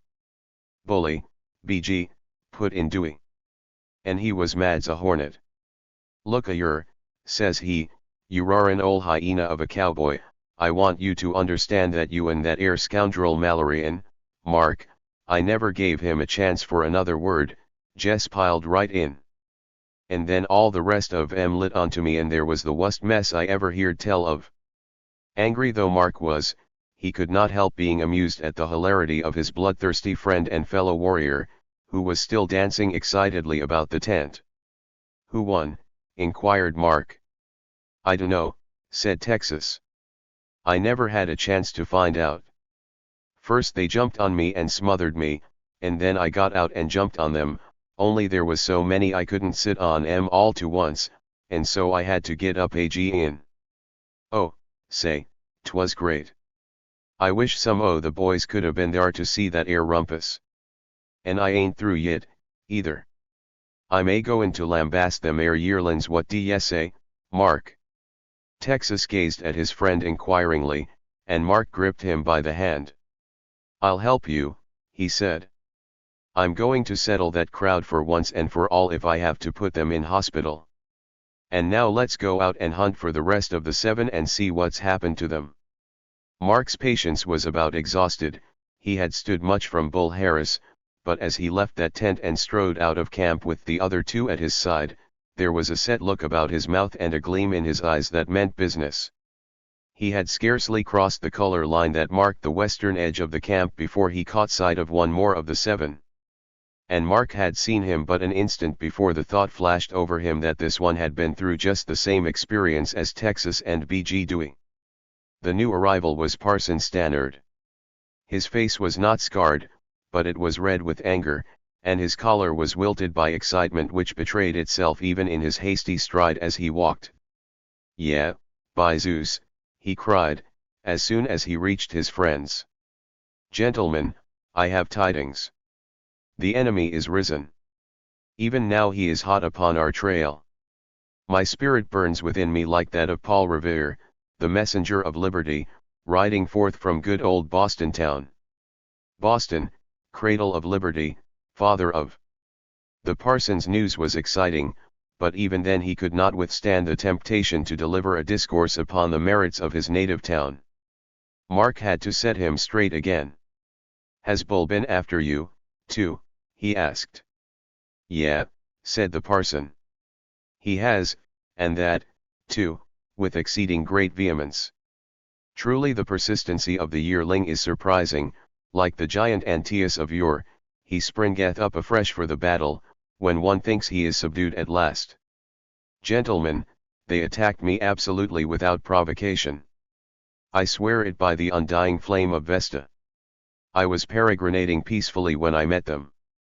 And without even a word, forsooth, they sprang at me. And mighty was the anger that blazed up in my breast, yea, by Zeus. As Homer, bard immortal of the Hellenic land, sang of the great Achilles, his black heart let me see. By Zeus, how does that line go? It is in the first book, I know, and about the 275th line, but really Never mind Homer, laughed Mark. What about Harris? What did you do? I replied to their onslaughts in the words of Fitzjames, this rock shall fly from its firm base as soon as The two who reached me first I did prostrate with 2 concussions that have paralyzed my prehensile apparatus. Bully for the parson, roared Texas. And then, continued the other sheepishly, observing, by Zeus, that there were at least a dozen of them, I concluded to think better of my resolution and effect a retreat, remembering the saying that he who runs away may live to renew his efforts upon some more auspicious occasion. The parson looked very humble indeed at this last confession. Mark cheered him somewhat by saying it was the most sensible thing he could have done. And Dewey still further warmed his scholarly heart by a distinction that would have done credit to even Lindley Murray, the grammarian. You didn't break your resolution, said Dewey. Why not? Inquired Stannard. Because, B.G., you vowed you wouldn't fly. And you haven't flown since, that I see. What you did was to flee, B.G. If you flied you wouldn't have fleed, but since you fleed you didn't fly. Some day, B.G., when you've been bitten, you'll understand the difference between a fly and a flea.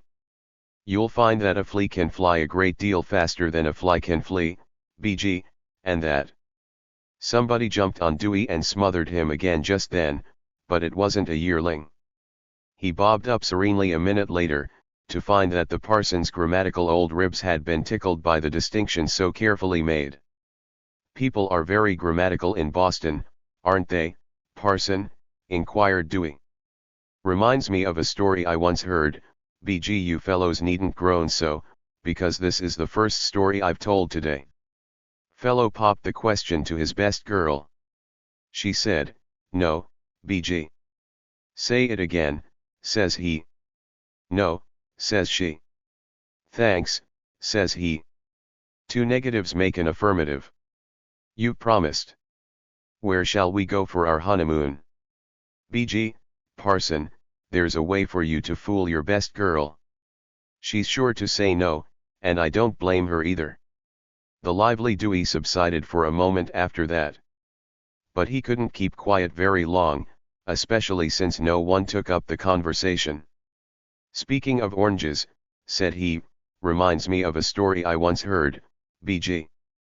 Who was speaking of oranges? Cried Texas. I was, said Dewey solemnly, and then fled for his life. The other 3 members of the Bandit 7 arrived upon the scene just then and put an end to hostilities.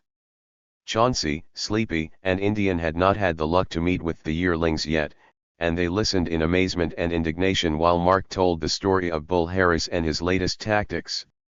Bless my soul, gasped Indian in horror. I'm going home this very day. I'll go home myself, vowed Mark, if I don't succeed in stopping this sort of business. I honestly think I'd report it to the authorities, only Bull knows I've been out of bounds and he'd tell. As it is, I'm going to settle him some other way, and a way he'll remember, too. When? Cried the others. This very night. And how? The cave, responded Mark, and it was evident from the way the others jumped at the word that the suggestion took their fancy. And in half a minute more the 7 had sworn by all the solemn oaths the classic parson could invent that they would haze Bull Harris and his cronies in the cave that night. Chapter 18. The Capture of Mark. The afternoon of that momentous day passed without incident. Mark noticed Bull Harris glowering at him as he passed his tent, but beyond that the subduing program got no further. The Bandit 7 kept near to camp, so as to prevent it. That is, all of them but one, Sleepy was that one. The lanky farmer was a member of the guard that day, getting his first lessons in the terrible dangers of sentry duty at Camp McPherson. Now it was necessary for someone to go up and fix that cave for the night's work, and since Sleepy succeeded in getting excused during his 4 hours off duty that afternoon, he was unanimously elected to be the one to attend to the task. It was to clear away the effects of that treasure hunt that Sleepy went. He removed all traces of the parson's energetic digging. Also he fixed quite a number of other things, according to Mark's well-planned directions. "It's evident to me," said Mark, "from the fact that Bull didn't bother me this morning, hating me most, as he does, that he's putting up a plan for tonight. He's afraid to tackle you in the day," growled Texas. "I should say so," chirruped Indian's fat, round voice. "Didn't you lick him once, and the whole crowd besides?" "Bless my soul. I think," continued Mark, "that we may take it for granted that Bull will try to kidnap me tonight. You know they did that once, took me off into the woods and beat me. They'll beat harder this time. If a big crowd of them tries it, you fellows'll just have to make a noise and wake everybody so that they'll have to drop me and run for their tents. But if there's only a few, you can follow and overpower them. It all depends." Texas rubbed his hands gleefully at this attractive program. "What are we going to do when we catch 'em?" he demanded. "You leave that to me," laughed Mark, rising from his seat to end the conference. "I've got a scheme fixed up to frighten them to death. Just wait." "Just wait" seemed to represent about all there was to do, though the 7 did not like it a bit. They watched dress parade that evening with far less interest than usual, and sighed with relief when the sunset gun finally sounded. It may be interesting to note that there were some other cadets in just exactly the same impatient state of mind. It was just as Mark had suspected. Bull Harris had a plot. The sunset gun was welcomed with relief. They spent the evening strolling about the grounds and discussing the effort they were going to make that night, also occasionally chuckling over the success of their attacks during the morning. And then tattoo sounded, and they knew that the time was nearer still. Bull Harris and his 3 cronies waited until the sentry had called the hour of 11. They thought the plebs had had time enough to get to sleep then, so they got up and dressed and sallied forth in the darkness. It was cloudy that night, and black, a circumstance which Bull considered particularly fortunate. There was no hesitation, no delay to discuss what should be done. The 4 made straight for a certain A Company tent. Cadets sleep with their tent walls rolled up in hot weather, and so the yearlings could easily see what was inside. They made out 3 figures stretched out upon the blankets, all sound asleep. The 4th occupant, the farmer, was now diligently marching post. The 4 crept up with stealthiness that would have done credit to Indians. A great deal depended on their not awakening Mallory. Bull, who was the biggest and strongest of the crowd, stole into the tent and placed himself at Mallory's feet. Mary Vance and Murray calculated each upon managing one stalwart arm, while to Baby, as smallest, was instead the task of preventing outcry from the victim. Having placed themselves, the 4 precious rascals paused just one moment to gloat over their hated and unsuspecting enemy. And then Bull gave the signal, and as one man they pounced down. Mallory, awakened out of a sound sleep, found himself as helpless as if he had been buried alive. Bull's sinewy arms were wrapped about his limbs, his hands were crushed to the earth, and Baby was smothering him in a huge towel. They lifted him an instant later and bore him swiftly from the tent. A whistle was the signal to the sentry, who faced about and let them cross his beat. The 4 clambered up the embankment and sprang down into Fort Clinton, chuckling to themselves for joy, having secured the hated plebe with perfect success and secrecy. And now he was theirs to do with as they saw fit.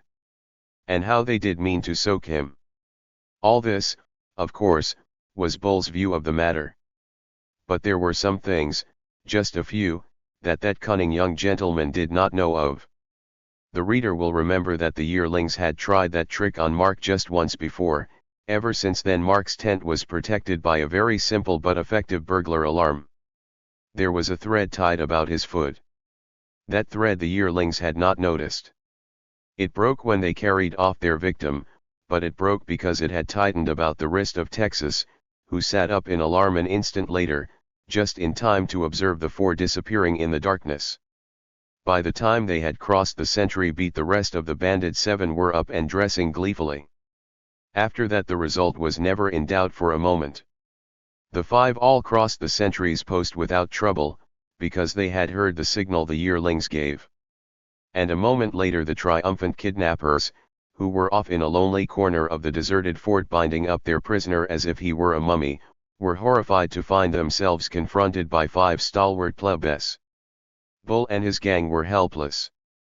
They did not dare make any outcry, in the first place, because they were more to blame than the plebes in case of discovery, and in the second, because they were scared to death of that wild cowboy, who had already made his name dreaded by riding out and holding up the whole artillery squadron.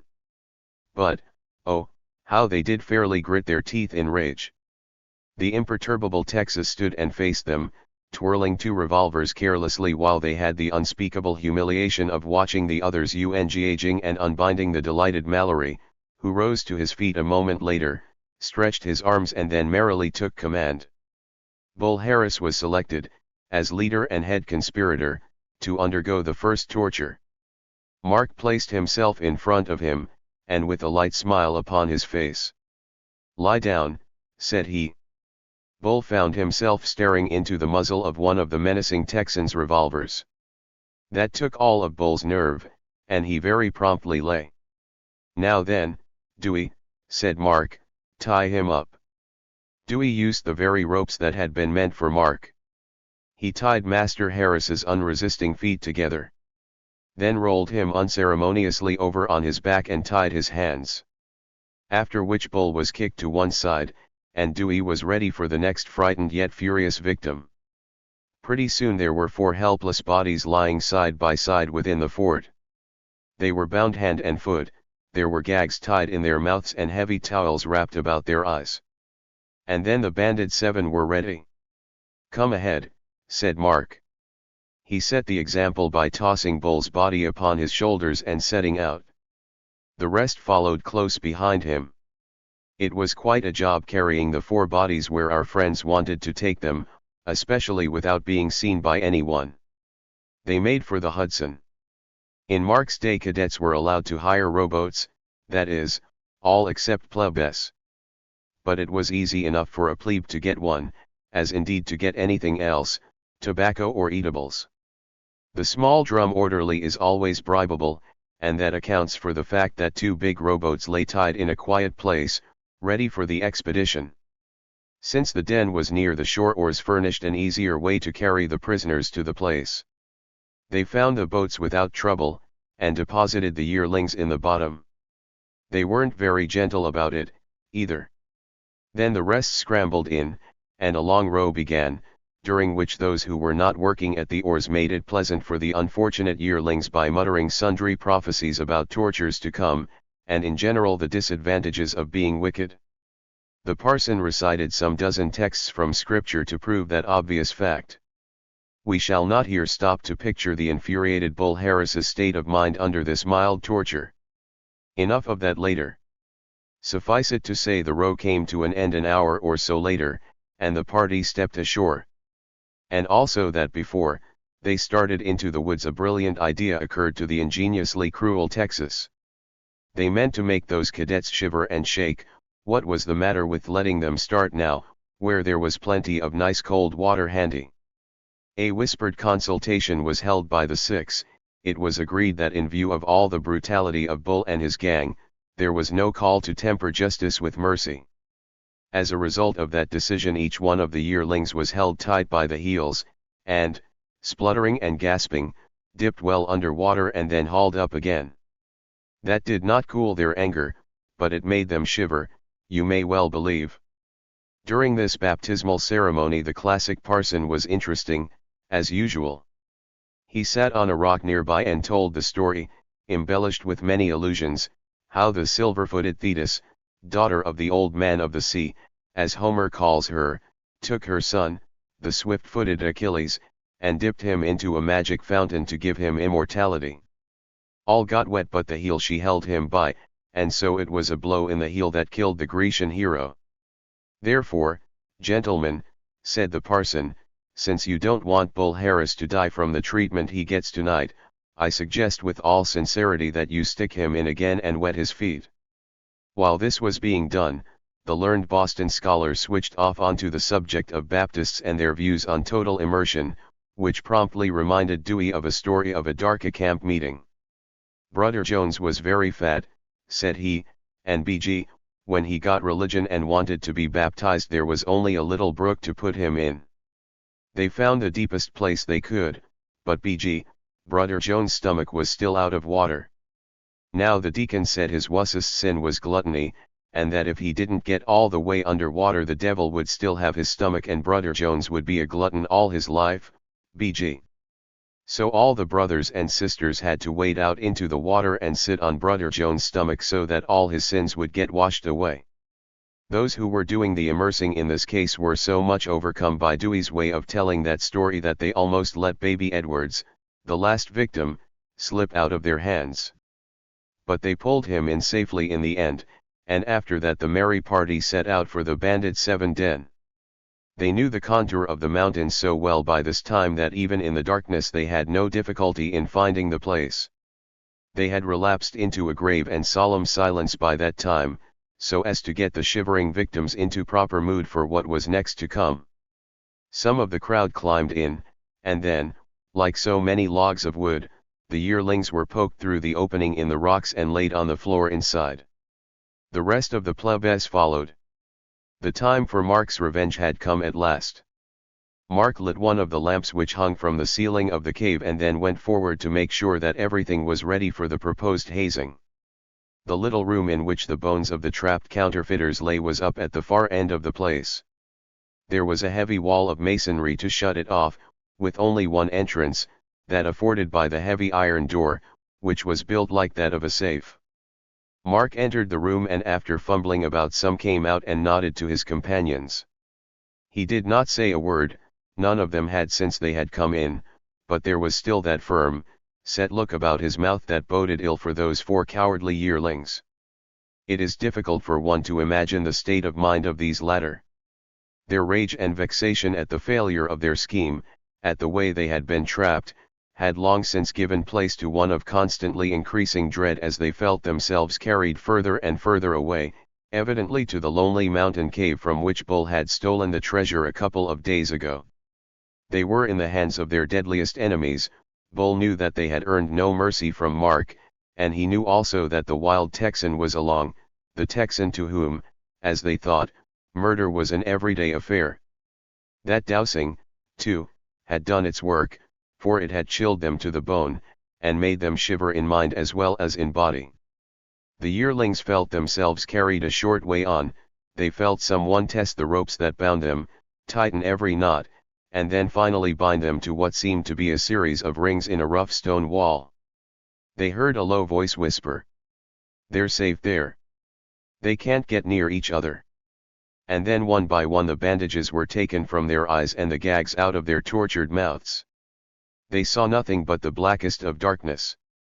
Absolutely the place was so utterly without a trace of light that the figure which stood in front to untie the gag was as invisible as if it were a spirit. Bull heard a step across the floor. But even that ceased a few moments later, and the place grew silent as the grave. The yearlings, though their tongues were free, did not dare to whisper a word. They were too much awed in the darkness. They knew that something was coming, and they waited in suspense and dread. It came. Suddenly the air was split by a sound that was perfectly deafening in the stillness. It was the clang of a heavy iron door, close at hand. The yearlings started in alarm, and then stood waiting and trembling. They knew then where they were, and what door that was. There was an instant's silence and then a horrified shout. "Great heavens! The door has slammed!" The cadets recognized that voice. It was the mighty one of Texas, but it sounded faint and dull, as if it had passed through a heavy wall. It was succeeded by a perfect babel of voices, all of which sounded likewise.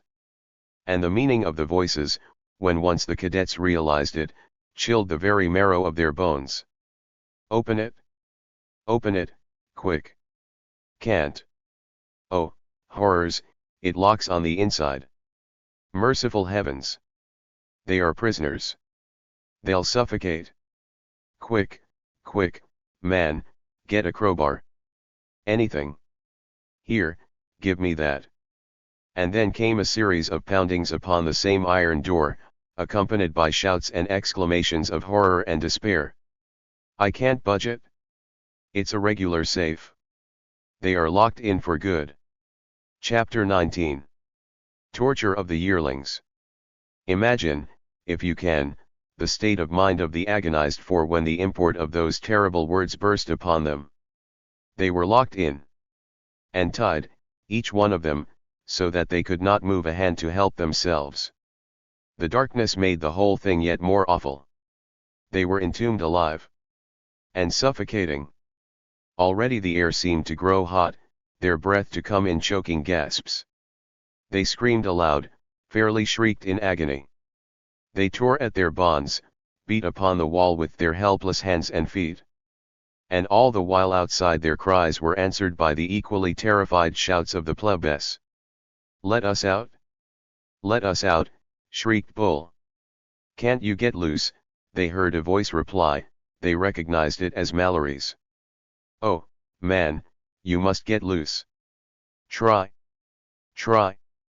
We can't help you. There's a knob inside there. Turn it, and the door'll open. How can I turn it? Screamed Bull. I can't get near it. I'm tied.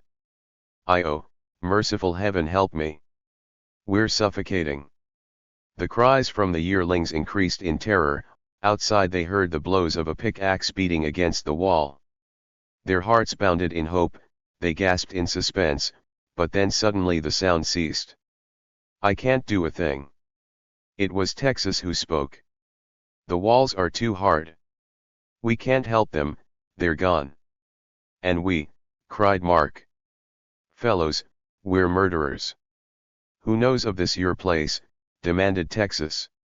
Nobody'll ever find em. Fellers, let's go back to camp and swear we never saw em. Oh, don't leave us. Don't leave us, wailed Bull. Oh, oh. The others joined in with their horrified shrieks, but they might as well have cried to the stones. They heard rapidly receding footsteps, and even a heartless, triumphant laugh. And a moment later there was nothing left but stone for the agonized yearlings to cry to.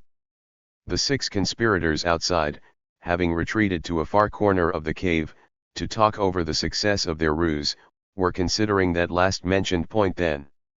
Indian, ever tender-hearted and nervous, wanted to let them out now. He was sure they'd drop dead of fright.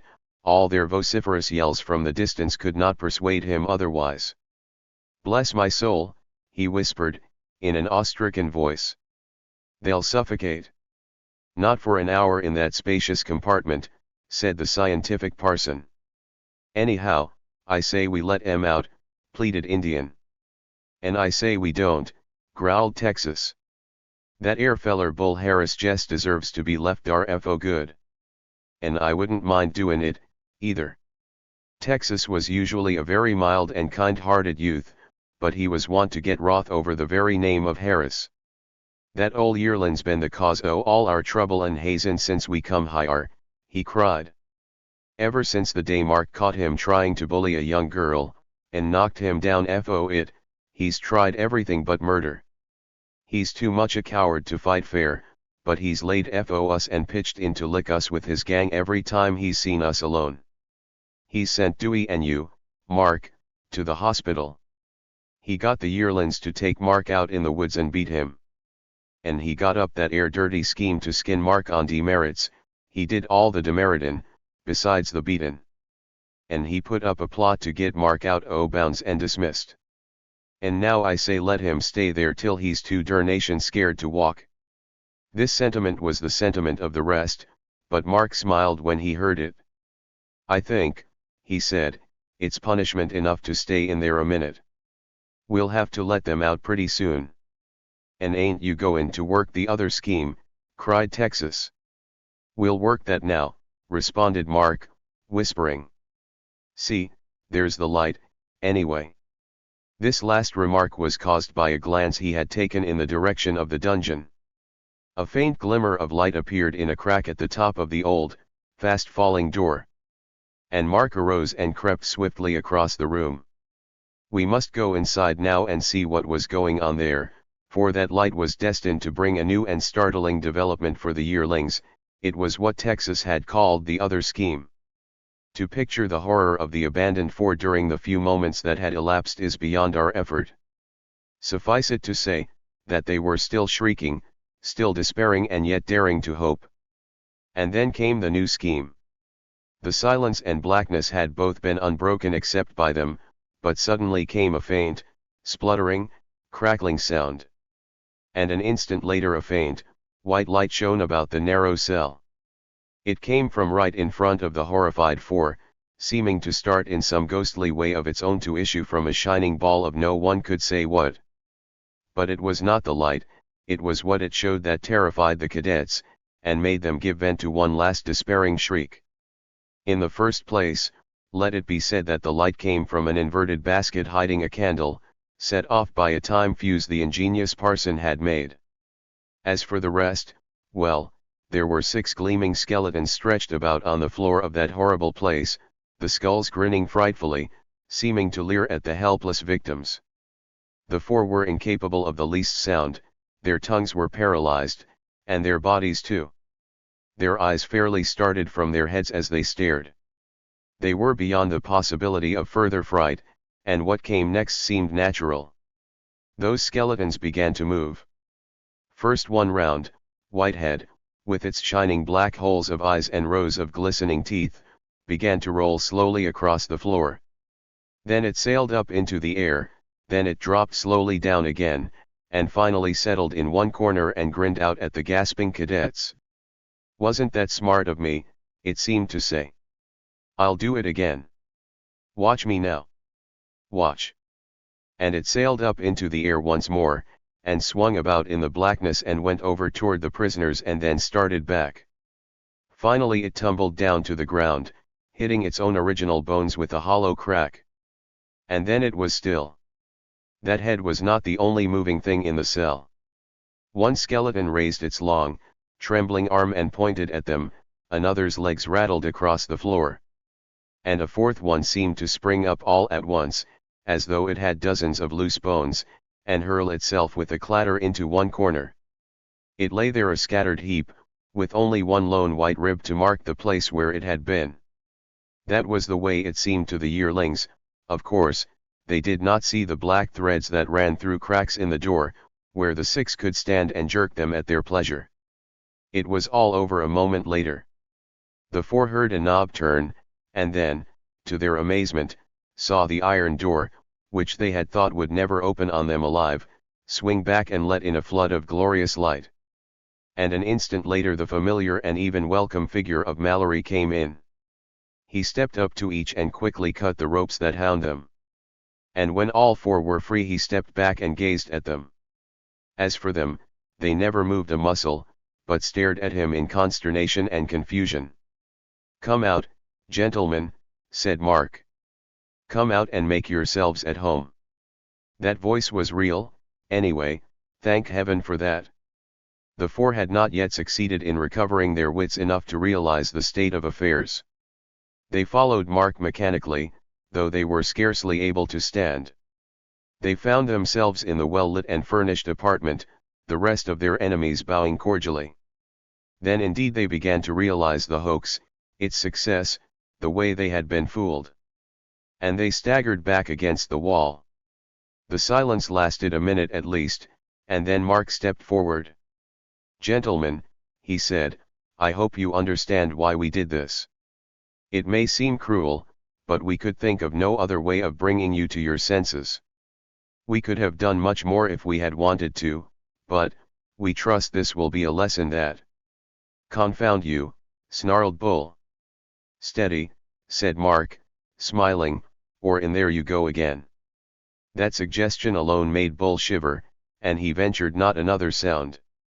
"And now," said Mark, "if you will let us, we will conduct you back to camp.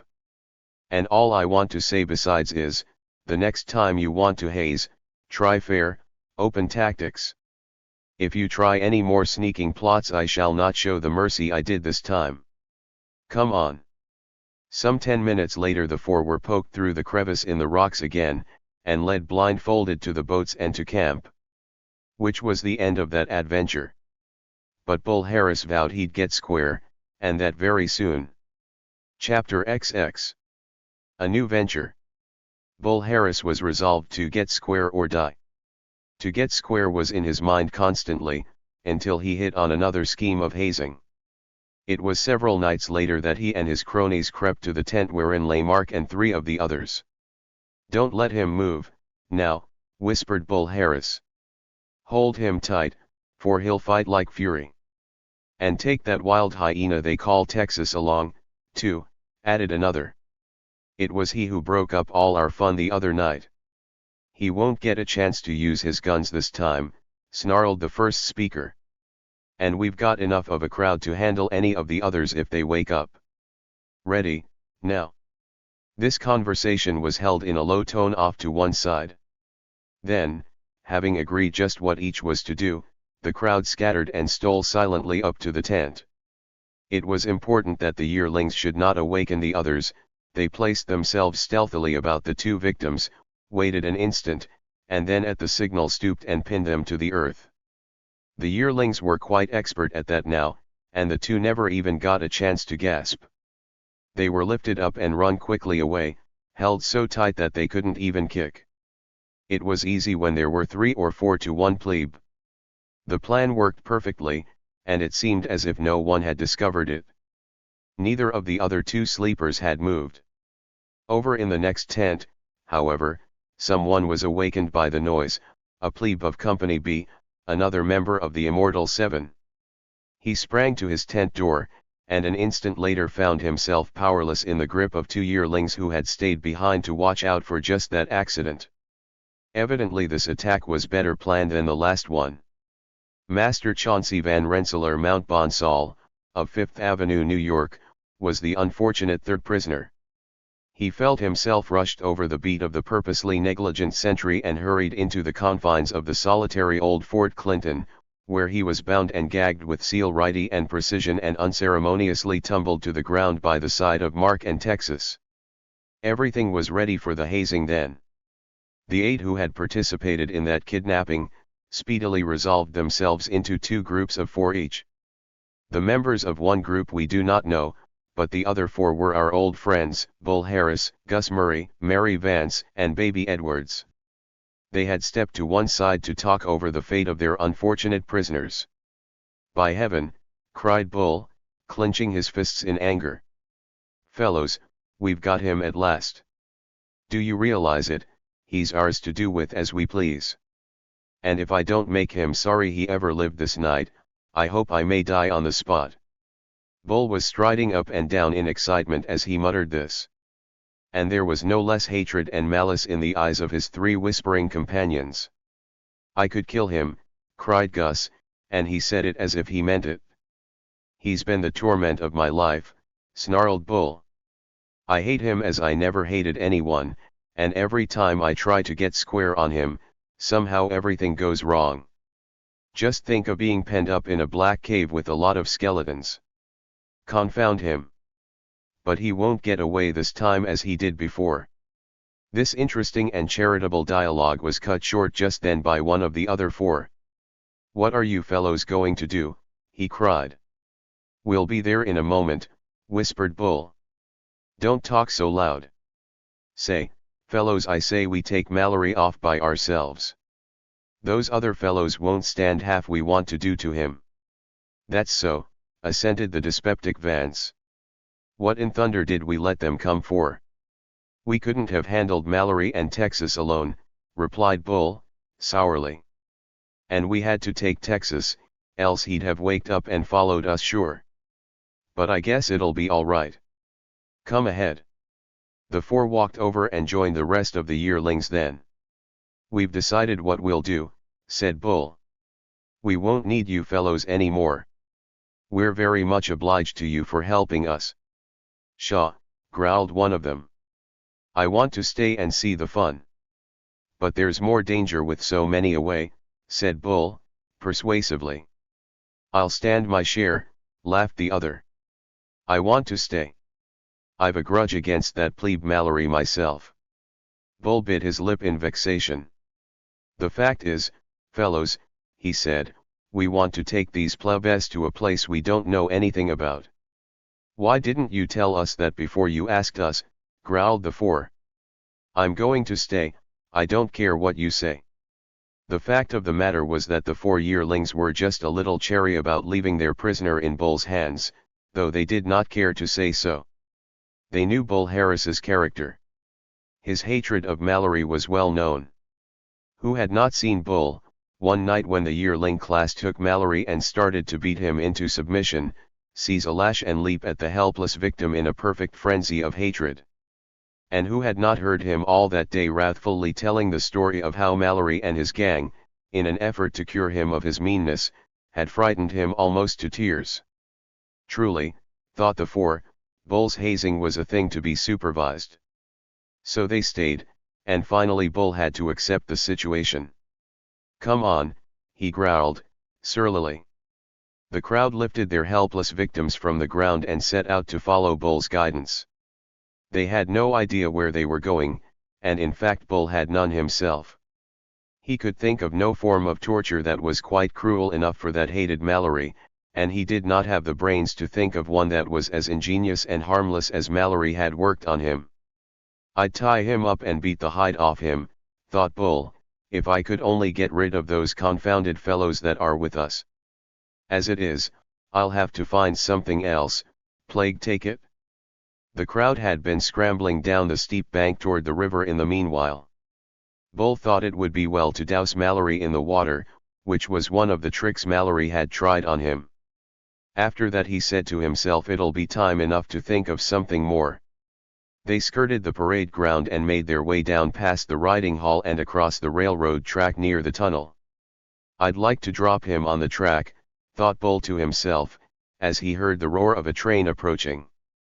By heaven, that would settle him. The crowd had barely crossed before the engine appeared at the tunnel's mouth, after it a long freight train slowly rumbling past them.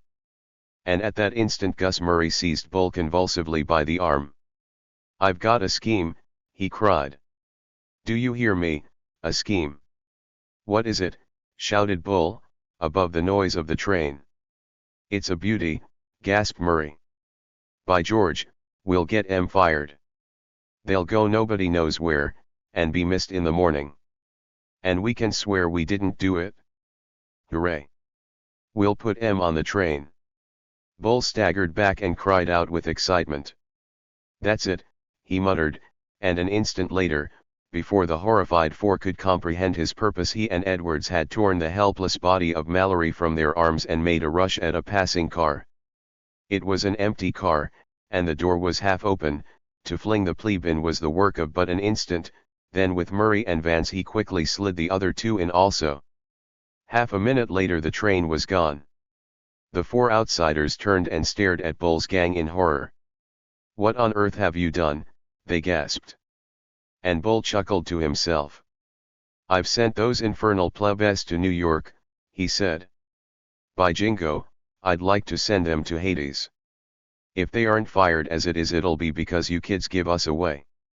And now let's go back to bed. Chapter XXI. Mark comes to town. Mr. Timothy O'Flaherty was a tramp. That was the plain unvarnished statement of the case. Mr. O'Flaherty would have called himself a knight of the road, and a comic editor would have called him Tired Tim, but to everybody else he was a plain tramp. Mr. O'Flaherty was very tired, having walked nearly 20 miles that day without getting even so much as a square meal. One whole pie was the sum total of his daily bread, and that was so bad that he had fed it to the bulldog for revenge and walked on. He was walking still, at present on the tracks of the West Shore Railroad some 30 miles north of New York. From what has been said of Mr. O'Flaherty you may suppose that his heart leaped with joy when along came a rumbling night freight. He watched it crawl past with a professional and critical eye. There was a platform he might ride on, but he was liable to be seen there. If only he could find an open car. There was one. He made a leap at the door, swung himself aboard with as much grace as if he had lived all his life on Broadway, and then crawled into the car. Mr. O'Flaherty looked around. There was someone else in that car.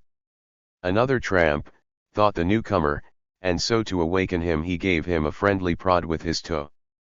"Hello," said he, but there was no answer. "Drunk," was the next conjecture, but then he heard a low sound that was very much like a groan. That scared Timothy, and he seized the figure and jerked it to the light of the moon that shone in through the door.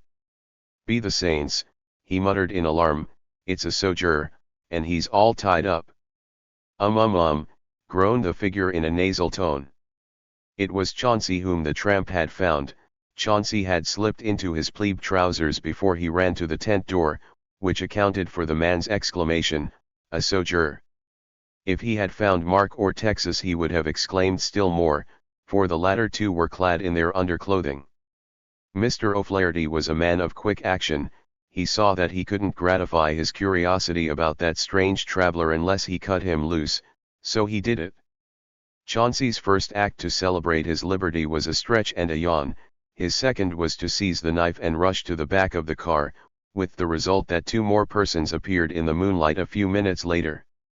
Of Mr. Timothy O'Flaherty they did not take the least bit of notice.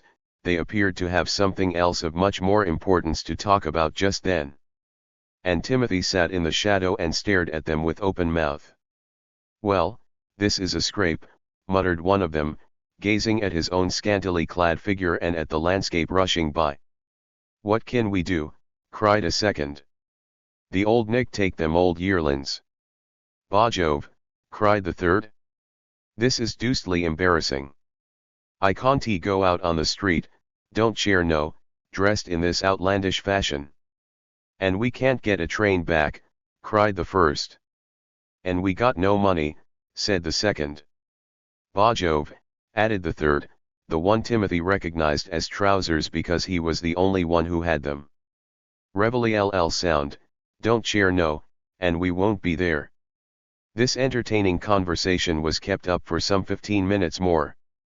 All Mr. O'Flaherty managed to make out was that they had been sent away from somewhere and they hadn't the least idea how to get back. Presently one of them trousers discovered that he did have some money, plenty of it, whereupon Timothy's mouth began to water. That cleared the situation in his eyes, but it didn't seem to in theirs. They were afraid of being late and getting caught by some wild animal called Reveille. Moreover, they couldn't take a train because they had no clothes. Here Timothy thought he'd better step in. "Hey, trousers," said he. The dude thus designated didn't recognize himself, so Timothy edged up and poked him to make him look. "Hey, trousers," said he. "I can get you ducks some togs." To make a long story short, the ducks tumbled to that proposition in a hurry. Even Trousers, the aristocrat, condescended to sit down and discuss ways and means with that very sociable tramp. To make the story still shorter, Timothy propounded a plan and found it agreeable, jumped the car when it was finally switched off at Hoboken, and set out with $10 of the stranger's money, to buy second-hand clothing at 1 o'clock in the morning. "You'll be sure to come back," said Mark. "Because we'll make it 15 if you do." That settled whatever idea of taking a sneak was lurking in the messenger's mind. He vowed to return, sure as me name is Timothy O'Flaherty, which, as we know, it was. And he came too. He flung a pile of duds into the car and went off whistling with the promised reward of virtue in his pocket. It was a bully graft for him anyhow, and he promised himself a regular roaring good time. That is the last we shall see of Timothy. As to the plebs, their joy was equally as great. They felt that this hazing was the supreme effort of the desperate Bull Harris, and it failed. Now that they were safe, they could contemplate the delight of turning up smiling at Reveille to the consternation of the enemy. Truly this involuntary journey had panned out to be a very pleasant affair indeed. Mark's first thought was as to a return train. They rushed off to the depot to find out, where they discovered a ticket agent who gazed doubtfully at their soiled and ragged clothing. The three realized then for the first time that their benefactor had kept a good deal of that $10 for himself, and poor Chauncey, to whom a wilted collar was agony, fairly groaned as he gazed at himself. However, they found that there was a train in 10 minutes, and another at 3:30 due at West Point at 4:38. That was the essential thing, and the three wandered out to the street again. "We mustn't go far, don't cheer no," observed Chauncey. "We don't want to miss that train." Chauncey's was not a very daring or original mind. There was an idea floating through Mark's head just then that never occurred to Chauncey. It would have knocked him over if it had. "When we went up there to West Point," began Mark, suddenly, "we expected to stay there 2 years without ever once venturing off the post." "Yes," said Chauncey. "Bah Jove, we did. And here we are down at Hoboken, opposite New York." "Yes," assented Chauncey again. "It feels good to be loose, don't it?" observed Mark. And still Chauncey didn't tumble. Texas' eyes were beginning to dance however. "It's awfully stupid back there on the reservation, not half as lively as New York." Still Chauncey only said yes. "Rather kind of the yearlings to give us a holiday, wasn't it?" observed Mark. Another yes, and then seeing that his efforts were of no use, Mark came out with his proposition. "Stupid," he laughed. "Don't you see what I mean? I'm not going back on that first train." "Not going back on that train," gasped Chauncey. "Bah Jove, then what?" His horrified inquiries were interrupted by a wild whoop from the delighted Texas. Texas was beginning to wriggle his fingers, which meant that Texas was excited. And suddenly he sprang forward and started down the street, seizing his expostulating companion under the arm and dragging him ahead as if he had been a child. Some 10 minutes later those three members of the banded 7BBJ were on a Christopher Street ferry boat bound for New York and bent upon having some fun. When the seven set out for fun they usually got it. They had all they could carry in this case. It was with a truly delicious sense of freedom that they strolled about the deck of that lumbering boat. Only one who has been to West Point can appreciate it. Day after day on that army reservation, with the penalty of dismissal for leaving it, grows woefully monotonous even to the very busy plebe. Zest was added to their venture by the fact that they knew they were breaking rules and might be found out any moment. "Still, if we are," laughed Mark, "we can lay the blame on Bull. And now for the fun." They half expected the fun would come rushing out to welcome them the moment they got into the light of the street. They expected a fire or a murder at the very least. And felt really hurt because they met only a sleepy hack driver talking to a sleepy policeman. And an empty streetcar and a few slouchy-looking fellows like themselves lounging about a saloon. However, it was exciting to be in New York anyway. What more could the three BJ plebs want? They strolled across Christopher Street, gazing curiously. Mark had never been in New York before and Chauncey was worried because he couldn't see a better part of it. For instance, "My cousin, Mr. Morgan's mansion on Fifth Avenue, don't cheer no." He even offered to take Mark up there, until he chanced to glance at his clothing. Then he shivered. Truly the three were a sight. Chauncey's shapely plebe trousers were hidden in a huge green threadbare overcoat. Mark could not help laughing whenever he gazed at the youthful aristocrat. "Never mind," he laughed. "Cheer up, nobody'll try to rob us, which is one comfort." "I wish we would get robbed," growled Texas. "War's that air fun we came fo." That began to be a pressing question. They wandered about for at least half an hour and the clocks showed 2, and still nothing had happened. The city seemed to be provokingly orderly that night. "Darnation," exclaimed Texas. "I reckon we got to make some fun ourselves." When a person is really looking for excitement, it takes very little to have him imagine some. The three had just been discussing the possibility of robbery down in this tough quarter when suddenly Mark seized the other two by the arm. "Look, look," he cried. The others turned, and straightway over the whole three of them flashed the conviction that at last their hour had come. There was a burglar. The three started in surprise, and a moment later they slid silently into the shadow of an awning to watch with palpitating hearts. There was only one burglar. That is, he had no confederates visible. But his own actions were desperate enough for two. In the first place he crept softly up the steps of the house, stooping and crouching as he did so. He tried the door softly, shook it, and then finding it resisted his purpose he stole down again, glancing about him nervously. He went down into the area, where it was dark. The three, trembling by this time, peered forward to watch him. They saw him try the window and to their horror saw it go softly up. The next moment the man deliberately sat down and removed his shoes. The plebeians could see them in his hands as he arose again and with the stealthiness of a cat slid quickly in. The three hesitated not a moment, but rose up and crept silently and swiftly across the street. Mark stole down into the area, his heart beating high. He peered in and a moment later beckoned the others. They came. They saw the burglar in the act of striking a light and creeping up the basement stairs. In an instant more he was gone. "What shall we do?" whispered the three. "What?" Mark answered by an act. There was only one thing he could do. He stooped and crept in at the window.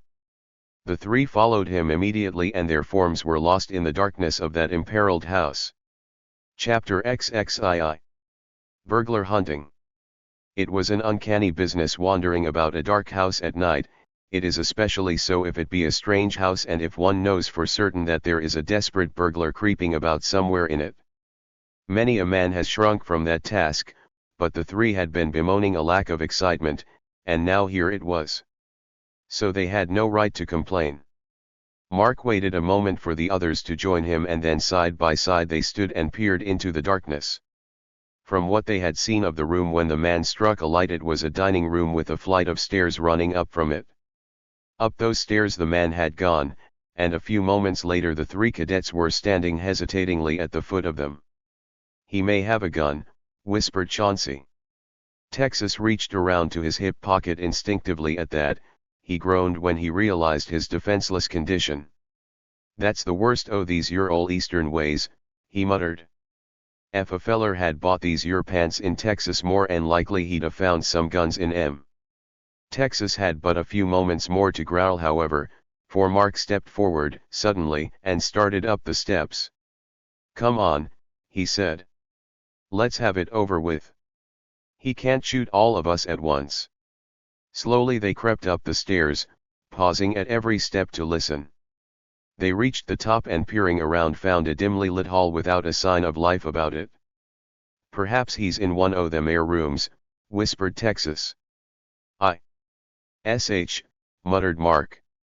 His exclamation was caused by a slight noise on the floor above, a faint tread. "He's upon the next floor," gasped the three.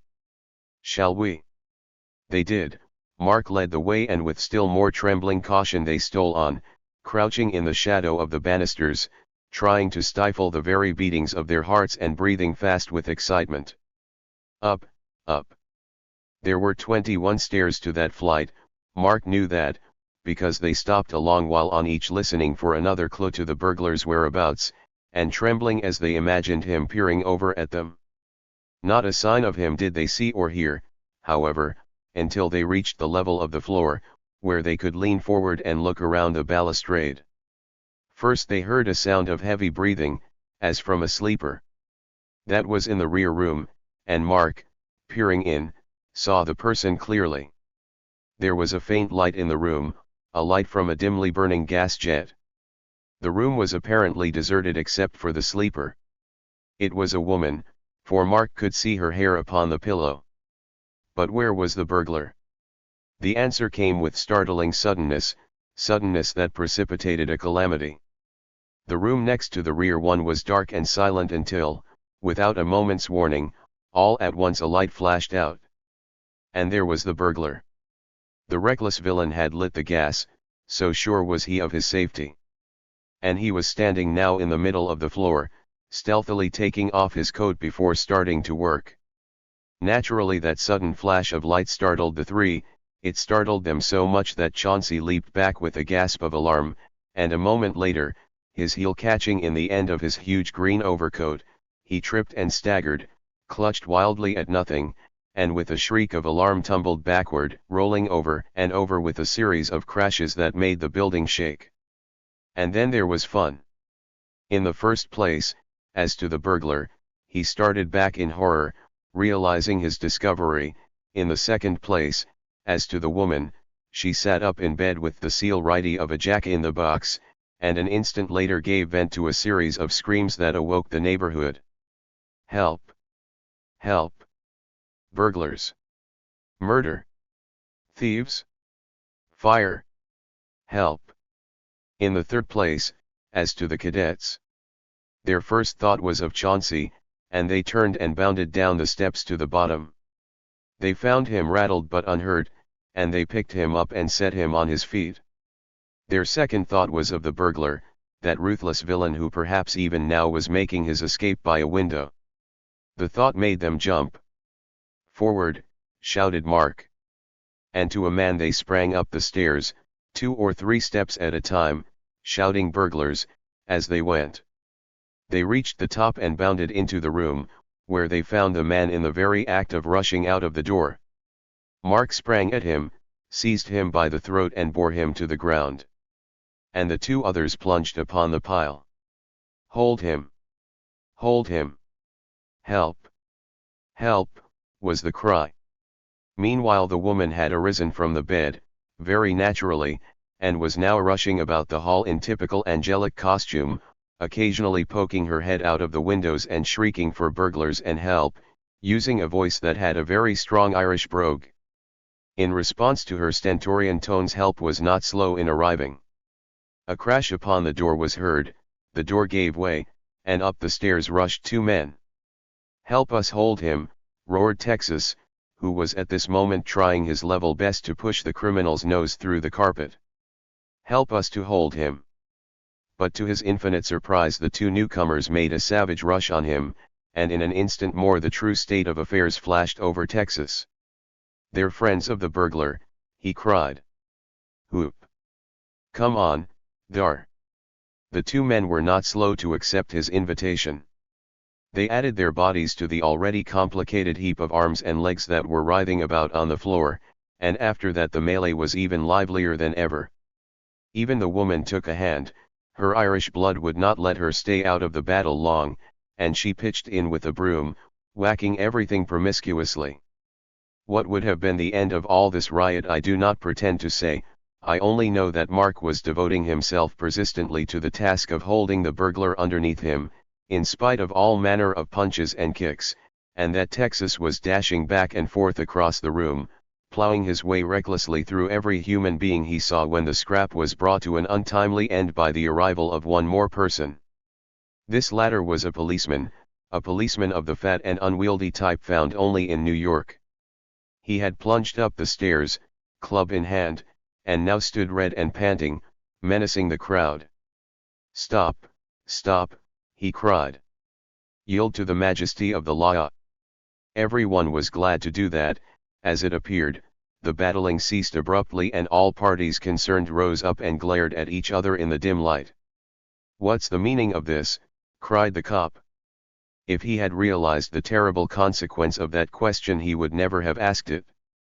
For each and every person concerned sprang forward to answer it. "There's the burglar," cried Mark, pointing excitedly at the original cause of all the trouble, who was wiping his fevered brow with diligence. "There's the burglar. Arrest him." "Yes, yes," roared Texas. "Grab him. I'll tell you how it was." "Holy saints," shrieked the woman, "don't let them get away. They've broken me head, in faith. And look at me poor husband's oi." "Me a burglar," roared the person thus alluded to by Mark, shaking one fist at Mark and the other at the officer. "So it's a burglar they call me, is it? So that's their trick, be jabbers. And a fine state of affairs it is when a man can't come into his own house without being called a burglar, bad cess to it. Bridget, get me that flat iron there and soak the spalpeen. Be the saints. During that tirade of incoherent Irish the three cadets had suddenly collapsed. The situation had flashed over them in all its horror and awfulness. The burglar lived in the house. The woman was his wife. And they were the burglars. The three gazed at each other in consternation and sprang back instinctively. The policeman took that for a move to escape and he whipped out his revolver with a suddenness that made Texas mouth water. "Stop," he cried. His command received even more emphasis from the fact that another policeman rushed up the stairs at that moment. The three stopped. "See here, officer," said Mark, as calmly as he could. "This is all a mistake. We aren't burglars, we are perfectly respectable young men." "You look like it," put in the other, incredulously. Mark's heart sank within him at that. He glanced at his two companions and realized how hopeless was their case. New rags and tatters had been added by the battle. Disheveled hair and dirt and blood-stained faces made them about as disreputable specimens as could be found in New York. Respectable young men. Pooh! "I could explain it," groaned Mark. "We thought this man was a burglar and we followed him in. We aren't tramps if we do look it. We are." And then he stopped abruptly, to tell that they were cadets would be their ruination anyway. "You're a lot of thieves and robbers." "Sure and thought's what yez are," shouted the irate burglar, filling in the sentence and at the same time making a rush at Mark. "Come," said the policeman, stopping him. "Enough of this. You fellers can tell your yarn to the judge tomorrow morning." Mark gasped as he realized the full import of that sentence. It was 2 o'clock and their train left in an hour or two, their last chance. And they could tell their story to the judge in the morning. The policeman jerked a pair of handcuffs from his pockets and stepped up to Mark. The latter saw that resistance was hopeless and though it was torture to him he held out his wrists and said nothing. Texas, having no gun, could do nothing less. Chauncey was the only one who kicked, and he kicked like a steer. "Bah Jove," he cried. "This is an insult, a deuced insult. I won't stand it, don't cheer no. Stop, I say. I won't go, bah Jove. I'll send for my father and have every man on the blasted police force fired. The snap of the handcuffs and the feeling of the cold steel subdued Chauncey and he subsided into growls. The officer took him by the arm, saying something as he did so about an English crook. And then the three filed downstairs, the indignant and much bruised Irishman following and enlivening the proceedings with healthy anathemas. That walk to the station house the three will never forget as long as they live. It was so unspeakably degrading. It was only a short way, just around the corner, but it was bad enough. Idlers and loafers fell in behind to jeer at them, scarcely giving them chance to reflect upon the desperately horrible situation they were in. Mark was glad when at last the door of the station house shut upon them to hide them from curious eyes. There was almost no one in here to stare at them, but a sleepy sergeant at the desk. He looked up with interest when they entered, and were marched up before him. "What's this?" he inquired. "Burglars," said one of the officers, briefly. Chauncey's wrath had been pent up for some 10 minutes then, and at that word it boiled over again. "I'm no burglar," he roared. "I tell you, you fools, I'm no burglar. Bah Jove, this is an outrage." "Faith and yez are a burglar," shouted the Irishman, likewise indignant. "And faith, Mr. Sergeant, the devils broke into me house and near broke me head, too, bad cess to 'em. And thought, too, when I'd been to the club and were athrien to get to sleep without wakin' me wife. And faith she'll be after me wid a shtick, thought she will, tomorrer." "We aren't burglars, I say," protested Chauncey. "We thought he was a burglar. We're cade." Here Mark gave him a nudge that nearly knocked him over. he looked up and caught sight of a spruce young man with pencil and notebook working diligently. It was a reporter, and Chauncey took the hint and shut up. "Name?" inquired the sergeant, seeing him quiet at last. "My name, bah Jove," exclaimed the other. "Chauncey Van Wren." Again Mark gave him a poke. "Peter Smith," said Chauncey. "And yours?"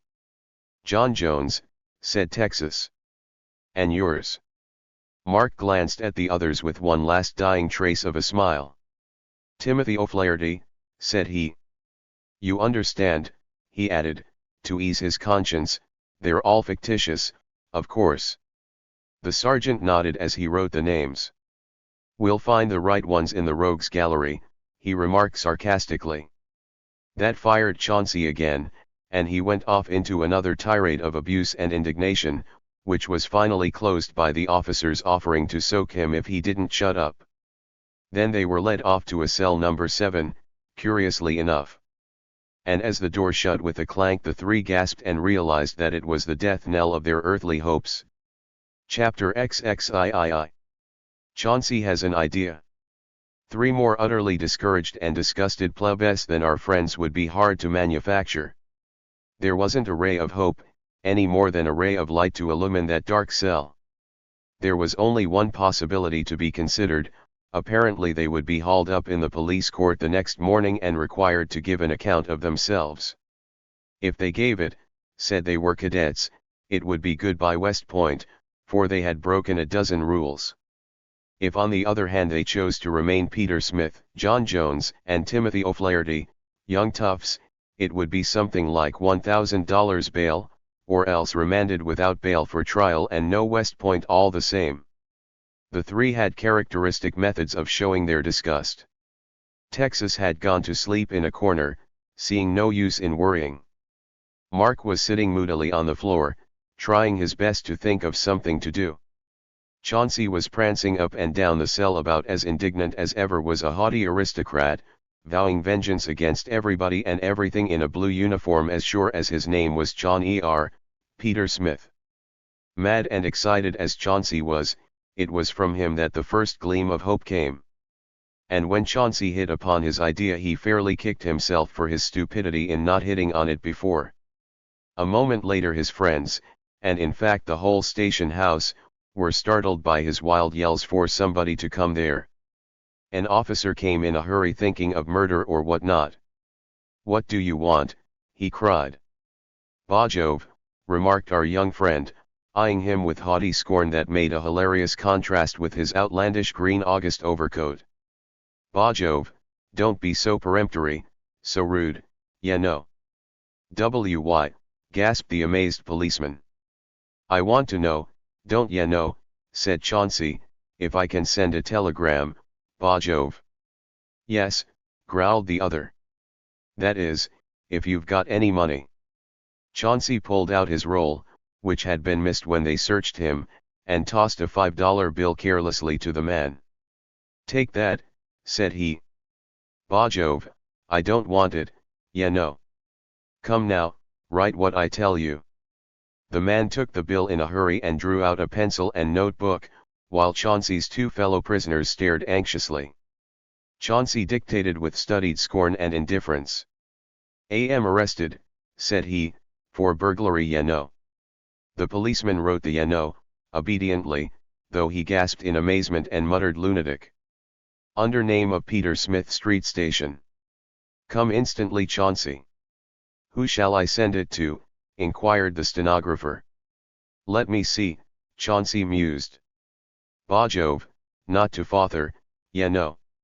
They'd see the name, ruin the family reputation. A deuced mess. Oh yes, bah Jove, I'll have all me uncles, ya know. Ready there? First, Mr. Perry Bellwood, 5th Avenue. "What?" gasped the officer. "Write what I say," commanded Chauncey, sternly, and no comments. Second, Mr. W. K. Vanderpool, 5th Avenue. Third, bah Jove, Mr. W. C. Stickway, 5th Avenue. Fourth. "How many do you want?" expostulated the other. "Silence," roared the dude.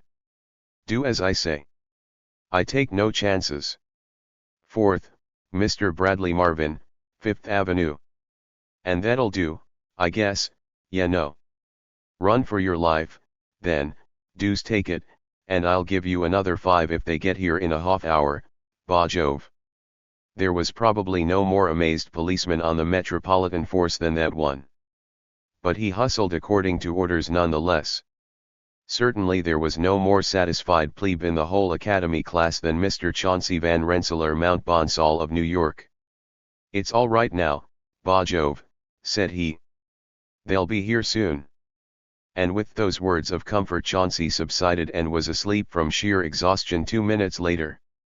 Though he slept, forgetful of the whole affair, there were a few others who did not sleep, messenger boys and millionaires especially. The sergeant at the desk had had no one but one drunk to register during the next half hour, and so he was pretty nearly asleep himself. The doorman was slumbering peacefully in his chair, and 2 or 3 roundsmen and officers were sitting together in one corner whispering. That was the state of affairs in the police station when something happened all of a sudden that made everybody leap up with interest. A carriage came slamming up the street at racehorse speed. Anyone who has lain awake at night, or rather in the early hours of morning, when the city is as silent as a graveyard, has noticed the clatter made by a single wagon. An approaching tornado or earthquake could not have made much more of a rumpus than this one. The sergeant sat up in alarm and the doorman flung upon the door and rushed out to see what was the matter. They were soon to learn the driver yanked up his galloping horses directly in front of the building. At the same instant the coach door was flung open with a bang. It was an elderly gentleman who hopped out, and he made a dash for the entrance, nearly bowling the doorman over in his haste. Now it is not often that a swell bloke like that visits a station house at such hours. The sergeant gazed at him in alarm, expecting a burglary, a murder, or perhaps even a dynamite plot. "What's the matter?" he cried. The man dashed up to the desk, breathless from his unusual exertion. "My boy," he cried. "Where is he?" "Your boy," echoed the sergeant. "Where is he? What on earth?" The sergeant thought he had a lunatic then. "My boy," reiterated the man excitedly. "Chauncey. He's a prisoner here." The officer shook his head with a puzzled look. "I've got nobody named Chauncey," said he. "You've come to the wrong place." The man happened to think of the telegram. He glanced at it. "Oh, yes," he cried, suddenly. "I forgot. Peter Smith is the name he gave. You've a Peter Smith here." The sergeant gazed at the excited man in indescribable amazement. "Peter Smith," he stammered. "Why, yes. But he's a tramp. He's arrested for burglary, and—" The strange gentleman was evidently angry at having been stirred out of bed so early in the morning. Moreover, he was insulted at the outrageous idea of his nephew's being in a common prison house as a burglar. Altogether he was mad through, and didn't take the trouble to be cautious. "Let him out this instant, I say," he demanded, indignantly. "How dare you?" Now the sergeant was a pompous individual and he had no idea of being bossed like that by anyone, whoever he might be, least of all in the presence of his men. Moreover, he was an Irishman, and this angry individual's superior way got him wild. "Who are you?" he demanded, with more conciseness than courtesy. "I'm Perry Bellwood," said the other with just as much asperity. "And what is more?" "Who in thunder is Perry Bellwood?" roared the sergeant. That took all the wind out of the elderly and aristocratic gentleman's sails. "You don't know Perry Bellwood," he gasped. "Perry Bellwood, the banker." "Never saw him," retorted the sergeant. "And you won't release my nephew?" "No, sir." "I won't release your nephew," roared the officer, hammering on his desk for emphasis. "I wouldn't release him for you or any other banker in New York, or the whole crowd of them together. Do you hear that? I'd like to know what you think a police sergeant is, anyhow." A nice state of affairs it would be if I had to set loose every burglar and murderer in prison because of some man who thinks he owns the earth because he is a banker. The sergeant was red in the face from anger as he finished this pointed declaration. Mr. Bellwood was pacing up and down the room furiously. He turned upon the man suddenly when he finished. "I'll bet you all I own," he said, "that you'll do as I say, and in an hour, too." "And I'll bet you my job I don't," snapped the sergeant. "I'll see who's running this place." By that time the outraged banker had made a dash for his carriage. The outraged sergeant planked himself down on his chair and gazed about him indignantly. "The very idea," vowed he. "The very idea. That fellow talked to me as if he were the mayor. I'd a good mind to lock him up. I wouldn't let those burglars loose now for all Fifth Avenue." He was given a chance to prove that last assertion of his, a good deal more of a chance than he expected when he made it. He had hardly gotten the words out of his mouth, and the rattle of the carriage had not yet died away before another one dashed up to the door. The sergeant thought it was the same fellow back, and he got up angrily. The door was flung open and in dashed another man, even more aristocratic in bearing than the other. "My name is Mr. Stickway," said he, gravely, "and I've come." "I suppose you want to raise a rumpus about that confounded Chauncey, too," cried the sergeant, getting red to the ends of his whiskers. "Why? What's this?" gasped the astonished millionaire. "And I suppose you want me to let him go, don't you?" "Why?" gasped the astonished millionaire again. "What?" "Well, if you do you might as well understand that I don't mean to do it. And you needn't be wasting any breath about it either. I've stood about all of this I mean to stand from anybody. I don't set my prisoners loose for the devil himself, and I won't for you. Now then." It would be difficult to describe the look of amazement that was on the dignified Mr. Stickway's face. He stared, and then he started again. "Why, officer," said he. "I'm sure." "So am I," vowed the sergeant. "Dead sure. And all your talk won't change the fact, either, that Peter Smith, or Chauncey, or whoever he is, stays where he is till morning. And the sooner you realize it the better." The millionaire stared yet half a minute more, and then he whirled about on his heel and strode out, without another word. "I'll see about this," said he. The sergeant did not return to his seat, he was too mad. He pranced up and down the room like a wild man, vowing vengeance on all the dudes and bankers in existence. "I wonder if any more of them are coming," exclaimed he. "By jingo, I just wish they would. I'm just in the humor, gee whiz." It was another. Yet older and more sedate than either of the others. He marched in and gazed haughtily about him. "I've a nephew," he began, and there he stopped. "Oh," said the sergeant. "You have? Get out. Yer. Get out. What in? Do you hear me? Get out of here, I say. Not a word, or I'll have you up. I wonder if there'll be any more of 'em."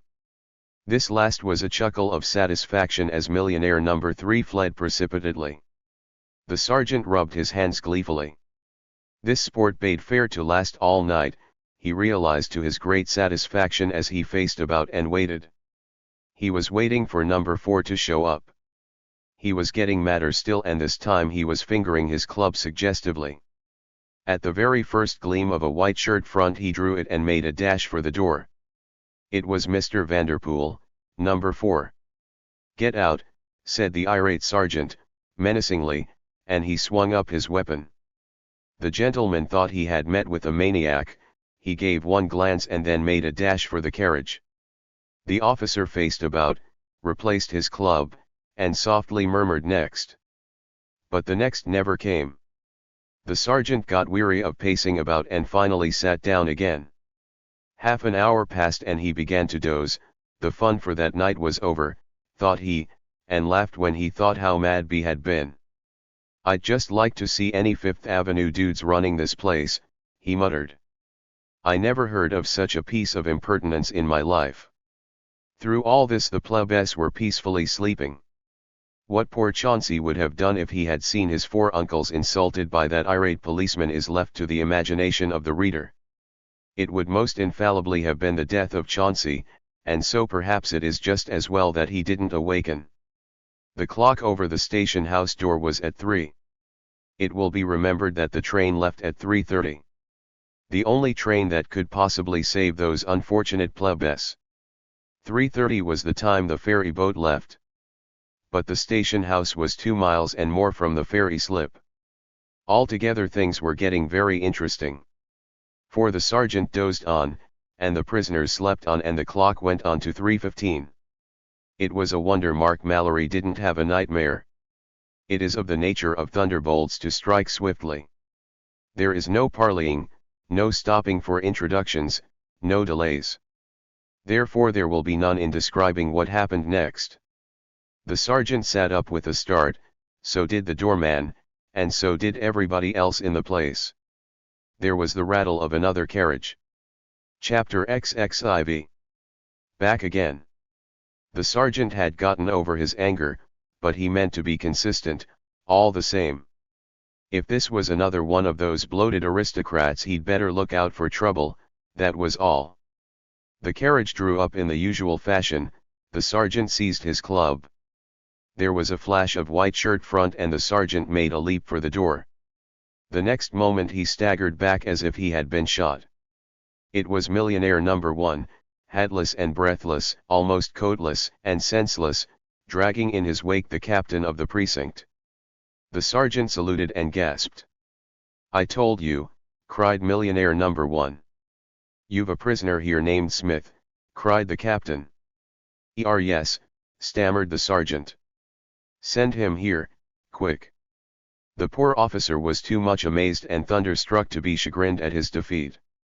He made a rush for the cell, shouted to the prisoners, and half a minute later Chauncey, green August overcoat and all, was in his uncle's arms.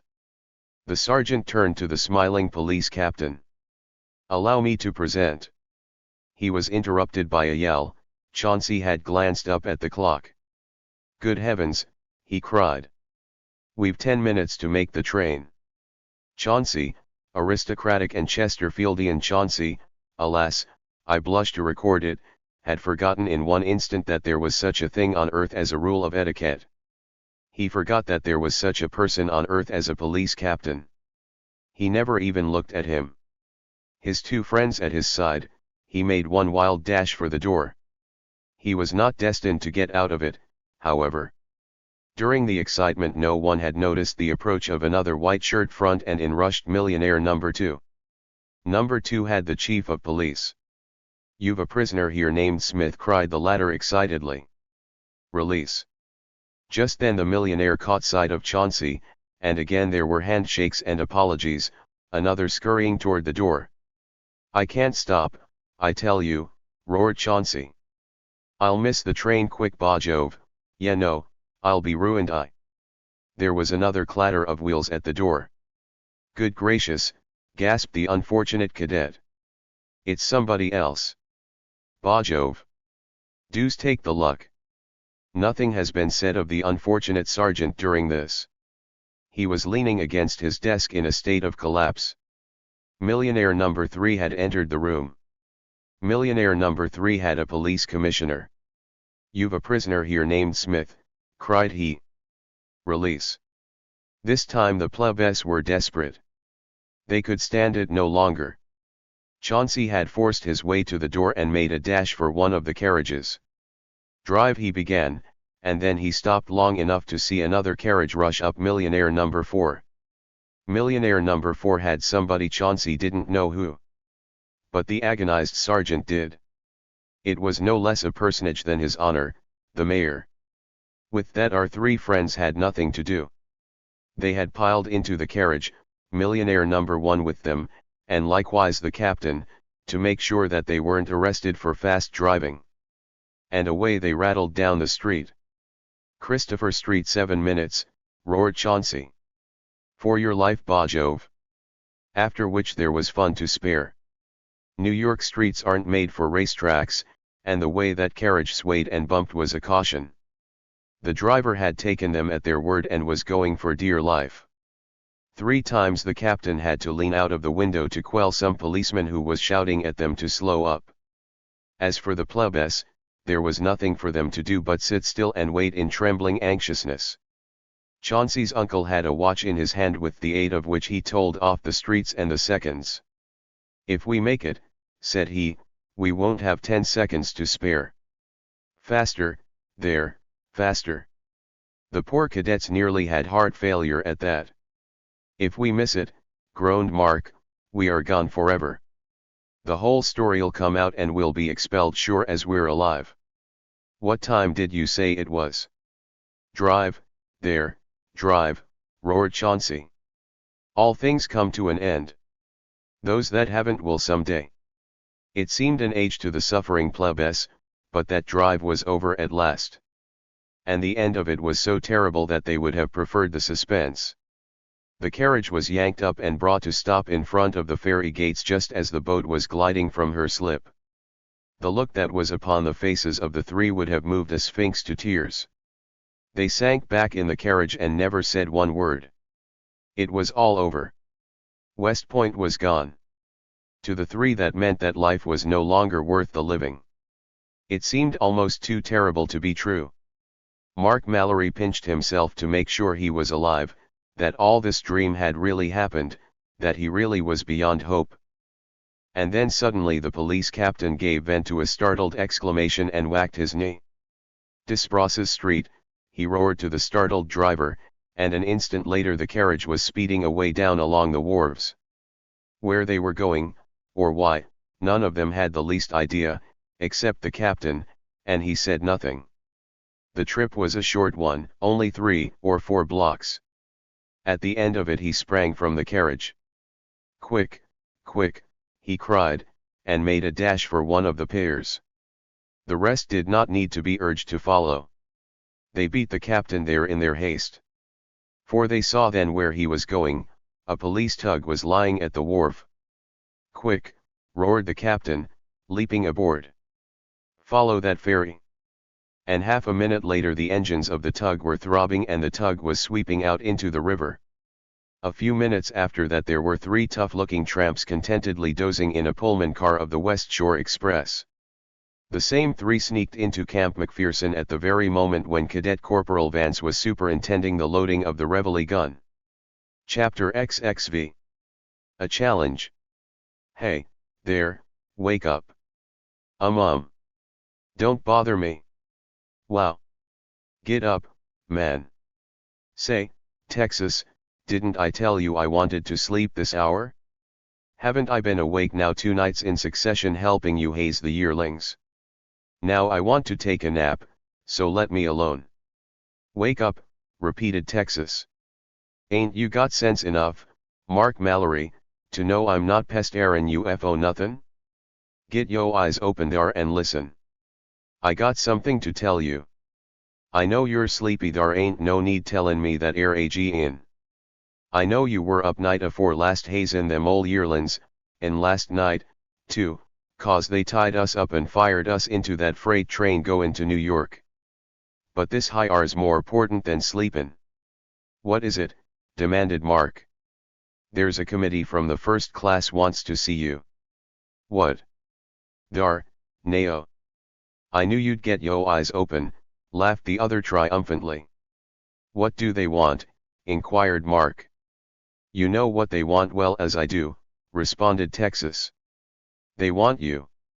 They want you 'cause you're the most BJ plebe ever came to West Point, 'cause you dared to defy 'em, to refuse to be hazed, to lick 'em when they tried it, and to all round raise the biggest rumpus this high-ar old place ever see. That's what." "Do you mean," laughed Mark, "that they want me to fight some more?" "Course they do," roared Texas. "You old idiot, you. Why ain't yo up hustlin' fo the chance? You don't appreciate yo opportunity, saw. If I had the chance to wallop them old cadets like you've got, wow. You know what I'd do. I'm not a fire-eating, wild and woolly cowboy hunting for fight," responded Mark. "That's all right," grinned the other. "You'll do it when the time comes. I never see you run yet when you ought to be fightin', and neither did them ol' cadets. And say, Mark, there's fun ahead. Whoop. You remember ever since you had the nerve to go to the hop, somethin' no plebe ever dared do afore, them ol' first-class fellers vowed they'd make you sorry. You made 'em matter since by lickin' one of 'em when they dared you to. And now they're comin' round to get square. Do you mean they're going to make me fight every man in the class, as they said?" inquired Mark. "That's jest what I do," cried Texas, gleefully. "Jess exactly. Come out higher and see 'em yourself." Mark had been making his toilet before the little looking glass that hung on the tent pole. He turned then and accompanied his friend out of camp and over to Trophy Point, where sat in all stateliness and dignity 3 solemn-looking seniors, a committee from the first class to Mark Mallory, the desperate and defiant and as yet untamed B.J. Plebe. But he wasn't going to remain untamed very long if that committee had anything to do with it. They arose at his approach. "Mr. Mallory," said the spokesman. Mr. Mallory bowed. "You come from the first class, I believe," he said. "Let us proceed right to business." The committee, through its spokesman, cleared its throat with a solemn ahem. "Mr. Mallory," said he, "I presume you have not forgotten that a short while ago you ventured to defy our class openly. The class has not forgotten it, for such conduct in a plebe cannot be tolerated here. Your conduct ever since you came has been unbearably defiant. You have set at naught every cadet law of the academy. And therefore, as the class warned you beforehand, you must expect trouble." Mr. Mallory bowed. He'd had a good deal of it already, he thought to himself. "The class has been waiting," continued the other, "for you to recover from the effects of a dislocated shoulder, an injury due to another unpleasant accident. Or, to be more specific," inserted Mark, very mildly, "due to the fact that I was attacked by some 50 members of the first class in a body." "Not quite so many," said the chairman, flushing. "The incident is regretted by the class." "By me also," said Mark, rubbing his shoulder suggestively. "It appears," the other continued hurriedly, "that you are now recovered. Therefore, to be brief, the class has sent us to inquire as to your wishes concerning the duty you undertook when you ventured to defy them. You know what I mean. You stand pledged, and you will be compelled to defend yourself before every member of our class in turn until you agree to apologize and become a plebe once more." The spokesman stopped and Mark answered without hesitation, looking him squarely in the eye. "Tell the class," said he, "that I am ready to meet anyone it may select, today if necessary, and in any place they choose. Tell them also if they could manage to select one of those who helped to injure my shoulder I should consider it a favor. Tell them that I have nothing to apologize for. Tell them that I renew my defiance, with all possible courtesy, of course. Tell them I once more refuse to be hazed, and shall refuse even when I am beaten, and—" Here the excitable ex-cowboy, who had been listening with most evident delight, sprang forward with a whoop. "And tell 'em," he roared, "doggone their boots, if they lick Mark fair or foul they ain't hardly begun what they'll have to do.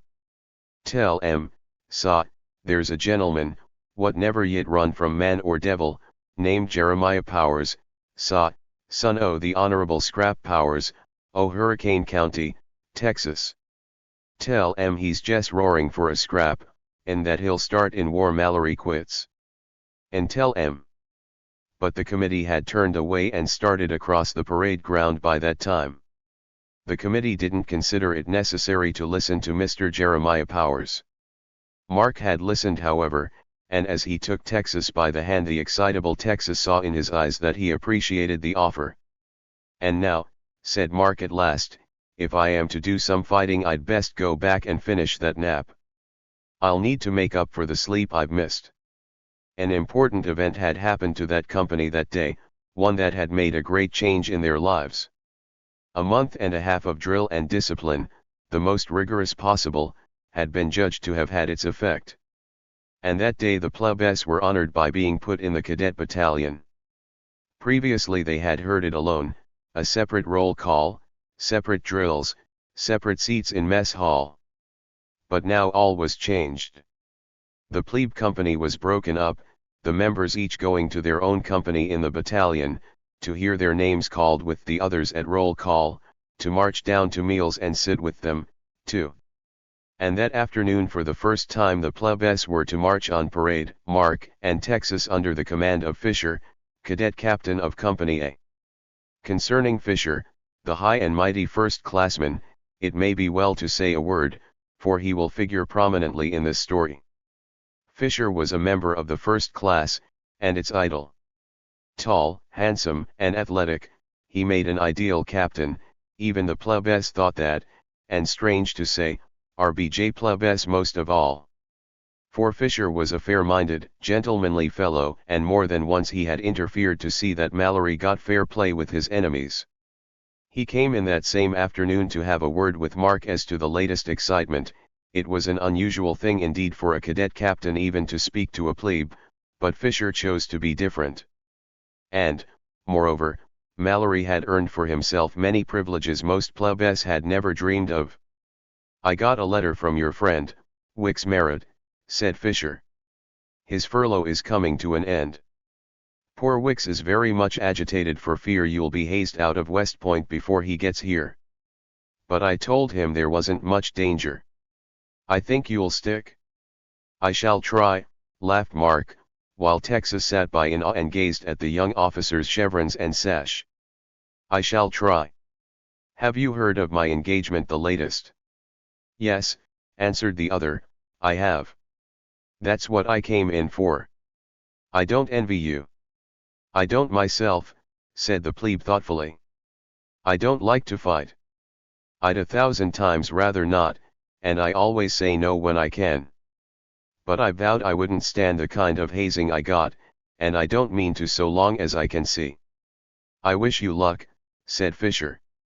"I've told the men in my own class that, for I haven't forgotten, as they seem to, the time you rescued that girl in the river." "Do you know who'll be the first man I meet?" inquired the other, changing the subject. "I do not, the class is busily holding a conclave now to decide who's the best. They'll send their prize bantam the first time, though I doubt if we've a man much better than Billy Williams, the yearling you whipped. Still you've got to be at your best, I want to tell you, and I want you to understand that. When a man's been 3 years here at West Point, as we have, he's in just about as perfect trim as he ever will be in his life." "So am I," responded Mark. "You are not," said Fisher, sharply. "That's just the trouble.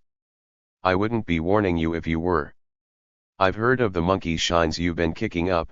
Bull Harris, that good-for-nothing yearling, was blowing round that he'd put you on a train for New York.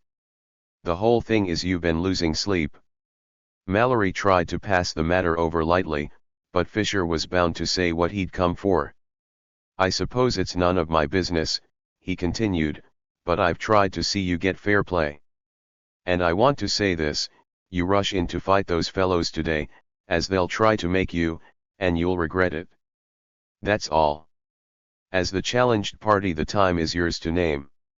If you refuse for a week at least, I'll back you up and see that it's all right, and if you don't you'll wish you had." Having delivered himself of which sage counsel the dignified captain arose to go. Perhaps his conscience troubled him a little anyhow that he'd stayed so long in a plebe tent. He thought of that as he came out and espied 3 members of his own class coming down the street and looking at him. They hailed him as he passed. "Hey, Fisher." They were 3 who had been the committee. They were a committee still, but for a different purpose. Their purpose was to see Fisher, and when he came toward them, they led him off to one side. The message that committee had to give was brief, but it nearly took Fisher off his feet. "Fisher," said one, "the fellows have decided about that Mallory business." "Yes," said Fisher. "What?" "They've decided that you'll be the man to meet him first." And the committee wondered what was the matter with Fisher. Chapter XXVI. I have the courage to be a coward. Something which happened immediately after Fisher left the tent effectually drove from Mark's mind all ideas of fights and first-classmen.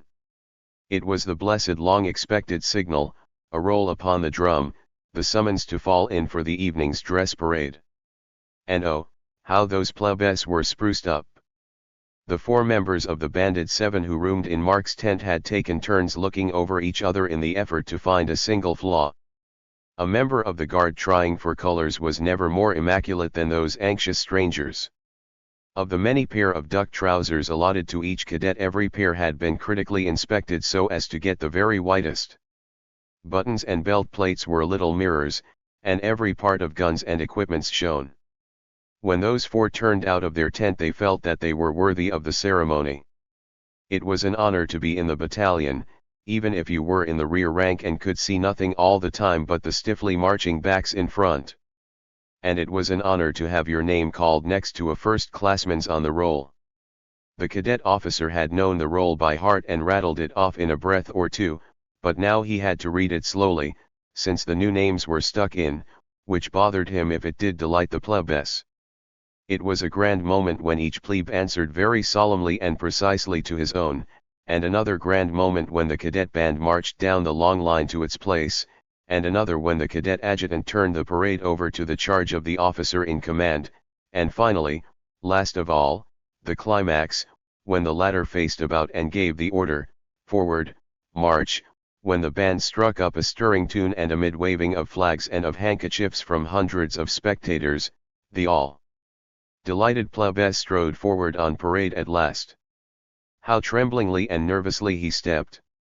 How gingerly and cautiously he went through the manual of arms! And with what a gasp of relief he finally broke ranks at the sunset gun and realized that actually he had gotten out of it without a blunder. Then they marched him down to supper. Formerly the plebes had marched dejectedly in the rear and sat over in an obscure corner of the room. That had its advantages, however, for he did not have to pour the water and wait till everybody else was helped, and he was not subject quite so much to the merry badinage of the merciless yearling. On the whole, he was rather glad when supper was over and after marching back to camp was dismissed for that day at last. Mark and his chum, who as we have seen were now interested in nothing quite so much as sleep, or lack of it, made for their tents immediately to go to bed. But once more the fates were against them, for scarcely had they entered the door before another cadet rushed in. It was the excited first captain, and he was in such a hurry that he had not even stopped to remove his sword and sash, the remnants of parade. He bore the news that the committee had imparted to him, and its effect upon Mallory may be imagined. "Fight you," he gasped. "For heaven's sake, man, you're wild." "I'm as serious as I ever was in my life," replied the other. "The committee from the class told me just before parade." "What on earth made them select you?" "I don't know," groaned Fisher. "I had a couple of fights here. I whipped right, the man you knocked out the time when the class attacked you so disgracefully. And they seemed to think I'd stand the most chance, at least that's what the committee said." "And what did you tell them?" inquired Mark, in alarm. "Tell them? I haven't told them anything yet. I was too horrified to say a word. I've come over to see you about it. I'm in a terrible fix." "Well, refuse, that's all." "I can't." "But why not?" demanded Mark. "My dear fellow," protested the other, "you don't understand how the class feels about such things. I'm a member of it, and when I'm called upon to defend the class honor I daren't say no. When you have been here as long as I have, you'll understand how the cadets would take it. They'd be simply furious." "Then do you mean," gasped the other, staring at him in consternation, "that I'm expected to fight you?" "I don't see what else," responded the captain, reluctantly. "What can I tell the class? If I simply say that I've been rather friendly with you, they'll say I had no business to be. And there you are." "No business to be," echoed Mark, thoughtfully, gazing into space. "No business to be. Because I'm a plebe, I suppose. And I've got to fight you. What else are we to do, protested the other. I'm sure I shan't mind if you whip me, which you probably will. Whip you, cried Mark. He had sprung to his feet, his hands clenched. And then without another word he faced about and fell to striding up and down the tent, the other watching him anxiously. Mr. Fisher, he demanded suddenly, without looking at the other, suppose I refuse to fight you? Don't think of it, cried Fisher, in horror. Why not? Because you would be sneered at by the whole corps. Because they would call you a coward and insult you as one, cut you dead. You could not stand it 1 week. What else? Inquired Mark, calmly. What else? What else could there be? For heaven's sake, man, I won't have it. I couldn't make the class understand the reason. You'd be an outcast all the time you were here. Is that all? Yes. And Mark turned and gazed at the other, his brown eyes flashing. Mr. Fisher, he began, extending his hands to the other, let me tell you what I have thought of you. You have been the one friend I have had in this academy outside of my own class and Wick's merit. You have been the one man who has had the fairness to give me my rights, the courage to speak for me. I have not always taken your advice, but I have always respected you and admired you. And, more than that, I owe my presence here to you. Mark paused a moment, while his thoughts went back to the time. I had enemies, he continued at last, slowly, and they had me in their power. They had persuaded the superintendent that I was a criminal, and I looked for nothing but disgrace.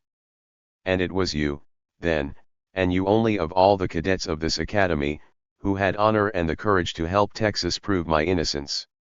And that debt of gratitude is written where it can never be effaced. My debt to you. And now they want me to fight you. The captain shifted uneasily. My dear fellow, he began, I can stand it. It is not for you to stand, said Mark. It is for me. It is I who owe the debt, and I shall not pay it with blows. Mr. Fisher, I shall not fight you. But what will you do? You will be reviled and insulted as a coward. Yes, said Mark, firmly, I will. But as I once told Texas, there are a few things worse than being called a coward, and one of them is being one. I know, protested Fisher. But then. There are times, Mark continued, without heeding him, times, I say, when to fight is wrong. Yes, cried the other. This is one. It is, said Mark. And at such times it takes more courage not to fight than to fight. When an army goes out to battle for the wrong, the brave man stays at home. That is a time when it takes courage to be a coward. And Mr. Fisher. Mark took the other by the hand and met his gaze. Mr. Fisher, I have the courage to be a coward. There was silence after that, except for a muttered "Oh," from Texas. Mark had said his say, and Fisher could think of nothing. Mr. Mallory, he demanded at last, suppose you let me do the refusing. It would be best for me to do it, said Mark, with decision. Disgrace would be unbearable for you. You have your duty to your class, I have no duty to anyone but myself.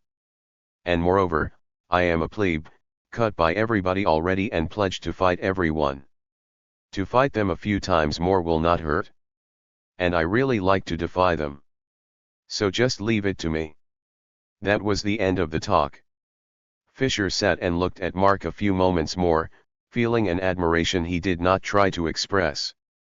But when he arose to go, the admiration was in the grip of his hand. Mr. Mallory, he said. You do not realize what you attempt. But you may rest assured of one thing. I shall never forget this, never as long as I live. Good night. And as the captain's figure strode up the street, Mark turned and put his hands on Texas' shoulders. Old fellow, said he, and have you any courage?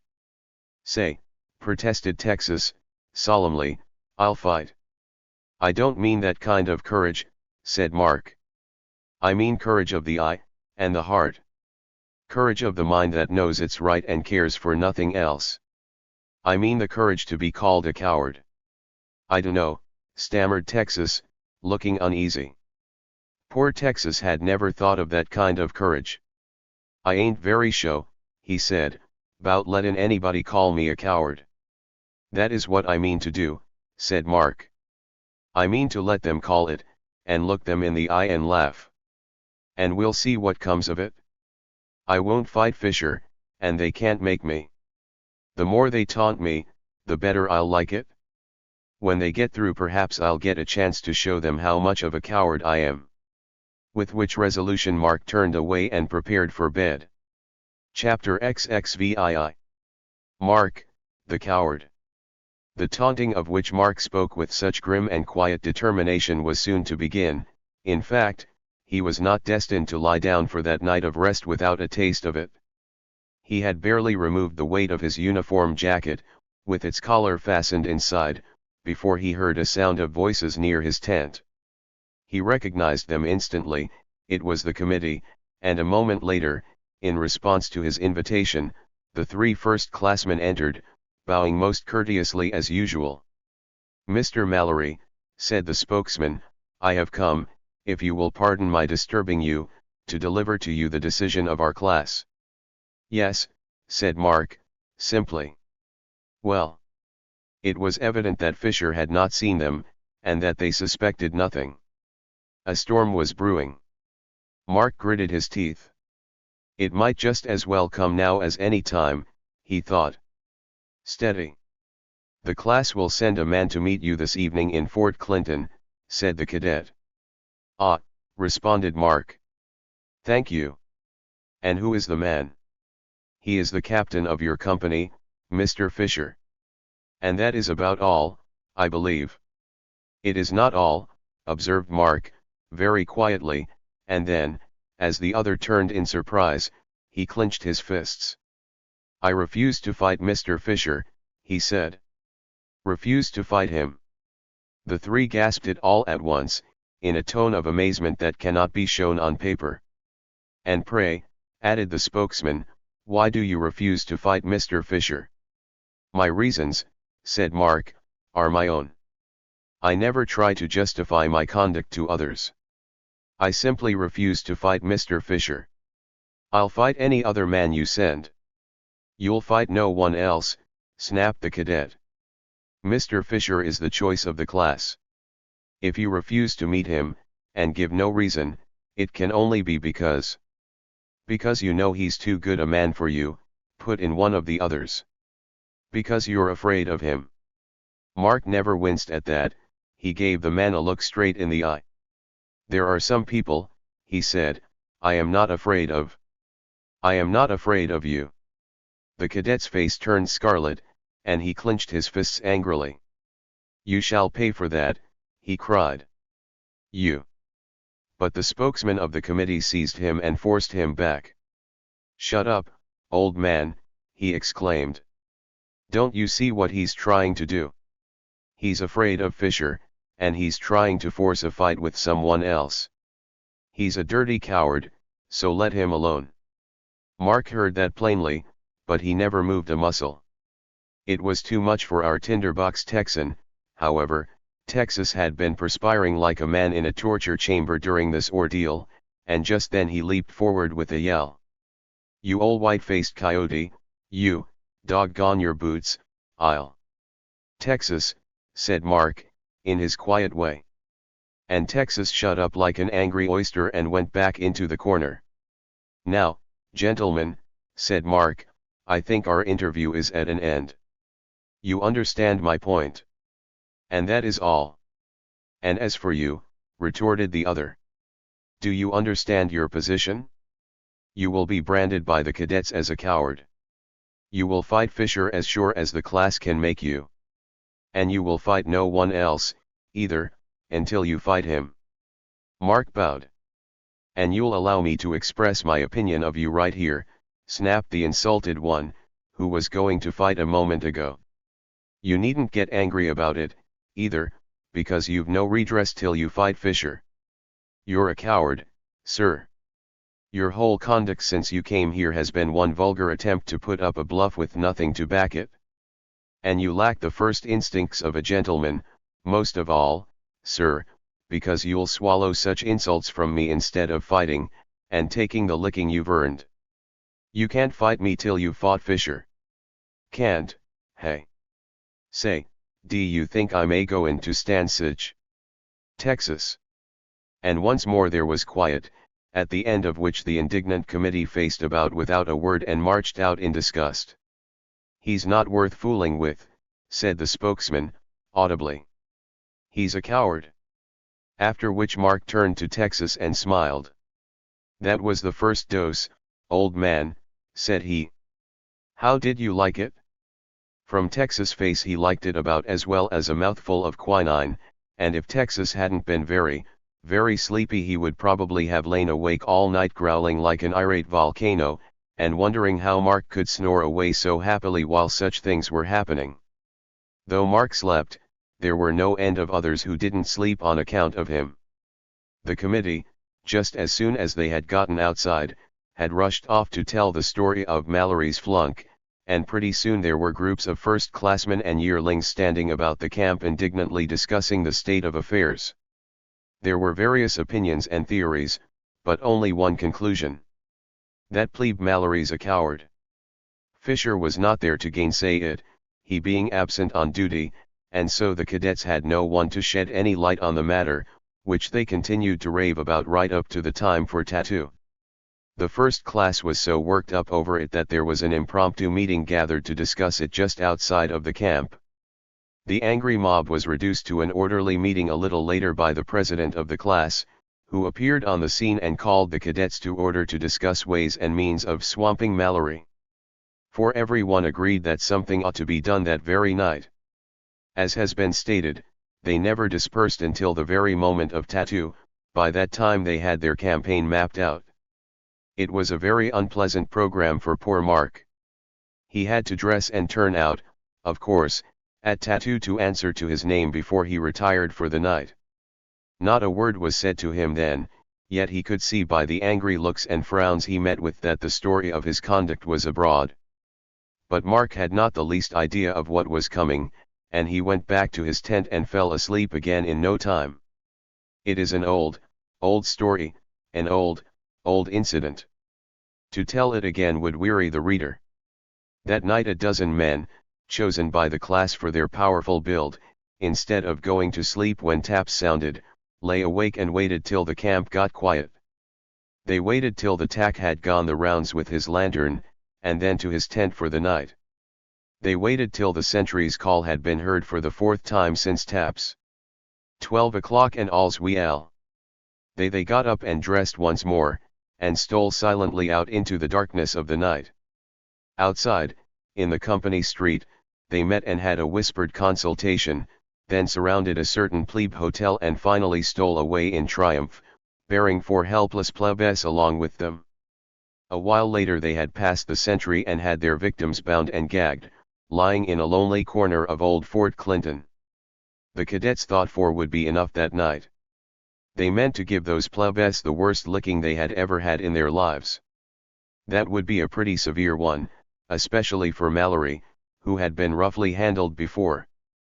But the first-classmen had agreed among themselves that there was no call for mercy here.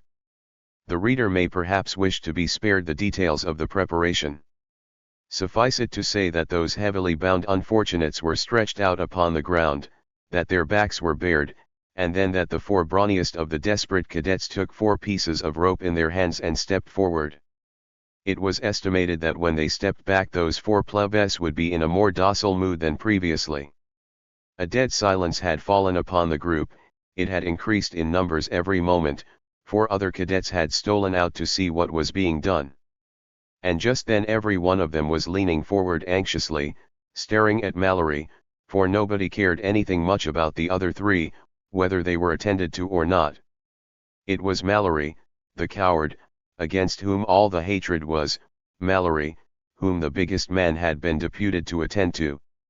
All the other executioners were waiting, leaning forward anxiously to see how Mallory took it. The cadet who held the rope seized it in a firm grip, and swung it about his head. A moment later it came down through the air with a whir. It struck the white flesh of the helpless plebe with a thud that made the crowd shudder. A broad red streak seemed to leap into view, and the victim quivered all over. The cadet raised the lash once more and once more brought it down, and again an instant later.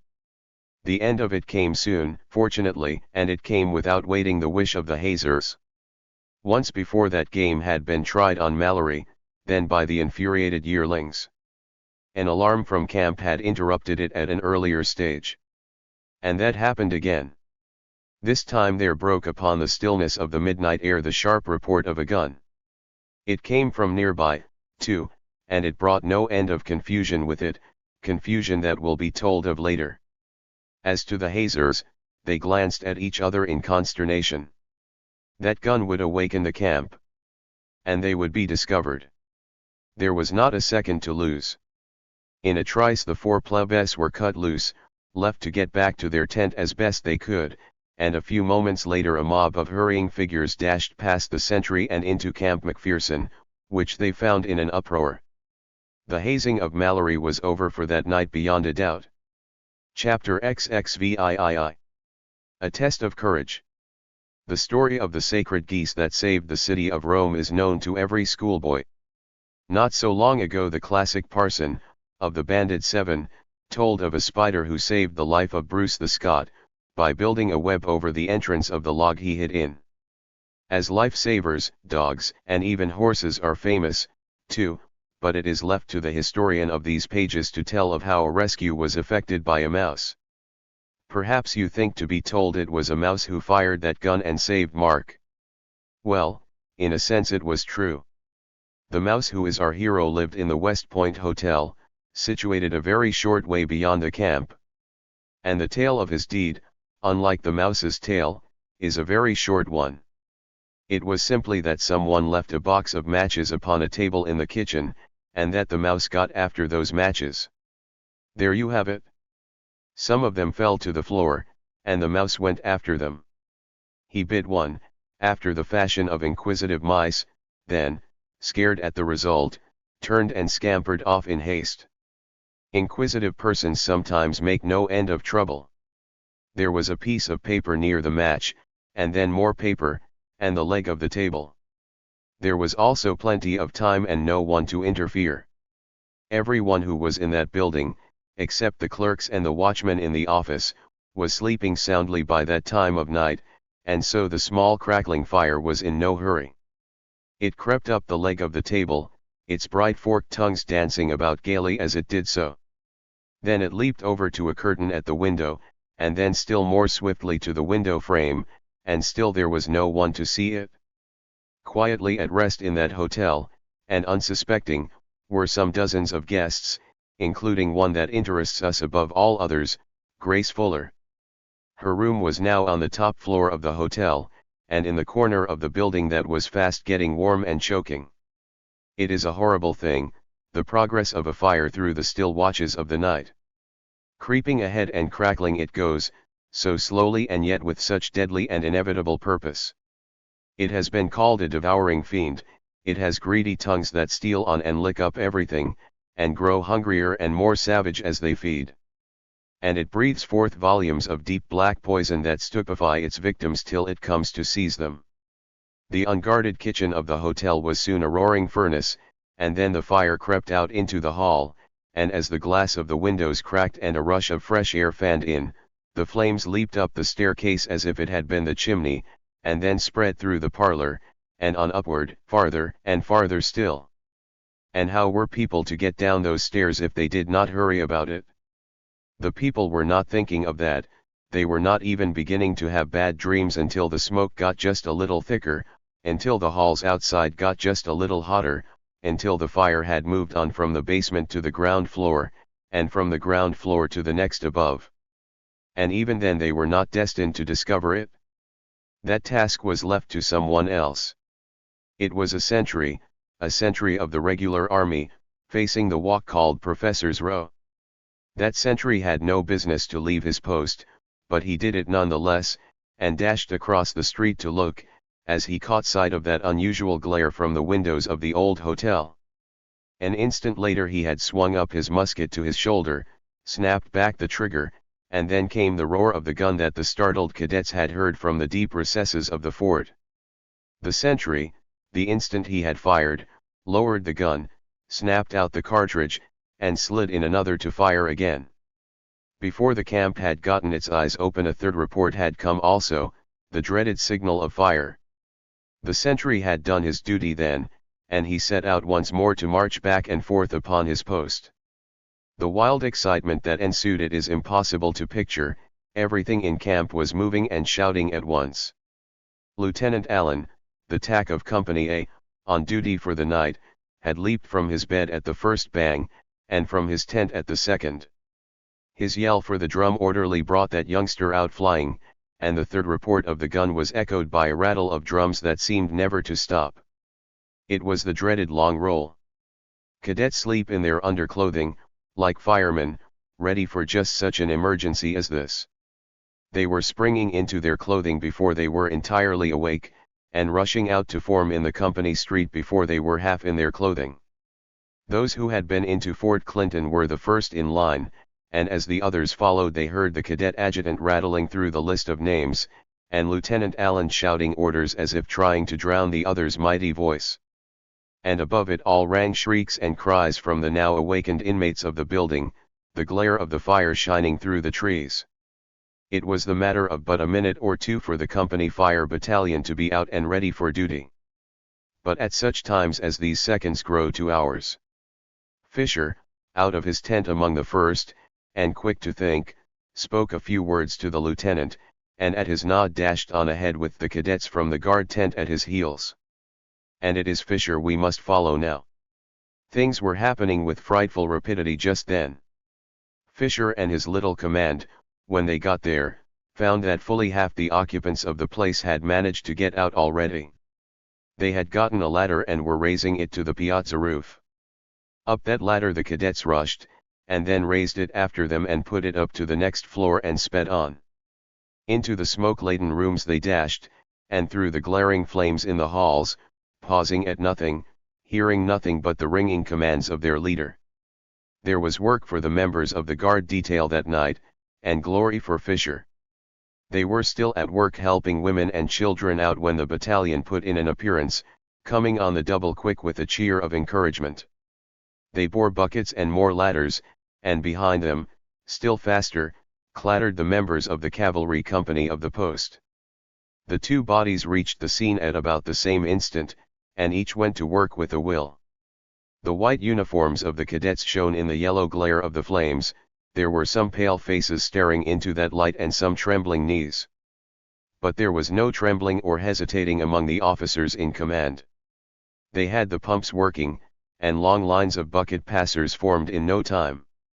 And there were ladders at the windows and details of cadets searching the smoke-laden rooms.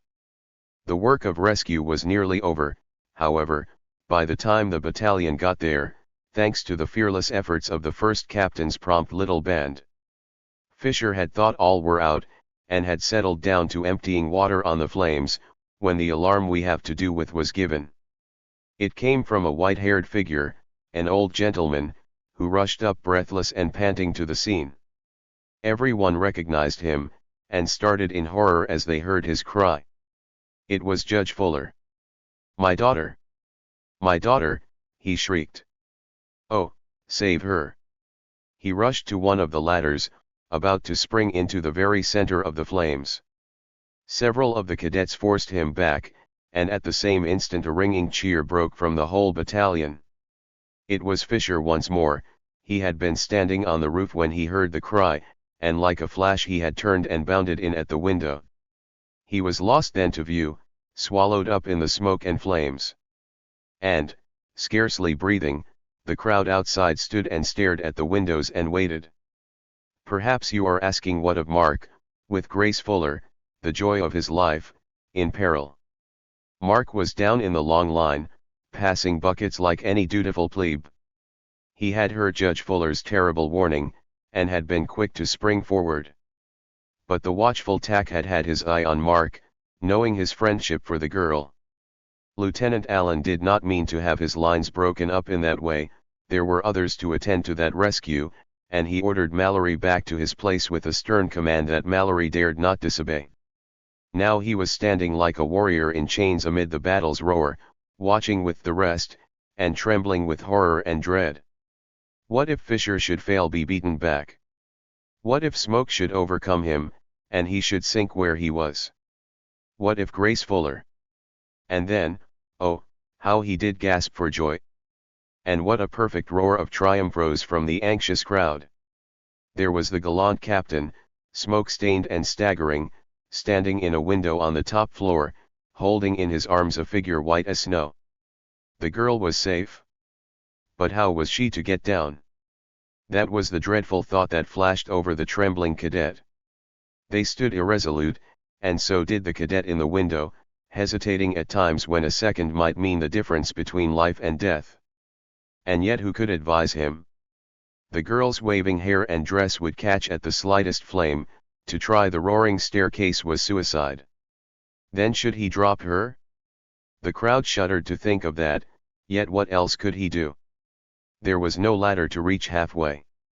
He must. He was going to. Picture the state of Mark Mallory's mind at that moment. Himself helpless, watching Fisher preparing for that horrible deed. He saw the cadet drag a half-blazing mattress from one of the rooms, laying it on the roof below. He heard the agonized shriek of the girl's father. He pictured that lovely figure perhaps dying, certainly maimed for life. He saw Fisher passing the body through the window, his figure wreathed in smoke, with a setting of fire behind. And then, with a shout that was a perfect roar of command, Mark leaped forward. Stop! Stop! 1,000 tacks could not hold him then. He was like a wild man. He saw a chance that no one dared. But what was he, compared with perfection, Grace Fuller? He fairly tore a path up the ladder. He paused but an instant on the roof of the piazza, to shout to Fisher, then seized in his hand a rope that some were vainly trying to toss up to the window. That rope Mark took in his teeth, ran his eye up the long rainspout on the wall, and an instant later gave a spring. Take care, shouted one of the cadets, who saw his purpose. It's hot. Hot. It burned his hands to the bone, but what did Mark care? Again and again he seized it, again and again with his mighty arms he jerked himself upward, gripping the pipe between his knees, gripping the rope like death, higher and higher. How the crowd gasped and trembled. He reached the first floor, halfway. He might have climbed that on a ladder, if he had only thought. But it was too late now. On. On. The smoke curled about him and choked him, hid him from view. Bright flames leaped out from the seething windows and enveloped him. His clothes are afire, shouted one. Oh, heavens! Out of the smoke he came. Tongues of fire were starting at his trousers, at the end of his coat, getting larger, climbing higher, upon him. And still on he went, his flesh raw, his lungs hot and dry, his strength failing him. And ever about was the fluttering of white, a signal of distress that nerved him to clutch the burning iron yet once again. Fisher was leaning from the window, straining every nerve, almost hanging by his knees, with outstretched hands. Mallory was climbing, fainting, almost unconscious, still gazing up and gasping. And the crowd could not make a move. And then an instant later it was over. They saw Fisher give a sudden convulsive clutch beneath him, they saw the gallant plebe totter and sway, cling an instant more, and then, without uttering a sound, plunge downward like a flaming shot and strike with a thud upon the mattress below. But Fisher held the rope. Chapter XXIX. The Fruits of Victory. Grace Fuller was safe then, and everybody knew it. But somehow that crowd did not give a single cheer. In fact, everyone seemed to have forgotten that she and Fisher were there, and all made a rush for Mallory. Fisher fastened the rope inside the building, wrapped it about his wrist, took the unconscious figure in his one free arm, and slid swiftly down to safety, just in time to see the flames that threatened Mallory extinguished by the cadets. Grace Fuller was unconscious, so she knew nothing of this, but Fisher did, and he staggered over toward the gallant plebe. "How is he?" he cried. "How is he? Don't tell me he's—" Fisher hated to say the word, but as he stared at the motionless figure he feared that it was true, that Mallory had given his life for his friends. A surgeon was at his side an instant later. Bending over the prostrate form, Mallory was unconscious and nearly dead from exhaustion and pain alone. His legs were burned to a blister, his hands were a sight to make one sick. As to the fall, who could say? The surgeon shook his head sadly as he got up and called for a stretcher to carry the lad down to the hospital. That incident once past, the battalion turned its energies to extinguishing the flames. But they were listless and careless energies for some reason. There seemed to be something on the battalion's mind. A guilty conscience is a poor companion for any work.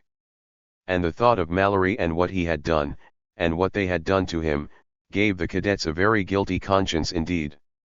Those who had taken part in that beating were the most worried and unhappy of all, for they had done something they might never be able to atone for. They seemed to hear those words of Mallory's, and they thought of how true they had come. "Some day I may have a chance to show you how much of a coward I am." They got the fire out entirely in an hour or two, and then sadly the corps marched back to the silent camp. There was a noticeable lack of satisfaction one might have expected to see after the weary task was so creditably performed. The thought of Mallory was a weight of lead upon the heart of everyone. That plebe had suddenly become the one object of all the hopes and prayers of the corps. Groups of silent lads gathered about the tents, conversing in low and subdued whispers when they said anything at all. The picture of Mallory's figure clinging to the side of that burning house was before their eyes every moment. Fisher had told them the story of Mallory's reasons for daring their wrath, and his news put the plebe's action in quite a different light. It made the cadets yet more remorseful for their cruelty. George Eliot has remarked that when death, the great reconciler, comes, it is not our leniency, but our harshness we repent of. The drug sounded taps a few minutes later for the second time that night. The cadets scattered silently to their tents, realizing that they would have to wait until the morrow to get tidings of poor Mallory's fate.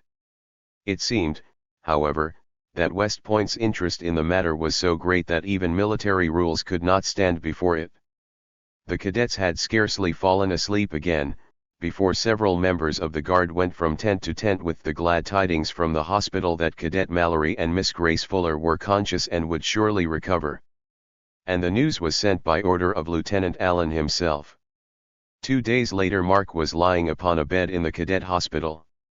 We would scarcely have known Mark, to look at him. His face was pale and his arm trembled when he moved it. But Mark was happy for all that. He was reaping the fruits of his bravery, then. He was still in pain, it is true. Anyone who has ever blistered one's finger with fire may be able to imagine the feelings Mark got from those 2 bandaged hands of his. But he had forgotten all about that for a time. The reason for that is not far to seek. The sunlight as it streamed into that room was reflected from a wealth of golden hair that in turn lit up Mark's pale features. It was Grace Fuller who was sitting by his bedside, and Grace Fuller was trying to thank him for what he had done for her. Her tone was low and earnest as she spoke. "Mark," she said, "I have never called you Mark before, but I will now. If you will let me, the debt I owe to you I can never repay, but if true friendship is anything you may have that. That is all I can give." Mark answered nothing, but he gazed at the girl earnestly. "This is the second time," continued she, "that you have been in this hospital for me. I do not know what others think of it, but I know that I shall never forget it as long as I live." Concerning what others thought, Grace was very speedily to learn. It is necessary to interrupt her thankful words, for just then an unpoetic attendant came into the room. "Mr. Mallory," said he, "there are some cadets outside who want to see you. The surgeon says that they may." "Send them in," said Mark, weakly. And then he added to Grace, with a faint attempt at a smile, "I wonder if they want me to fight." Grace said nothing to that, but her eyes flashed for a moment. She had heard the story of how the cadets had treated Mark, and she had made up her mind that if they had anything more to say about cowardice she was going to take a hand. Grace Fuller had her own ideas on the subject of cowards. The cadets entered the room a moment later, and when Mark glanced at them he started with no little surprise. It was the committee from the first class, the same committee that had been taunting him a few days previously. "Well, gentlemen," said Mark, inquiringly. Evidently the cadets had an embarrassing task before them.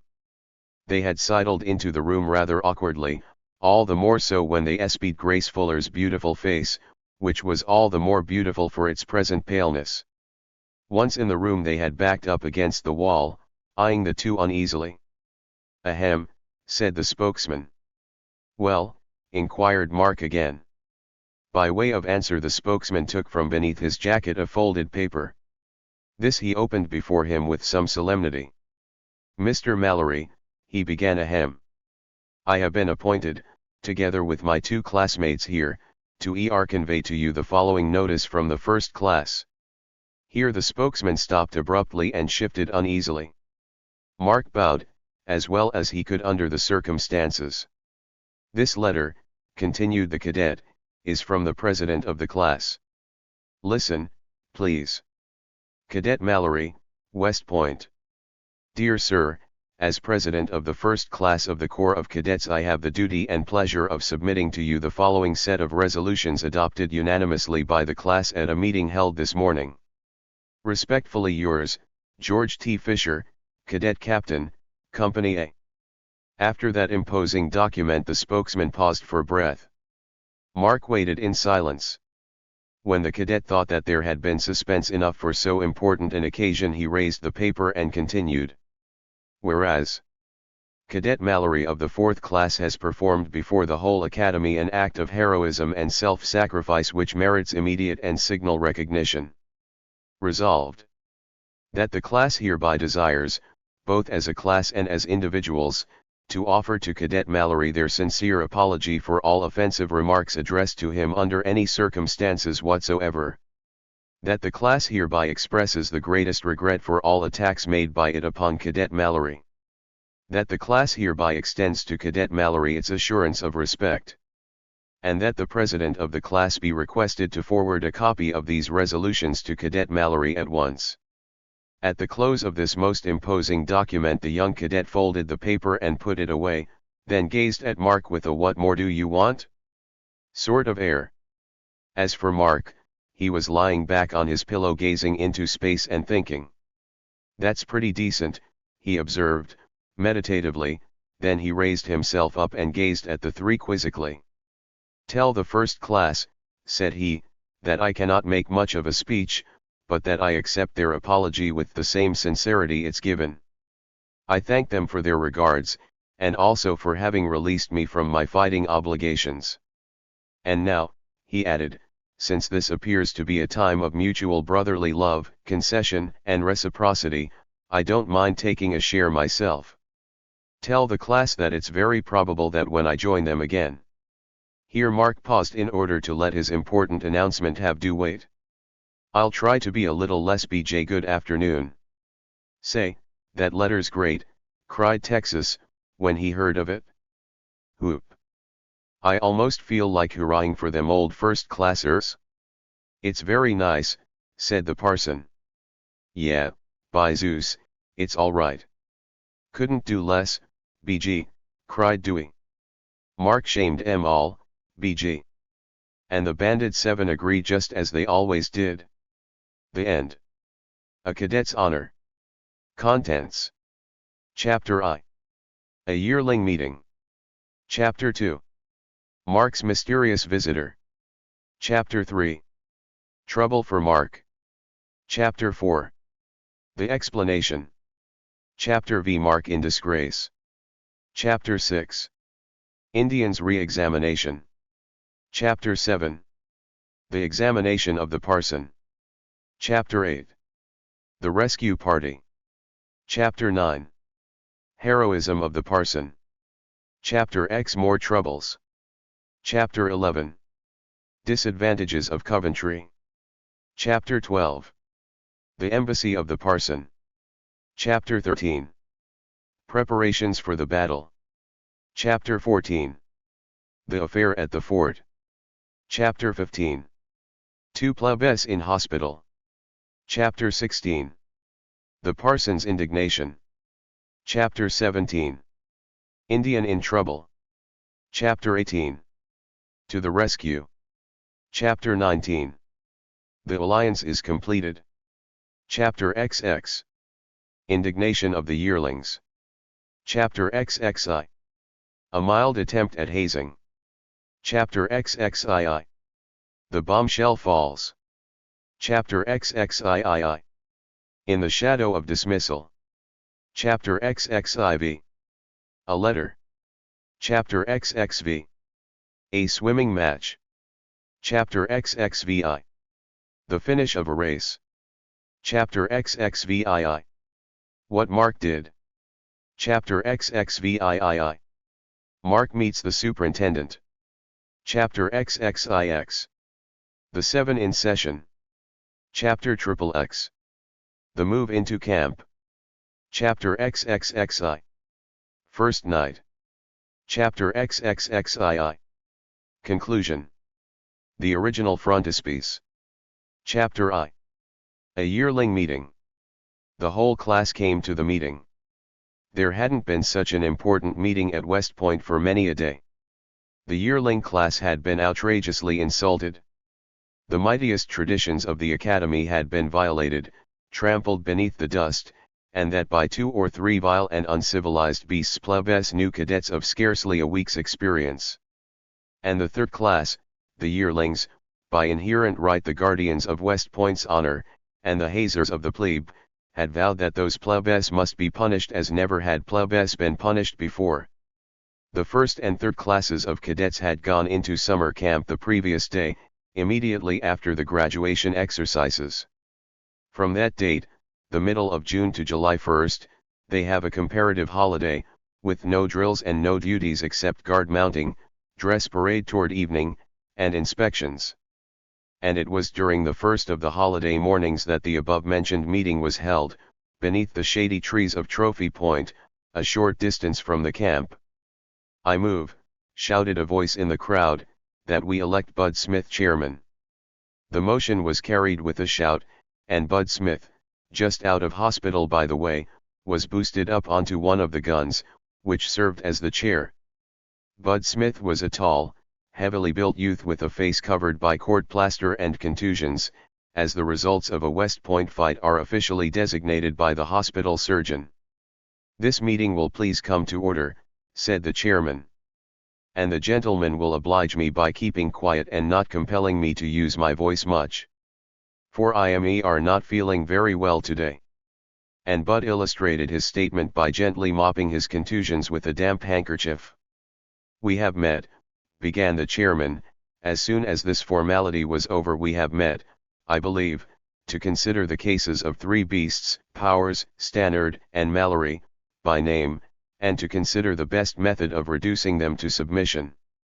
I don't think it is necessary for me to restate the complaints against them, for you are probably all as familiar with the incidents as I. Texas Powers, or as he calls himself, Jeremiah, son of the Honorable Scrap Powers, o Hurricane County, Texas, must be disciplined because he fails to understand what is expected of him. He dared to order a superior officer out of his room, and last Monday morning he succeeded in defeating no less than 4 men in our class, myself among them." And Cadet Smith again mopped his contusions, and went on. "Of course we have got to find somebody to whip him." Then, too, Stannard lost his temper and attacked half a dozen of our class, for no other reason on earth than that they tied him in a sack and carried him out onto the cavalry plain. He, too, was victorious, I am told. And then, last of all, but of all the offenders most insolent and lawless, comes. The chairman paused solemnly before he pronounced the name. Mark Mallory. And the storm of hisses and jeers that followed could have been heard at barracks. It was evident that the yearlings had no love for Mark Mallory, whoever Mark Mallory might be. Mark Mallory commenced his tricks, the chairman continued, even before he was a cadet. He was impudent then. And the other day he dared to act as Power's second. And, worse than all, yesterday, to show how utterly reckless and BJ he is, he deliberately locked Bull Harris and Baby Edwards up in an ice house, with the intention of making them absent at taps and compelling them to remain imprisoned all night. It was only by the merest accident, they succeeding in forcing the door, that this plan was frustrated. Now, gentlemen, this thing is about as serious as it can possibly be. Mark Mallory's conduct shows that he's gotten the idea into his head that not only can he avoid being hazed, but even turn the tables upon us and bid us defiance. His attack upon the two cadets was absolutely unprovoked. Bull told me personally that he had not attempted to haze him, and had not even spoken to him. It was a pure case of freshness and nothing else. And he's got to be licked for it until he can't stand up. Bud Smith finished his speech amid a round of applause, and then fell to soothing his contusions again. It may as well be stated here that Bull Harris's account of the incident that was just now causing so much talk was an absolute falsehood. As told in a previous volume, entitled Off for West Point, Bull and his gang had made an attempt to lock Mark up, and had failed, and been locked up themselves instead. That was all. But Bull and his gang saw fit to omit that part of the story. It was safe, for no one could gainsay it. Mark's account was not asked for. I move, Mr. Chairman, said Corporal Jasper, rising, that inasmuch as Mallory seems to be the leader of this fool business, that we lick him first, and that, too, tomorrow morning. For it's growing worse every minute. The plebs are getting so downright BJ that a fellow can't even give an order without fearing to be disobeyed. Tomorrow morning, I say. And I call for someone to volunteer. The young officer's motion took the crowd's fancy. Who'll fight him? Who'll fight him? Became the cry, and was followed by a chorus of names offered as suggestions. One was predominant, and seemed to be the most popular. Williams. Billy Williams. Get up, Billy. Speech. And Billy arose from the ground as the cry grew louder, and said that he was very much honored, and that if the class really selected him he would be most happy to do the best he possibly could. Hooray! Billy's going to lick him. Ray for Billy. I move, Mr. Chairman, that a committee be appointed to convey the challenge on behalf of the class. Carried, said the chairman. I appoint Corporal Jasper and Cadet Spencer. This meeting stands adjourned. And the yearlings scattered, bearing Billy Williams off in triumph. The committee, much as it hated to, was obliged to delay the sending of the challenge. There were two reasons. In the first place, Mark Mallory, together with the rest of the plebs, was being bullied and tormented just then in the course of a squad drill, and, in the second place, one of the committee, Cadet Spencer, was engaged in doing the bullying, having been appointed on duty over plebs. After supper, however, came a blissful half-hour of rest to the last-named unfortunates, and then the three yearlings gathered together, took an extra quantity of dignity, and sallied forth to find the three BJs. BJ, it may be added, is West Point for fresh, and stands for before June. Entering barracks, the committee made straight for Mark Mallory's room and knocked. Come in, Dar, shouted a voice. There were 4 occupants in the room. One was a round, fat-faced boy with an alarmed, nervous look, Cadet Joseph Smith, of Indianapolis, commonly known as Indian. In a chair by the window sat a still more curious figure, a lank, bony individual with ill-fitted, straying clothes and a long, sharp face. Upon his big, bulging knees rested a leather-bound volume labeled Dana's Geology, and opened at the tertiary fossiliferous strata of the Hudson River Valley. Parson Peter Stannard was too much interested to notice the entrance of the cadets. He was trying to classify a cyathophyloid coral which he had just had the luck to find. Sprawled upon the bed was another tall, slender fellow, his feet hoisted up on the pile of blankets at the foot. All the committee saw of Texas Powers was a pair of soles, for Texas didn't care to move. The fourth party was a handsome, broad-shouldered chap, with curly brown hair. And to him Corporal Jasper, the spokesman, addressed himself. "Mr. Mallory," said he. Mr. Mallory bowed. "We have come as a committee representing the yearling class." "I am honored," said Mr. Mallory. "Pray do not feel so in the least," said Corporal Jasper, witheringly. "The class desires to express, in the first place, its entire displeasure, both as a class and as individuals, at your unprovoked conduct toward two of its members." Said Mark, thoughtfully. "And did the two members tell you the attack was unprovoked?" "They did." "Then I desire to express, in the first place, my entire displeasure, both as a class and as an individual, at being thus grossly misrepresented." "Bully," came the voice from behind the mattress. "In short," continued Mark, "I desire to call the statement of Messrs. Harris and Edwards a downright, unmitigated and contemptible lie." "Sock it to 'em," chuckled the voice from the mattress. "Wow! Well put," added Parson Stannard. "Worthy of the great Patrick Henry himself." "Bless my soul," chimed Indian, ready to run. Cadet Jasper took it coolly, like the gentleman he was. "It is customary, Mr. Mallory," he said, calmly, "for a man to have to earn the right to call a higher class man a liar." "I am quite ready, sir," responded Mr. Mallory. "That is fortunate. The class offers you such an opportunity. We are directed to bring a challenge from Cadet Williams, of the 3rd class, to meet him at Fort Clinton at 4 o'clock tomorrow morning." "I will consider it a favor," said Mark, politely, "if you will be good enough to inform the class that I am most happy to accept." "And look-a-yer," cried Texas, Mark's chum, raising his head and peering out between his feet. "Look-a-yer. Where do I come in this business?" "Your seconds," inquired Jasper, not noticing the interruption. "Mr. Powers and Mr. Stannard." "And is there any other information?" "None. Remember, Fort Clinton at 4 a.m. "I shall be there without fail. And I thank you for your trouble in the matter." Cadets Jasper and Spencer bowed and withdrew, while the four beasts sat and looked at each other in silence. "Well," Mark said, at last, "what do you think of it?" "Think," growled Texas. "I think it's a skin, that's what I think." "And it's just like you and your luck, Mark Mallory." And, so saying, Texas kicked the mattress off the bed. "If you don't do that feller Williams, whoever he is, in the first round, I'll kick you out and do it myself." "But who is this Williams?" inquired Mark, as he picked up the mattress and threw it at Texas.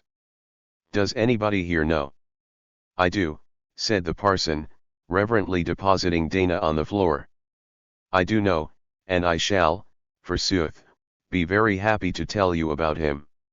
Williams is, in the first place, as to physical proportions, the largest man in his class. In the second place, he is the best all-around man." "All round like Indian?" inquired Texas, gravely. "Inasmuch as," continued the parson, "he won a considerable proportion of the Olympic contests, which are celebrated here under the designation of the Spring Games." "That sounds promising," said Mark, thoughtfully. "I wonder if he can fight. As to his pugilistic abilities, I am by no means so accurately informed, but if my conjecture be of any value whatsoever, I should be inclined to infer, from the fact that our enemies, the representatives of tyranny and oppression, who are endeavoring to reduce us to submission, have selected him as their champion and representative in arms, that—" "He's a beaut," put in Texas, to save time. "And I only wish I'd had Mark's luck." "And I wish," added the Boston student, "that I could contrive to account for the presence of the cyathode-haloid fossil in a sandstone of tertiary origin." It was not very long after this that tattoo sounded. But before it did, the little band of rebels up in the barracks had time to swear eternal fealty, and to vow by all that man held dear to be present at Fort Clinton at 4 a.m. tomorrow, there, as the parson classically put it, to fire a shot for freedom that should be heard around the world.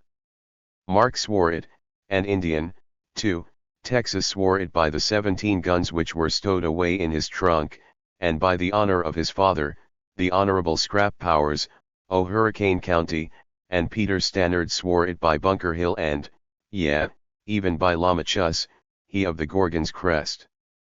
And then the meeting adjourned. Chapter 2. Mark's Mysterious Visitor. These were days of work for the plebes at West Point, days of drilling and practicing from sunrise to night, until mind and body were exhausted.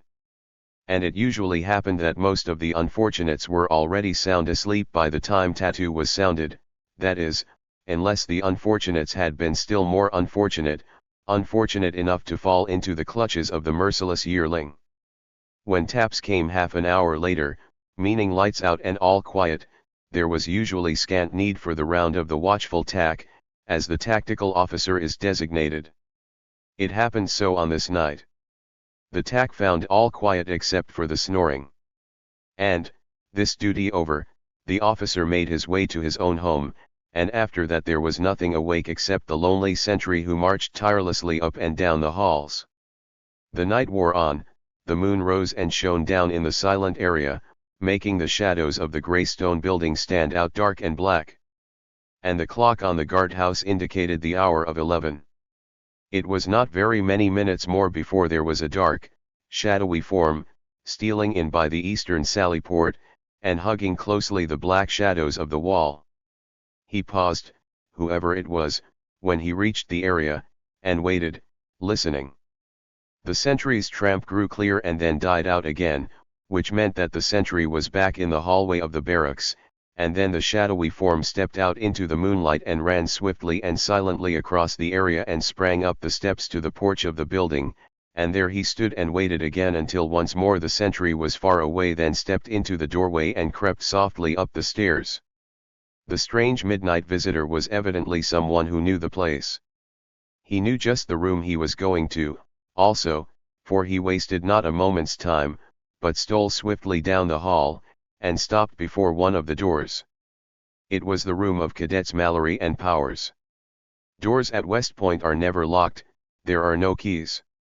The strange visitor crouched and listened cautiously. A sound of deep and regular breathing came from within, and, hearing it, he softly opened the door, entered and then just as carefully shut it behind him. Having attended to this, he crept to one of the beds. He seemed to know which one he wanted without even looking, it was Mark Mallory's. And then the stranger leaned over and gently touched the occupant.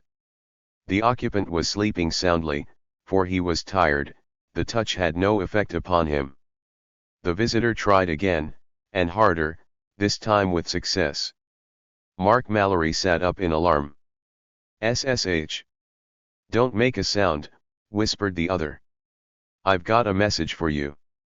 "SSH. It is enough to alarm anyone to be awakened out of a sound sleep in such a manner, and at such a time," and Mark's heart was thumping furiously. "Who are you?" he whispered. The figure made no answer, but crept to the window, instead, where the moonlight was streaming in. And Mark recognized him instantly as one of the small drum orderlies he had seen about the post. Half his alarm subsided then, and he arose and joined the boy at the window. "Here," said the boy. "Read it." And so saying, he shoved a note into the other's hand. Mark took it hurriedly, tore it open and read it. It took him but a moment to do so, and when he finished his face was a picture of amazement and incredulity. "Who gave you this?" he demanded, angrily. "SSH, whispered the boy, glancing fearfully at the bed where Texas lay. "SSH. You may wake him." She did. "Now, look here," said Mark, in a recklessly loud voice, for he was angry, believing that the boy was lying. "Now, look here. I been fooled with one letter this way, and I don't mean to be fooled again. If this is a trap of those cadets, as sure as I'm alive, I'll report the matter to the superintendent and have you court-martialed. Remember. And now I give you a chance to take it back." If you tell me the truth I'll let you go unhurt. Now, once more, who gave you this?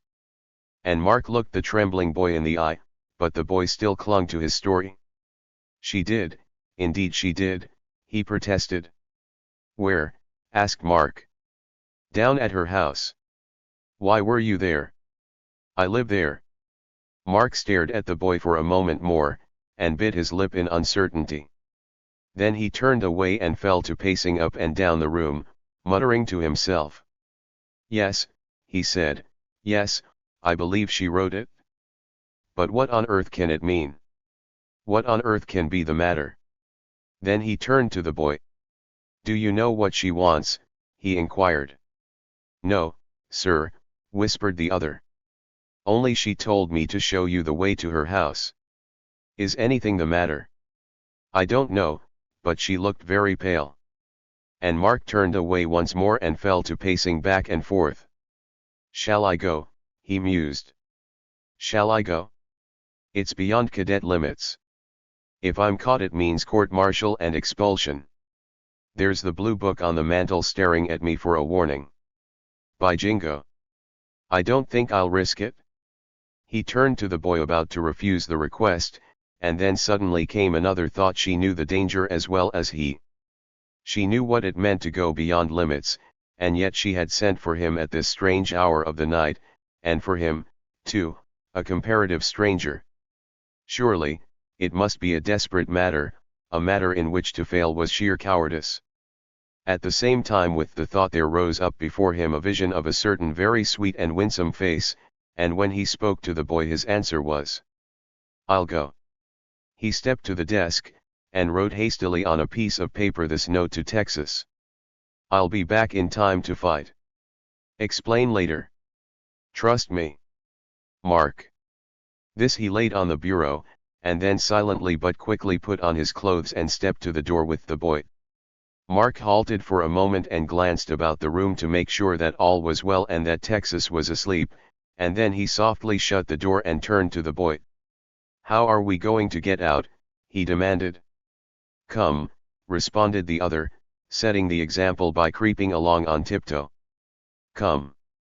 They halted again at the top of the stairway to wait until the sentry had gone down, and then stole down and dodged outside the door just as the latter turned and marched back. Flattened against the wall, they waited breathlessly, while he approached nearer and nearer, and then he halted, wheeled, and went on. At the same moment the two crept quickly across the area and vanished in the darkness of the sally port. Now, said the drum boy, as they came out on the other side, here we are. Come on. Mark turned and followed him swiftly down the road toward Highland Falls, and quiet once more reigned about the post. There was one thing more that needs to be mentioned. It was a very simple incident, but it was destined to lead to a great deal. It was merely that a gust of wind blew in at the window of the room where Texas slept, and, seizing the sheet of paper upon which Mark had written, lifted it gently up and dropped it softly and silently behind the bureau, whither Mark had thrown the other note. And that was all. Chapter 3. Trouble for Mark. Time has a way of passing very hurriedly when there is anything going to happen, especially if it be something disagreeable. The hands of the clock had been at 11:30 when Mark left. It took them almost no time to hurry on to midnight, and not much longer to get to 2. And from 2 it went on to 3, and then to 1:30. The blackness of the night began to wane, and the sky outside the window to lighten with the first grey streaks of dawn. Not long after this time up in one of the rooms on the second floor of barracks, Division 8, the occupant of one of the rooms began to grow restless. For the occupant had promised himself and others to awaken them. And awaken he did suddenly, and turned over, rubbed his eyes, and sat up. Mark. Oh, Mark, he called, softly. Get up, thar. It's time to be hustlin'. There was no answer, and Texas got up, yawning, and went to the other bed. Get up thar, you prize fighter you. And as he spoke he aimed a blow at the bed, and the next moment he started back in amazement, for his hand had touched nothing but a mattress, and Texas knew that the bed was empty. "Wow," he muttered. "He's gone without me." And with this thought in his mind he rushed to his watch to see if he were too late.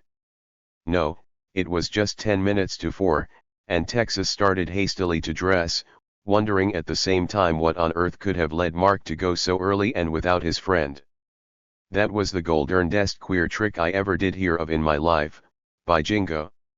It took him but a few short moments to fling his clothes on, and then he stepped quickly across the hall and entered a room on the other side. "I wonder if that parson's gone with him," he muttered. The parson had not, for Texas found him engaged in encasing his long, bony legs in a pair of trousers that would have held a dozen such. "Are you accoutred for the combat?" he whispered, in a sepulchral tone, sleepily brushing his long black hair from his eyes. "Where is Mark?" "The fool's gone up there without us," replied the Texan, angrily. "Without us?" echoed Stannard, sliding into his pale sea-green socks. "Bless my soul," echoed a voice from the bed. Indian was too sleepy to get up. "Bless my soul, what an extraordinary proceeding." "Come on," said Texas. "Hurry up." The parson snatched up his coat and made for the door. "I think," said he, halting at the door in hesitation. "I think I'll leave my book behind." "I'll hardly need it, do you think?" "Come on," growled Texas, impatiently. "Hurry up." Texas was beginning to get angry, as he thought, over Mark's fool trick. The two dodged the sentry without much trouble. It is probable that the sentry didn't want to see them, even if he did. They ran hastily out through the sally port and across the parade ground, Texas, in his impatience, dragging his long-legged companion in tow. They made a long detour and approached Fort Clinton from behind the hotel, in order to avoid the camp. Hearing voices from inside the embankment, Texas sprang hastily forward, scrambled up the bank, and peered down into the enclosure. "Here they are," called one of the cadets, and then, as he glanced at the two, he added, "But where's Mallory?" And Texas gazed about him in blank amazement. "Where is he?" he echoed. "Where is he? Why, ain't he here?" It was the cadet's turn to look surprised. "Here," echoed Corporal Jasper. "Here? Why, we haven't seen him." "Hain't he seen him?" roared Texas, wild with vexation. "What in thunder? Wasn't he in your room?" inquired somebody. "No. He was gone. I thought, of course, he'd come out here." And Texas fell to pacing up and down inside the fort, chewing at his fingernails and muttering angrily to himself, while the yearlings gathered into a group and speculated what the strange turn in the affair could mean. "It's 10-1 he's flunked," put in Bull Harris, grinning joyfully. Some such idea was lurking in Texas' mind, too, but it made him mad that any of his enemies should say it. "If he has," he bellowed, wheeling about angrily and facing the cadet. "If he has, it's because you've tricked him again, you old white-legged scoundrel you." Texas doubled up his fists and looked ready to fight right then. Bull Harris opened his mouth to answer, but Jasper interposed. "That's enough," said he. "We can settle this some other time. The question is now about Mallory. You say, Mr. Powers, you've not the least idea where he is." "If I had," responded Texas, "if I had, do you think I'd be higher?" Jasper glanced at his watch. "It's 5 minutes after now," said he, "and I—" He got no farther, for Texas started forward on a run. "I'm a-goin' to look for him," he announced. And then he sprang over the embankment and disappeared, while the cadets stood about waiting impatiently, and speculating as to what Mark's conduct could mean. Poor Stannard sat sprawled out on top of the earthworks, where he sat down in amazement and confusion when he discovered that Mark was not on hand, and there he sat yet, too much amazed and confused to move or say anything. Meanwhile Texas was hurrying back to barracks with all the speed he could command, his mind in a confused state of anxiety and doubt and anger. The position of humiliation in which Mark's conduct had placed him was gall and wormwood to him, and he was fast working himself into a temper of the Texas style. He rushed upstairs, forgetting that such a thing as a sentry existed. He burst into the room and gazed about him. The place was empty still, and Texas slammed the door and marched downstairs again, and raced back to the fort.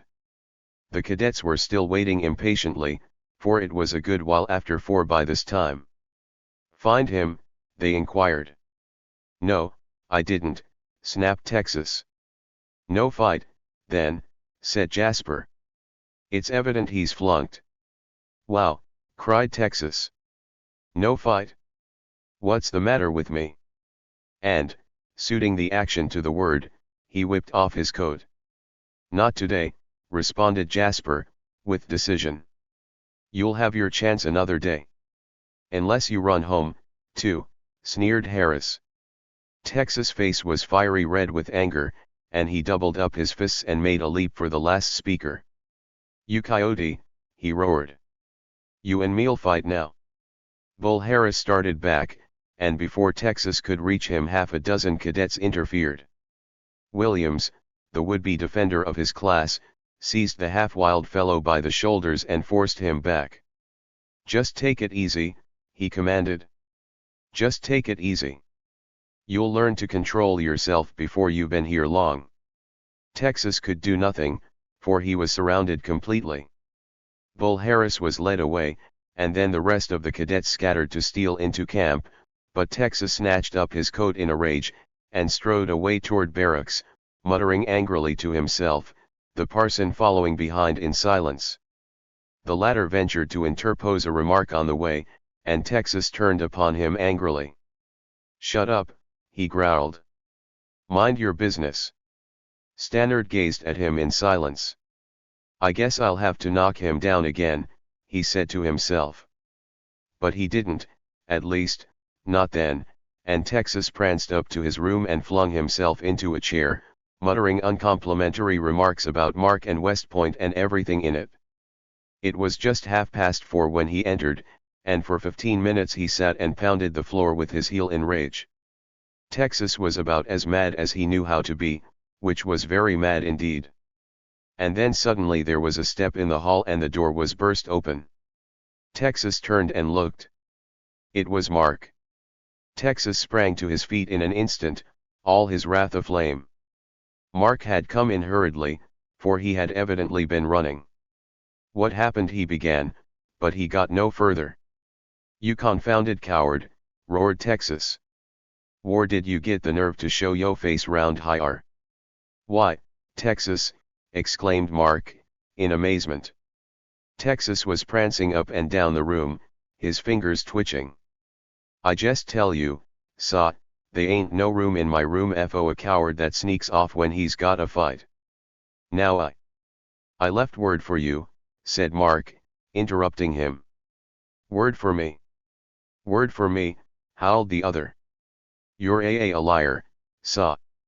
Mark's face was as white as a sheet, but he kept his temper. "Now, Texas," he began again, soothingly. "Now, Texas. Take that, too, will ya?" sneered Texas. "You're coward enough to swallow that, too, hey? Wonder how much more you'll stand. Try that."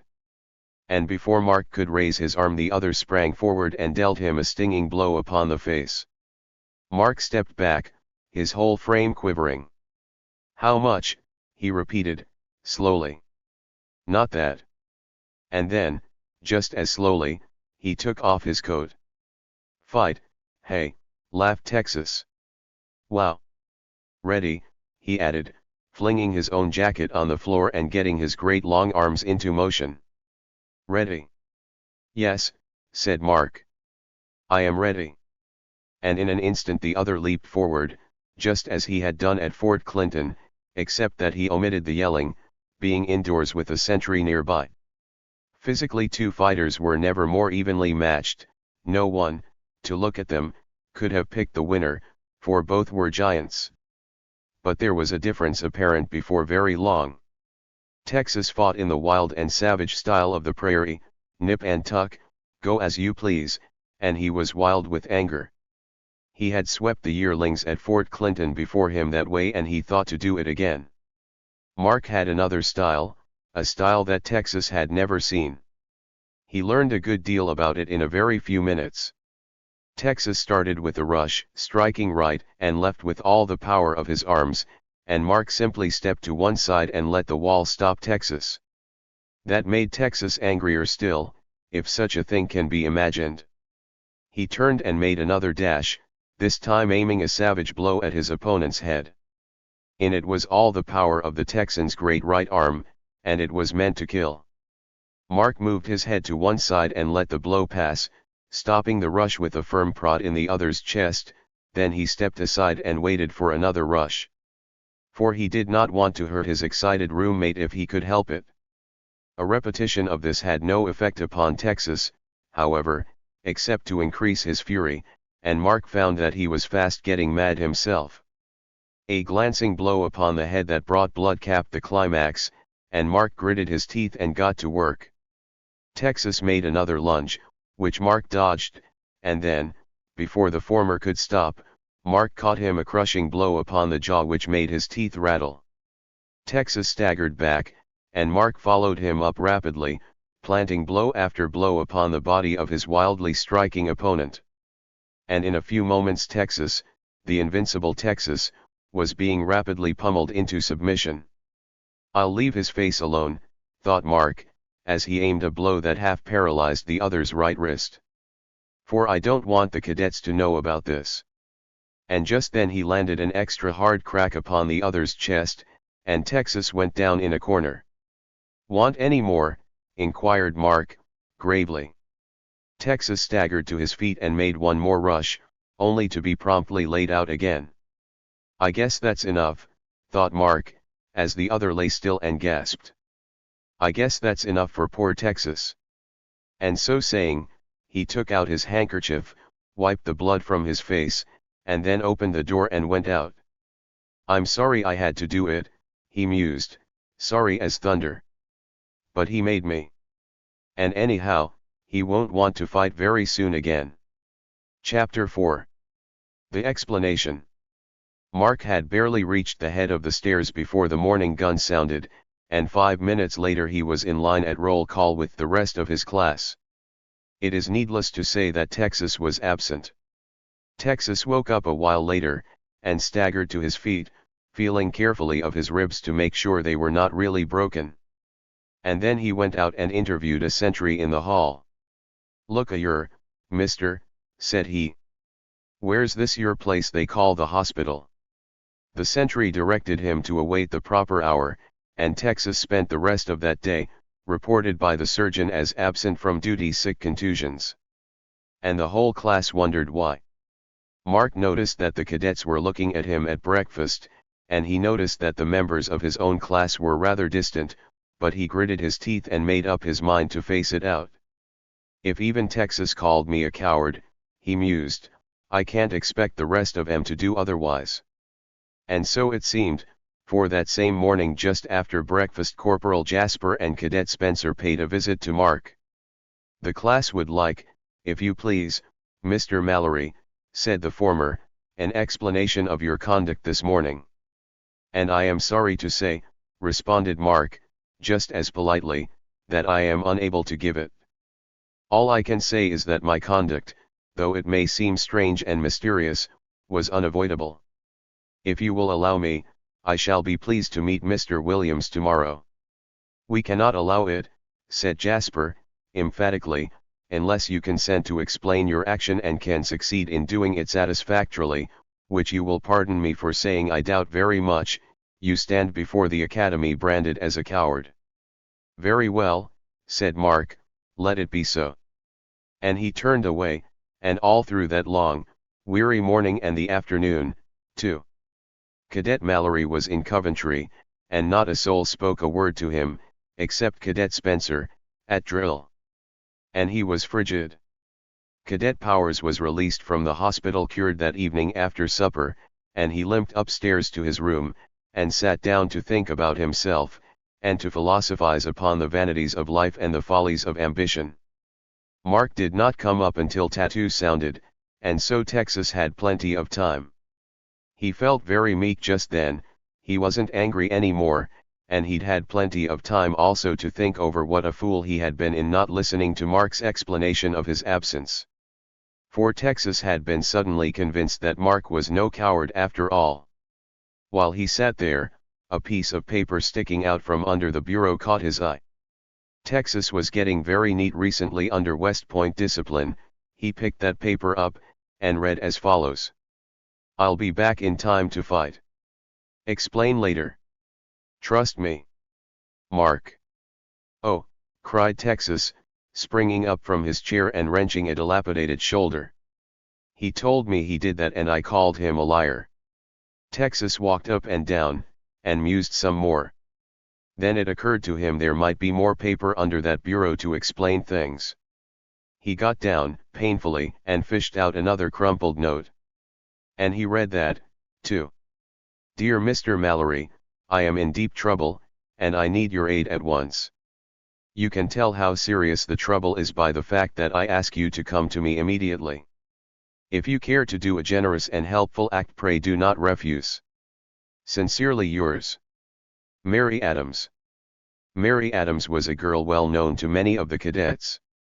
The letter was roughly scrawled on a pad, and when Texas finished reading it he flung it on the floor and went and glared at himself in the mirror. "You idiot," he muttered, shaking his fist at himself. "Here them old cadets went and fooled Mark Mallory again, and you bought." Texas was repentant through and through by that time.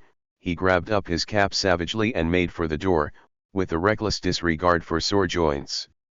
He hobbled downstairs and out of barracks, and caught Mark by the arm just as Mark was coming in. "Well, Texas?" inquired Mark, smiling. "First place," said Texas, briefly, "want to thank you for lickin' me." "Welcome," said Mark. "Second place, do it again if I ever lose my temper." "Welcome," said Mark. "Third place, I want to pologas." "What's up? What's happened to convince you?" "Nothin' much," said Texas, "only I been a-findin' out what a fool I am." "Hones now, Mark," and as Mark looked into the other's pleading gray eyes he saw that Texas meant it. "Hones now, this year's first time I ever pologased in my life. I'm sorry." And Mark took him by the hand. They were friends again from that moment. "I just saw that second note from Mary Adams upstairs," explained Texas, "and then I knowed them old cadets had fooled you that way again. Say, Mark, you're mos as big a fool as me mos." "That note was genuine," answered Mark.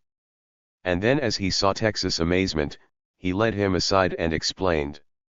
"I'll tell you about it," said he, "for I can trust you not to tell. But I can't explain to the rest of the class, and I won't, either, though they may call me a coward if they choose. A drummer boy came up here last night, or, rather, this morning. He woke me up and gave me that note, swore it was genuine, too, and I believed him in the end. As you see, Mary Adams wanted to see me, and she was in a desperate hurry about it. Well, I debated over it for a long time. At first I thought I wouldn't, for I was afraid of court-martial, but then as I thought of her in distress I made up my mind to risk it, and I went. As it turned out, old man, you'd have been ashamed of me if I hadn't. There are worse things than being called a coward, and one of 'em's being a coward. I found her in great trouble, as she said. She has a brother, a fellow of about 22, I guess. She lives with her widowed mother, and he takes care of them. I think they are poor. Anyway, this brother had gotten $200 or $300 from his employer to take a trip out west. He had fallen in with a rather tough crowd down in the village, and they were busy making him spend it as fast as he could. That was the situation. It was tough, commented Texas. The problem was to get him away. The girl hadn't a friend on earth to call on, and she happened to think of me. She begged me to try to get him away. And I'll tell you one thing, too, Texas. The cadets say she's a flirt and all that. She may be. I haven't had a chance to find out, and I don't propose to, but a girl that thinks as much of her brother as she does, and does as much for him, is not beyond respect by a good sight. I was really quite taken with her last night. Beware the serpent, put in Texas, laughing. She's pretty, I'm told. Go on. Well, I found him, after a couple of hours' search, in a tough dive, with a crowd of loafers hanging onto him. I got him out, but I had to knock down. Hey, cried Texas, springing up in excitement. Had a fight, did ya? Why didn't you take me long? I didn't know I was going to fight, said Mark, laughing. And did you lick em? I only had to lick two, and then the rest ran. Texas sighed resignedly, and Mark went on. I took him home, as I said, and left him with her. I got home just in time for reveille. Time to have me call you names and to lick me blue, for the same which I have just thanked yo, added Texas, his eyes suspiciously moist. And look a yer, old man. Texas slung his hand around to his hip pocket and pulled a beautiful silver-mounted revolver, loaded to the brim. Look a yer, Mark. This yer gun, I ain't ever gone out thout it for 10 year. She's a. You don't mean to say you've had it on up here? Sho, said Texas, and I come near usin' it on you, too. Mark, you dunno how a Texas man is with a gun. Most of 'em ud ruther sell their wives. And I'm a-goin' to give you this to show that that there ain't no hard feelin's, you know. And I'll take it, said Mark, getting hold of Texas' other hand at the same time. Take it, if it's only to keep you from carrying it. And there aren't any hard feelings. Chapter V. Mark in disgrace. In my excursions into the various fields of knowledge, I have never yet had occasion to investigate the alleged discoveries of phrenological experimentalists, and yet. The speaker paused for a moment, long enough to sigh mournfully. Then he continued. And yet I had, I think, sufficient perception of character as delineated by the outlines of physiognomy to recognize at once the fact that the person to whom we refer is in no way a coward. I wish I had, parson, responded his companion, ruefully rubbing a large lump upon his forehead. I wish I had. The thin, learned features of the first speaker found it difficult to indicate any amusement, and yet there was the trace of a smile about his mouth as he answered. You say he licked you, to use your own rather unclassic phrase, he inquired. Licked me? Wow. He gave me, the very worst lickin' I ever got in my life, which is very natural, seeing that when a feller gets licked down in Texas they bury him afterward. I reckon I'd be a-gunnin' for him right now, if 'twarn't TC and it's Mark Mallory. Why, man, a feller can't stay mad with Mark Mallory long. It was just dinner time and Parson and Texas were sitting on the steps of barracks, waiting for the summons and talking over the events of the previous day. And how did this encounter originate? Inquired the parson. All in my foolishness, growled Texas. You see, yesterday morning when he didn't turn up to fight that yearling fellow Williams, I thought 'twas 'cause he was scared. And so I got mad, and when he did turn up I went for him. And then I went for the hospital. His conduct did seem unaccountable, rejoined the other. And yet somehow I had an instinctive intuition, so to speak, that there was an adequate reason. And one is apt to find that such impressions are trustworthy, as, indeed, was most obviously demonstrated and consistently maintained by the German philosopher, Immanuel Kant. Are you acquainted with Kant's antinomies? The parson added, anxiously. No, said Powers. I ain't. They ain't got to Texas yet. But I wish I'd had more sense and to get mad with Mark. I tell you I felt cheap when he did explain. I can't tell you the reason yet, but you'll know it before long. All I can say is he went down to Cranston's. To Cranston's? I thought we weren't allowed off the grounds. We ain't. But he took the risk of expulsion.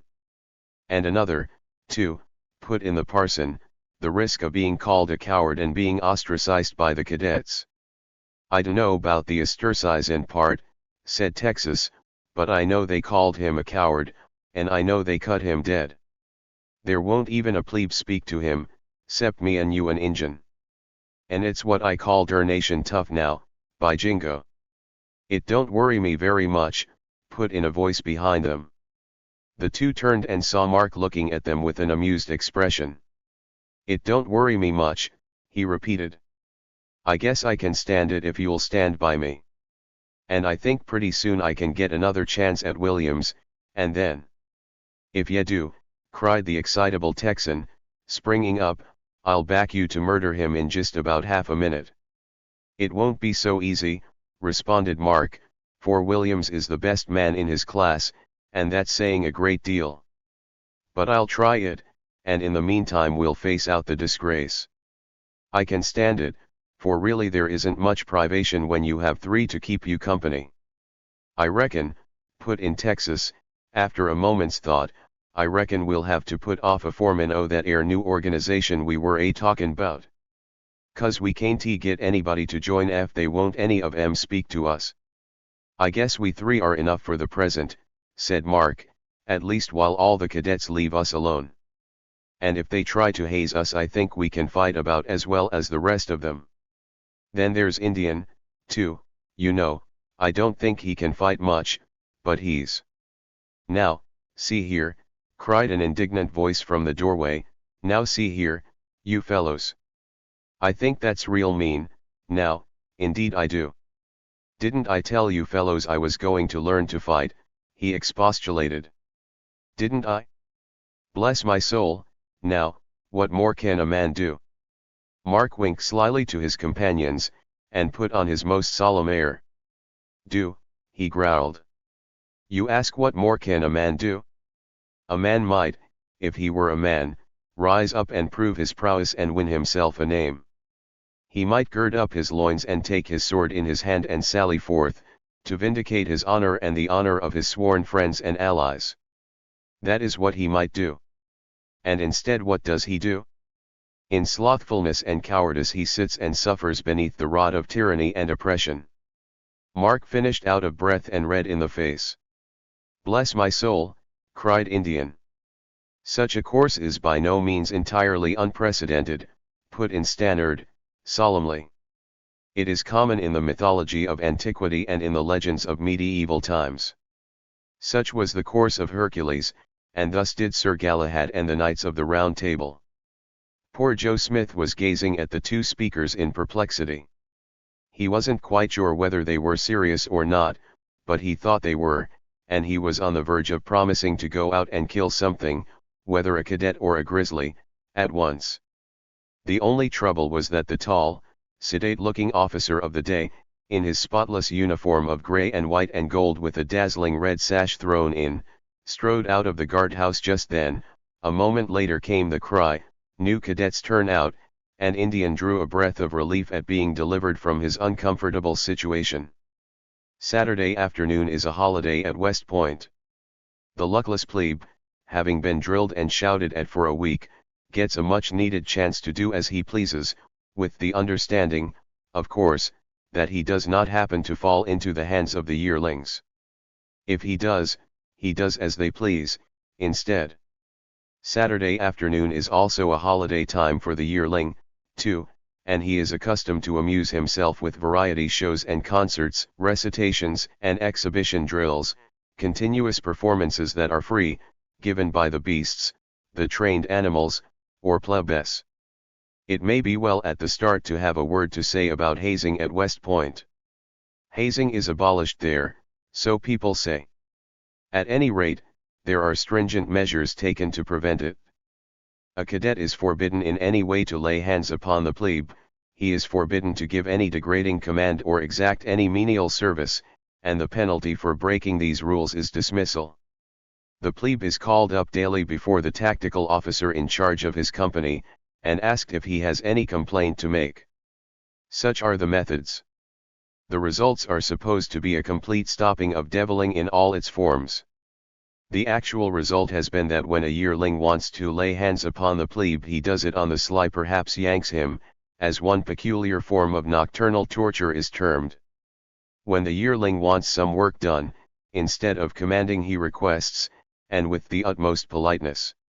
If he wants his gun cleaned, he kindly offers to show the plebe how to do it, taking care to see that the showing is done on his own gun and not on the plebe's. And the plebe is not supposed to object. He may, but in that case there are other methods. If he reports anybody, he is ostracized, cut by everyone, his own class included. This being the case, we come to the events of this particular Saturday afternoon. There were 3 wily yearlings set out one summer's day to hunt the plebe so timid in barracks far away. Only in this case there were half a dozen instead of 3. Now, of all the persons selected for torment that year, with the possible exception of Mark and Texas, the 2 BJs, Indian was the most prominent. Indian, as he was now called by the whole corps, was a rara avis among plebes, being an innocent, gullible person who believed implicitly everything that was told him, and could be scared to death by a word. It was Indian that this particular crowd of merry yearlings set out to find. Mark and Texas, it chanced, had gone out for a walk.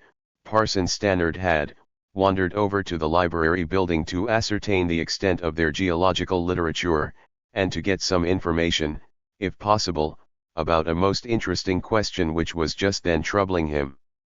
And poor Joe Smith was all alone in his room, dreading some visitation of evil. The laughing crowd dashed up the steps and burst into the room. Indian had been told what to do. Heels together, turn out your toes, hands by your sides, palms to the front, fingers closed, little fingers on the seams of the trousers, head up, chin in, shoulders thrown back, chest out. Here, you. Get that scared look off your face.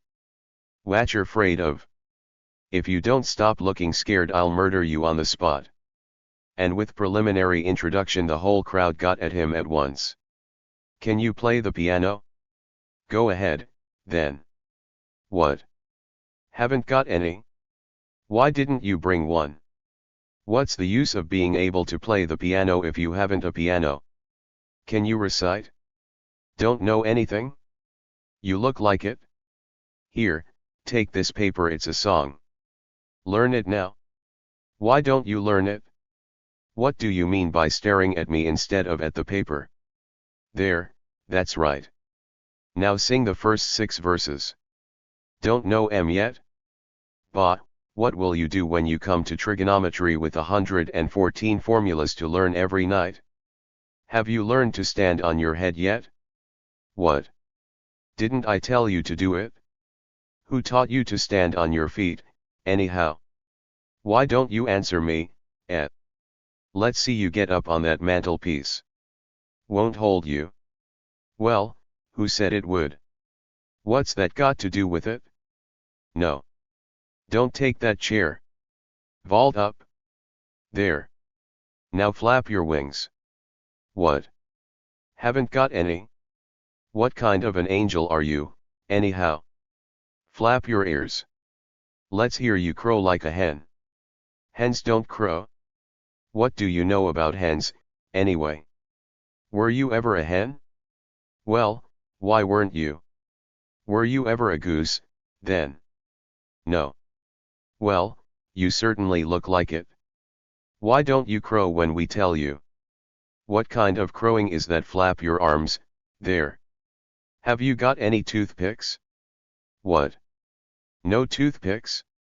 Don't suppose you have any teeth, either. Oh, so you have toothpicks, have you? Well, why did you say you didn't? Take 'em out of your pockets and row yourself along that mantelpiece with 'em. 'Fraid you'll fall off, eh? Well, we'll put you up again. Humpty Dumpty. Row fast now. Row. Get that grin off your face. How dare you smile at a higher classman? You are the most amazingly presumptuous beast that I ever heard of. Get down now, and don't break any bones about it, either. All these amazing orders, rattled off in a breath, and interspersed with a variety of comment and ejaculation, poor Indian obeyed in fear and trembling. He was commanded to fall down, and he fell. He was commanded to fall up, and he protested that the law of gravitation, why don't you get the law repealed? He wiped off a smile from his terrified face and threw it under the bed. Then, gasping, spluttering, he went under and got it. He strove his very best to go to sleep, amid a variety of suggestions, such as which eyes to shut and which lung to breathe through. This went on till the ingenuity of the cadets was nearly exhausted. Then one individual, more learned than the rest, chanced to learn the identity of the Indian's name with that of the great Mormon leader. And instantly he elbowed his way to the front. "Look here, sir, who told you to be a Mormon? You're not a Mormon? Got only one wife, hey?" "None." "Then what sort of a Mormon are you? Why have you got a Mormon's name? Did you steal it? Don't you know who Joseph Smith was?" "No. Not you, the great Joseph Smith. Suppose you think you're the great Joseph Smith. Well, now, how on earth did you ever manage to get into this academy without knowing who Joseph Smith was? Didn't ask you that, you say? Well, they should have. Fellow citizens and cadets, did you ever hear of such a thing? There must be some mistake here. The very idea of letting a dunce like that in? Why, I knew who Joseph Smith was about 75 years ago.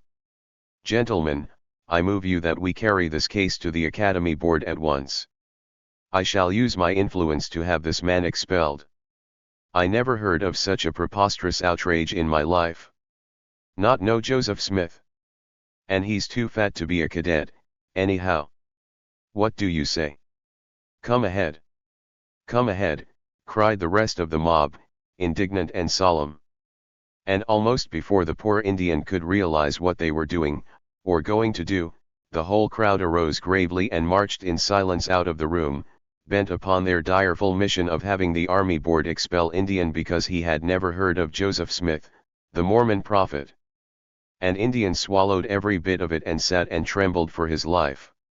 Chapter 6. Indians' Re-Examination.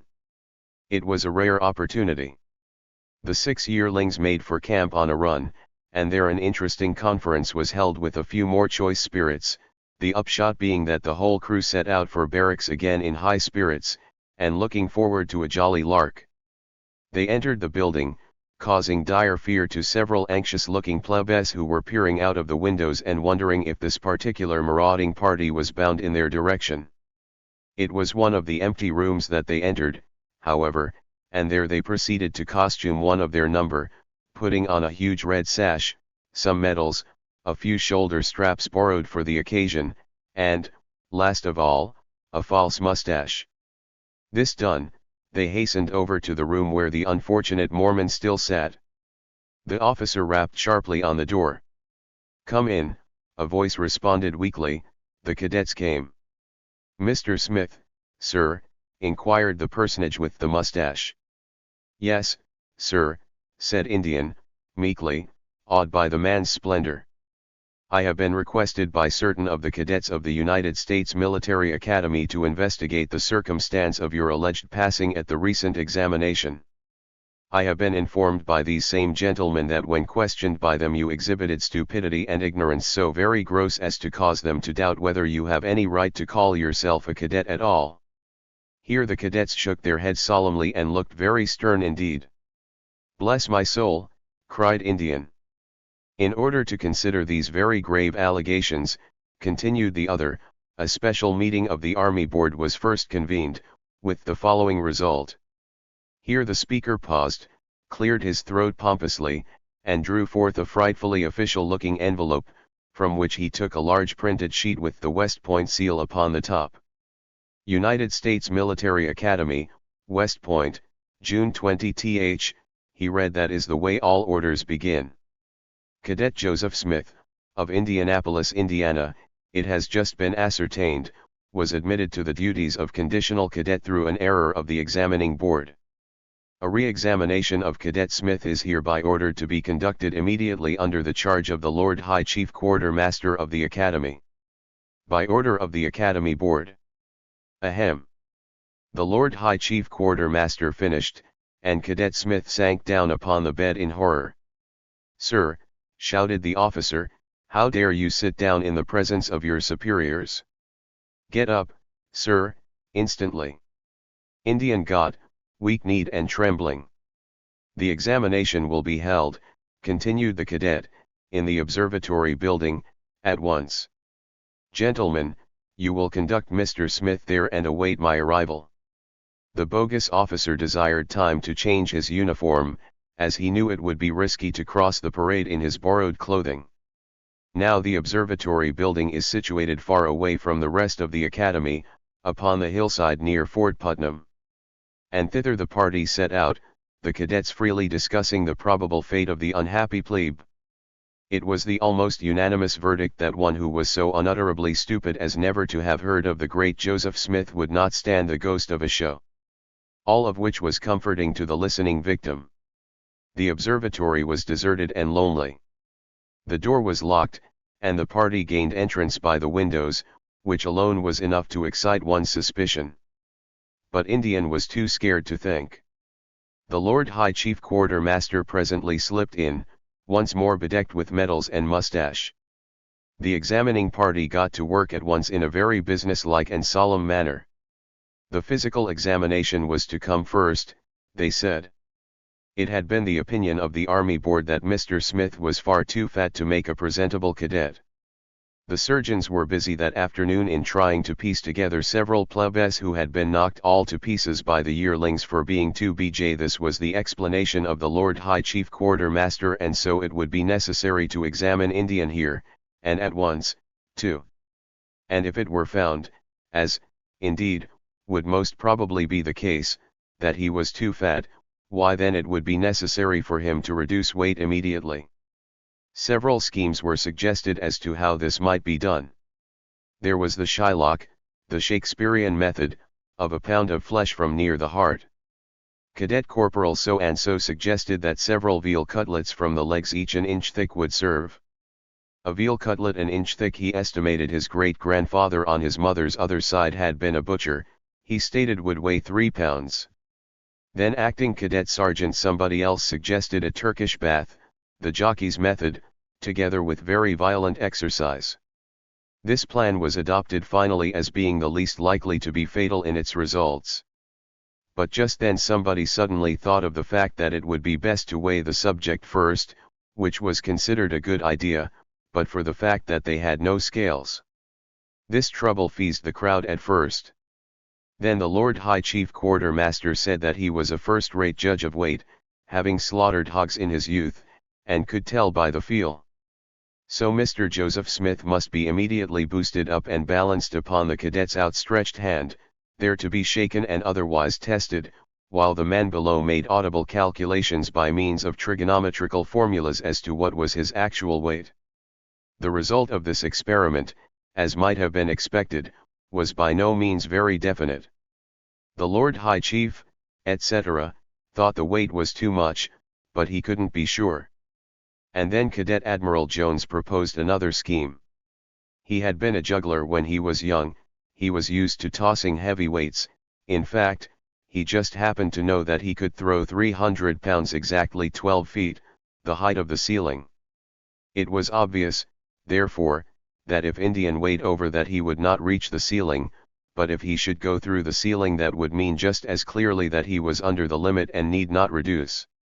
In vain did the frightened boy protest that he weighed only 150, the test must be made, and made it was. Indian's terrified form did not once get near the ceiling, and so reduce he must. The cadets formed a circle about the room.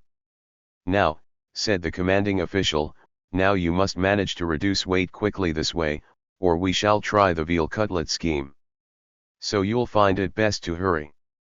We want you to run around the outside of this circle. We'll give you just 10 1/4 minutes by my watch to get around 50 times. And in the course of that you must manage to perspire 15 pounds of weight. This is equal to half a gallon of water. Now then. Take off your coat, sir. Ready. Set. Go. Why don't you start, sir? There now. Hurry up. 1 second, 2 seconds, 3 4 5 6 7 8 9 10 11. Faster. Faster. Hurry up. 1 minute. You haven't lost a pound yet. What? Out of breath already? Faster. That's right. Keep it up now. The scene at this stage of the examination is left to the imagination. Indian, wild-eyed, panting and red, plunging wildly around in a dizzy circle of a dozen laughing cadets. And in the center the Lord High with his watch slowly telling off the minutes. 2 minutes there, 2 minutes. Come now, hurry up. Don't begin to lag there. Why don't you stop that panting? There goes the first drop of perspiration. Hooray, there's another. It'll soon be a gallon now. 2 1/4. Poor Joseph kept it up to 5, by which time he was so dizzy that he could not stand up, which was the best reason in the world why he sank down utterly breathless in the corner. And there he lay gasping, the cadets in vain trying to get him to rise. I think, said the presiding officer, nearly convulsed with laughter, I think that is reduction enough for the present, and I say we proceed to the mental. A conference was held over in one corner of the room, as to what the questions should be, and then in an evil hour an idea struck one of the cadets. See here, fellows, said he. I think he's been examined enough. Let's get somebody else. Let's get who's that learned chap? Stannard. Oh, yes, Stannard. The parson. Let's get him. The idea took with a rush. It would be so much more fun to fool the learned parson. And in a minute or two half the party, including the Lord High Chief Quartermaster, was on its way back to barracks to hunt up the new victim, while the rest stayed to resuscitate Indian and to write out a list of questions for the mental examination. Chapter 7. The examination of the parson. The examining board had the good luck to come upon the parson in a secluded spot near the observatory. The parson had left the library for a walk, his beloved Dana under his arm and the cyathophyloid coral in one of his pockets. The committee made a rush at him. Mr. Stannard, inquired the Lord High, etc. Mr. Stannard bowed in his grave, serious way, his knees stiff, and his head bobbing in unison with his flying coat-tails. Mr. Stannard, I have been sent by the Army Board to read the enclosed notice to you. Ahem. Mr. Stannard peered at the speaker. His mustache fooled the parson, and the parson bowed meekly. Once more the cadet took out the official envelope and with a preliminary flourish and several ahems, began to read. United States Military Academy, West Point, June 20th. Cadet Peter Stannard, of Boston, Massachusetts, it has just been ascertained, was admitted to the duties of conditional cadet through an error of the examining board. A re-examination of Cadet Stannard is hereby ordered to be conducted immediately under the charge of the Ahem. Superintendent of Ordnance, in the Observatory Building. By order of the Academy Board. Ahem. Now, if Cadet Peter Stannard had been a cadet just a little longer he would never have been taken in by that device, for Cadet Peter Stannard was no fool. But as it was, he did not see that the order was absurd. He went. Again the procession started with the same comments as before. This time, however, the door was not locked, and the party entered, sought out another room where stood several solemn cadets at attention, respectfully saluting the Superintendent of Ordnance, ex-Lord High. Cadet Stannard, said the latter, take a chair. Here is pencil and paper. What is that book there? Geology. Well, give it to me until afterward. Now, Mr. Stannard, here are 10 questions which the board expects you to answer. These are general questions, that is, they are upon no particular subject. The board desires to test your general stock of information, the ahem. Breadth, so to speak, of your intellectual horizon. Now you will be allowed an hour to answer them. And since I have other duties in the meantime, I shall leave you, trusting to your own honor to use no unfair means. Mr. Stannard, good day. Mr. Stannard rose, bobbed his head and coattails and sat down. The superintendent marched out, the cadets after him. The victim heard a key turn in the door. The parson glanced at the first question on the paper. When are cyathophyloid corals to be found in fossiliferous sandstone of tertiary origin? By the bones of a megatherium, cried the parson, the very thing I was looking for myself and couldn't find. And forthwith he seized his pencil, and, without reading further, wrote a 10 minutes discourse upon his own researches in that same line. That's the best I can do, said he, wiping his brow. Now for the next. 2. Name any undiscovered island in the Pacific Ocean. The parson knitted his brows in perplexity and reread the question. Undiscovered, he muttered. Undiscovered. Surely that word is undiscovered. Yes. But if an island is undiscovered, how can it have any name? That must be a mistake. In perplexity, the parson went on to the next one. 3. If a dog jumps 3 feet at a jump, how many jumps will it take him to get across a wall 12 feet wide? 4. In what year did George Washington stop beating his mother? A faint light had begun to dawn upon Stannard's mind. His face began to redden with indignation. V. What is strategy in warfare? Give an example. If you were out of ammunition and didn't want the enemy to know it, would it be strategy to go right on firing? 6. If 3 cannibals eat 1 missionary, how many missionaries will it take to eat the 3 cannibals? 7.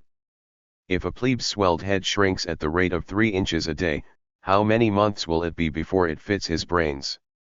And Stannard seized the paper, tore it across the middle and flung it to the floor in disgust. Then he made for the door. There's going to be a fight, he muttered. I swear it by the 7 hills of Rome. The parson's blood was boiling with righteous indignation. He had licked those same cadets before, or some of them, and he meant to do it again right now. But when he reached the door he halted for a moment to listen to a voice he heard outside. I tell you I cannot do it. Bless my soul. The parson recognized the sound. I tell you I have lost enough weight already. I can't run again. Now, I'll go home first. Bless my soul. Oh ho, said the parson. So they got poor Indian in this thing, too. This is something to think over. With his usual meditative manner he turned and took his seat again, carefully pulling up his trousers and moving his coattails as he did so. Clearing his throat, he began to discuss the case with himself. It is obvious, very obvious, that my condition will in no way be ameliorated by creating a suspicion in trying to make a forceful exit through that locked door. It would be a more efficacious method, I think, in some way to manage to summon aid. Perhaps it would be well to endeavor to leave in secret. And with this thought in mind he went to the window. It would appear, he said, gravely, as he took in the situation, that the high-thundering, Olympian Zeus smiles propitiously upon my plan. And with this classic remark he stuck one long shank out of the window, followed it with another just as long, and stood upon the cornice over the door of the building, which chanced to be in reach. From there he half slid, half tumbled to the ground, arose, arranged his necktie carefully, gazed about him solemnly to hear if anyone had seen him, and finally set out at a brisk pace for barracks, taking great, long strides, swinging his great, long arms, and talking sagely to himself in the meanwhile. When the other 2 members of our alliance are made aware of the extraordinary condition of affairs, he muttered, I think that I am justified in my hypothesis when I say there will be some excitement. There was. Chapter 8. The Rescue Party. Mark and Texas were seated on the steps of barracks when the parson came through the sally port. The 2 were listening to the music of the band at the Saturday afternoon hop in the Academy building, and also watching several cadets paying penalties by marching sedately back and forth in the area. Stannard strolled in slowly with no signs of excitement. He came up and sat down beside the two in his usual methodical way. "Good afternoon, gentlemen," said he. "Good afternoon. I have something to deliberate upon with you if it is perfectly agreeable." It was agreeable, and so the parson told his story, embellishing it with many flourishes, classical allusions and geological metaphors. And when he finished, Texas sprang up in excitement. "Wow," he cried. "Let's go up there and clean out the whole crowd."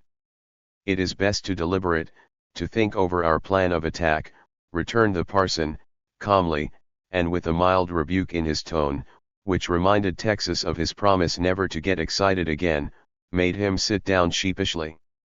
"I think," put in Mark, "that we ought to think up some scheme to scare 'em off, or get away with Indian, or something.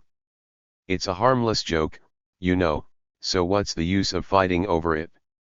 "Oh," growled Texas, in disgust.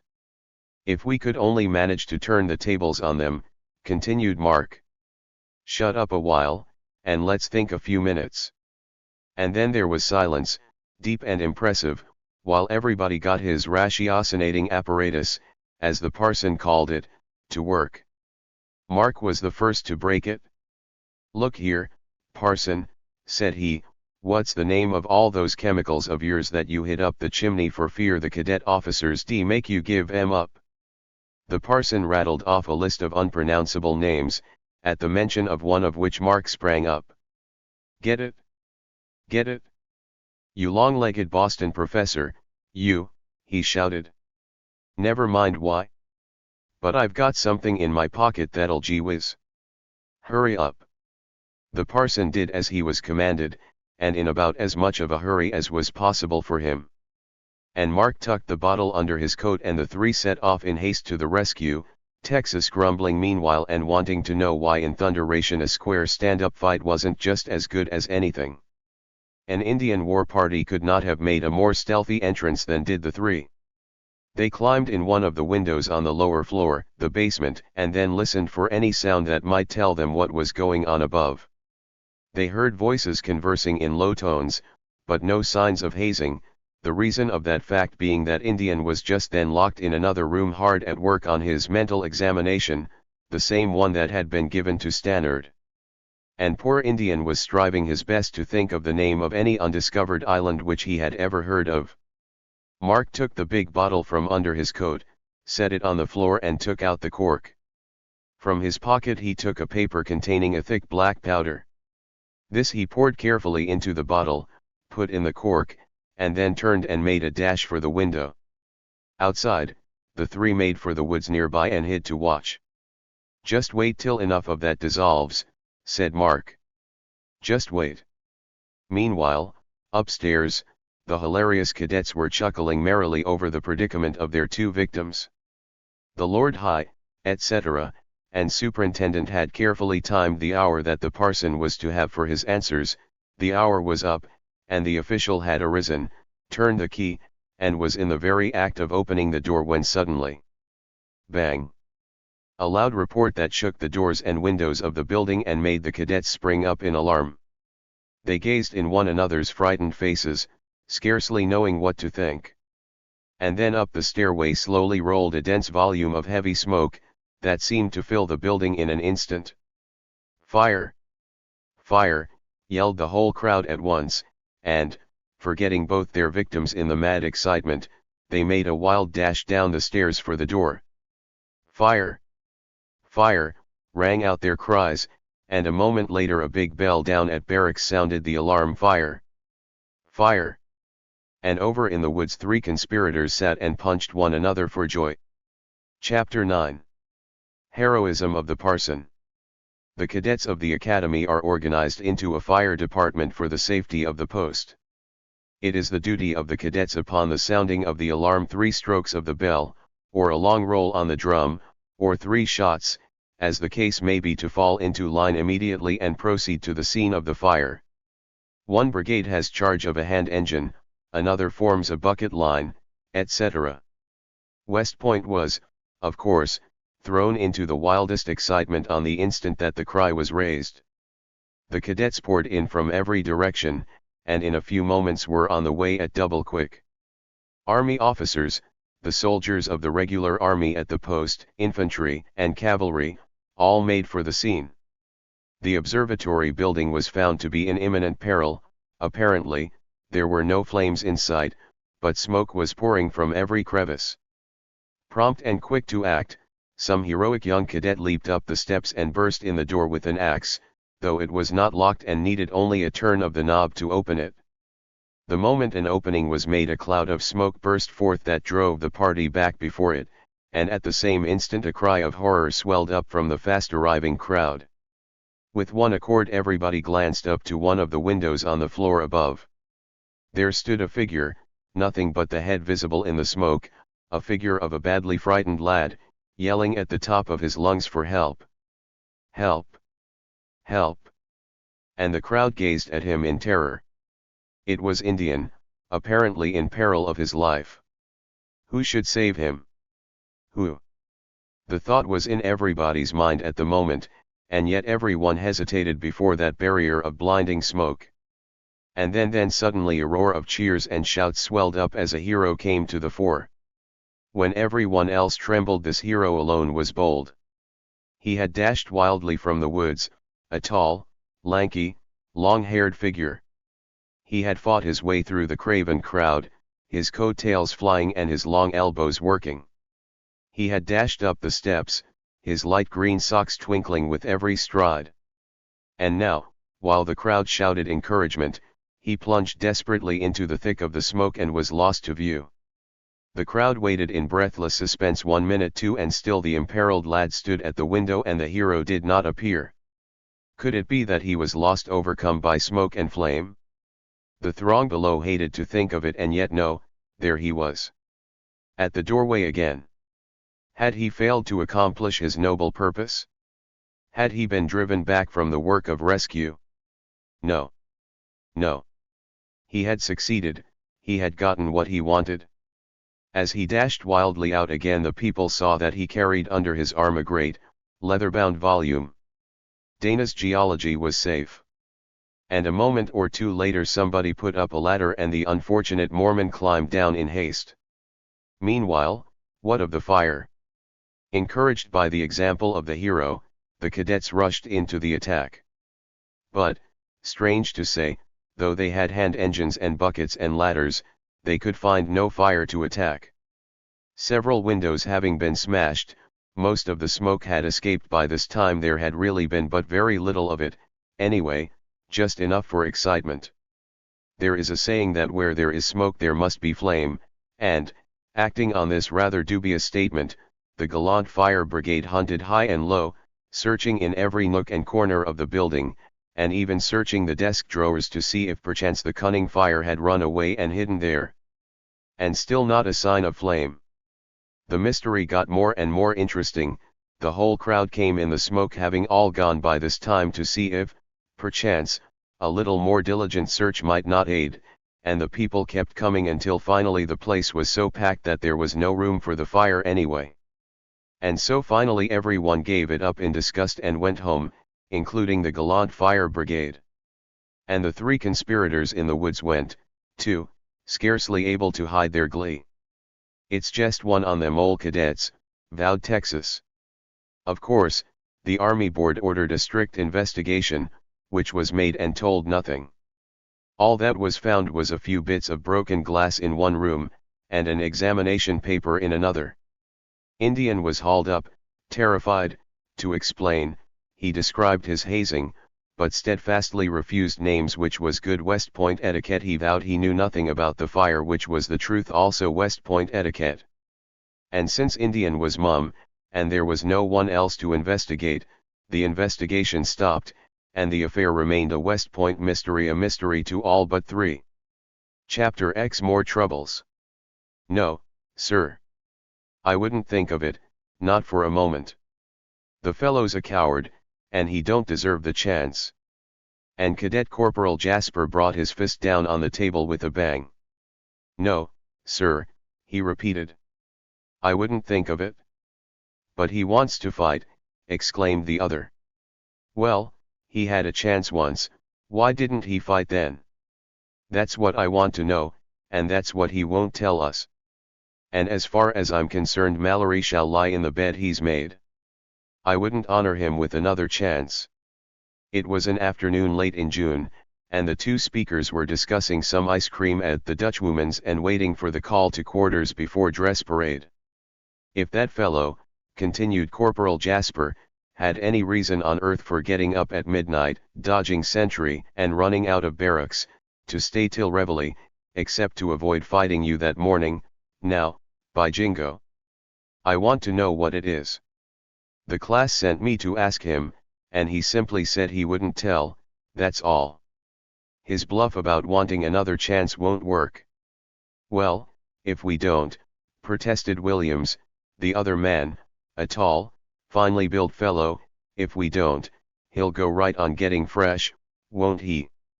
No, sir, he won't. We'll find a way to stop him. In the first place, he's been sent to Coventry. Not a man in the academy'll speak to him, he may not mind that for a while, but I think he won't brave it out very long. Just you watch and see. The only trouble with that, said Williams, is that he's not cut by all the fellows. I've seen 3 of the plebes with him. What? Cried the other, in amazement.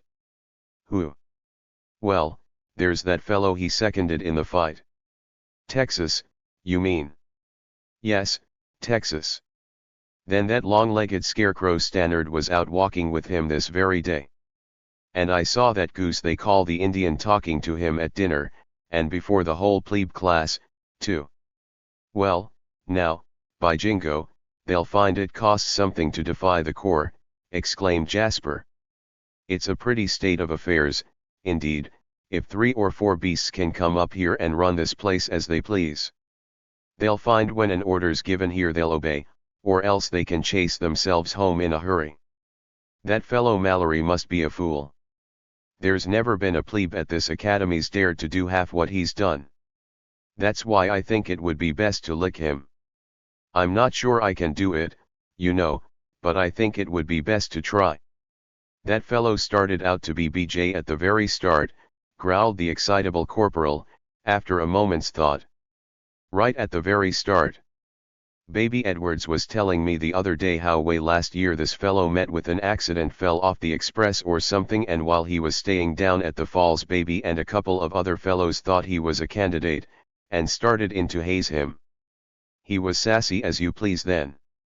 And after that he went out west, where he lives, and did some extraordinary thing, saved an express, I believe, and sent in an account to a paper for a lot of money. Of course that got him dead stuck on himself, and then he goes and wins a cadetship here and thinks he can run the earth. He was so deucedly BJ he had to go and lock Edwards and Bull Harris in an ice house down near the falls. You see what's happened now, he continued, after a moment's pause. Your challenge brought him up with a round turn, and he saw his bluff was stopped. He was afraid to fight, and so he hid, that's all. But, by jingo, he'll pay for it if I've got anything to say in the matter. And the little corporal made the dishes on the table rattle. Corporal Jasper and Cadet Williams had finished their counsel and their ice cream by this time, and arose to go just as the roll of drum was heard from Camp McPherson. The two strolled off in the direction of the summons, Jasper just as positive and vehement as ever. You shan't fight him, he declared.